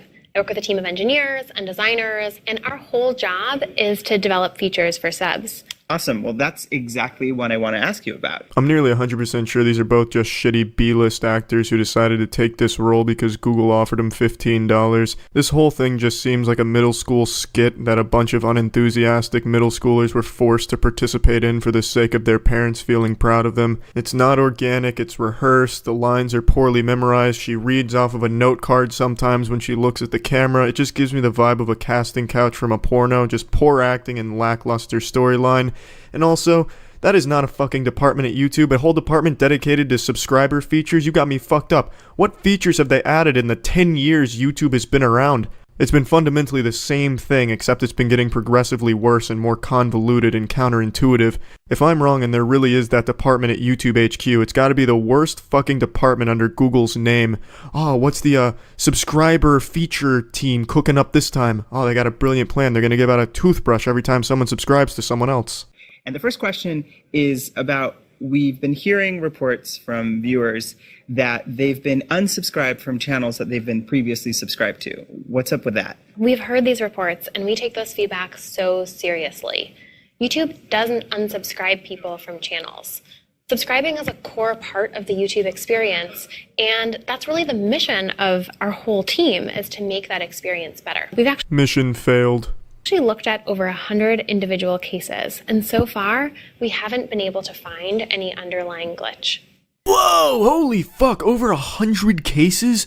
That must have taken you a bajillion years. On a website with millions of accounts, each subscribed to different channels, those 100 cases certainly make up a large portion of it. Since nothing was awry with those 100 cases, that must mean there's nothing wrong with the system and it's all in our head. Oh, the Mandela effect again. Berenstein versus Berenstain. Oh, fuck, it's happening again.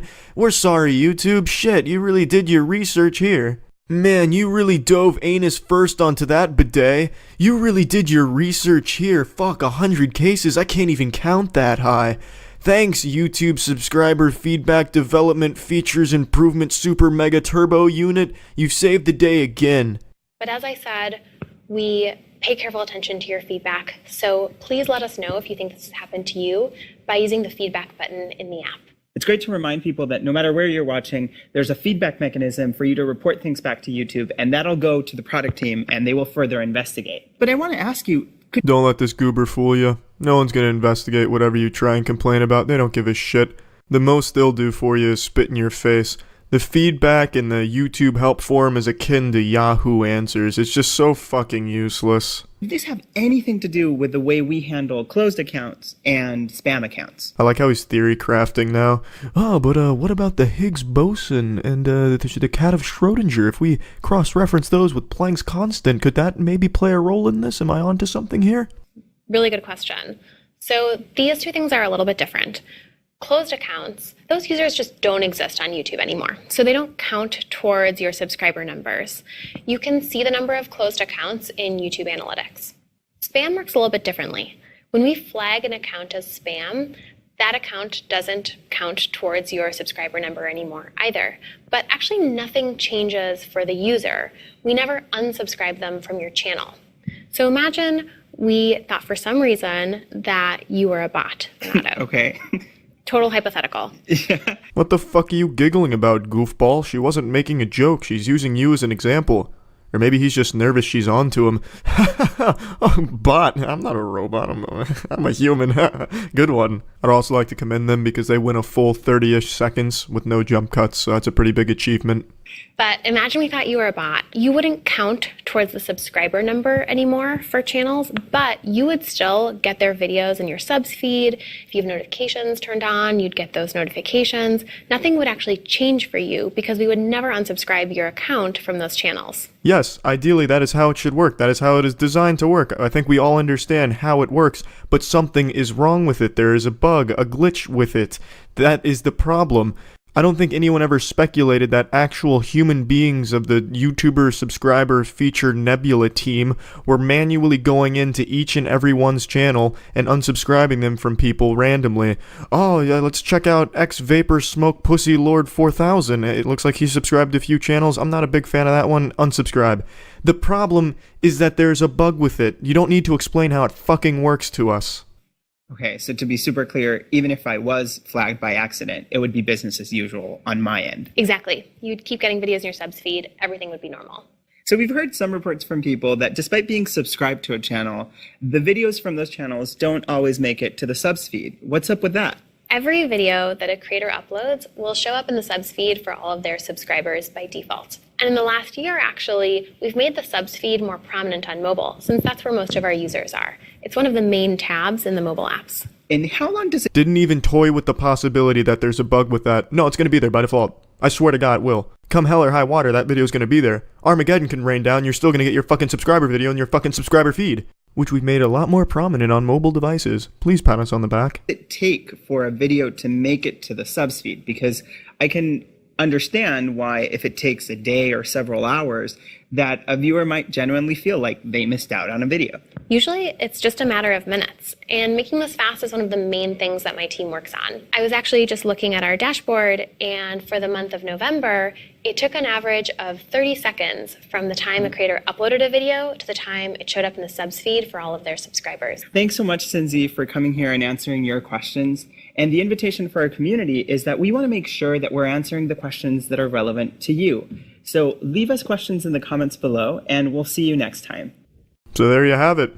You happy now? They addressed our questions. Now we should be thankful that they took time out of their busy schedule to do that for us. Us fucking troglodytes and losers out here that are complaining about things that are legitimately wrong with the website. The time it took them to make this video was time that was taken away from them making incredibly new, awesome subscriber features, such as removing the ability to subscribe to begin with. Which quite honestly could be a possibility since YouTube doesn't give a shit about subscriptions or subscribers. All it cares about is keeping people on the site to watch the advertisements before the videos, which is why they're pushing that trending tab so fucking hard. So that's a pretty real possibility. Once again, YouTube, you have pissed into my bag of beef jerky with this awful attempt at transparency. Oh, we're listening, when in fact all you demonstrated was quite the opposite. You were very dismissive in this video. Oh yeah, we looked at 100 cases, there was nothing wrong there. You guys are lying to us, you're wrong, everything's working just fine. And we've even made it a little more prominent on mobile devices. Thank you for tuning in. All they had to do was just say, look, we haven't come across any problems yet, but we're going to keep looking at it and working to fix it. We're listening to you all, and we're going to get this sorted out. This could have been such a great step forward to YouTube if they weren't such tight-tittied assholes about it all. We didn't see anything, so you guys are wrong. We'll go ahead and take 3 minutes and tell you how these things work since you're all too stupid to understand. It's just dumb. I fucking hate YouTube and the way they conduct themselves. But yeah, so there's your explanation for the unsubscribing glitch and the subscriber feed not working at all. Alright, that's it. See ya. I've made over 1,000 videos, probably over 5,000 videos, but I've removed about 4,000 of them from my past out of sheer embarrassment. It's not like I was uploading furry porn or like incest hentai or anything like that. It was just videos I was embarrassed of that I made when I was younger, and I got very insecure about my penis size, so I removed them all in like 2011, 2010, somewhere in that ballpark. I don't quite remember off the top of my head now, but I've made a lot of videos is what I'm saying. I've made a lot of shit. And YouTube really never puts any of it in recommended until recently. Now, I don't give a fuck about recommended, I don't care about numbers or anything, but I find it incredibly entertaining that the only video YouTube has ever recommended from my channel for, the normies, the regular casual YouTube viewer, not the one going to like the deep dark corners looking for mukbangs or anything, the casual crowd, the only one of my things they've ever recommended is my Viking daughter Gertholomew video, which is a porn game. In the video, I basically spend 6 minutes doggy style butt fucking this girl's pussy, a Viking pussy. And that's the whole video, just me making jokes about that. And this, for some reason, over the last months, keeps getting recommended to people on their homepage just all the time. Like, this shit's blown up. It's over 1.2 million views, and it was at like 300,000 until it started getting into recommended videos, and now everyone's so fucking confused. Like, why is this in my recommended? Does YouTube think I'm some type of degenerate sex fiend looking for porn games? I don't know. But YouTube, I like this. I really respect this joke from you, YouTube. I fuck hard with this. I think this is really solid shit. They take Gertholomew and they put him on a pedestal. Perhaps maybe YouTube sees themselves in Gertholomew, or they want to be like Gertholomew and think that he should be hoisted up as an example for what modern men should be like, fucking Viking girls from behind while getting insulted relentlessly. The Viking daughter will say things like, "Is that all you can do with your little peasant penis? You'll never penetrate the Viking daughter pussy, the chief's Viking daughter's pussy, which is my vagina. You'll have to fire in the turbo afterburners for that." So then you crank up the gears and you really fucking get in there hard like you're trying to start a fucking lawnmower in her vagina with your penis. But what I'm saying is, it's not me. I didn't pay to promote this video to you. But I'm glad you stuck around if you're watching this for the explanation as to why it's in your recommended. I don't know. I guess it's just a joke from YouTube and it's a fucking banger at that. Let's go ahead and read some of the comments from confused people. As I was recording this, I got another 100,000 views and a brand new comment. Welcome to this week's Why the Fuck Is It in My Recommended. Now, this is a common thing. I'm guessing this happens a lot because everyone's saying the same thing like it's some type of fucking plague. Like the bye-bye man where they all say his name and shit. This is what they're all saying, is why the fuck is this in my recommended? And, I'm not surprised. Look at all these comments in a row, pretty much saying genuinely the same thing. And these comments have persisted for like the last 8 months that this keeps infiltrating the YouTube recommended algorithm. It's fucking, thank you YouTube for promoting my content, but I'm confused as to why you chose this one. But I like that you chose this one. This one's a pretty good introduction, I'd say. So yeah, I just kind of wanted to make this to address the people that came from that video. I didn't pay for it. I know it's a popular conspiracy that I'm paying to promote my Bartholomew video. It's not me. Someone at YouTube's, playing the field for me, doing some good work. Fucking hero out there. Thank you to the guy that keeps putting Bartholomew out there. I think you should promote more of my shit. Maybe go for my alien fleshlight videos, my pussy flinging stuff. I think that should be the next recommended on the YouTube Kids app or something like that. Really start blowing the numbers up, baby. Let's fucking get out there. But yeah, I mean, that's it. See ya. I'm sure you can tell by my voice, but I'm fucking livid. YouTube took down my Logan Paul video, which is pretty amazing considering there's a couple thousand of these over the last 24 hours. And to my knowledge, mine is the only one that has been taken down. What's even more amazing to me is the reason it was removed. Misleading or insufficient metadata. I'd never had this happen before. I've had many videos wrongfully taken down by YouTube, but never for this reason. So like any sane man, I went and took a shit and then Googled the problem. Turns out YouTube posted something explaining it. They have this fucking robot telling me what it means. This also helps you know exactly what you are about to watch when you click on a video. When we say metadata, we are talking about all the information associated with a video that isn't the video itself, including information that you, the uploader, provide. This includes the title, the thumbnail, the description, and the tags. Unfortunately, sometimes uploaders abuse our metadata in ways that are intentionally misleading, either to our users or to our search algorithms. It's like I just watched a fucking ISIS video. It's like they were forcing this woman at gunpoint to give these rules. So apparently either my title, my description, or my tags were misleading, which I find hard to believe since it's not all that different from the titles of very popular ones about this right now. Take a look at these. Not all that different from my title, which was Logan Paul laughing at a dead man. It's not like I fucking clickbaited it. Cosmic Guardian Logan Paul turbo giggling at murdered reptilian humanoid on planet Earth. I didn't fucking go the extra mile and make up some stupid shit. If somebody found my video, Logan Paul laughing at a dead man, and clicked on it, they would see Logan Paul laughing at a dead man. It's not misleading.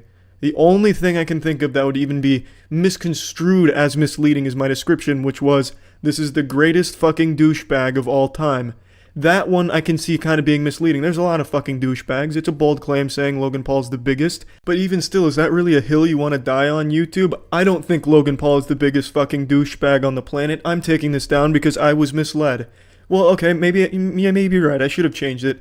This is the fastest balding douchebag on YouTube. Maybe that's what I should have put it to, and then it wouldn't have been misleading. This is absolutely fucking ridiculous, because some of the biggest content creators on this urethral swab of a website clickbait the shit out of all of their videos, misleading thumbnails, misleading descriptions, but it's okay because they're so big on the platform. Before anyone speculates that it's Logan Paul that took it down, I highly doubt it. His holiness is way too big to be watching some plebeian's YouTube videos on him. There's no way he actually saw it and wanted it down.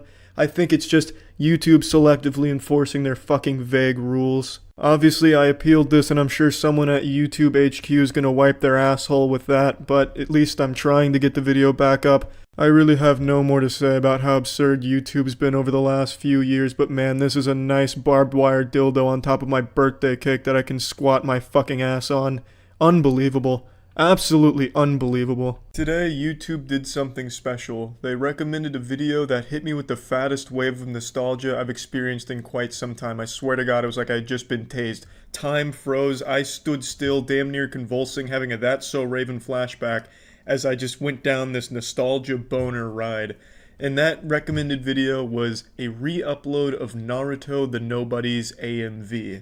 Now, I've been on this platform a long time, and one thing that I think a lot of people don't realize is YouTube was built upon the back of the anime community. I'm not even saying that as a joke or an exaggeration. This platform first started to gain popularity in 2006-2007 because the weeaboos came here to post their anime music videos, AMVs, as well as clips from their favorite animes and just general anime discussions.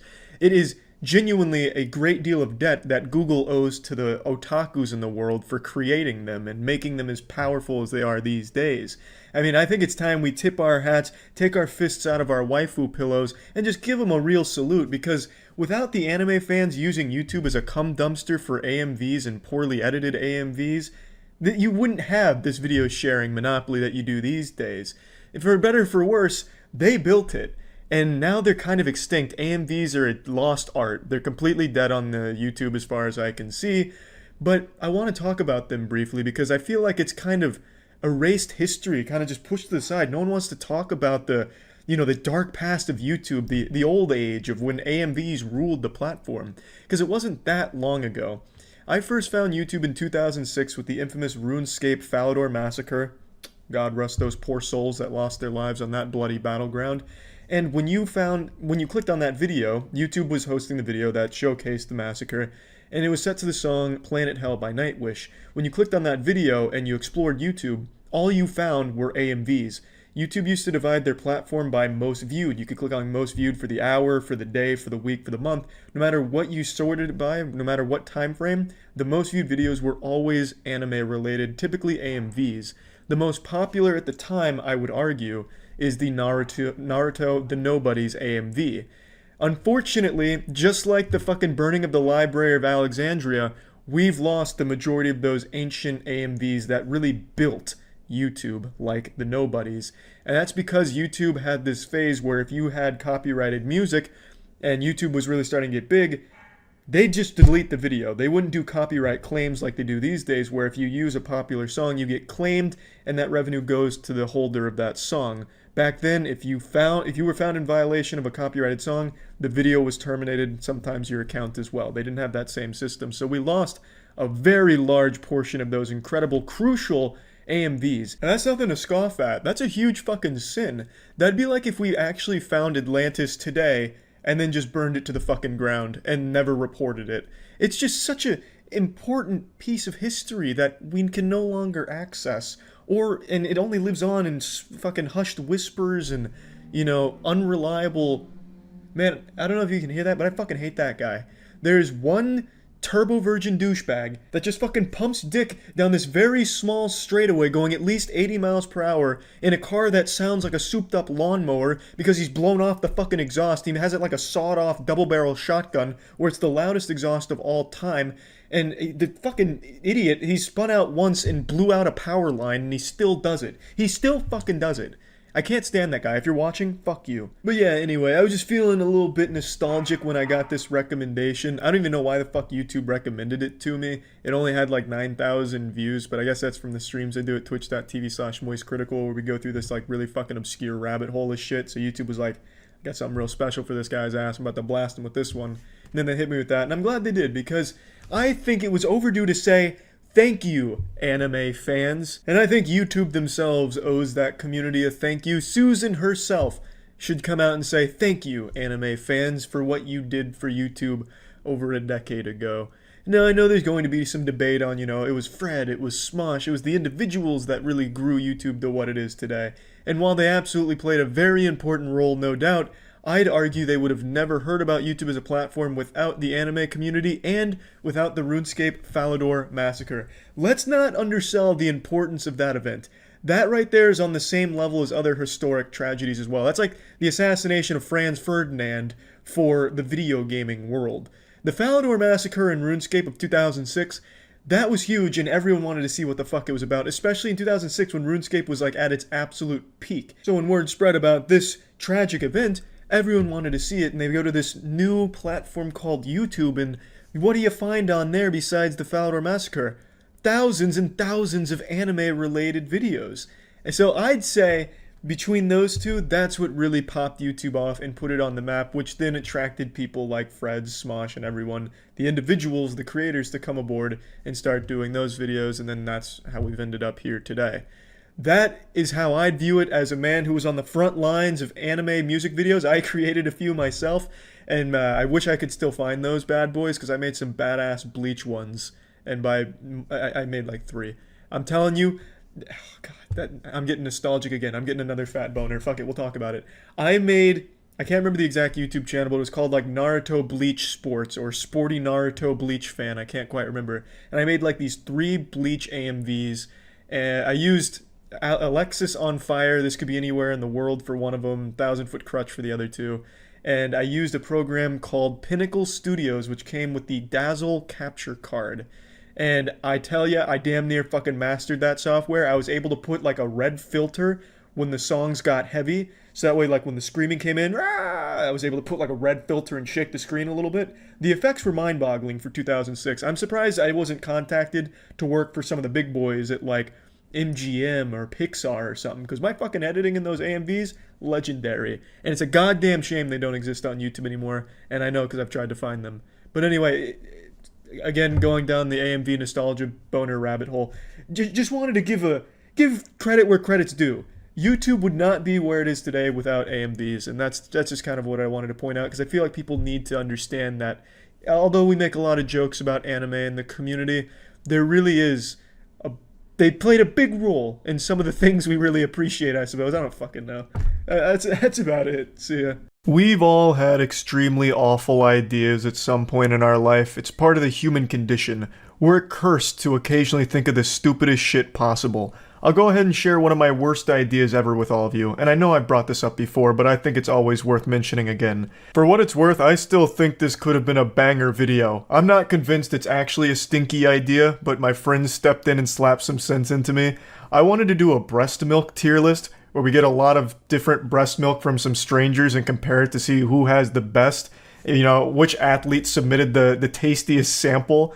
You know, like, imagine that video. That goes so hard. That's like a Mr. Beast 100 million view video right there. Here's 100 strangers all lactating in a circle. Whoever has the best breast milk wins a house, you know. Point is, we didn't do it, and this is what separates us from the true lunatics. We're able to recognize when an idea is terrible and shouldn't be acted upon. At least most of us. Like I said, in terms of breast milk, I still think there was a nugget of genius with that idea. But the ability to not actually go through on a horrible idea is extremely important, and apparently a skill some people lack. I want to show you a video as well as go over a situation that happened in Mississippi this week where a daycare worker was convinced it was a good idea to go into the daycare wearing a scream mask and yelling and shaking kids for no reason at all other than to be cruel. Not that there's ever a reason to put on like a Halloween mask and start like trying to jump scare 4-year-olds. I can't really think of a situation where that would make sense. It'd be justified, like, oh, I see. So the reason you went up and started yelling and screaming at this 4-year-old spitting on their face is because they didn't write their name in cursive properly. Ah, okay, now I get it. Just an all-around fucking stupid decision from this lady here to do this. It's pretty disturbing to watch, so I'm not going to show you too much of it. It's pretty hard to sit through. And these kids are so young that if you put like a ball behind your back, they're going to think it vanished. These are really young kids we're talking about here who are very, very scared and upset about this. So I have no doubt that they probably went home fucking frightened. Like, it could have been traumatizing, I have no doubt. The daycare worker did get fired. I'll give you the good news right away. They were investigated and fired for this incident based on what I read. Now I'm going to show you a little bit of it.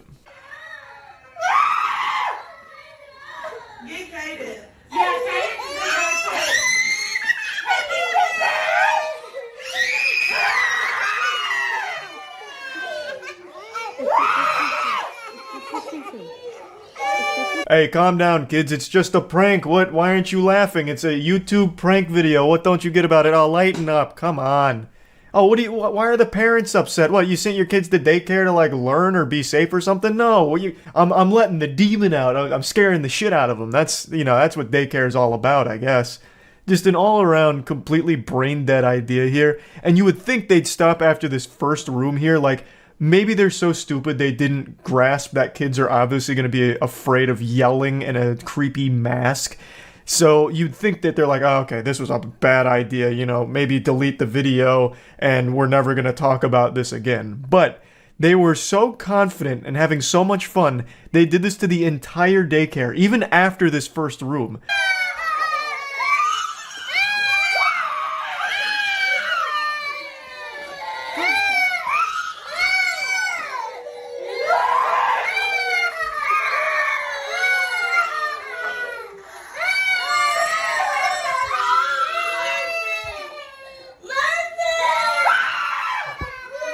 I always hate when people say this and reference the show, even though I did like the show, but it truly does feel like a scene straight out of The Office where Michael cooks up the dumbest fucking plan imaginable and then does it. I get the same vibe from this whole situation as I do something from that show. Now, I first saw this on Twitter, and Twitter being this repository of the dumbest fucking most unhinged takes of all time, I expected a lot of the comments to say things like, "Kids are too soft these days anyway, we need to toughen them up. In fact, I don't think the daycare worker went far enough. We need to start feeding them nails in their cereal and motor oil in their milk. You know, make them big and tough, grow up big and strong for the harsh world we live in here."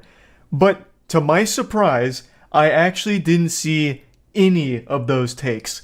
This was so indefensible that not even the most brain-rotted zombies on Twitter came out in support of this in any way. It really is just a genuinely horrible idea, start to finish, top to bottom. It's just a crazy lady who thought this was a good idea to just traumatize the kids there. And she's not alone, by the way. She does have an accomplice. I didn't show her in the video, but the woman filming shows another woman who's encouraging her, saying, "Oh, those kids over there have been kind of naughty. Maybe you should go scare them," which she does. So I don't know if they're using this as some form of cruel punishment for not following directions properly. I don't really know. But she's not alone. There was at least one other person who was encouraging this behavior. I'd also like to say I read a post from the woman who filmed this video. Apparently, she wasn't in cahoots with the masked lunatic here, this deranged maniac who did this. She was filming this as evidence that they're kind of fucked up. Apparently they had done this before and it wasn't filmed, so this time she wanted to make sure she got it on tape to send to the parents to let them know what was going on. Of course, this could be a lie, there's no telling for sure, but I am inclined to believe that because it doesn't sound like the woman filming is like encouraging her or anything like that, at least not that I heard. So I just wanted to at least put that out there for like complete information regarding this. I'd also like to give a personal tale from the past of Charles, a little lore dump here, some exposition. I do remember being in like 3rd or 4th grade, and for Halloween sometimes a teacher would dress up or decorate the room and maybe even make it like a creepy like moment scare thing. But it was always so quick where it was like, "Ah, gotcha. It's just me, the teacher. Miss Algebra here," you know, like Scooby-Doo, where they unmask the thing so that way the kids aren't super afraid. Also, I was like 9 or 10. You know, I wasn't like 4 years old like the kids in this video. So I think there is just a huge difference. Like, I don't think there's anything wrong with teachers having fun with Halloween in the classroom, like decorating it, or even doing like a ooh, spooky moment thing. But it has to be something quick and not fucking traumatizing like this. There's just no place for that. At the end of the day, when you play a prank or you do like a lighthearted scare that's supposed to be in good fun, afterwards everyone should be able to laugh about it. They shouldn't be screaming and crying as a result of your prank or whatever. I won't show you any more clips from the video, but I would like to describe one more thing that happened in here that I found to be particularly disturbing. One of the kids gets so frightened he starts running away as quick as he can. But the lady in the mask starts chasing after him and then picks him up and brings him back to the area where she's yelling and screaming at the kids. So I feel like this is going to make every kid here hate October, as well as feel genuinely unsafe at that daycare from this point forward. And it's also going to make the parents really concerned because this is someone they've trusted with their kids. And for some reason, they decided to just start scaring the shit out of them for no reason whatsoever. So overall, just a horrible idea and a bad situation. I am happy to hear they got fired for this, 100% deserved. I think that is 100% a great move. And yeah, that's about it. So yeah. I'm ashamed to admit this, but I've already confessed to this sin numerous times now, and I'll do it again in front of you and God. I use Twitter. Actively. I spend a decent chunk of time on Twitter. It's this beautiful cesspool that acts like a portal into the dimension of pure, unhinged lunacy, and I can't look away. It's like a curse that keeps drawing me back in. And you'd think that after spending so much time on Twitter, I'd seen all the stupidest shit the world had to offer from all of the dumbest people in this godforsaken dimension we live in. But you'd be wrong. Somehow there are still videos that shock me with the pure level of absolute insanity that's put on display. You may have heard this story already, or you may not have, but regardless, I'm gonna drag you kicking and screaming into the light and show you an imbecile that's so stupid they're a legitimate danger to the people around them. You remember Ed from Ed, Edd n Eddy? Yeah, he was a big fucking idiot, real silly, but he was a harmless moron. The goofy goober I'm about to show you nearly got a woman killed for no reason and left her with permanent injuries that will haunt her for the rest of her life. A Colorado officer pulled over and arrested a woman on suspicion of road rage, and she put the suspect in the back of her police vehicle. A police vehicle that was parked on fucking train tracks. Something that an actual child, a baby brain, would know not to do. In Mario Kart, no one would even park on the train tracks. Yet, in the real life, a police officer parked their vehicle on train tracks, put the suspect in handcuffs in the back of the car, and then guess what happened? A fucking train came and obliterated the car with the suspect inside. It's a miracle she didn't die. Somehow she survived with very serious injuries, but this officer pulled off like a Looney Tunes level assassination plot here. Like, parking your car on train tracks with a suspect inside, that's like something you do in Red Dead Redemption 2 as a way of like torturing someone, like tying them to the tracks or some shit. This honestly feels like an elaborate attempt at murdering the suspect. It's actually fucking wild. I'm going to show the video now. There's nothing graphic in the video, but it is still disturbing knowing that there's someone inside this vehicle that gets hit by the train. So just a fair warning there. Is that Hart? No, that's time check.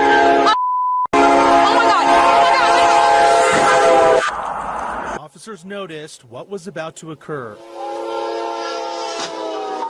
A freight train colliding into a Platteville police cruiser parked on train tracks along Highway 85 and County Road 36. Dispatch 346, status medical emergent. The suspect was in the vehicle that was hit by the train. You'll never guess the outcome for the officer that did this. Paid administrative leave. So, nearly kill a woman by having them be hit by a train and then take a little paid vacation. It's crazy how this happens every single time like clockwork. It's a fucking joke. I'm not here to even really talk about that. I want to focus on this situation in particular. How the fuck can you make this kind of mistake? It almost feels like it's not a mistake. It really feels like this officer was just trying to kill this woman in a really creative way. If I'm being honest, I don't know what's scarier. This being a case of an absolute villain, a psychopath just trying to kill this suspect, or it being a case of her being so fucking dumb that she actually thought it was okay to park on train tracks. I really don't know which one's the scarier situation, because if she's this stupid and somehow a police officer, how many others are this dumb and also police officers? Fucking terrifying. In the video, not only can you hear the train for a good like 8 to 10 seconds, you can hear it coming from miles away, it's a fucking train, but you can also even see the train in the background because of the goddamn lights. It's a fucking train. It's like one of the hardest things in the world to miss. Now, I know I've been singling out the protagonist here, the officer responsible for handcuffing the suspect and putting her in the police cruiser that she parked on the train tracks, but it's not just her. Every officer at the scene is at fault here. How could not a single one of them use their brain for even a fraction of a second and rationalize that this is probably not good? You don't need to be a turbo nerd with perfect scores on your SAT, pass the bar, and solve the Millennium Math Prize problem in order to figure out that something's gone awry if your vehicle is parked on train tracks. It's a dangerous situation.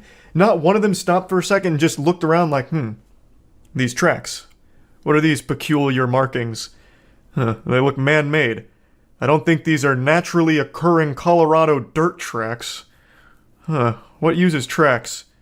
Alright, trains. Oh my god! Like, how? How are the neurons not firing in this situation? Like, do they just have no survival instincts whatsoever? Obviously they don't care about the suspect. No one really gave a spirited attempt to save their life or anything. But even still, they clearly didn't recognize the danger here, so I'm assuming they also could have just been hit by that train as well, because all of them failed to recognize the situation.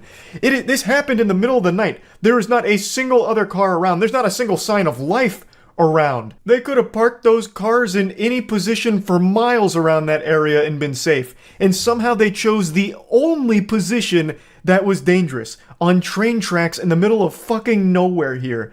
Like, this isn't a freak accident.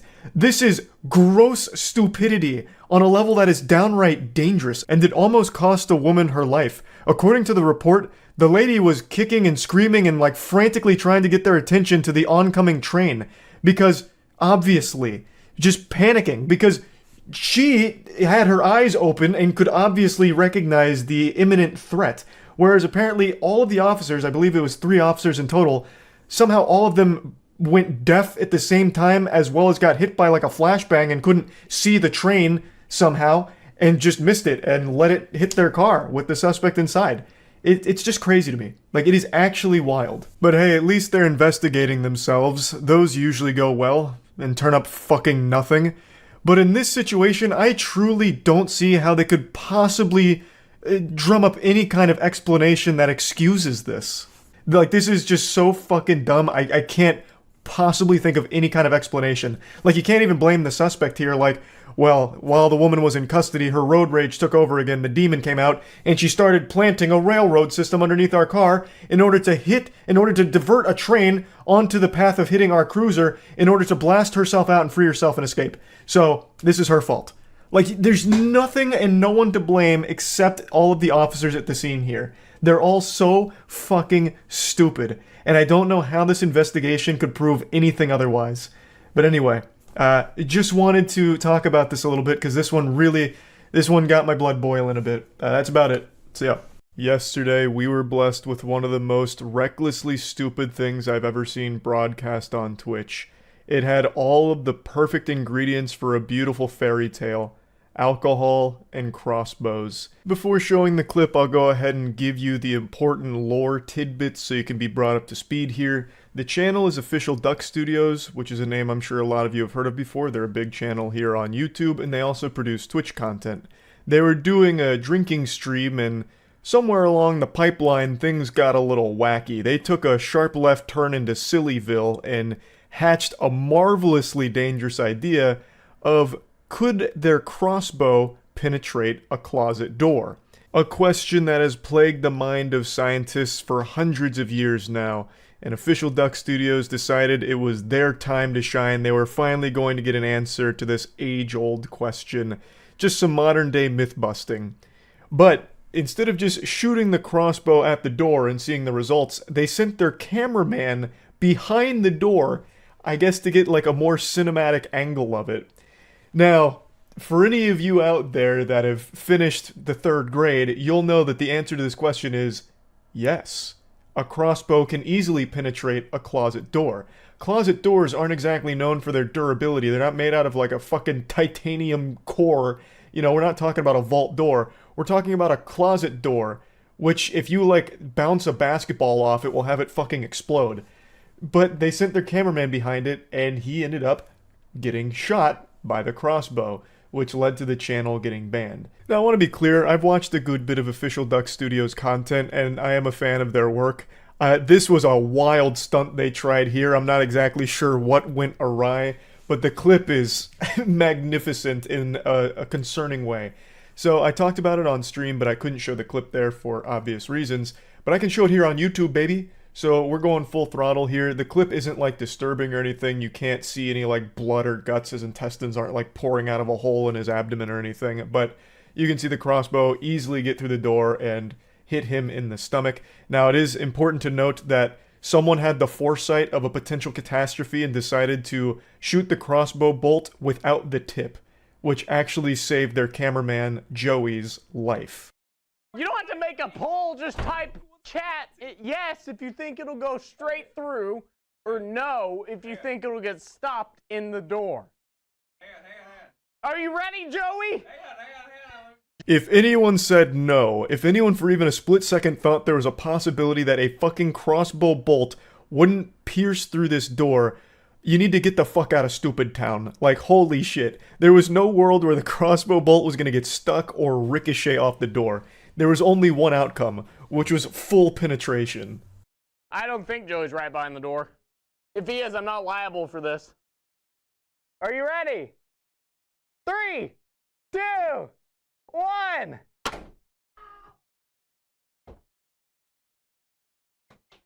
Are you good? Are you actually not good? Yeah, I don't exactly know what Joey was thinking either. Everything that could have gone wrong went wrong here except for one thing. That hero that decided not to have the tip on the bolt. That was the difference between a Mortal Kombat fatality and just a big boo-boo. He showed the aftermath on stream. There is blood, but it's not gruesome or anything like that. It's just something that's going to be painful for quite some time. It's probably not even going to need stitches or anything. I don't think. It doesn't seem deep enough for that. So overall, he got very lucky in an unfortunate circumstance. I still don't know why he positioned himself like a fucking hockey goalie. Like he was there to deflect the crossbow bolt. Like he could have... There was no reason for him to go in the closet in the first place. He could have just been filming from outside and they would have known if the crossbow went straight through or not. I still don't know why they sent him in there, other than to just, like, put him in harm's way for fun, I guess. But even when he went in there, he still could have went, like, off to the side, because there was clearly some room to the side where it's not, like, right in front of the door. But he just went in there and just fucking posted up. Just, like, right in front of the door to take up as much space as possible. So if it went through, he was going to get hit. So that was wild. The channel did get banned for this. I don't think it'll be a perma-ban, but I'm also not sure. No, like I said, I don't think there's going to be a perma-ban. It's official Duck Studios, and they were drunk. Yeah, sounds about right. I don't know how anyone would have thought that the door would stop a fucking crossbow bolt, even without a tip. There was no world where it was just going to ricochet off of that door. It's a closet door. That shit's made out of, like, construction paper. Oh, nice. I didn't even know this part. Conversation began with him asking his chat whether or not they thought the bolt would go through the door, letting his chat vote on it. Despite most of them saying yes, and he himself saying the door was toast if it got shot by the bolt, they sent Joey behind the door anyway and shot at him. Nice. I guess that's good. He wasn't, like, surprised. Maybe this was like a premeditated murder attempt. Is the guy alright? Yeah, he's fine. They didn't have the tip on it, so he just got, like, a moderately deep puncture. What if it went in his butthole and out his pee-pee? Finally, a real intellectual asking the hard-hitting questions. If they did put the tip on it, he would have probably fucking died. A shot to the abdomen from a fucking crossbow. What a way to go out. Oh, true, yeah. Like the couple that tried to stop a desert eagle using an encyclopedia.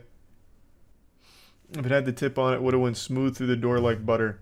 Oh, you haven't seen the clip then, because it goes smooth through the door like butter without the tip. It's a fucking crossbow. It had no problem going through a closet door. Closet doors, you can, like, accidentally break if you open it normally. Like, a crossbow bolt was always gonna pierce through that. Bro got wall banged and got a hit marker. Not wrong. He was very close to having a major problem here. I still can't believe that shit. The thought process is wild. Musket?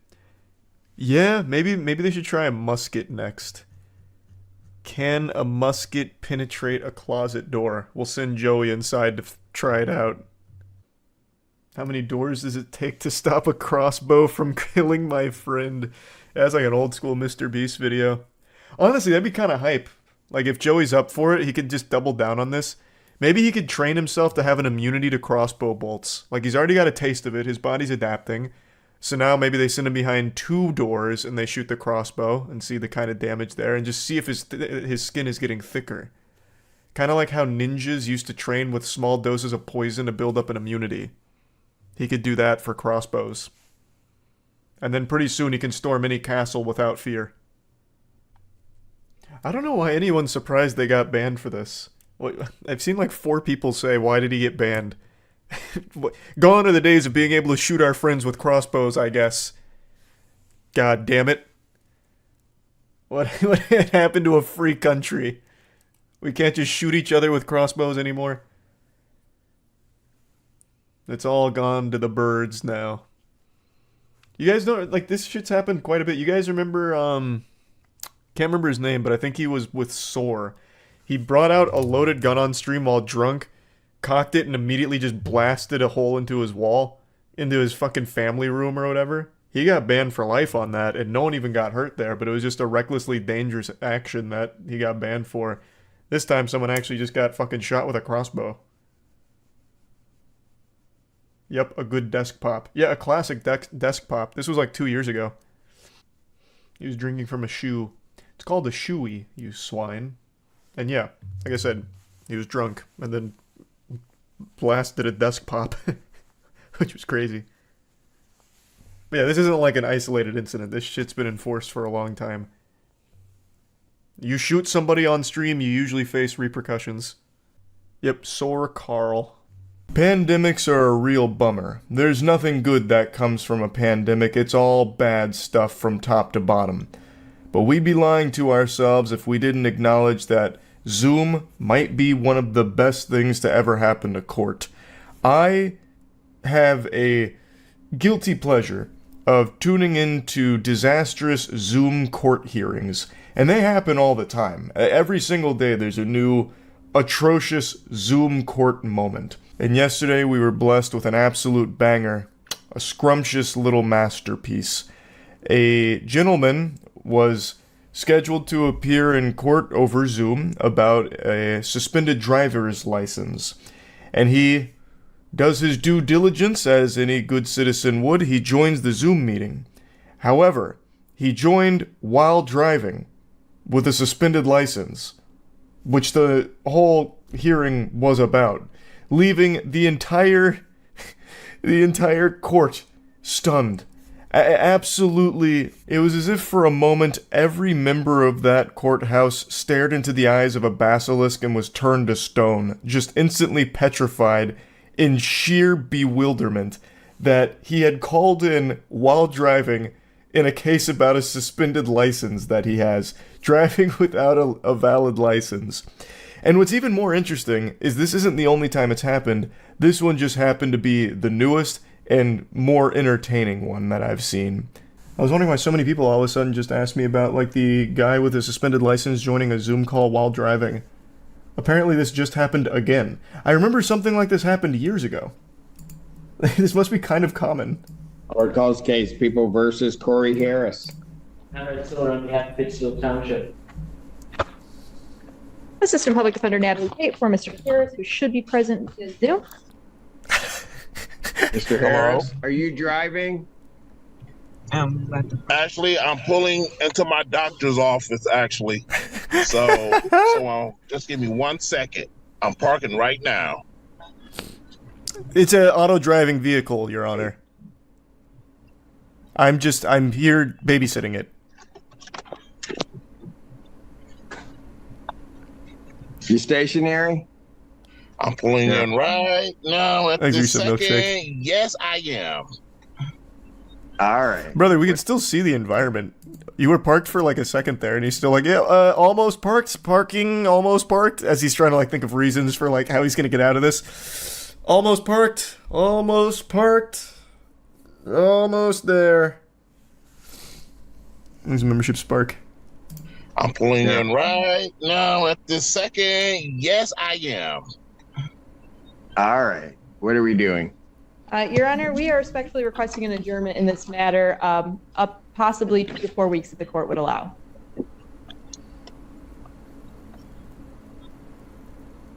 Oh my god, that was the most aggressive frown I've ever seen. He is mean mugging so hard. Cedric Simpson is fucking... He's got like a cartoonish frown. That's like an emoji frown. Thanks, Zuri Sub Queen. Okay. So maybe I don't understand something. This is a driving while license suspended? That is correct, Your Honor. And he was just driving. And Your Honor, we don't have... Allegedly driving. We don't have all of the evidence. We can only see from his chest up. Anything... This could be green screen. It could be deepfaked. And... he didn't have a license.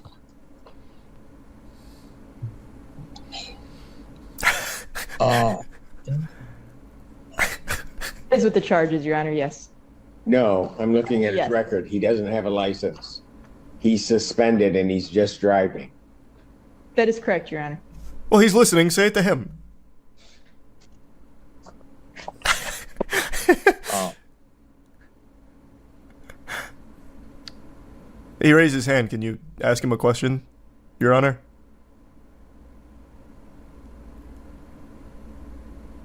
Is this real? Is this fucking real? Wait, Tampa Bay. That's my neck of the woods. Hey, hold on. I gotta learn a little bit more about this. Perhaps he's been framed. Everyone here is stun-locked. It's just complete fucking silence that has fallen on the courtroom. This guy's doing his best to keep it together. Her as well.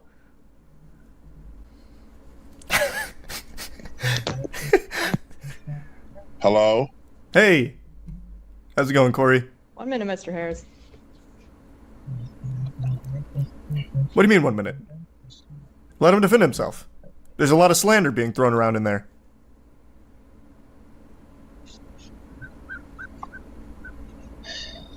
I don't even know why he would do that. So, defendant's bond is revoked in this matter.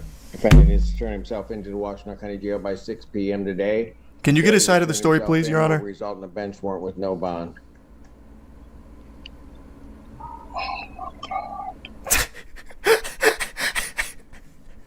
Thank you. Thank you, Your Honor. Mr. Harris, I'll be giving you a call. Okay. Court calls case, People versus Maya Isom. I feel like we may have brushed over this case a little too quickly, Your Honor. Assistant Public Defender Natalie Pate for Ms. Isom. There was more to this story. It was like a transformer, more than meets the eye. Time to drive back home. Yeah, true. So what was the verdict? We don't know yet. It's still in deliberation. Your Honor, he's not driving. The car is just rolling in neutral with him in it. He's been kidnapped, which is why he was so silent. He was speaking in code. Clearly, he was just trying to prove that his license should be reinstated. Honestly, he could have made that point. Like, as you can see, Your Honor, I'm doing just fine here. I would appreciate if you'd reinstate my license now. Do you remember the court Zoom call when someone joined in with a cat filter? There's been a lot of... I'm super happy that so many of these court things have gone to Zoom because it always ends up just going online. And some of them are just amazing. Like the guy that joined, I think it was I don't remember what it was, like what he was joining for, but it was something that he needed to appear in court for, so he did it over Zoom, and he joined with the name Buttfucker9000. And the judge was like, "What is your name, sir? That is not your name." And he's like, "Oh, God, I don't know how that got there. Yeah, I'm not. Oh, God." Then we'll bring this fool in. Oh, Buttfucker3000, sorry. 9000 was like mini versions in the future. Good morning, sir. What's your name? Me? Yeah, you. Yes. Nathaniel Saxon, sir. Your name's not Buttfucker3000, you yo-ho. Logging into my court with that as your screen name. Why We'll would that? discuss that in a little bit. Big miscalculation from Jason What kind of Statham. idiot logs into court like that? 100% that guy was just logging into the Zoom thing and thought he just needed like a temporary name. Because there are some things where you just type in like a name and it never shows up. It just uses your real name or whatever. It's just like, all right, whatever, Buttfucker3000. And it just runs with it. It's so good. Also, Joseph, please change the angle. When I first watched this video, I thought for sure he had his cock out. I was like really thinking I was looking at this man stroking his meat. That is a terrible angle, Joseph. Get control of your court, Jeffrey. He probably had that name before joining. Oh, that's true. Doesn't Zoom log your names? Yeah, maybe he did have that name with like his friends or something. That's a good point. I forgot about that. Look at the one for the cat filter. All right, we'll do the cat filter next. Ponton, I believe you have a filter turned on in the video settings. You might want to take We're a look. trying to. Can you hear me, Judge? I can hear you. I think it's a filter. It is, and I don't know how to remove it. I've got my assistant here. She's trying to, but Why? It's fine. This is helping your case. prepared to go forward with it. That's I'm here live. It's not that I'm not a cat. Thank you for clarifying. I can see that. Jeffrey Toobin getting caught jerking off. Yeah, I made a whole video on that one. That one was great.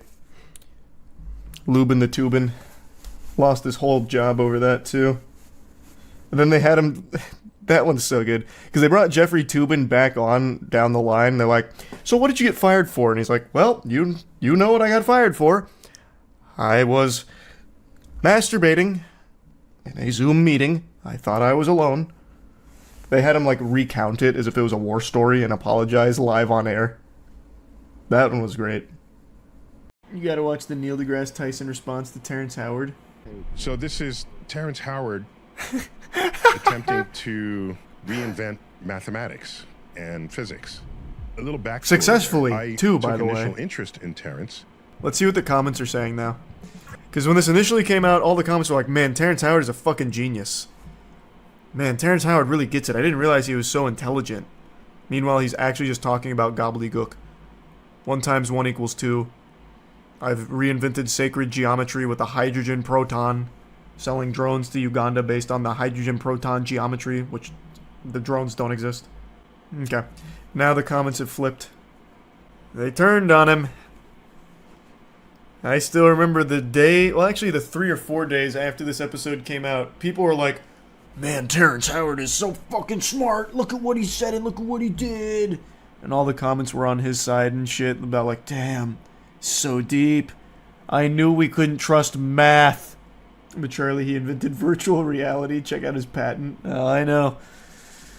Not only did he invent virtual reality, he invented the very fucking dimension in which we inhabit while he was still in his mother's womb. Did you know he has memories from the womb? I know. He's just built so different. Would you debate Terrence Howard on his math? Sure. I feel like anyone would be more than willing to.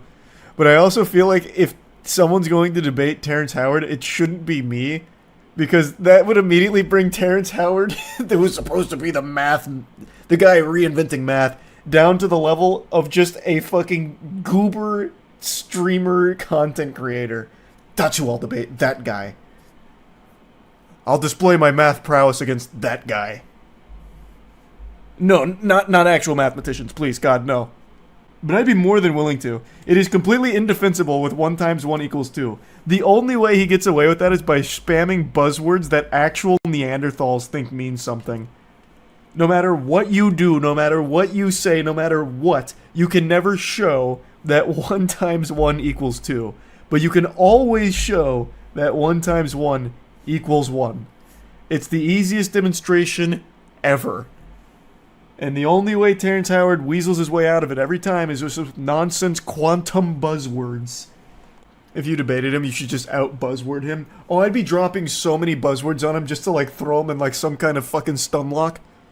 Mr. Howard, please stop bloviating. It's like you haven't even considered the Bose-Einstein paradox. As, of course, you know this is elementary. And he'd be like, Bose-Einstein? Higgs boson? Action Bronson believes in Terrence Howard. Oh my god. Wait, is it a joke? What in the actual fuck? First of all, I understand it though. I kind of understand it. I understand. Kind. I mean, it made sense. To me, he's making me believe. He's way too smart to just be making everything up. Like, there's no way he just make this fucking genius. You can't just make up 1 times 1 equals 2. That's... That... You can't do it. That's... inconceivable. He's a lunatic. Like I've heard people say, lie. You can't just come up on that. You He's can't making just... things. I'm like, I don't think that's correct. He knows too much. So I like how Joe Rogan immediately believes that Terrence Howard remembers being in his mother's womb and waving at his hand. He named his hand in his mom's womb before he had any concept of words or anything. In pitch darkness, he named his fucking hand and called it his friend in his mom's womb. He knows so much. Terrence Howard has to sit down with someone who's an academic, someone who's got a PhD. Like Joe Rogan or Action Bronson. and they can have a discussion, and you can see what he really knows and just what he can say to me, right? To me, it all makes sense, but I'm a moron. No, you're True, not. super true. Mathematician, or if you're Super talking to a true. physicist, someone who actually can understand what these computations mean and what he's trying to say about 1 plus Oh, you're 1 asking hard or 1 questions, multiplied OMG. by 1 That's can't multiplication be now. one. No It's scary. mathematics. Yeah. Everything is bullshit. I believe that. Brother, what you're talking into is the result of mathematics, Action Bronson. It's all bullshit. Math's not real. I wasn't good in algebra. No shit. I see it more in a linear way, not a linear way, a different way than him, like more similarly to him. Right. Well, I would imagine Wrong, that then. there's probably more to all these things. Those fucking Even our toys he made, the mathematics. figures. Even our mathematics, like, as brilliant as the people are. I've never actually listened to Action Bronson speak or anything. Is this guy just actually a fucking imbecile? Or is this a joke? Is he playing a character?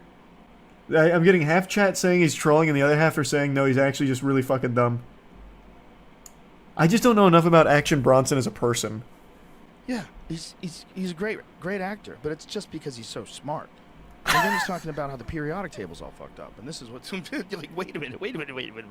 What are you doing? How can you do this? I understand.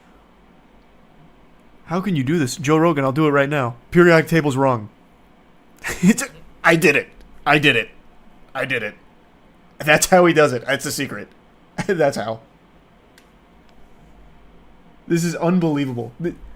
I don't know enough about Action Bronson to know whether or not he's being genuine here or if he's just playing like the buffoon. But Joe Rogan is so hook, line, and sinker on like the actual fucking stupid pill here. It's crazy. Or Terrence could be the greatest con man. To a certain extent, he's trying his best to scam Uganda with his hydrogen proton new geometry drones that'll protect Uganda and improve their agriculture, which don't exist and never will exist. The fucking hydrogen proton geometry drones. So he's scamming in that regard. But other than that, he's just being a fucking moron on the biggest stage ever. And that's about it. I feel what he's saying. Thanks, membership, Harrison. Like, stop trying to uncover shit. Just all these little micro fucking bullshits. What do you mean? Like I said, I'm a fucking idiot. I'm trying to regurgitate what I heard. Like, as far as all the elements in between. Yeah. Like, why are they there? When they're just. You and I will never explain this in a way that's not hugely frustrating to anybody who really knows it. It's not even frustrating. It's just kind of sad. It's just like actually kind of sad. Like it's hard to even be frustrated. It's just sad. Like it's just legitimately sad. Listening to this guy fucking fumble through like he had peanut butter in his mouth about the elements in between and the micros and then openly admit like he's just trying to regurgitate something that he heard. It's just sad. It's not even frustrating. I don't know, man. I guess one thing I don't understand. So both of them are very open about being stupid. So Action Bronson's like, I'm an idiot, so I'm just trying to repeat what I heard once. Why wouldn't you just repeat the thing that you've heard that actually has results? So the math that you've heard, 1 × 1 = 1. Why wouldn't that be what you repeat? When you are literally the product of that math. You would have died way before you hit this age if math was never to this level. You would have died of some kind of infection. You would have died trying to like finger your butt in the wrong part of the jungle and got eaten alive. You wouldn't have made it without math. So why wouldn't you be regurgitating that math that is keeping you alive and allowing you to have a career? I don't get it. I don't know why they would gravitate towards actually this math that has nothing to show for it, not a single invention, not a single basis in reality, not a single physical thing to show for it. That's the one I'm going to repeat. I just don't get it. I don't know how you gravitate to that. The least obvious psyop. Do you think?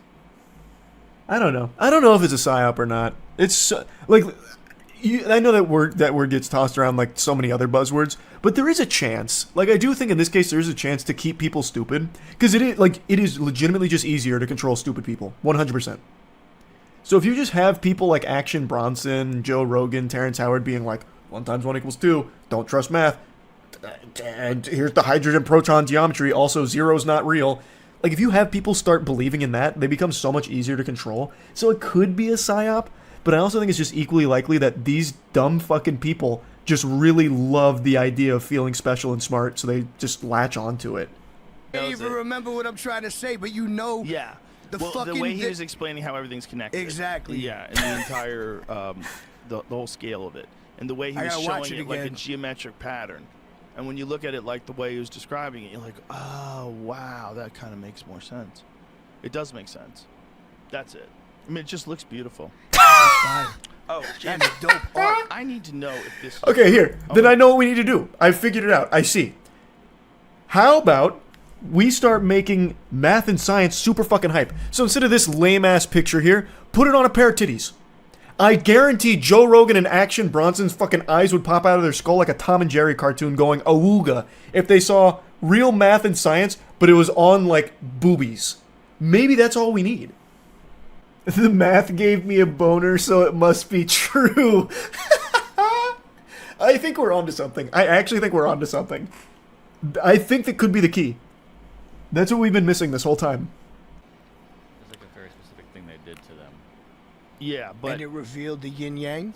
That's what it looks like. It's quantum intent. Action Bronson, what does the yin-yang mean to you? What do you think that it revealed the yin-yang? What do you think those words mean? Oh, I got some like punk rock kids here. Let's see if they're really about what they preach and stuff. Buckle up your seatbelt because it's about to be a wild ride. This asshole has been hyping himself up in the bathroom mirror for the last 45 minutes, telling himself today's the day he talks to people, real people, about real issues. And of course he chose the only thing he knows, absolutely batshit insane conspiracy theories. So this playful little gopher pokes his head out of his little hidey hole and sees people with different colored hair and immediately assumes that they're punk rock. So you can almost immediately tell that this guy, he doesn't go out much, and that's for good reason. He should have stayed locked inside reading his Facebook groups, because he just makes a fucking fool of himself. Hey, what's up, guys? I just had a quick question for you guys. Hey. What do you guys think about COVID-19? So get used to this camera angle, because it's filmed like an episode of Cow and Chicken. I love his approach here. This guy lacks the most basic communication skills, obviously has never socialized before. He just comes up to them, hey, what's the deal with COVID-19? It's like in SpongeBob when he tries to tell a joke, what's the deal with airline food? Except far worse here. It sucks. Like, what do you think is like, it's, the severity of it is real, what they're saying? I've had it. I had it too. That's real.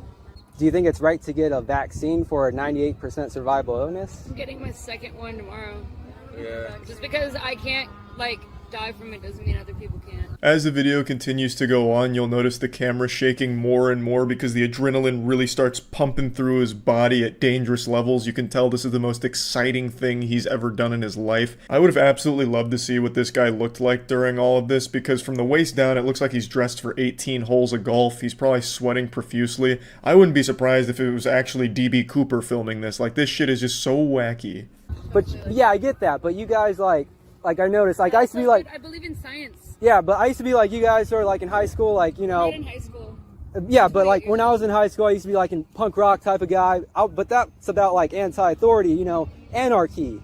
What are you guys doing, like, you know, signing up for this? The internet's raised some complete losers like this guy that are just a hemorrhoid to society. You'll remember in the beginning of the video he said they look punk rock, let's go test their faith and interrogate them to make sure they actually believe the things that they preach, as if it's some kind of religious movement liking punk rock or having different colored hair. But anyway, he walks up to them, makes all these assumptions like, you know, where's anarchy? Why don't you have a butt plug in your butthole running around naked burning down churches like real punk rockers would? Because back in my day in high school, I was a punk rocker, which is the biggest lie ever told. He should have been struck by lightning by God for that fucking horrible lie. There is a 0% chance this guy was ever cool in his life. He probably listened to a single Misfits song by accident on the radio in his mom's car one time, and then just tried his best to ride that wave like, yeah, I love the Misfits. Did I pass the punk rock test? Can I sit at your lunch table now? Government? Fuck 'em. Might even paint my nails black, too. I'm not signing up for anything. I just look at science and I look at facts. I get my food shot every day. But aren't you guys like all about anti-authority? It's not about anti-authority. It's about keeping the public safe. It's not about, and it's not like, yeah, and I am anti-authority. Fuck the police, dude. But the police didn't invent. You see, you guys are buying the propaganda for the police, but oh my god, why do the police are our friend.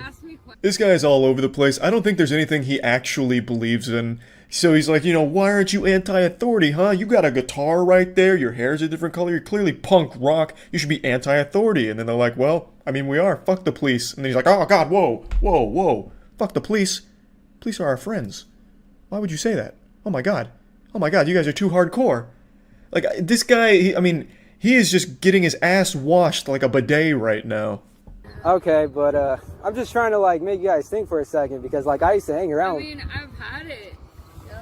I've had it. Okay, but I see you guys the way you guys are. Yeah, and it's a 98% survival illness. But that doesn't mean that it's not like bad. I don't want it just because it's around. Like, you know Yeah, what I mean? but see, people die from the flu every year. Jesus Christ, he actually used the flu defense. Can someone just call this guy's dad to pick him up? He's getting a little too wild in the park. It would have been less offensive if he just walked up to these people and flashed his cock and balls at them. Just come up in a trench coat and just fucking let it all hang loose. That would have been far more tolerable. Gonna be like, you know, we check our temperatures every day. Like, Did you guys know there's aborted fetus cells in the vaccines? oh my god, get the fuck out of here, bro. Can you just leave? I'm sorry. What do you mean? It's getting a little off the rails. He started to sense that they were losing interest in the conversation, so he had to reel them back in. What about the aborted fetus cells in the vaccine? Oh my god. This poor fucking guy, he's an actual flesh puppet for these dumb Facebook groups. They have their hands so far up his anus they are working his mouth like it's a ventriloquism act. I guarantee this guy has never even heard of the word proof. That the word has never even left his lips, I imagine. If he sees it in his groups that he trusts, he takes it at face value. For what it's worth, there's obviously no fucking aborted fetus cells in the vaccine. If he wanted to just make some shit up, I think he should have went harder. Did you know that they're actually using dinosaur semen in the vaccines? Then you'd have my attention. But you guys are like... That's some crazy, that's some ludicrous shit, bro. That's some ludicrous Questioning the government is crazy? No, I'm not saying questioning authority or the But that's government. real. You guys laughed at something that's real. Why is Who that? told you this? Who told you there's Because it's not in the mainstream, you guys laugh at it though. Is that why? They're laughing at you because you're a birthday clown. Like, you're just goofy. You're a goofball. You're a goofy goober, man. Like, what are you going on about? And when they even very lightly pressed for proof and you didn't have a defense, you immediately just went on the defensive. It's not mainstream, so you wouldn't have heard of it. My girlfriend goes to a different school. You know, like, okay, we hear that there's aborted fetus cells, now can you prove it? And then he can't. He just immediately backpedals like, it's just not mainstream.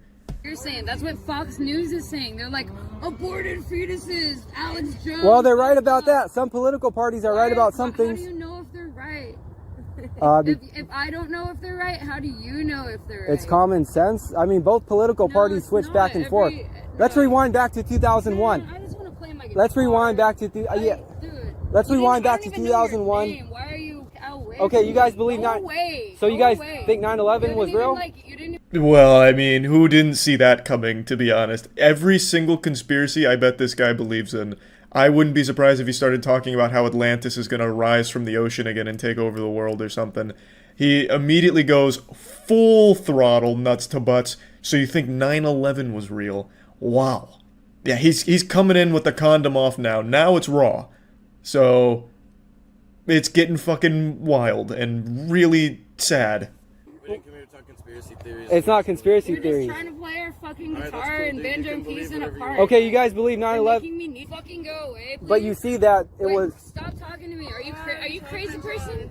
Are you fucking crazy? You guys can walk away if you want, but I'm trying to. We were sitting here first. But it's the public. It's the public. Sorry, I could like talk here. It's the public. Damn, taking you back to high school, isn't it, big guy? All the girls disgusted, asking you to leave, calling you weird and crazy. Fuck, man. Some things just never change, do they? Poor guy's starting to really shake. It's like a tornado's blown through here with the way the camera's being filmed, just like fucking rapid fire shaking now. Don't you think that working is kind of distracting you from your true spirituality? Dude, I'm not. away. But what do you guys think that's doing your spirituality? I run a YouTube channel. Weird. Like, All right, well, just want to let you guys know, like, when I was in high school, like, punks used to mean, like... We're not in fucking high school, dude. I know that, but I used to hang out with people like you. You guys were all about... Well, you know what? You're an asshole. Like, You guys... Now we're going on the spirituality train. There is no stone left unturned here. He's trying to fucking vomit every dumb thing he can out all at once. Also, I assure you he has never hung out with anyone in high school. Or since high school. So, that's just another lie. Come on now. Be honest. This guy is just making so many assumptions based off the appearance of the people he's approached, so I'm going to do the same here based off of just the few things I've heard from him so far. I imagine he probably hadn't had many friends in the real world in his life. He may have been bullied, but what eventually ended up happening is he found an online safe space where they were preaching these kind of conspiracies and they were nice to him and brought him into the community, and now he feels so loyal to them because of the way that they made him feel, like belonging to a part of a group, that now he just vehemently defends the craziness and then goes out in the world and does shit like this. I can make assumptions too. Don't. Like, you're annoying as fuck. You're annoying as fuck. Yeah, I just got Don't you off think my that fucking beer is- minimum wage job. Don't you think that beer- It's weird that you approach women in a park that are Dude, relaxing. this is a guy, too. There's a guy right here. But don't you guys think all these drugs and alcohol are kind of blocking your spirituality and true consciousness? Yeah, stop with the drugs and alcohol and awaken your true consciousness like this guy. Then you can be as cool and fun as him. He's the perfect man. Yep. Anarchy, right? Anarchy, right? Posers! Posers! Posers! Posers! Posers! You can hear the tears in his eyes as they walk away and he shouts posers at them. Truly, awful stuff. It's upsetting what the internet's done to some people like this guy. He just goes out of his way to ruin their day and then go home feeling like a champion, like he did something good for the world, and then he posts this video himself because he has no self-awareness or shame. It's crazy. It's wild. But anyway, that's about it. So yep. Every single one of us has turned to Google in our time of need when it comes to asking questions, whether it's medical related, like, you know, I jammed my finger playing basketball, what now? You'll get a million results telling you that what actually happened is you've contracted the bubonic plague, or you ask for simple tutorials, how to replace your air filters, and you'll get WikiHow guides that just have you taking apart your air conditioning unit, or Quora, God forbid, giving you the absolute worst advice this world has ever seen. Point is, every question we have gets asked to Google, and sometimes you get terrible responses that are outright wrong, and I think this is most prevalent when it comes to phone and technology-related inquiries. I'm sure all of us are guilty of trying the wet phone in rice thing. That was so popular, and as far as I know, actually did work in some cases where if you like drop your phone in the toilet or in the sink or something, you immediately take it out and put it in a thing of rice, and then like in an hour or a day or whatever, it's better and fixed. Well, it doesn't work for every possible water-related damage to a phone, and that was a lesson that this guy learned the hard way and was not ready to accept, so he made a massive fucking scene about his phone being repaired. Someone just told me phones. Someone just told me this morning, I'm talking about a water damaged phone. Okay. Someone told me this morning that they put a whole video camera in a bag of white rice and it solved the problem. Okay. Why would it not solve this? This guy looks so familiar and I can't figure out why. I don't know if it's this leather biker jacket he's got on that makes him look like one of the greasers from The Outsiders or what.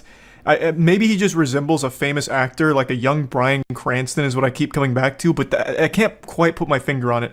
But anyway, he's upset because his phone got repaired, but he's thinking he got scammed because someone said he could have just put it in white rice and fixed the whole thing as if it's some kind of panacea.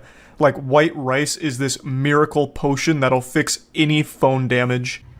Because white rice does not repair an electrical connection that's damaged. How do you know what was wrong in there? I went through You it. didn't need to. I went through it and looked, and I found the problem. I asked you if white rice would repair it. You said no. So you're saying the difference between brown rice, which you tried, I didn't and try white brown rice. That's I really wish we had the beginning of this because it seems like they got into an argument of white rice versus brown rice and what's better at repairing damaged phones. Like, I feel like we've just gone back to the Middle Ages as if I took a phone back to, you know, the Shire, and I have to consult the local hobbit shaman when my iPhone's damaged, like, hey, how do I fix this? I dropped it in the pond over there washing my clothes, and he's like, oh, well, Charles, have you tried white rice? Like, I understand the white rice strategy life hack has worked maybe once or twice or even more. I couldn't tell how effective it is, but it's not going to fix everything. If his phone was left in the water for a while and all the electrical circuits were kind of fried, white rice isn't going to somehow magically repair that. It's going to dry it out, great, but it's not going to all of a sudden like reassemble those connections. I'm not an expert here, but I would trust the person who is. And this is such a nonsensical argument on brown rice or white rice. Neither one of them is going to solve that problem, which this guy just does not seem to understand. It's on camera. That's what you said yesterday. I said brown rice, but I did not say. I said I said rice. I did not say white rice. White rice will repair that. You have said 3 different things since you've stood here. And you lied to me. No. You lied to me. Not once. Let's just wait till the cops get here. Okay. Okay. God, I hate that stupid smirk he keeps doing here. Just so smug. Gives him the most punchable face on the planet. Just a face that's begging for a knuckle sandwich. His attitude too, oh, it's so repulsive. What a piece of shit. You can tell he's having a great time arguing. He's getting off on it. You can actually just feel him busting nuts in his tight little trousers there at how much fun he's having, making this worker's day a little worse, just arguing over nothing. His phone is repaired now, but he's upset because he could have done it with white rice, he says.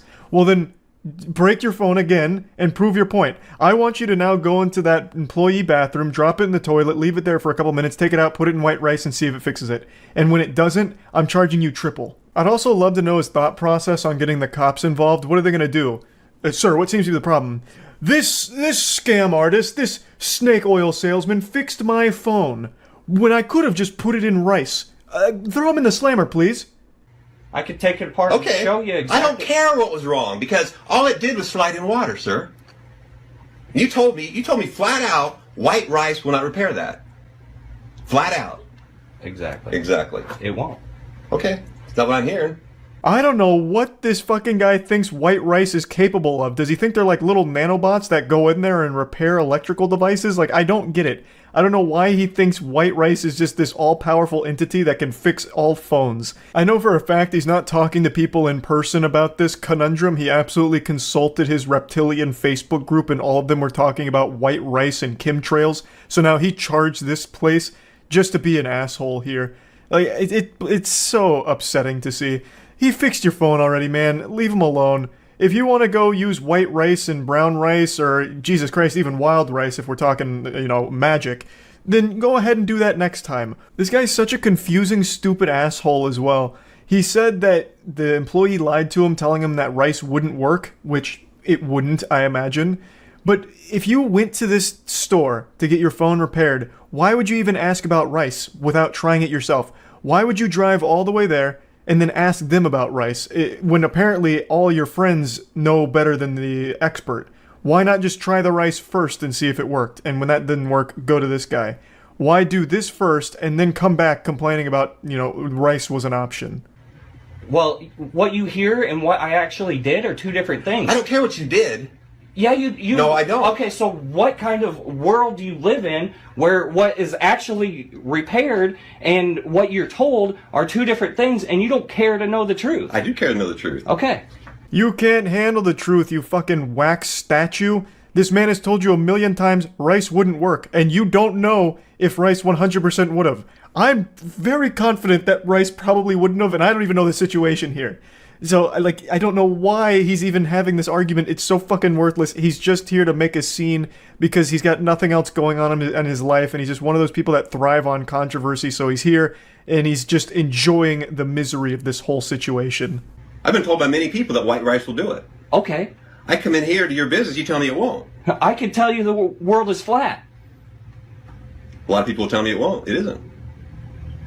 Exactly. Now the NPC's glitching out here. He can't wrap his head around what just happened. He made himself look like an even bigger fool.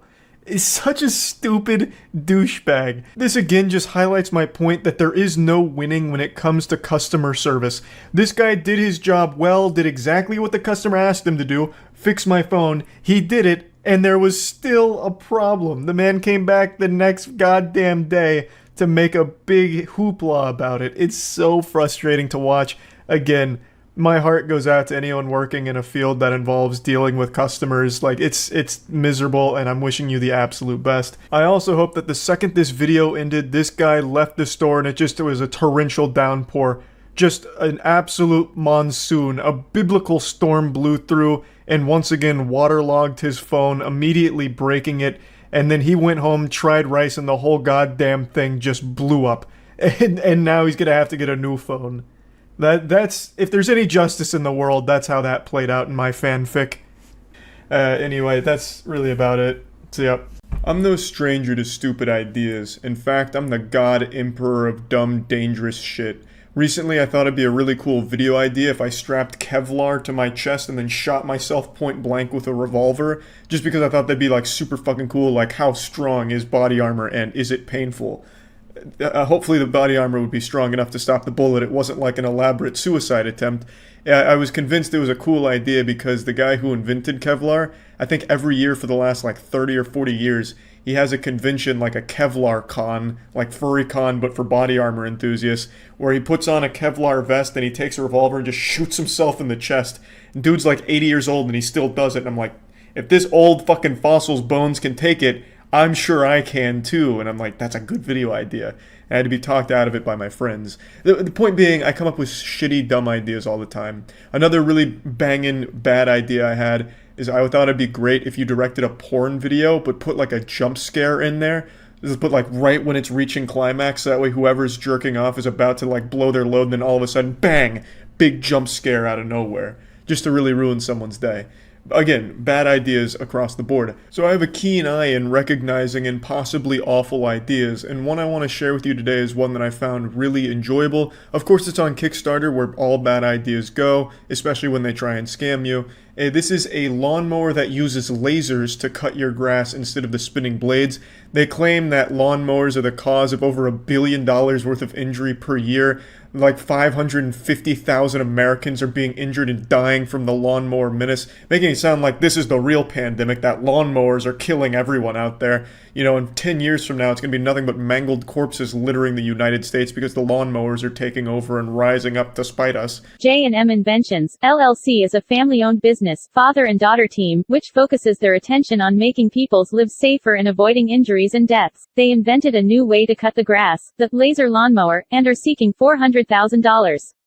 They have contacted a large well-known company, we are unable to say which company due to signing a non-disclosure agreement, NDA, and they have shown interest in the laser lawnmower. However, they are wanting a prototype and proof of concept.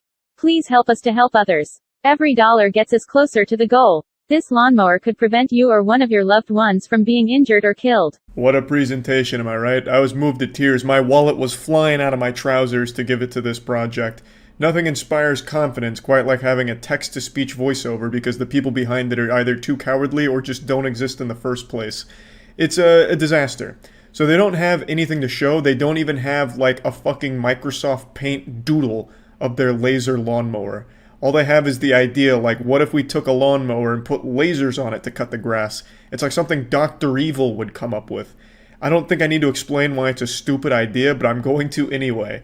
If you're using lasers to cut your grass, they have to be some strong fucking lasers, and it has to vaporize the grass. And you're using heat, because it's lasers, right? So you're taking heat to your lawn, which is, you're going to be rolling the dice every time you try and cut the grass with your laser lawnmower. You're just going to light your whole fucking backyard on fire. Imagine you just get the lawnmower out, old Grandpappy Cletus is out back with his push laser lawnmower, fires that bitch up, and it immediately just catches fire on the grass. You better pray that it rained last night before you bust out the laser lawnmower. Otherwise, you just fucking cremate yourself out there. It'll just be a spontaneous combustion. You'll incinerate when you fire that bitch up.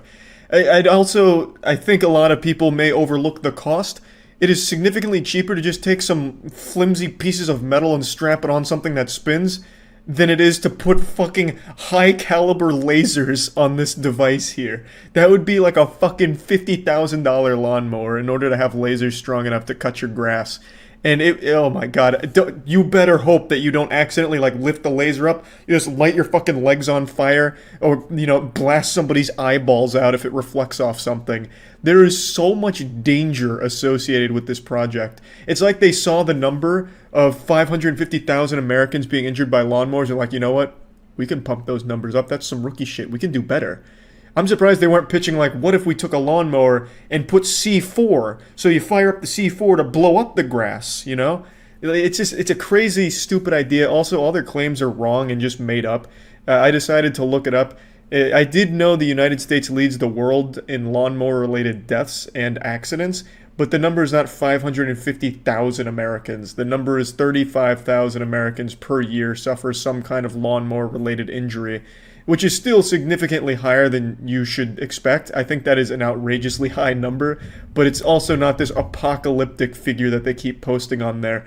I also love the way they sign off their presentation. You need to donate to us in order to save your mother and your children, because the lawnmowers are coming, and they're not stopping. The only thing that can stop these lawnmowers is our laser lawnmower to meet them in armed combat, Mortal Kombat on the battlefield. They like threaten you to donate, like, well, you know how much you love your parents, they might die to the lawnmowers pretty soon, and only we can stop it. Give us money. There's literally nothing here except this weird stock animation they paid 5 cents for in order to present this PowerPoint. There is nothing. They don't have a single design document. They say they're in talks with some large company who loved it, but then don't say the company, and then say they need to have a prototype and a concept design and shit. How convenient they can't name the company. I don't know who the fuck they talked to that said they loved this idea. Must have been Jimmy Neutron Corporation. I have no fucking clue, because this is the stupidest idea imaginable. Why would you want to take that much heat to an extremely flammable source? I can't imagine what their next project's going to be when this one inevitably fails. Maybe they'll come up with, like, the toaster bathtub floaty. It's a little floaty for you to put a toaster on, so when you're taking a bath, you can also make toast. And maybe it'll fall in and electrocute you. Who knows? But it's an invention, you know? I just love dumb ideas like this, and Kickstarter and Indiegogo are so full of them. I love shitty scams like this. It's fucking wonderful. But this one, they didn't even bother putting in any work. There's not even a single shred of effort put into it. They didn't even bother to voice it over themselves. They don't have any kind of design document or anything. It's just, what if we had a lawnmower with lasers on it? It's like something a child would pitch at a student class president running. You know, like, I'm gonna give all of you lasers on your shoes. Vote for me. Love it. I just wanted to share this because I had a big goofy smile on my face reading about this and watching it. The video is pretty boring. They just go into non-existent numbers they pulled out of their ass. Here's some statistics that we made up. Get scared, cause the lawnmower menace is coming. What if the most dangerous place in the universe wasn't hell? It was your own backyard. Look at these lawnmower injury statistics and piss in your fucking pants. Piddle in your britches. Because it's scary. But we have the solution. It's a lawnmower with lasers. Pussy. But yeah, anyway, that's about it. So yeah. High-speed hippos can get airborne. Let me see. You said it's on Twitter? Researchers make shocking discovery about the burly beasts. Like we're just now learning they can fly? That's so embarrassing. We've known about these motherfuckers for how many years now? They've been able to fly this whole time, concealing their true power? Where's a video of it?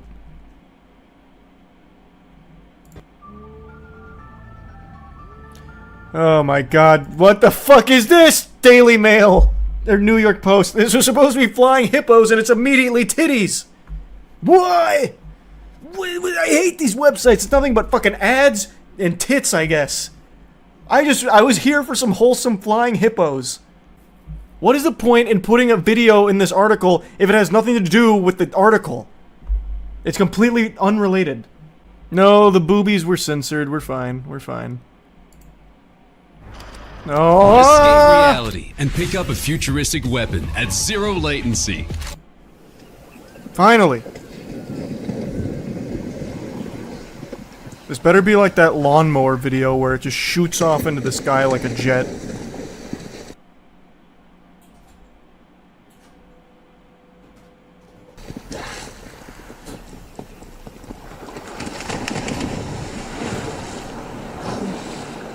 What the fuck? It's not flying at all! What? What? So all 4 legs leave the ground for a split second. What the fuck? It's just called running! That does not count at all! What do you mean?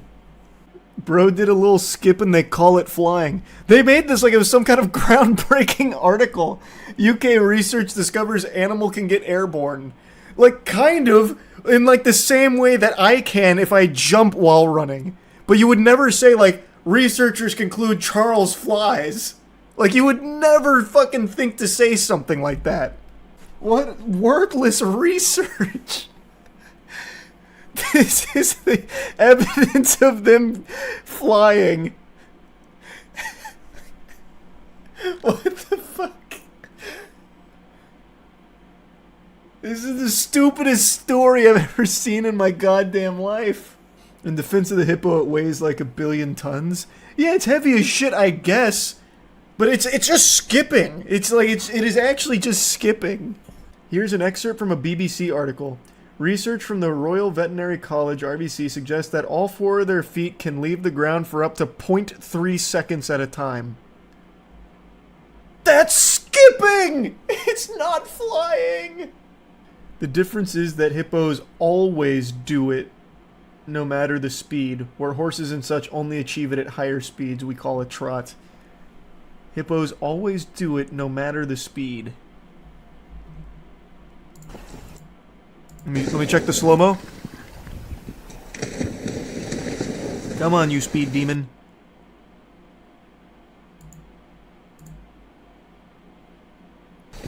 Doesn't really fucking look like it. It looks like when it goes up, it immediately comes right back down. The same with pretty much everything.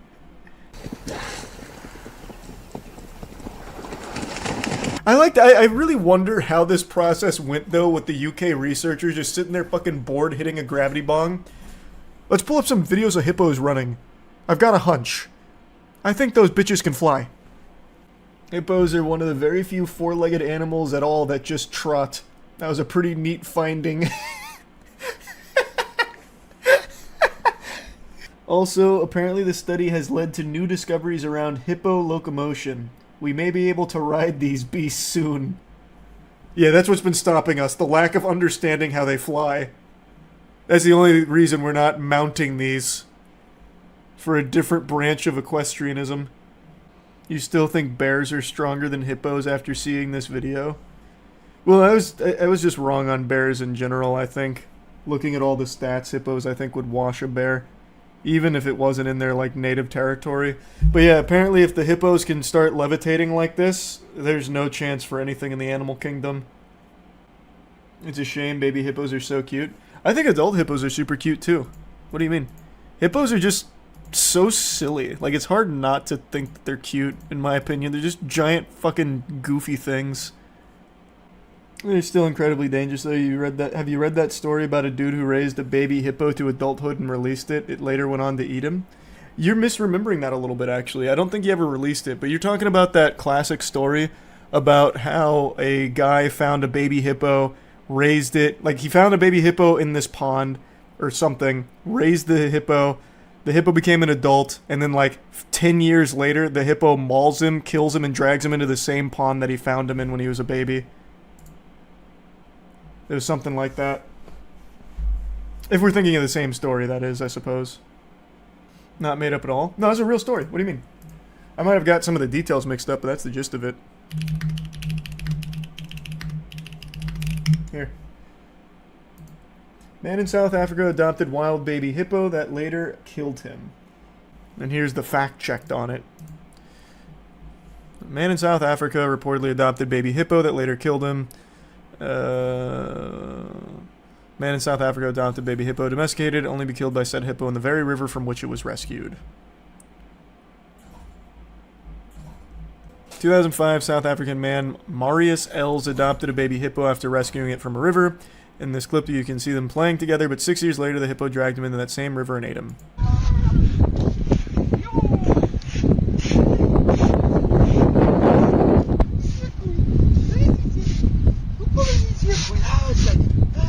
Exit tier 1 dude show. I know, hippos are the most dangerous animal on the planet, apparently. But look how fucking cute that thing is! Come on! How can you not want to slap its belly? or whatever this part of it is. It's like side belly. The whole thing's basically just one big belly. Oh, nice. Wait, nice community note. He was not eaten by the hippo. Reports suggest he was dragged under the water. And then what? Probably eaten. He died there. That's a really weird community note. Well, actually, Humphrey's like a son to me. That's the hippo. He's just like a human, Els said in 2011. There's a relationship between me and Humphrey, and that's what some people don't understand. They think you can only have a relationship with dogs, cats, and domestic animals. But I have a relationship with the most dangerous animal in Africa.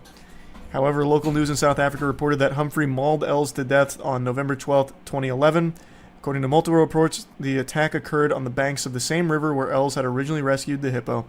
With the farmer's lifeless body covered in multiple bite marks, Humphrey inflicted. Yikes. But the hippo hadn't eaten him. So it mauled him to death, I guess. So it drowned him and mauled him, is what it seems like. It killed for sport. Hippos just kill for the sake of killing, right? Aren't they like one of the only creatures, besides humans, I suppose, that do that?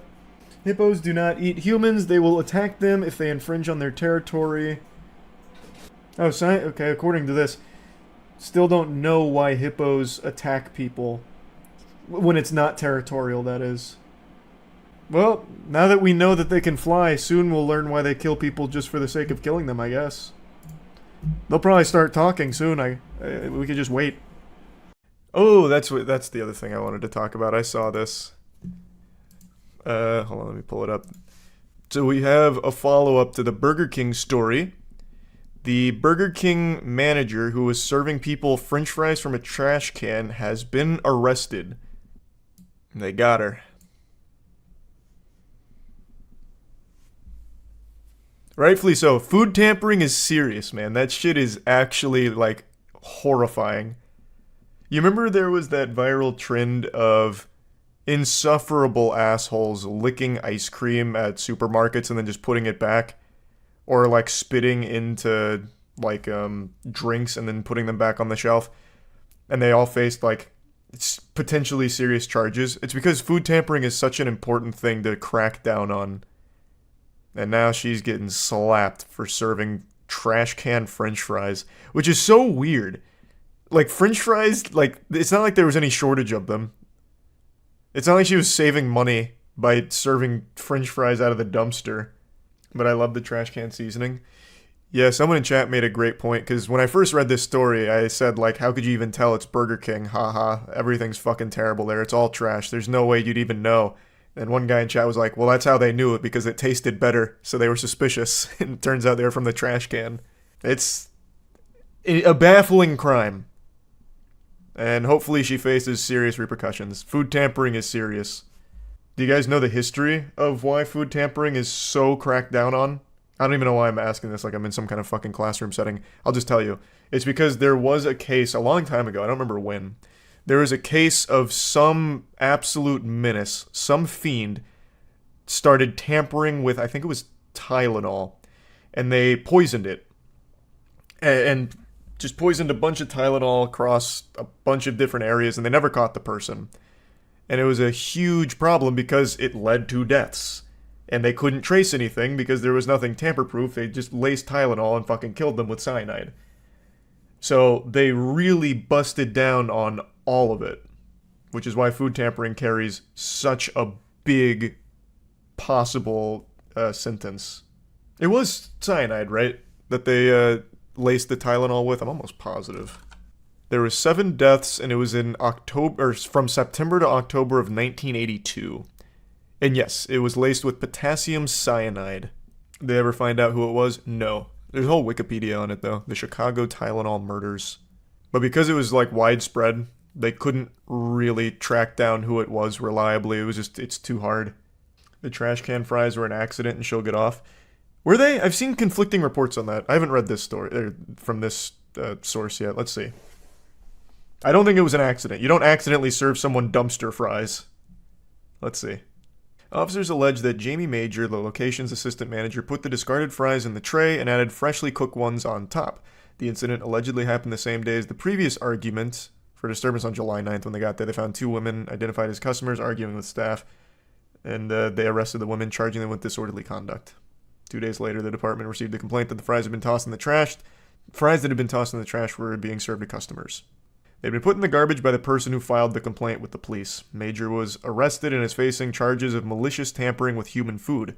She was being held on $20,000 bond, according to the Union County Detention Center.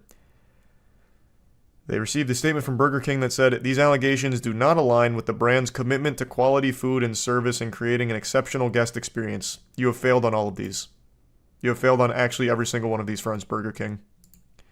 The franchisee of this restaurant is cooperating with local authorities and will take appropriate action based on the findings. As this remains an ongoing investigation, we are unable to share additional details at this time." Imagine going to jail for fries. She won't be alone. What's crazy is, within the last year, she will not be the only incarcerated criminal off of French fries. There was a guy wanted for murder. I think it was murder. I could be wrong, but I'm almost positive it was murder. He had a warrant out for his arrest, and he was served cold French fries, and he was so offended at getting served cold French fries, he called the police. When the police arrived at the scene, they ran his details, found out he had a warrant out for his arrest, and then he was like, oh shit, this was a bad idea, and he ran away. The police tased him and took him into custody. All because he self-reported over cold French fries. I'm gonna double check. I think it was murder. I think he was wanted for murder. which is crazy. Like, he got away with murder and there's like cold fries. Nope. We've got to get the police down here ASAP. This is unforgivable. Yep, murder suspect. Yep. That was August of last year. The footage of it is kind of crazy too. Not that anything wild happens, he runs away and gets tased, but like, he looks so befuddled that all of a sudden the whole situation turned on him. He really thought he was in the right over those cold French fries. Man, every single one of these is requiring ad block. They're really trying to cash in off this story here. They weren't even cold, actually. I tried the fries, they were lukewarm. Room temperature fries. They weren't even like ice cold. He wanted that shit piping hot. He couldn't have just asked for a warm batch. I don't know. Apparently they got into a little argument or something. Owner was cussing at him, and I guess it got out of hand. Or the trash can fries at least warm? Might get a few years off her sentence. Good question. This article didn't say the temperature of the fries, but it's Burger King, so I think we can rest assured that not only were they unsalted, but they were also probably cold. We'll have to read the case files when they're released. How do you tell trash fries from normal fries at BK, though? You don't. They must have seen it. And I believe it was actually called in by somebody who watched her do it. So you had to visually see it. You'd never taste the difference at BK. The worst crime ever. It's definitely got to be up there. What is the minimum sentence for malicious food tampering? Hold on, I'm going to see. Okay, maximum is 10 years for tampering with consumer products. That's assuming there was no injuries. Which, I mean, you could maybe make a case for psychological damage knowing you ate from the Burger King trash can. Eating from a trash can's bad. Eating from a Burger King trash can, that's like biting into like raw plutonium. You're really rolling the dice. That's got to be the most radioactive fucking trash can ever. The dumpster behind Burger King, good lord. Filled with fucking gamma radiation. Though in Texas it could be up to 20, but this wasn't in Texas. If you check the same news site, they have an article titled Manager, Assistant Manager Arrested During Operation Special Toppings. Is this how they caught her? They had to have like a whole sting operation? They had like a van with a satellite dish parked outside the local Burger King here. Fucking binoculars out there with like a stakeout waiting. Operation Special Toppings nabs 2 pizza parlor employees. Oh, wow. How deep does it go? Oh, accused of using restaurant to make drug deals. That's so much different than just serving trash can fries. This is not the same.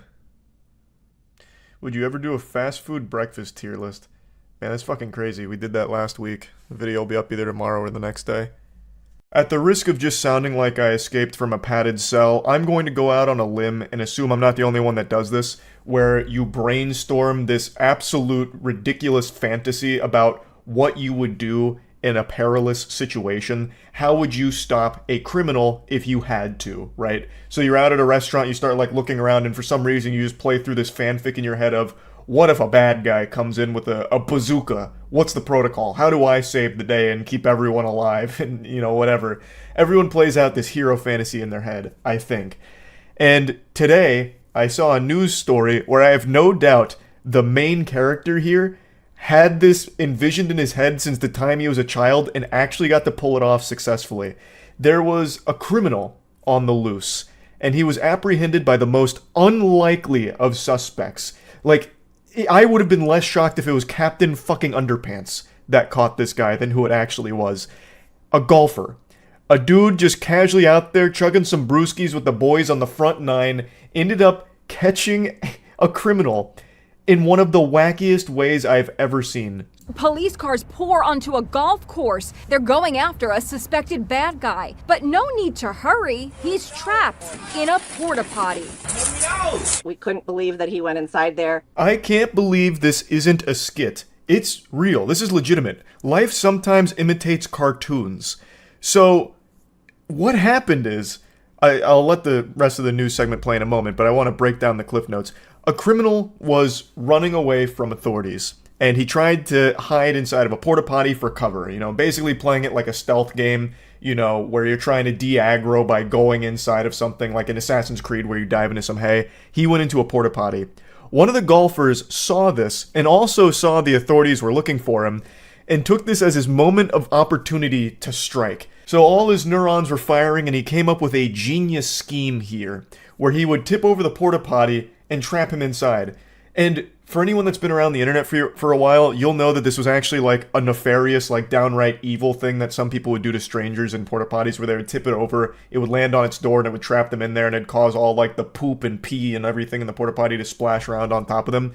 Absolutely degenerate, I think, criminal prank.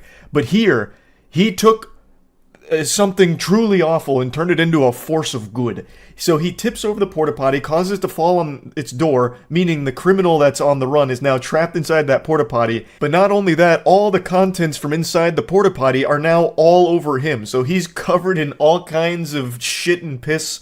Like, he probably contracted more diseases than the Oregon Trail. Like, this man's probably got dysentery and fatal fart disease now from this. Like, he added insult to injury by not only catching him, but covering him in toilet waste. It couldn't be worse. That is a fate worse than just going to prison. Being trapped in a porta potty you can't get out of. Oh my lord, it is so revolting. The bizarre case starts when a stolen car crashes outside Milwaukee. 4 people inside take off. There goes one, then another, then the third, then the fourth. Cops say one of the bad guys ran to the golf course. Not exactly a great place to hide with all that wide open space. So what'd he do? He jumped into a porta potty.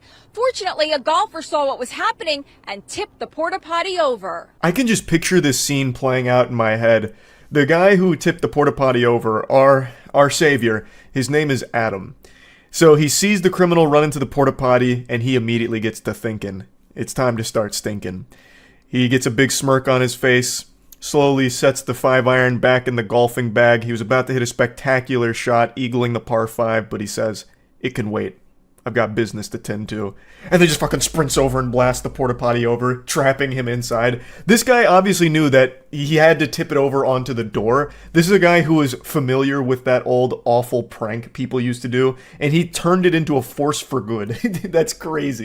Golfer Alyssa Boland was there. He made a quick decision to tip it over, walked away, and said, good luck, buddy. You can just imagine what happened next. The suspect found himself trapped inside. Don't let this deceive you. Don't get it twisted. This was after the suspect had been apprehended, so they had pushed the porta potty over, so that way the door was on its side so he could climb out. But when it was initially tipped over, it was on the door, so there was no escape. He was truly at the mercy of whoever would come to free him from this fucking fate worse than death, being trapped in a porta potty with everything sloshing around on you. And I think it is so badass that the guy who did it didn't stick around to give an interview or anything. He just pushes it over, apparently said, good luck, buddy, and left. He just sailed off into the sunset, held his head up high and said, I did good today. Like, he wanted no part of any kind of fame or glory or recognition for this. He didn't want the keys to the city. He just wanted to go back to finishing his game. He probably still went and eagled that par 5. Back at the clubhouse, a police officer commandeers a golf cart and drives over to the porta potty. The cops roll the porta potty over so the suspect can get out. Come out! Crawl out, dude! Then he states the obvious. He's not exactly smelling of roses. Don't do anything stupid! One cop puts on gloves before he goes anywhere near the suspect. Hey, wouldn't you? Are you injured at all? I'm just scratching.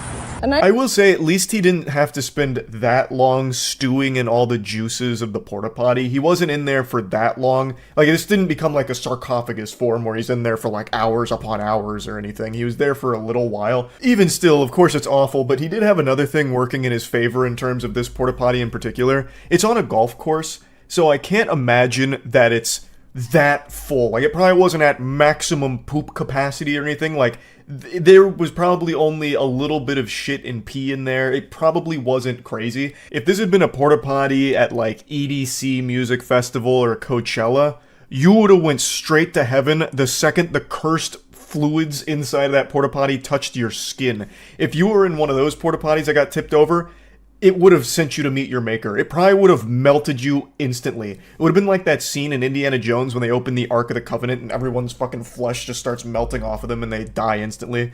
That would have been what happened with one of those porta potties. So it definitely could have been worse in terms of porta potty selection. This porta potty seems to be in the middle of nowhere on a golf course. I imagine it wasn't a high traffic area. It probably wasn't seeing a ton of action. If I had to get tipped over in a porta potty, I would probably want it to be this one.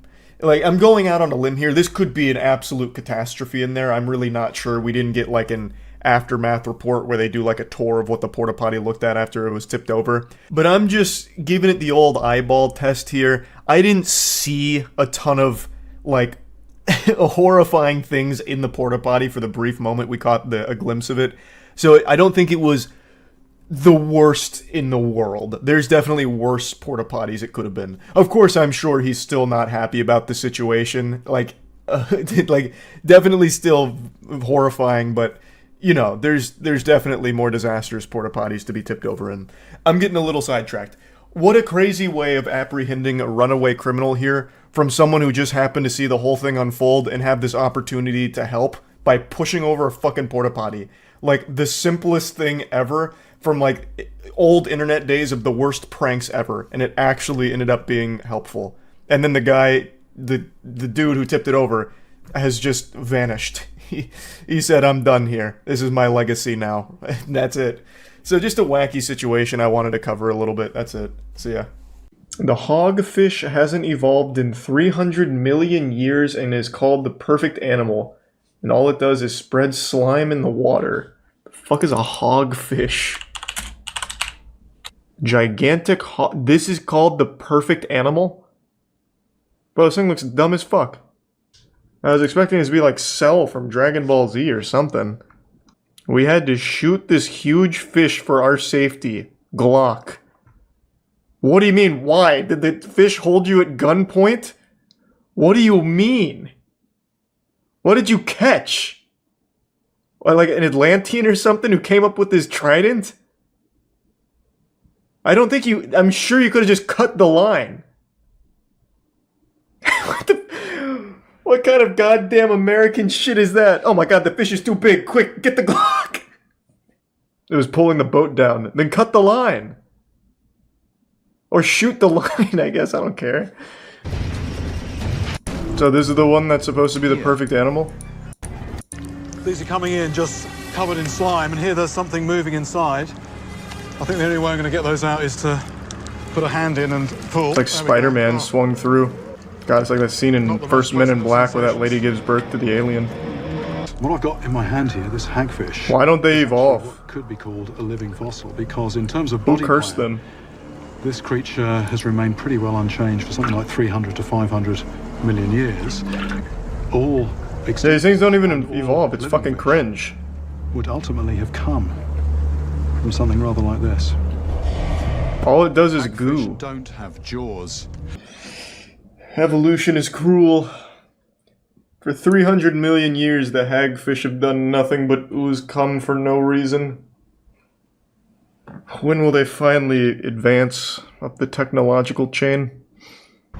A fish so ancient, it has remained unchanged for 300 million years. That's nothing to be proud of. Because evolution forgot about it. Is the hagfish. Gave up on it. And slithers along the ocean floor. Oh my god, never mind, it's perfect. But no spine. Like something out of an alien movie. That just looks painful for it.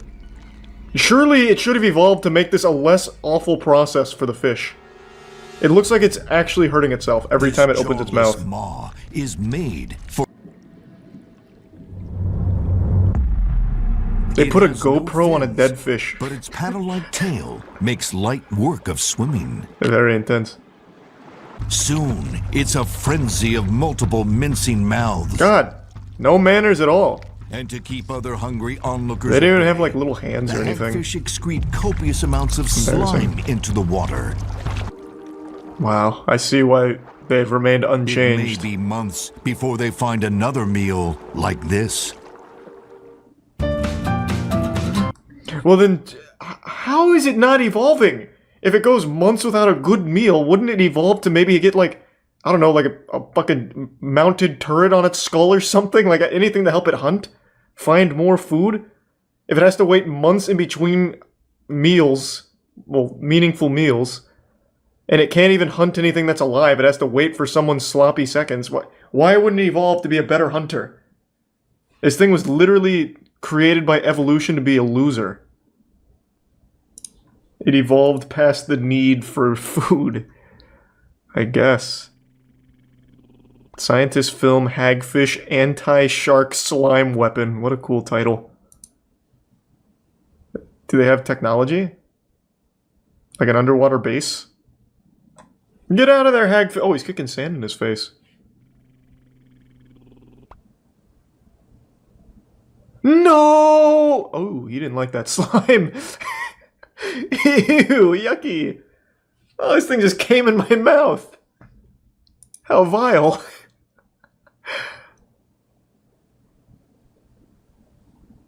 Yeah, maybe it is perfect. I mean, as far as defense goes, I imagine it's pretty solid. Like, if I was getting into a fight with a dude, and I got my hands on him, he just fucking ejaculated on me, I'd be like, oh my god, I think I'm done. Well, I never. It's enough of this.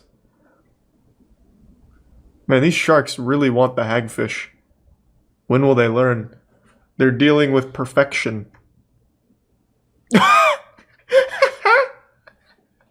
Yucky! Ew! Oh my god, you heathen! Oh! Have some decency! Thanks, Yusuf Connor. I take everything I said back. I'm a hagfish fan. What if you fell into a pool of hagfish? You'd never get out. You'd fucking, the weight of all their slime would drown you, I bet. They're sneaky, they're slimy, and they're hungry for meat that secrete stringy proteins when the hagfish feels agitated. This slime can expand 10,000 times larger in under a second, making it a lethal choking hazard to predators. Man, it's such an off-meta build, too. It doesn't do anything except slime. Literally all it does is slime. Hobbyists are actually turning their pools and it somehow works as like a rogue build. Ecosystems for fish and plants, ears, and the crevices of your body. If it got in your mouth and started to expand in your throat, you could choke very quickly and drown. Eventually, God, what an awful way of going out. On your body. What creature defies science, carries your money? What? You're telling me the hagfish has robbed me? I'll have to check my NFT portfolio. How is it carrying my money? What the fuck happened? What is going on with the hagfish community? Alright, that's probably enough hagfish. I feel like I've learned all there is to know about the hagfish now. I become a fan. I went from finding them silly to really appreciating their fine work. There's almost no areas I'd be considered an expert in. When it comes to intelligence, I rank just barely above Patrick Starr, but there is one field in particular I really think I'm a connoisseur of and would be considered one of the preeminent experts in that domain. Dumb things on stream. I have this all-seeing eye. I've got my feelers everywhere in order to stay finger on the pulse and up to date with every awful stream moment that happens. Usually it's a bunch of harmless cringe material that's not serious, but today I've got something dangerously stupid to share with you. This is probably the dumbest recorded broadcast with a firearm I've seen since that Twitch streamer did a desk pop and blew a hole through his wall and executed his cup by shooting his gun while live. And then he made like a Mr. Beast thumbnail face in response to it because he couldn't believe he just fucking shot around in his house. He got banned for that, rightfully so. You can't just be cosplaying Yosemite Sam and start fucking blasting around. It's called a negligent discharge when you recklessly fire it and it poses a threat of injury or death to someone around you, which is what happened there. He accidentally fired off around his own home. It could have easily struck someone innocent and killed them. It's a bad thing. And that, to me, was still the dumbest moment I have ever seen on stream until it was beaten today by this. Where? Oh my god! What the hell was that? He shot it! Jeezer! Yo, y'all living the life, bro. What the fuck? Apparently that's a Marine. I don't know if it's a current or former Marine. If it's a current one, I hope he's ready to be a former one. He just got caught on camera committing a crime. It's a negligent discharge. That's a textbook showcase of what a negligent discharge looks like. You can hear him flip off the safety and then fire those 2 rounds just to play a joke on Aiden Ross. But that joke could have easily resulted in him blowing his fucking foot off with that. You would have had Aiden Ross streaming with a goddamn peg leg like a pirate here from this stunt. I couldn't believe what I watched. In fact, I was in disbelief and trying to debunk this myself, thinking that perhaps he was using blanks and this was a staged stunt. But I watched it back, and it doesn't seem like blanks. It blows up a sufficient amount of dirt. Now, there's a misconception about blanks in general where people believe that it basically turns a gun into a toy, where it's 100% safe, nothing can go wrong really, when that's just not true. Bruce Lee's son was actually killed by being shot close range with a blank round. Sometimes shit happens. There's accidents. There is a lot of danger that can still be posed when using blanks. So even if it is blanks that he's using, it's still reckless to shoot it like that close to Aiden Ross next to a human being.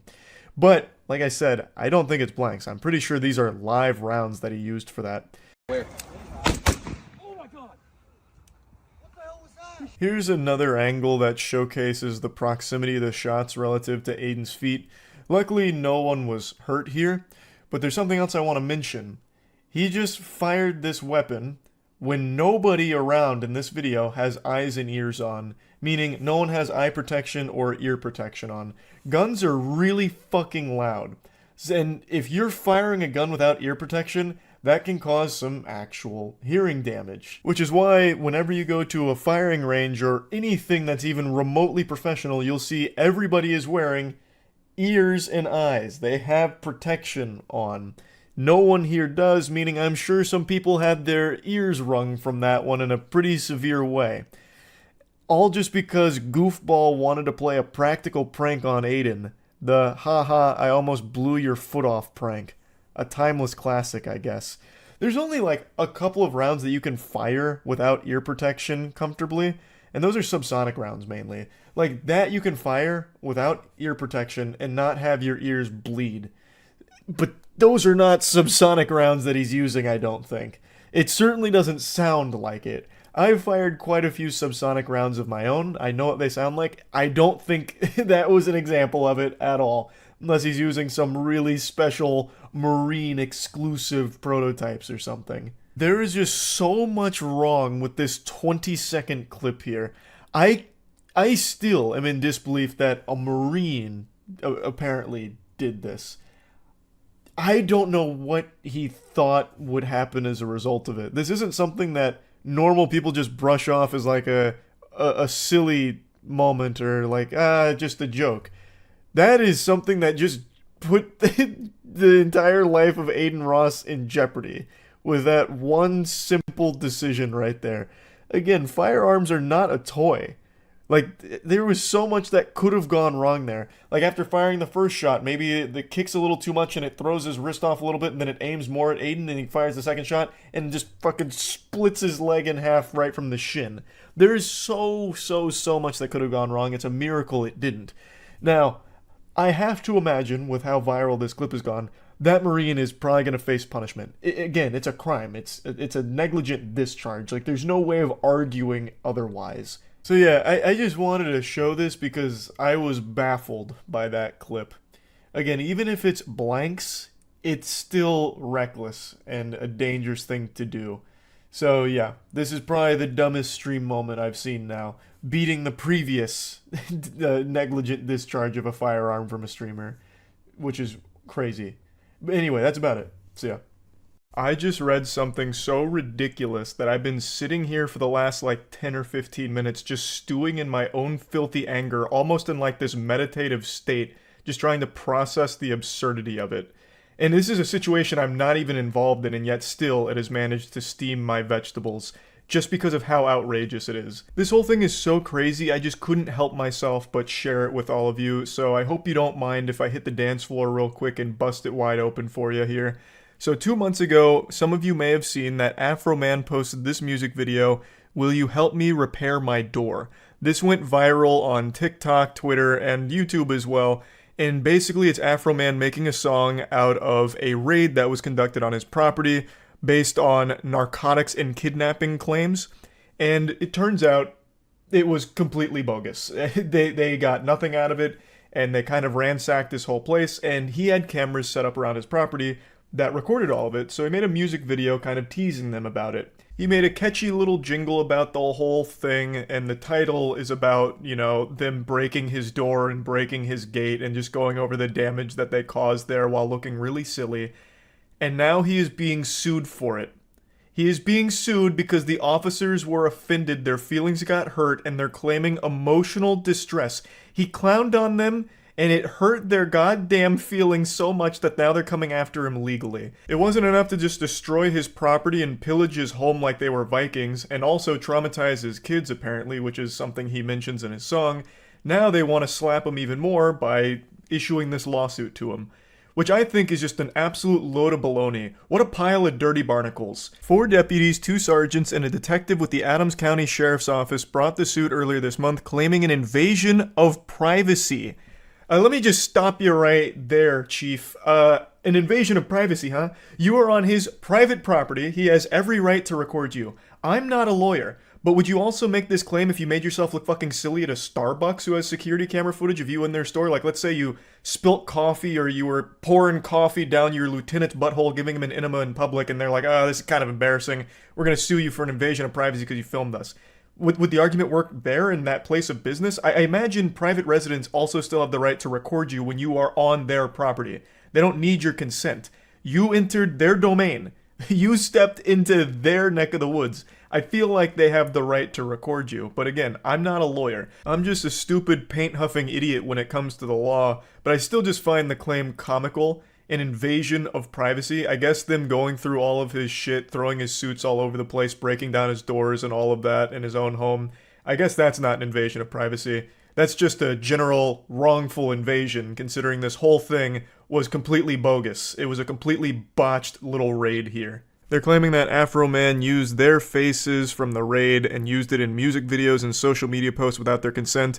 Again, I don't think he needed that, considering they're on his private property in the first place, but regardless, they go on saying it's caused them emotional distress, embarrassment, ridicule, loss of reputation, and humiliation. So these officers were born with glass bones and paper skin, huh? They can't take a few jokes on the internet.